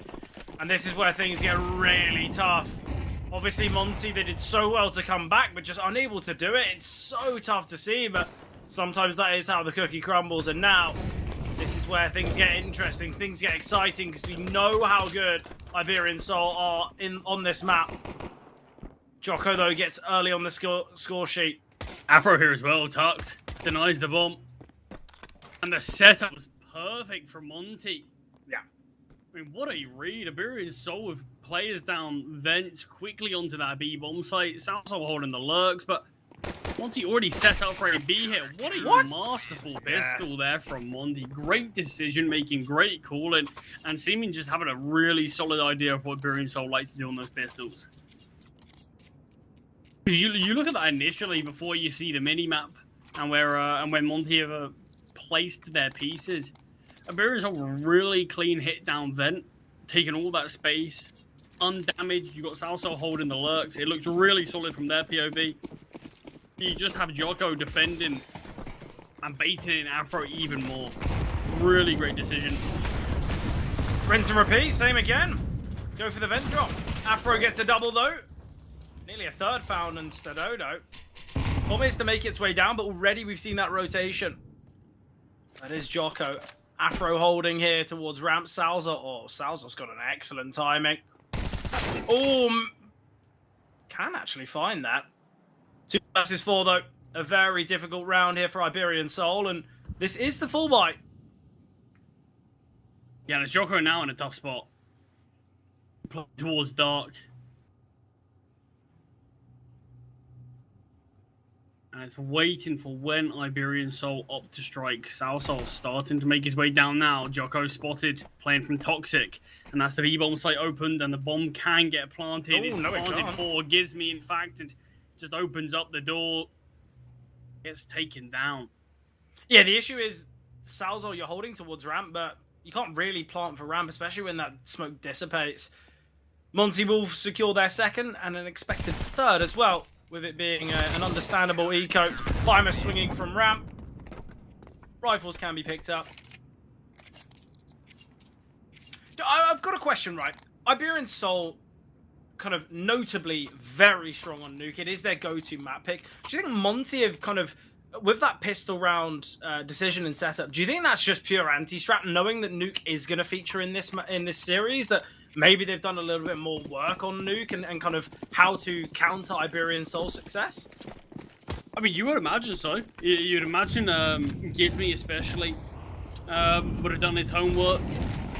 Done a few demo reviews of Iberian Soul, knowing that Nuke is very likely going to be picked, as Inferno's obviously going to be banned for Monte. So, yeah, there's a great chance that once you're aware that this map was going to come out, and it does feel like that's been something that they've been cooking up. MP9s featuring in the kill feed heavily as they found these first 3, and it seems like the rifles are just playing discipline, just going to allow these MP9s to try and farm up some cash. So, quite like the idea of this. Crunching in on lobby, not really giving time for these pistols to work well, because I feel like a Tech 9 Fast 8 can always feature on a map like Nuke, and I'm sure we're going to see one, or at least one, here on this map. Towards outside they go. Gizmi's getting that information. Realizes they are both there, so surely we'll see some rotations now. Nice find from Gizmi, just tapping away. And now Davy G hoping to take him down with a reload, but bullets placed back into the weapon in time. So Monte, they go 3-0 up here. Certainly the start they need, especially after kind of trying to mentally bounce back after that loss on Mirage.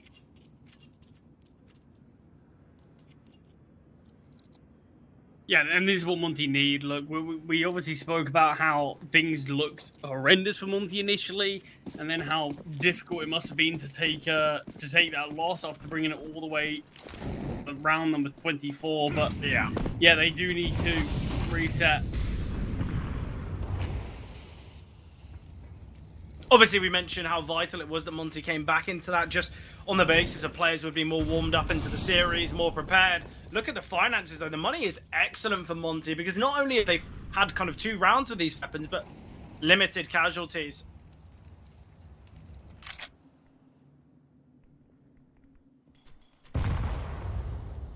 Seemingly to be this A site hit, or at least some utility sent from Salzol. Davig, there's a nade of the smoke, so he's a bit delayed in his approach, and with the shots coming through from Gizmi, Davig doesn't know whether to go through the main smoke or not. Out onto the A-bomb site, though, are Iberian Salt. Bomb plant coming through, but Ryu will get one. Need to see a trade, but Ryu doubles. Jocko finally no longer smoked off. Gizmi is still here in Garage. I mean, Gizmi is going to find Davy G, but it's what can the rest of the team do, and not enough in the meantime. You need Alex to stay alive, because you know that Gizmi is going to be able to take down at least a trade onto Davy G, and that is the case. First fall by not victorious for Iberian Soul and Monte.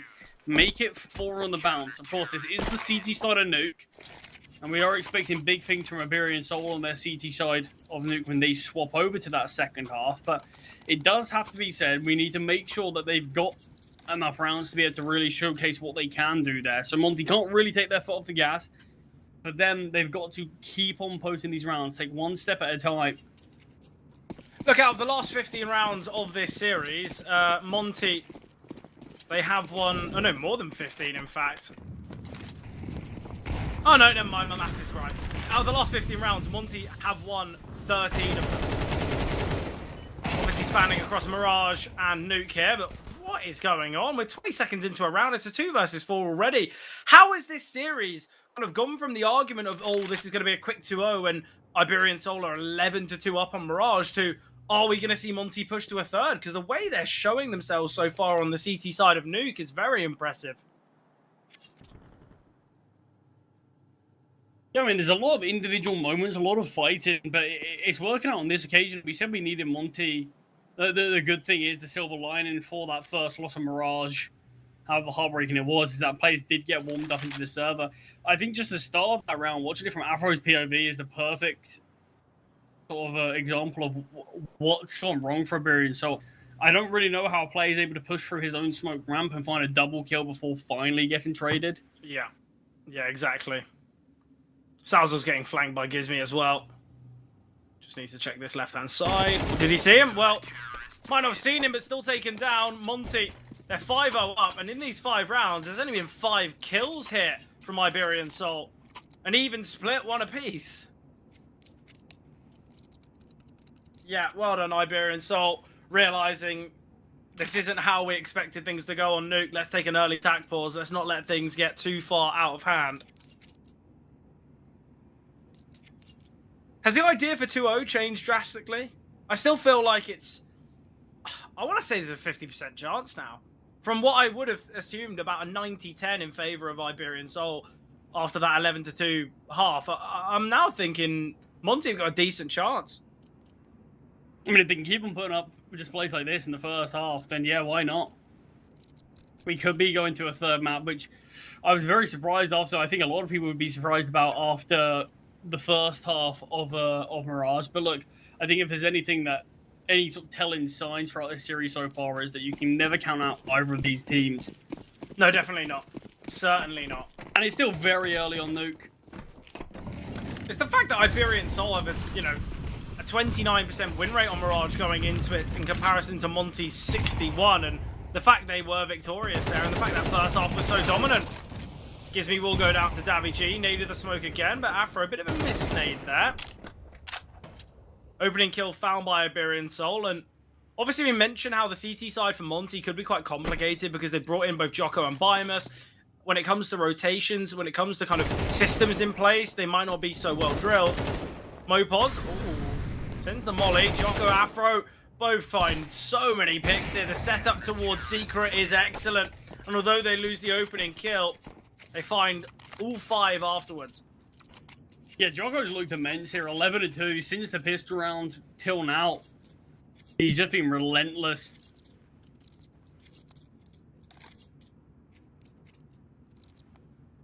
And Iberian Soul, it feels like a very same argument that we were criticizing Monte for on map number 1 initially, is that who is there to step up? Yeah. No one's playing well individually. You're losing all your gunfights that's coming your way. And Monte is them right now that are connecting all these bullets.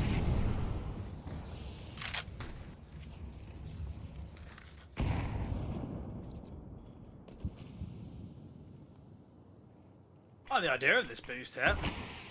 Cheeky way to find an opener. We'll just dismantle.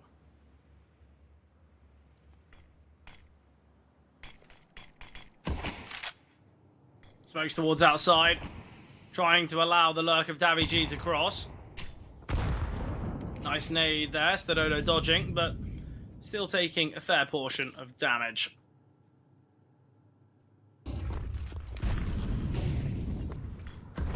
It's going to be this wrap here from daviG. He's in such a good position here. The question is, should I flank towards Heaven? Should I re-wrap ramp? What's the game plan? But it will be Heaven. At least you'd assume so. It's a perfect setup. Oh, Ryu's on top hard as well. Oh, what has happened there? daviG will find, but Ryu gets a kill beforehand, and now Gizmy, he can rotate in. Gizmy finds daviG. That means Heaven's opened up, and in Heaven opening, Afro can rotate in. How has this round gone so poorly for Iberian Soul? I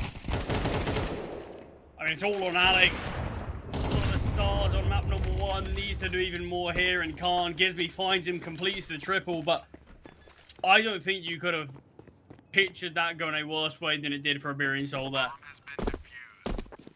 Look, they should have just stayed in lobby. They've got a flank in Heaven. Don't allow Ryu to find a kill. Secondly, I would have much preferred daviG to swing out a little bit wider. At least they would have had information on Gizmy. But it's a 7-0 scoreline currently.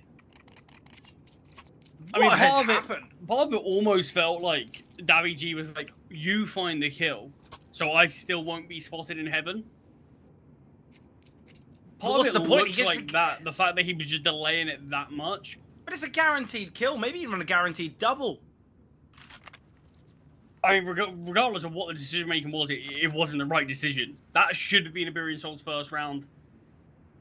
100 times out of 100. Stumped it. Yeah, I mean, I cannot believe that that's gone so wrong. And then even the spray from daviG allows Ryu to turn, get some damage, and allows Gizmy to find later on.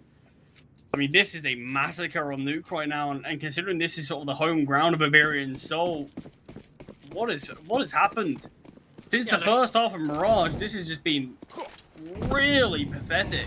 Yeah, look, we may think it's the home ground and the home of Iberian Soul, but it's clear they've walked back home and the clocks have changed, because it does not feel like a good map for them whatsoever. Seems like it's the first time they've ever played it. 7-0 down. And it could quite comfortably be an 8th here. Salzol's been chipped away at. Gizmy's going to go searching here towards outside. daviG could get a fortunate timing, but in fact, if anything, timing goes against him. Gizmy's creeping closer. And as daviG turns his back, that's when Gizmy emerges. Well, Monte, this should be a very comfortable 8th. daviG has only just left here. And once Gizmy realizes and clears here, should be somewhat certain that it's going to be this B play. So we will see a rotation down from Bimus. He is, in fact, making his way up to Heaven. Yeah, it could still be on the A bomb site here. Monte aren't fully aware of that yet, but as soon as Bimus goes towards Heaven and clears this out, that is now when Monte knows. So it's how quickly can they readjust towards B. But Gizmy should be down the vent right now. Ryu's got this information. Utility landing. Smoke on the center of the bomb site. Ryu could have looked to deny said plant. He's just going to play tucked away. Ryu can get one. And now it's this man advantage scenario with the low HP Salzol. Stadodo found, and now it is just Salzol, the 1 versus 3. Taken down by Ryu, and Monte doesn't care if you get the bomb plant. They're quite happy to give it up. They win the round anyway. 8-0 start. I mean, I wouldn't care if you give us the bomb plant anyway. Just look at that round from Ryu's perspective. Every kill that comes to him, he wins the gunfight. Why care about giving up a bomb plant when you know that for some reason, right now, Iberian Soul can't shoot back? I think their guns are firing blanks or something. Yeah, look, none of their bullets are connecting. Ryu was 1-10 on Mirage. He's now 9-1, nearly 10-1. Talk about a flip of the, well, the flip of the performance.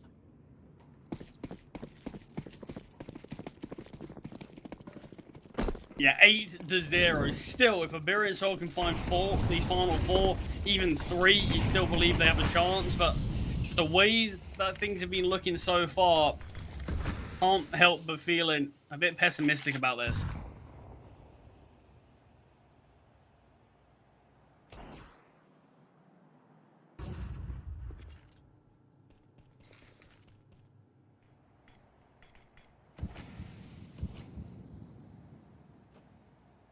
Outside has been taken from the tees, but Gizmi's just been a continuing and a huge nuisance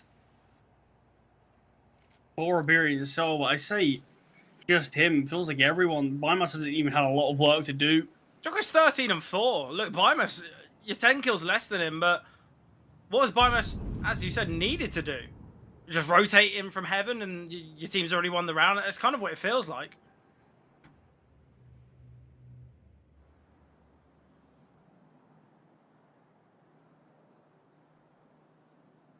Well, still, Iberian Soul very patient about this round. No early kills being found yet. Jocko gets this information on at least one down towards the lower site. Yeah, still great info. We're going to see a rotation come through as well. Perfect firing and timing there for Jocko. They're going to head their way up towards A because Mopod's just got a double. Excellent hit. Alex, try and cut these rotations off and will.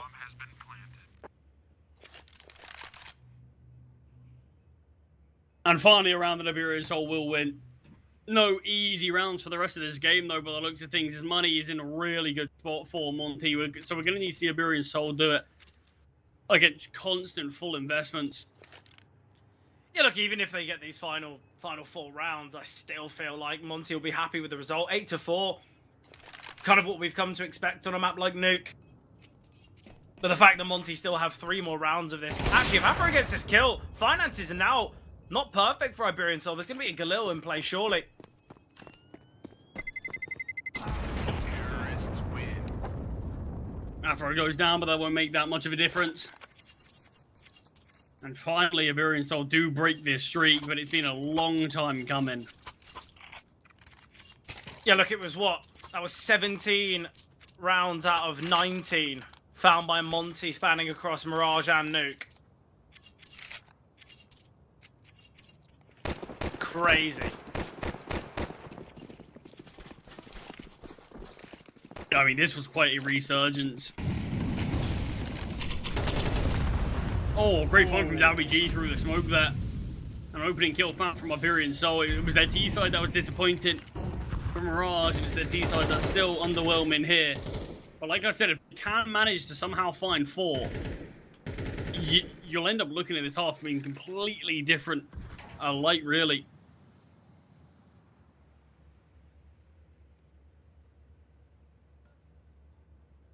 And then you still have faith in that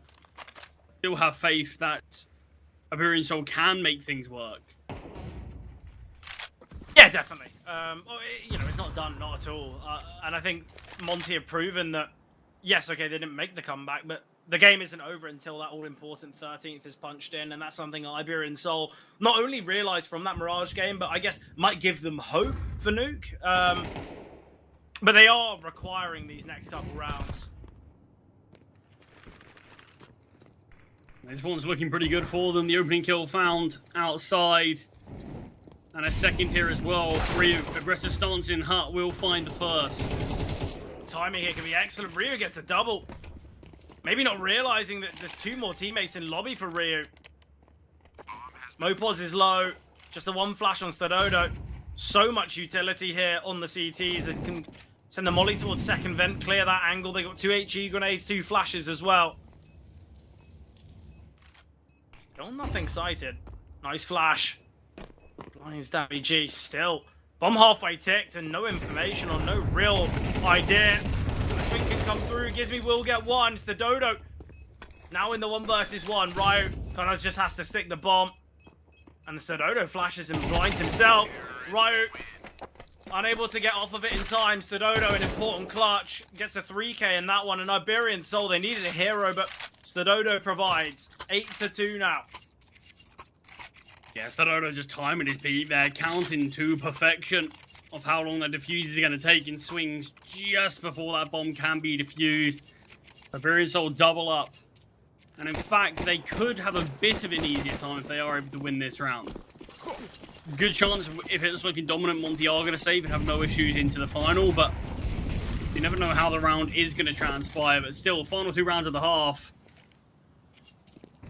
Iberian Soul, it's taken them a while, but it does feel like they finally come online. The crazy thing as well is Monte win 8 in a row, and yes, they've got finances for these kind of 2 rounds they've lost, but Afro's going to struggle to buy. Same with Jocko. If Iberian Soul can win this, they might have kind of some financial gain and a kind of better opportunity, not facing off against kind of the perfect investments. Salzol towards top silo. Jocko already rotated down towards secret, so can work nicely. Ooh, great information here from Jocko. A flashbang to come his way. We'll drop an HE grenade towards back red. Chipping quite heavily away at Davy G. Afro is playing this left side garage angle. He could peek at any moment and have some impact. I like the setup as well. Gives me towards Icebox row in main. And we have seen Jocko maneuver back towards ramp, which is going to be timed quite nicely as Iberian Soul, if they do decide to go towards ramp, Jocko would be there in time. Bimus can get one. Salzol finding Afro, though, so still this 4 versus 4. Iberian Soul throughout these last few rounds have really been playing with the clock. Flashbang Ryu completely blinded. Sarodo a little late on the peak, but will still find the kill. The bomb goes down towards the lower site to try to bait Alex in, but he can't find anything. Yeah, 1 versus 3 for Sadodo. He had a big round in the last, but he needs a bigger one now. And the CT's hungry and hunting. They know exactly where he is, and Bimus can find Monte. They will secure themselves their 9th. There is an AWP in garage that can be retrieved. Obviously, Bimus can drop one across. So I think that will be the decision anyway. But Monte, they find 9. Has been defused. Counter-terrorists win. It's all going down to this final round. And still be the investment. I mean, it's going to need to be the investment, but it's not going to be horrific for Iberian Soul. There will be plenty of Galils, you imagine. A couple of Mac 10s as well to invest in some extra utility. Feels like a round like this, faster play would really be helped out. But that's something we haven't even seen a fast A or something from Iberian Soul. Their T side is just being very flat, slowing things down. And this allowed Monte from start to finish to kind of be picking apart at their offense.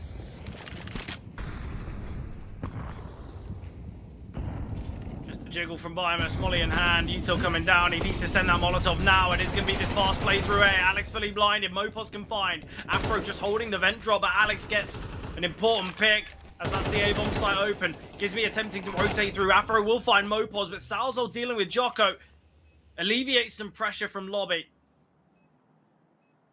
So we could see this 9-3. Obviously, a 9-3 scoreline is enough, but right in the realms of difficulty. Gives me holding, but Salzol finding. Stadodo Mac 10, Salzol flanking. Round and half over, but only 3 found from Iberian Soul.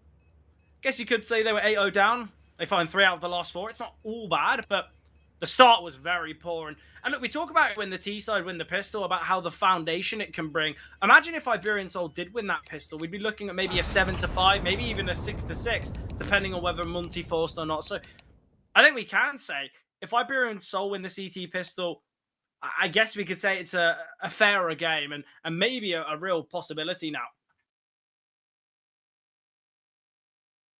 Yeah, I mean, there definitely are chances now for Iberian Soul. It's still going to be a difficult feat for them to overcome. But look, we were at a real point where Monte were 8-0 up. You had players on Iberian Soul. I wanted to say Alex was top fragging with 3 kills. It was really poor from Iberian Soul. So I suppose at least they came alive a little bit at the end. And you do question maybe that comeback attempt from Monte, where Iberian Soul slowed up individually. And that was a real key part as to why they had that initial form. Maybe they just still had a bit of that rust on them from that second half of Mirage. Yeah. But they seemingly are here to play now. They are going to need to win this pistol, it feels like. Well, look, they were 11-2 up on Mirage, and that's where I think many would have already counted Monte out of the series. The fact that they can push to the 3rd and final of Ancient, especially with Nuke being Iberian Soul's kind of key selection and generally their bread and butter. But it is going to be this playthrough ramp, and what a hold and setup. 2 players still on the ramp. Salzol and Stadodo attempting, but Gizmi's found a double. Gizmi has always been this kind of lifeline here for Monte in these types of rounds. Think about how many double kills he's acquired. Does need the quad here. 1 versus 4 gone 1v2. Information gathered from Mopos. Molly thrown by Gizmi. He's going to follow the trail of said Molotov. to look to find, but he's not going quiet. Davy G rotating down the ramp. Oh, Gizmy could find a nice Davy G being quiet. And it did allow Gizmy to know exactly where these final two players are, but Davy G does find and denies Gizmy winning at 4 versus 1. Pissed round secured now. Brings this game a little bit closer, but Monte aren't going to do anything funny. Aren't going to do any sort of funny business or any chaos in this one, as it looks like it is just going to be that eco. So it will allow Iberian Soul to find 5. Monte want to play with the weapons as quick as possible.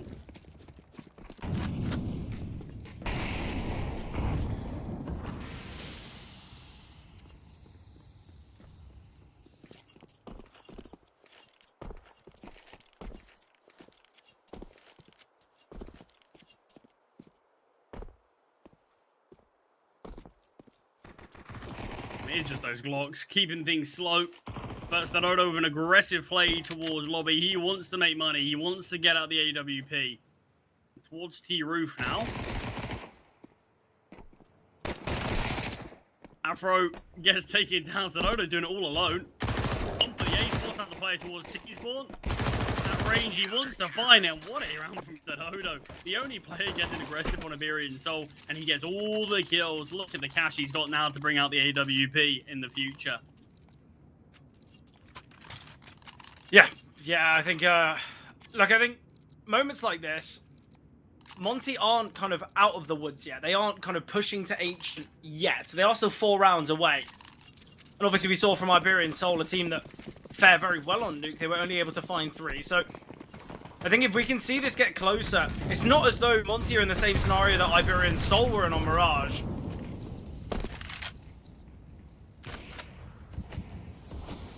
Starodo with the opening kill. Yoko spotted towards the top main, and Starodo finds his second 2-man advantage for Iberian Soul, and I love that Starodo instantly upgraded to the AWP. Yeah, this is the type of moment where you can't make mistakes, you can't have kind of limitations. Why would you, if you've got the opportunity to bring out the AWP on a map like Nuke, where an AWPer can really find success on that CT side? He's already showing as to why.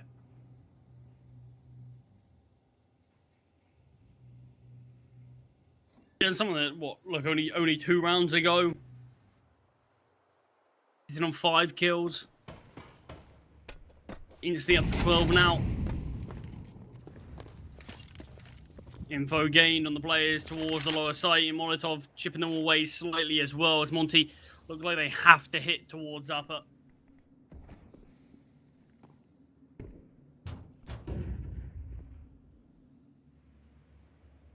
40 seconds on the clock, and still Monte are just looking like they're hoping that someone on the CT side gives up a fight, gives up a duel that they can look to exploit. Ryu has taken his space towards outside, so he's going to be the player to keep your eye on if there's any chance of this one going the way of Monte. But with it being a 2 versus 5, even if Ryu does strike, even if he finds success, he's going to need to find so many. Yeah, nice trade from Starodo. Primus. So much work, 1v4. Mopos can find. AWP can be saved as well. Important round again from Iberian Soul. And they went reasonably cleanly there. Look, losing a couple of players at the end. You'd probably rather keep it 4 or 5 survivors, but it's not going to make a huge major difference there. But no. Starodo, a nice trade actually when he is playing at the back of the bomb side with the AWP. It's not an easy angle to find kills from on someone towards heaven. It can be very easy to bait out shots, especially with the AWP with 1 chance, and that's going to be you dead. An important trade from Starodo, but it is the half buy from Monte, and it looks like they want to burst out towards A.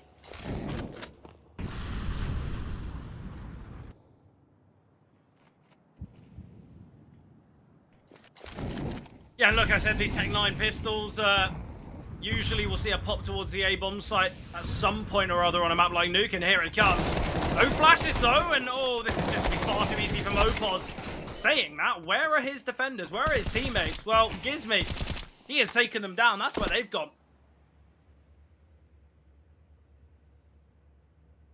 Bomb's still not planted yet, but the bomb site is still fully under the control of the team. Starodo in heaven with the AWP does spot out Gizmy. Knows where two of these players are. There is a flank coming through as well.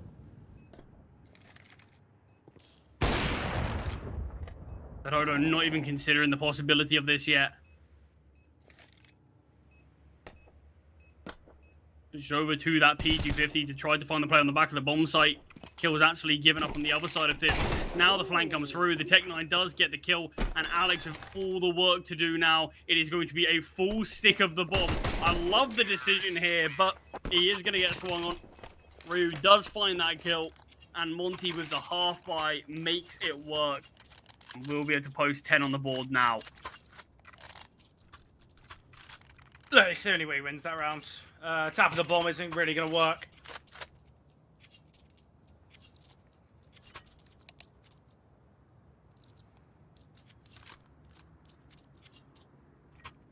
The final tactical pause being used from Iberian Soul now is just those couple of extra kills that we saw in a couple of rounds prior have made a big difference in terms of the economy.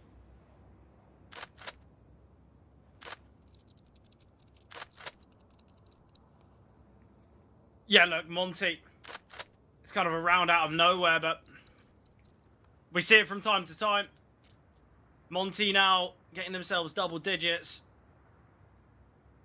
And a victory here, Iberian Soul, they're in a tough scenario. They either look to invest with really weak weapons or they give away 12.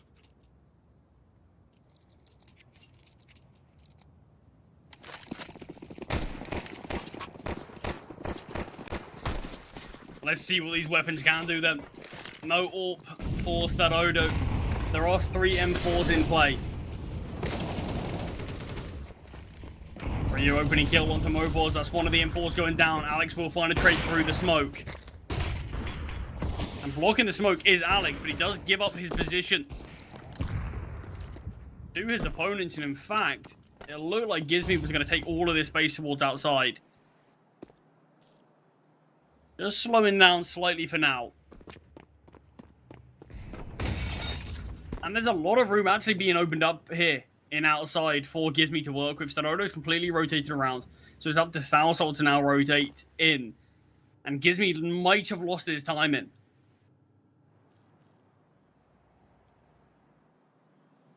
I say that as he does make his way up towards heaven. No one actually going to be an easy find here for Starodo.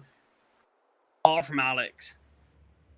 I think just the way he's playing, it's not going to be easy for Gizmy to clear him out and kill him. It's still tough, though. Just based on the kind of positioning of Gizmy, he can just wait. He doesn't need to be the operative player. With the molly thrown, all this information's gathered. Will they have heard that tick? Wow, certainly so. Salzol prepared. Molly thrown. I think Salzol's just going to wait for Gizmy to overextend and then push up the ladder. There we have it. Alex gets the double. Salzol will confirm the round. And Iberian Soul, such an important round as they deny not only the 11th, but the potential 12th for Monte as money. Very poor. Started off as that opening kill from Ryu. Towards Squeaky. Alex gets the trade through the smoke and not a kill found since from Monte. Really nice positioning, but Iberian Soul, I think that's just their experience on Nuke. They're aware that they're giving up this space, so there is the chance of it being taken. Good awareness, got some cheap upgrades. Starodo on this AWP. Monte could go for another fast A hit. Well, not really a fast A hit, but another A hit with these pistols. It worked out in the last. Instead, setting their sights towards ramp. Ready to swarm through the smoke. Afro lining up a flashbang, it looks like. Only the one kill from the M4 of Salsol. Yeah, only getting one there is pretty rough, I've got to say. Had a good idea of what was happening.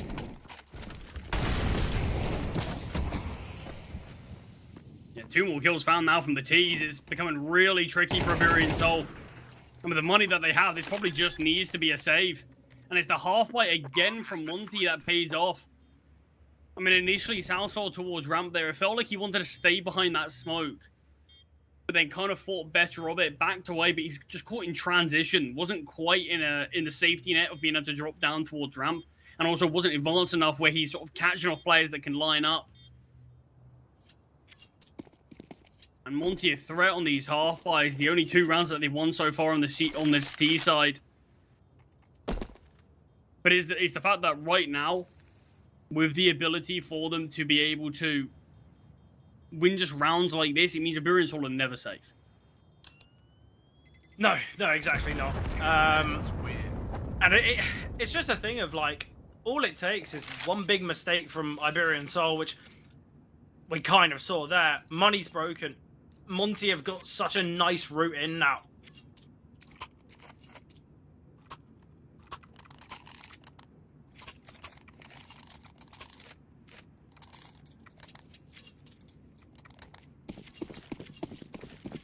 Just 2 rounds away from the finish line are Monte. Bringing us onto the 3rd and final map of Ancient, which on paper should be one of the closer affairs between these 2 teams. Mopos, well, it's whizzing past his head from the spout of Ryu. A little bit of damage dealt in response, but this really is it. Iberian Soul, they haven't been able to have a stable economy like Monte did. So they do really need to play these rounds flawlessly. And Stadodo hasn't been cleared. He sees 2 players cross. Guess one. Does a lot of damage to Jocko, and the Molotov allows Alex to rotate in and not be traded. Yeah, excellent there from Alex. That utility changes the game massively. Oh, and Salzo, he's slowly creeping up ramp. T is completely unaware. Oh, Salzo! Only can go 1 for 1 there. Seems frantic. Still man advantage for Iberian Soul. Afro, you cannot connect a bullet through there. Davy G's in an excellent position, though.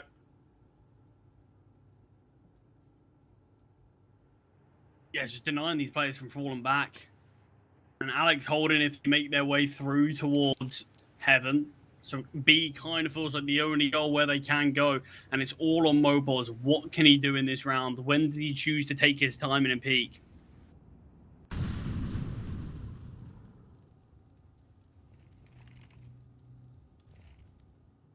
Honestly, I'd let Monte plant the bomb.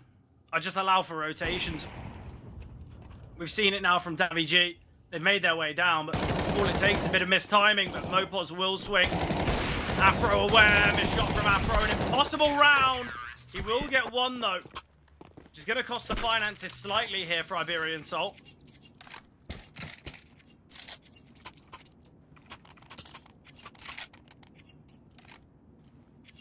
I mean, this is still anyone's game, but it does definitely feel like, just due to the money of Iberian Soul, it really does feel like Monte just need 1 round to be able to find them both.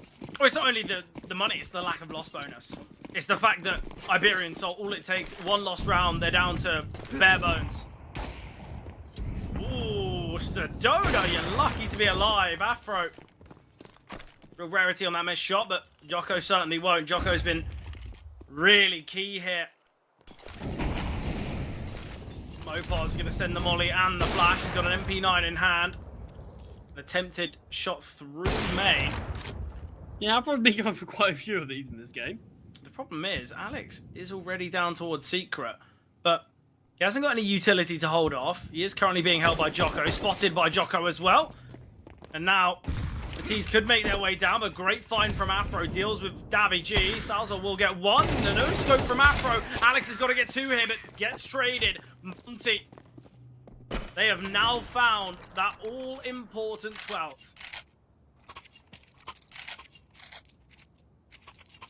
Just 1 away. We said it feels like Monte, as soon as they find that 1 important round to find 12, it feels like it's going to be a 2 for 1. Look at the buy that Iberian Soul have. It's pistols, it's 1 MP9 on Stadodo. And it all comes back to how abysmal this start was from them again. Similar to Monte, it doesn't matter how close you bring the game, it's never enough.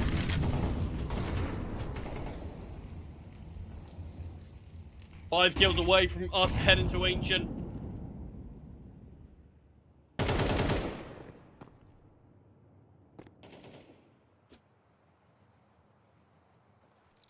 Look, for Monte, this is an incredible performance. For those only tuning in just now, you might have seen the scoreline of Mirage and gone 13-11. Okay, Monte, not too bad. Maybe that's why they're winning. They were 11-2 down on Mirage.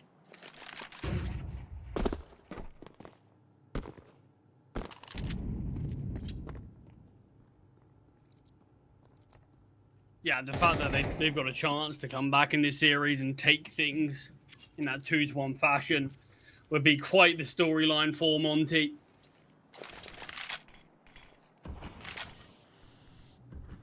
Bit of misutility there from Monte, but that's the least of their issues. Afro, he's isolated here. He's got the bomb as well. This could go so wrong for Monte. If we see some aggression coming through from the CTs, this is where things get a little bit out of hand. Afro finding that kill, though, feels like most of the danger of that happening has gone. But there's 30 seconds remaining, and the bomb is still towards Secret.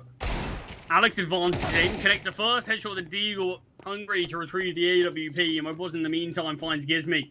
Look at Salzol's positioning, though, and Stadodo's down the vent. Oh, Stadodo can just get in the back lines here. Salzo gets one, and as Salzo finds that kill, Bymus is always going to be so quick. There's 10 seconds left. His team are down towards B. Ryo's still on top silo. Obviously, he's there to try and cut rotations down towards Secret, but Iberian Soul, they will find that ninth. They've still got a chance.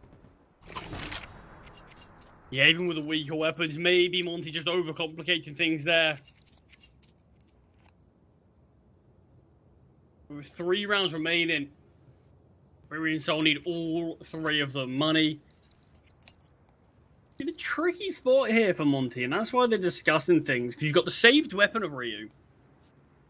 In terms of if they go for an eco around this, he's only going to be sitting on around 3.7. Bymus is on 1.4.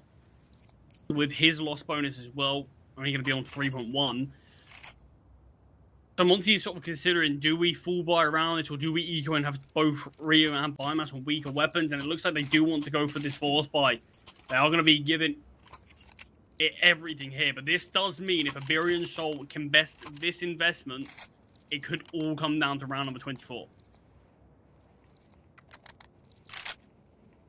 Similar to Mirage, the difference is it's Monte the ones in that important 12th.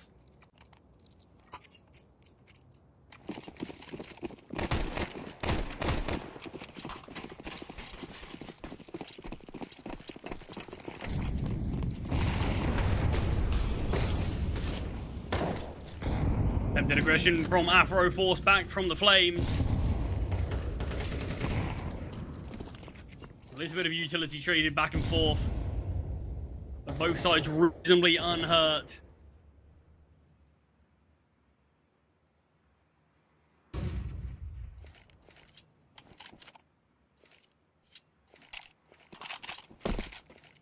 Back towards T-spawn to line up this utility. Yeah, look at don't it. have a huge amount of it left. The problem is a fair bit of control is being taken right now. Daviji's already towards Secret.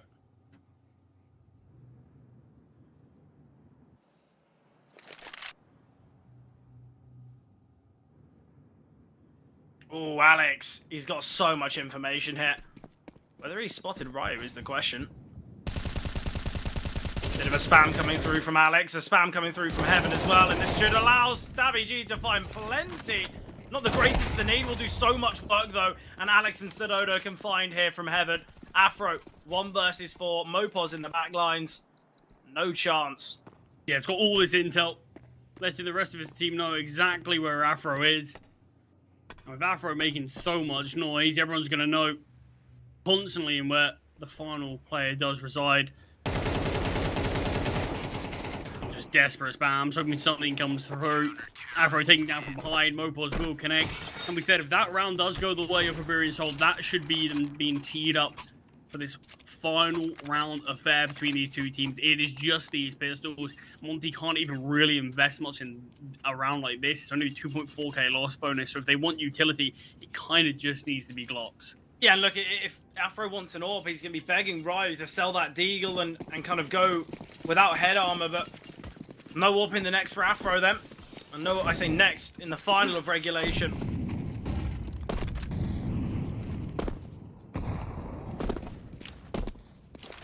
Nade outside can be perfectly placed.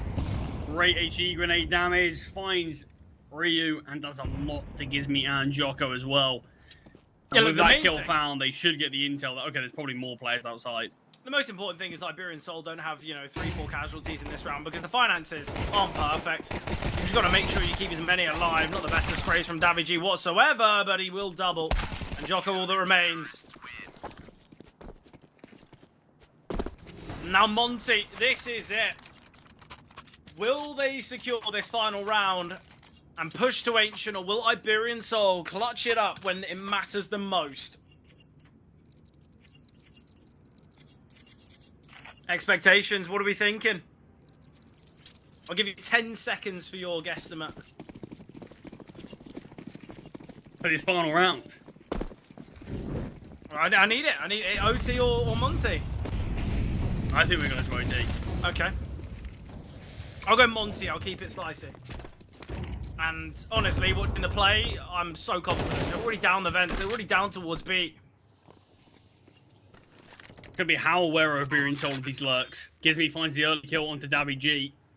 Gives man advantage up to the T side, and with still the limited util they have left, plays towards outside. Gizmy finds his second. Alex just looks so unaware out there, and Biomass finds his cell. So the amount of time wasted to take down these lurks. It was only 2 players down towards B, and I said it depends how they handle these lurks, and they handle it really poorly.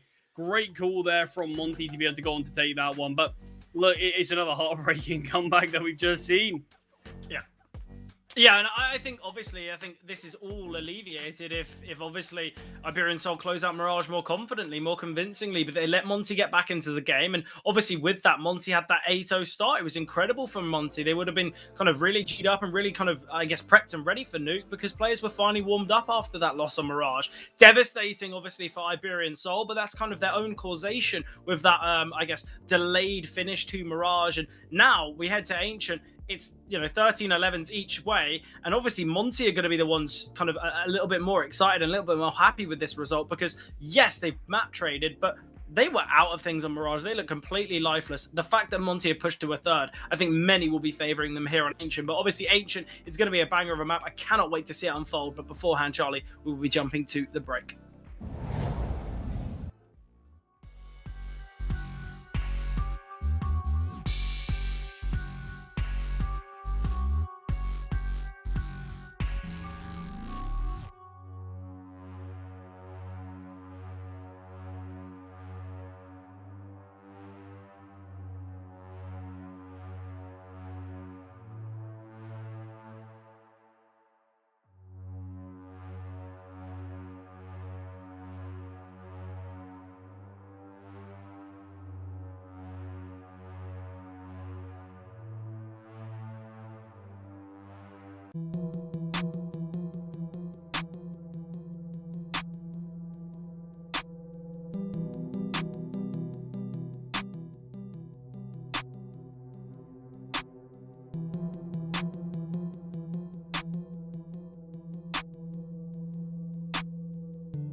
Into the action we go. Final map of the series. Obviously, Monte, we have to praise them for their attempted comeback on Mirage, the victory here on Nuke.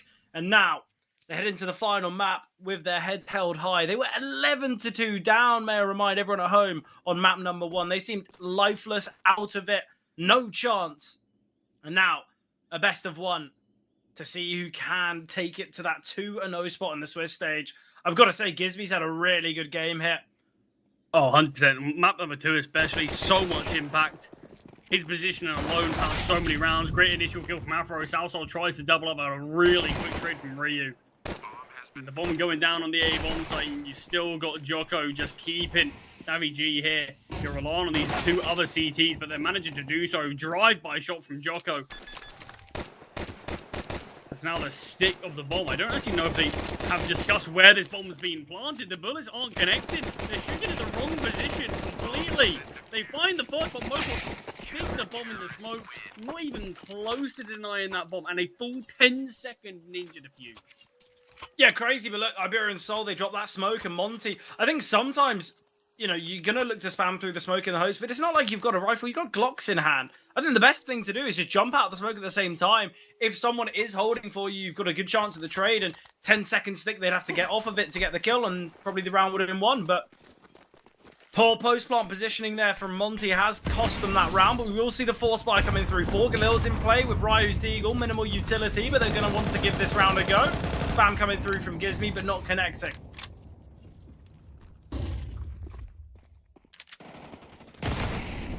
Oh, nice find from Mopos. Deals with Jocko's aggression. And that really takes the sting out of this attack from Monte now. Just losing the early kill, these force buys, it always feels that you kind of want to get that to give yourself a good chance. But things do get a lot more difficult. Gizmy's position is known, but doesn't really want to force this fight.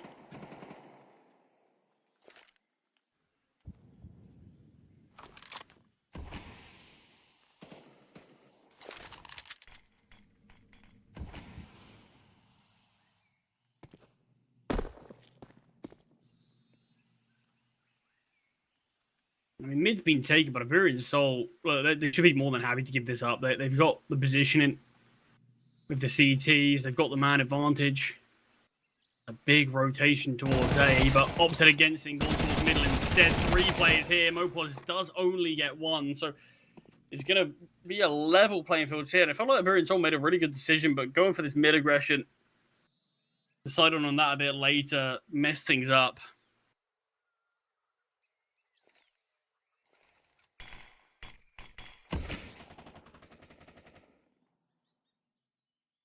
Now Gizmy up through B by his lonesome. Salsol takes the time in through this smoke. Should be able to catch off 1, does. And with just 10 seconds on the clock, and this bomb needs to be defused. Flashbang comes over, the kill is found. Oh! Afro can get the bomb down, but they are going to be so quick to hunt him down. Wide swing from Afro.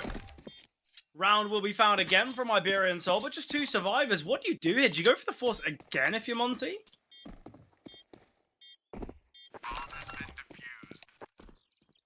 I mean, they could make that decision if they wanted. I don't necessarily know if I'd want to give up all that space to Iberian Soul to try to post more rounds on the board. But look, they've opted for it. 2 Galils and AK, and Gizmy could bring out a Galil if he wants, but you know Gizmy normally prioritizes the utility. Not the case here, so a little bit lacking in the utility department.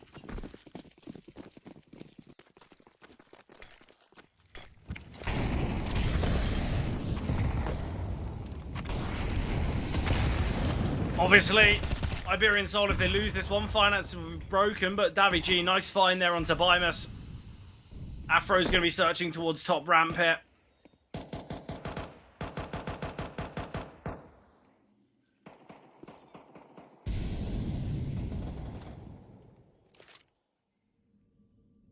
And I mean, this again is the force buy from Monte. They lose the early kill. What are they going to do to be able to bring this one back? They did bring the last back, but you do have to put a bit of that down to Iberian Soul, just taking that mid push at probably a bit of a wrong time when there's 3 players posted up on it. Stacked B-bomb side though. 3 defenders ready and waiting. Yes, there's not much utility, but timing for Afro could have been nice there, but doesn't catch that perfect timing. Gives me backing away from Red Rook. Oh, great find from Mopos, and things go from bad to worse now from Monte. Two-man disadvantage. Things get really difficult now. Re-aggression towards middle from Iberian Soul just to clear out all of this, and then we can see a re-rotation if they do decide, but 30 seconds on the clock. Again, Monte really slowing down the time, really slowing up the round, and in doing so, they lose another. Mopos finds Gizmi, and we can see such a strong setup here between Mopos and Stadodo. Alex as well chiming in. There's nothing that Monte can do, and with 5 survivors here, Iberian Soul, a nice cash injection, and with it being the eco from Monte, we should see a 4-0 scenario now. And this is the biggest issue that tried to force me away from a force fight if I were Monte. Sort of that second one, is it just does allow Iberian Soul to get a decent lead early on Ancient, and when so many teams favor the T side of this map, it's not something I'd necessarily want to give up all too much early doors, but it's something Monte have made the decision for. Just going to be these pistols. They had quite a decent bit of half-by success actually on their T side of Ancient, so it might be something that they're able to show us what they can do again.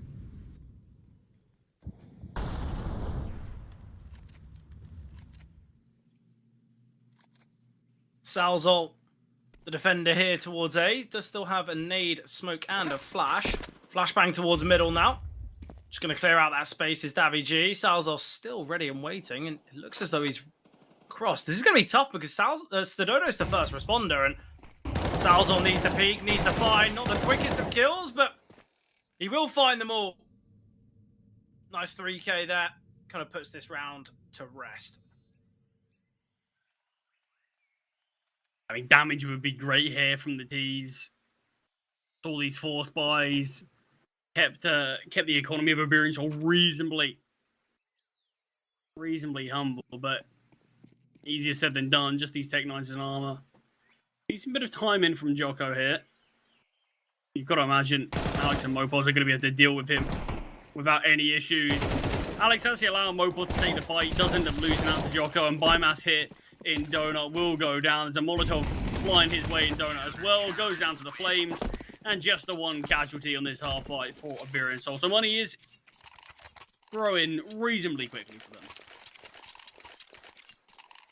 Yeah, not bad. Iberian Soul, they're in a pretty decent spot. There's still a limitation for Stadodo, but AWP is in hand, in fact. Been dropped. Mopos now with that MP9.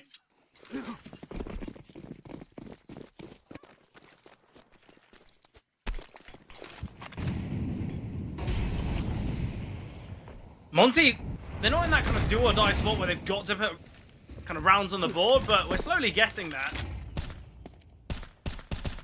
I mean, look, this is the first actual full bar we've seen from Monte. Yeah. Yeah, still reasonably early in, but like I said, both of these teams do favor the T side. Like many teams now, it does feel like that's the one that has a bit more potency on Ancient. Not a huge favourite, of course, but definitely can be a bit of a difference maker in a round or two. Quick pop up through B. Gives me playing on the edge of the smoke. Quickly burst out, but Davi G's losing all of his teammates in the meantime. Yeah, I don't really know why we see Mopos push through the smoke out onto the bomb site. If he decided to push through the smoke kind of close towards Pillar, could have maybe denied a bomb plant, could have really caught players off guard, but he just swung straight into the AK spray. Monte, an important round for them to find. As I mentioned, we're slowly getting to the point where we say, well, Iberian Soul, they're on 5. It's a half by 6-0 start. That's where things get a little bit scary, but important that they get themselves around on the board. They can start not only restricting the finances, but start getting, I guess, gears going here on the T side. Yeah, and it's a really excellent hit from Monte as well. I love the idea of it. You got Gizmi really advanced in that smoke, so when the util comes over, he's already on the bomb site, ready to capitalize on those flashbangs instantly. And success is found. Gizmi goes on to take some really deep space as well, allows the rest of his team just to push out the bomb site and clean up from that. The first real weapon round in play for Monte, and is a successful one. Oh, look, I think this is a type of game where if Monte are victorious and Gizmi's maybe not having the best of times in the kill department, I still feel like we're going to praise him massively. Obviously, not only doing so much work throughout Nuke, but obviously the in-game leader here for Monte. We don't have that kind of crazy performer so far from Monte. And I think that might be the difficulty. They don't have someone who's just lighting up the server like we saw from Jocko on Nuke. And that's where things could get quite tough.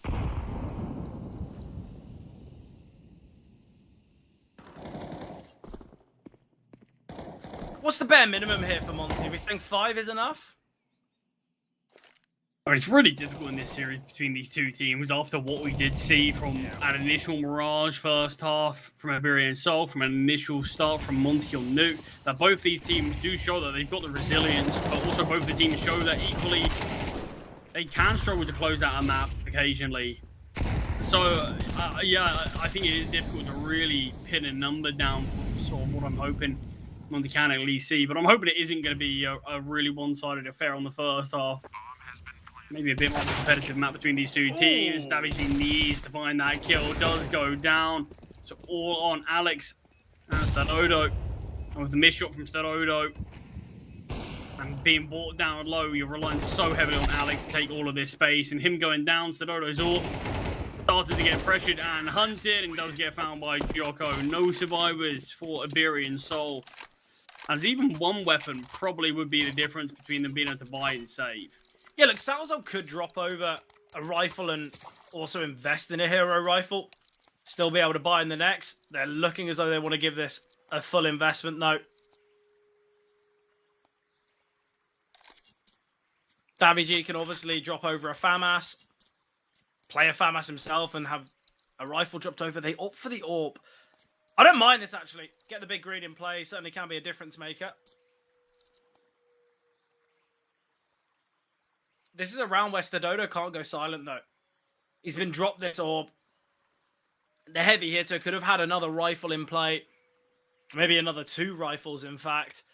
But, all being wielded, we need to see a big performance here. Maybe it's an early peak towards ramp. Maybe it's a kind of an early progression through a main with one of these MP9s alongside. Just to take that space. But it's got to be some proactive play here from Stadodo.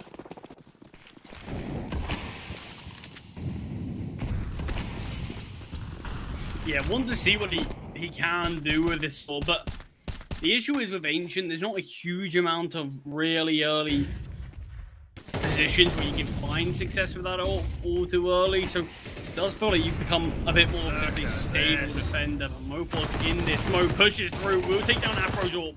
This is the bomb as well. The bomb's dropped the other side, Stadodo can find one in cave as well. Obviously, though, is very isolated from the rest of his team, and there's a danger that if they help too heavily, it could swing the pendulum back in favor of Monte. But already the information that Mopos has gained is worth its weight in gold. Yeah, honestly, I wouldn't mind the CT's just letting Mopos go down. He's found another as well. But I think in those moments, you can try and be the hero. You can kind of call to your comrades, look, I've got the bomb. I need some help here. But realistically, Iberian Soul, at worst, they go 1 for 1 or 2 for 1 because Stadodo finds one. Oh, a disconnect. It's given a look at this clutch now. It's a 2 versus 3. And you never want a round to fall apart like this. He's wielding this AWP as he's going to start the hedges bets towards B. He's got Biomass and Cave with him. Yeah, I've seen this smoke down to block off Stadodo's vision as he repositions, but 17 seconds on the clock. It is now or never for Monte. Again, Monte very slow here. Weapon spotted, Biomass. Ooh, he's allowed to drop the smoke, but Gizmi peeks in front of it and no chance to retrieve the bomb and plant in time. So Iberian Soul will get themselves their 5th. Dying after time here for Biomass could be a problem. Obviously, decent money, but still certainly doesn't help. Either way, Monte, they will be getting an investment here. Even with the disconnect, Iberian Soul comfortably find the round. This is the problem. The minimal time for Monte makes it quite evident as to where they're heading.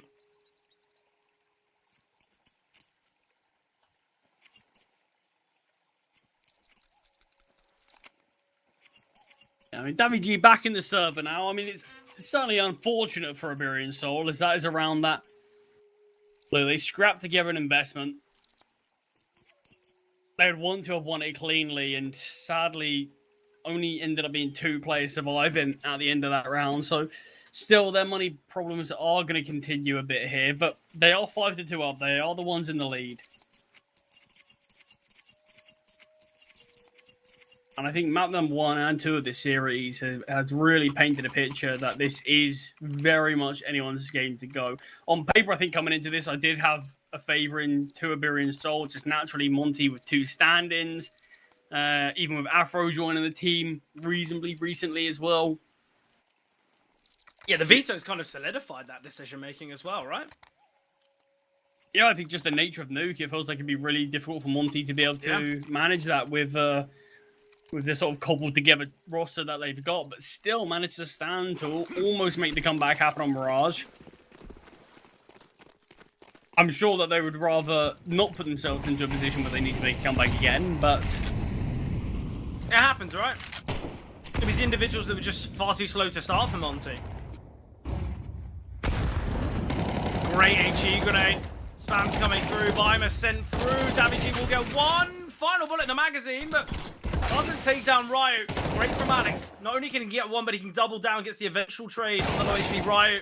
Gizmy falling as well, and Alex, reminiscent to his performance on Mirage, he has an excellent moment in middle. And now it's a 1 versus 3 for Afro. I feel like that was a statement we made nearly every round on their T side of Mirage, but here he is again. He's crept into Donut. See, Alex has gone looking through A main. I wouldn't mind Alex just fully reflanking towards middle. Not only would he clear out all the space, but it should be a pretty clear indication of where Afro has gone. He was seen in mid. He's not backed away, unless if he's gone through B.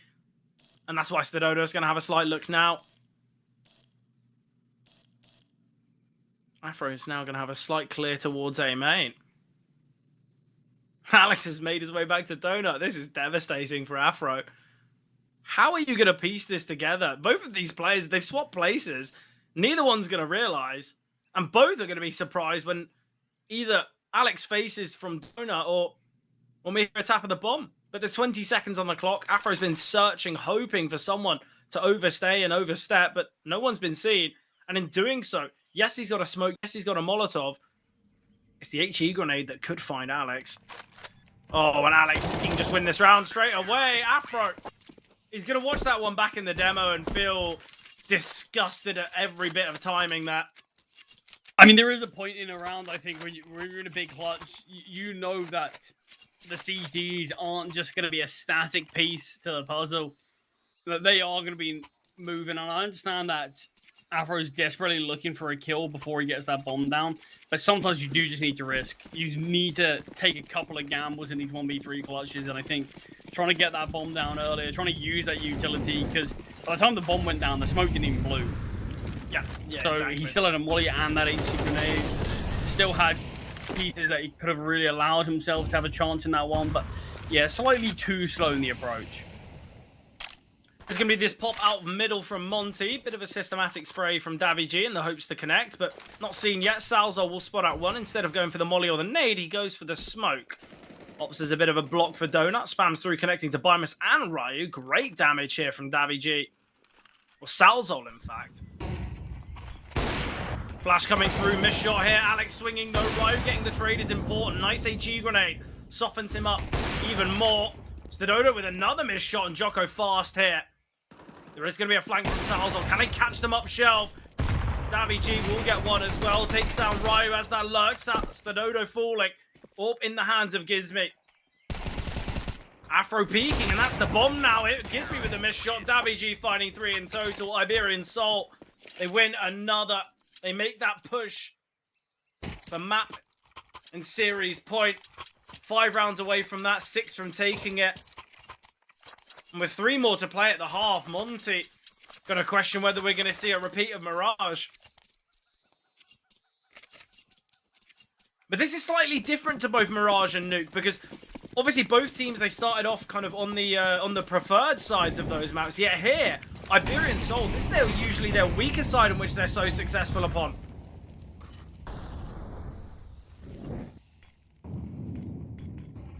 Yeah, I mean, it's been a similar crazy game. to both these previous maps that we have seen, with one team taking a big lead, but a missed shot from Starodo will cost him his life here.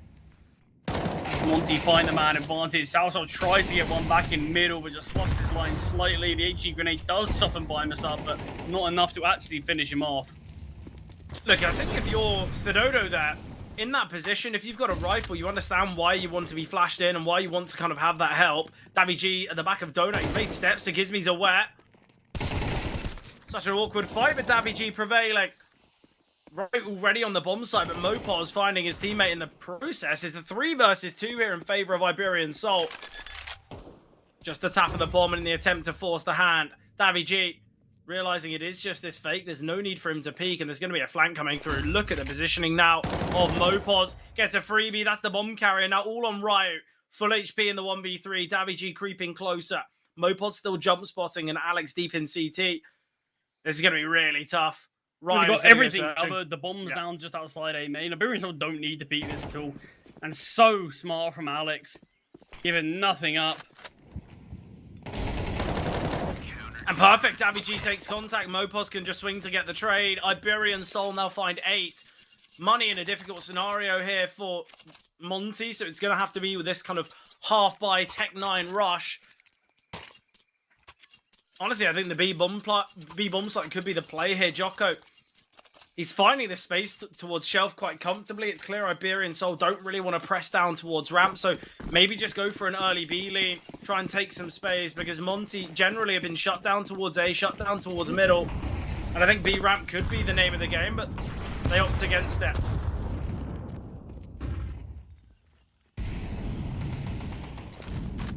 Salso out middle might be caught off by Biomass, but just gonna have a smoke down at his feet, so isn't gonna be surprised by this, in fact. But in fact, I say not gonna be surprised by this. Plays pushing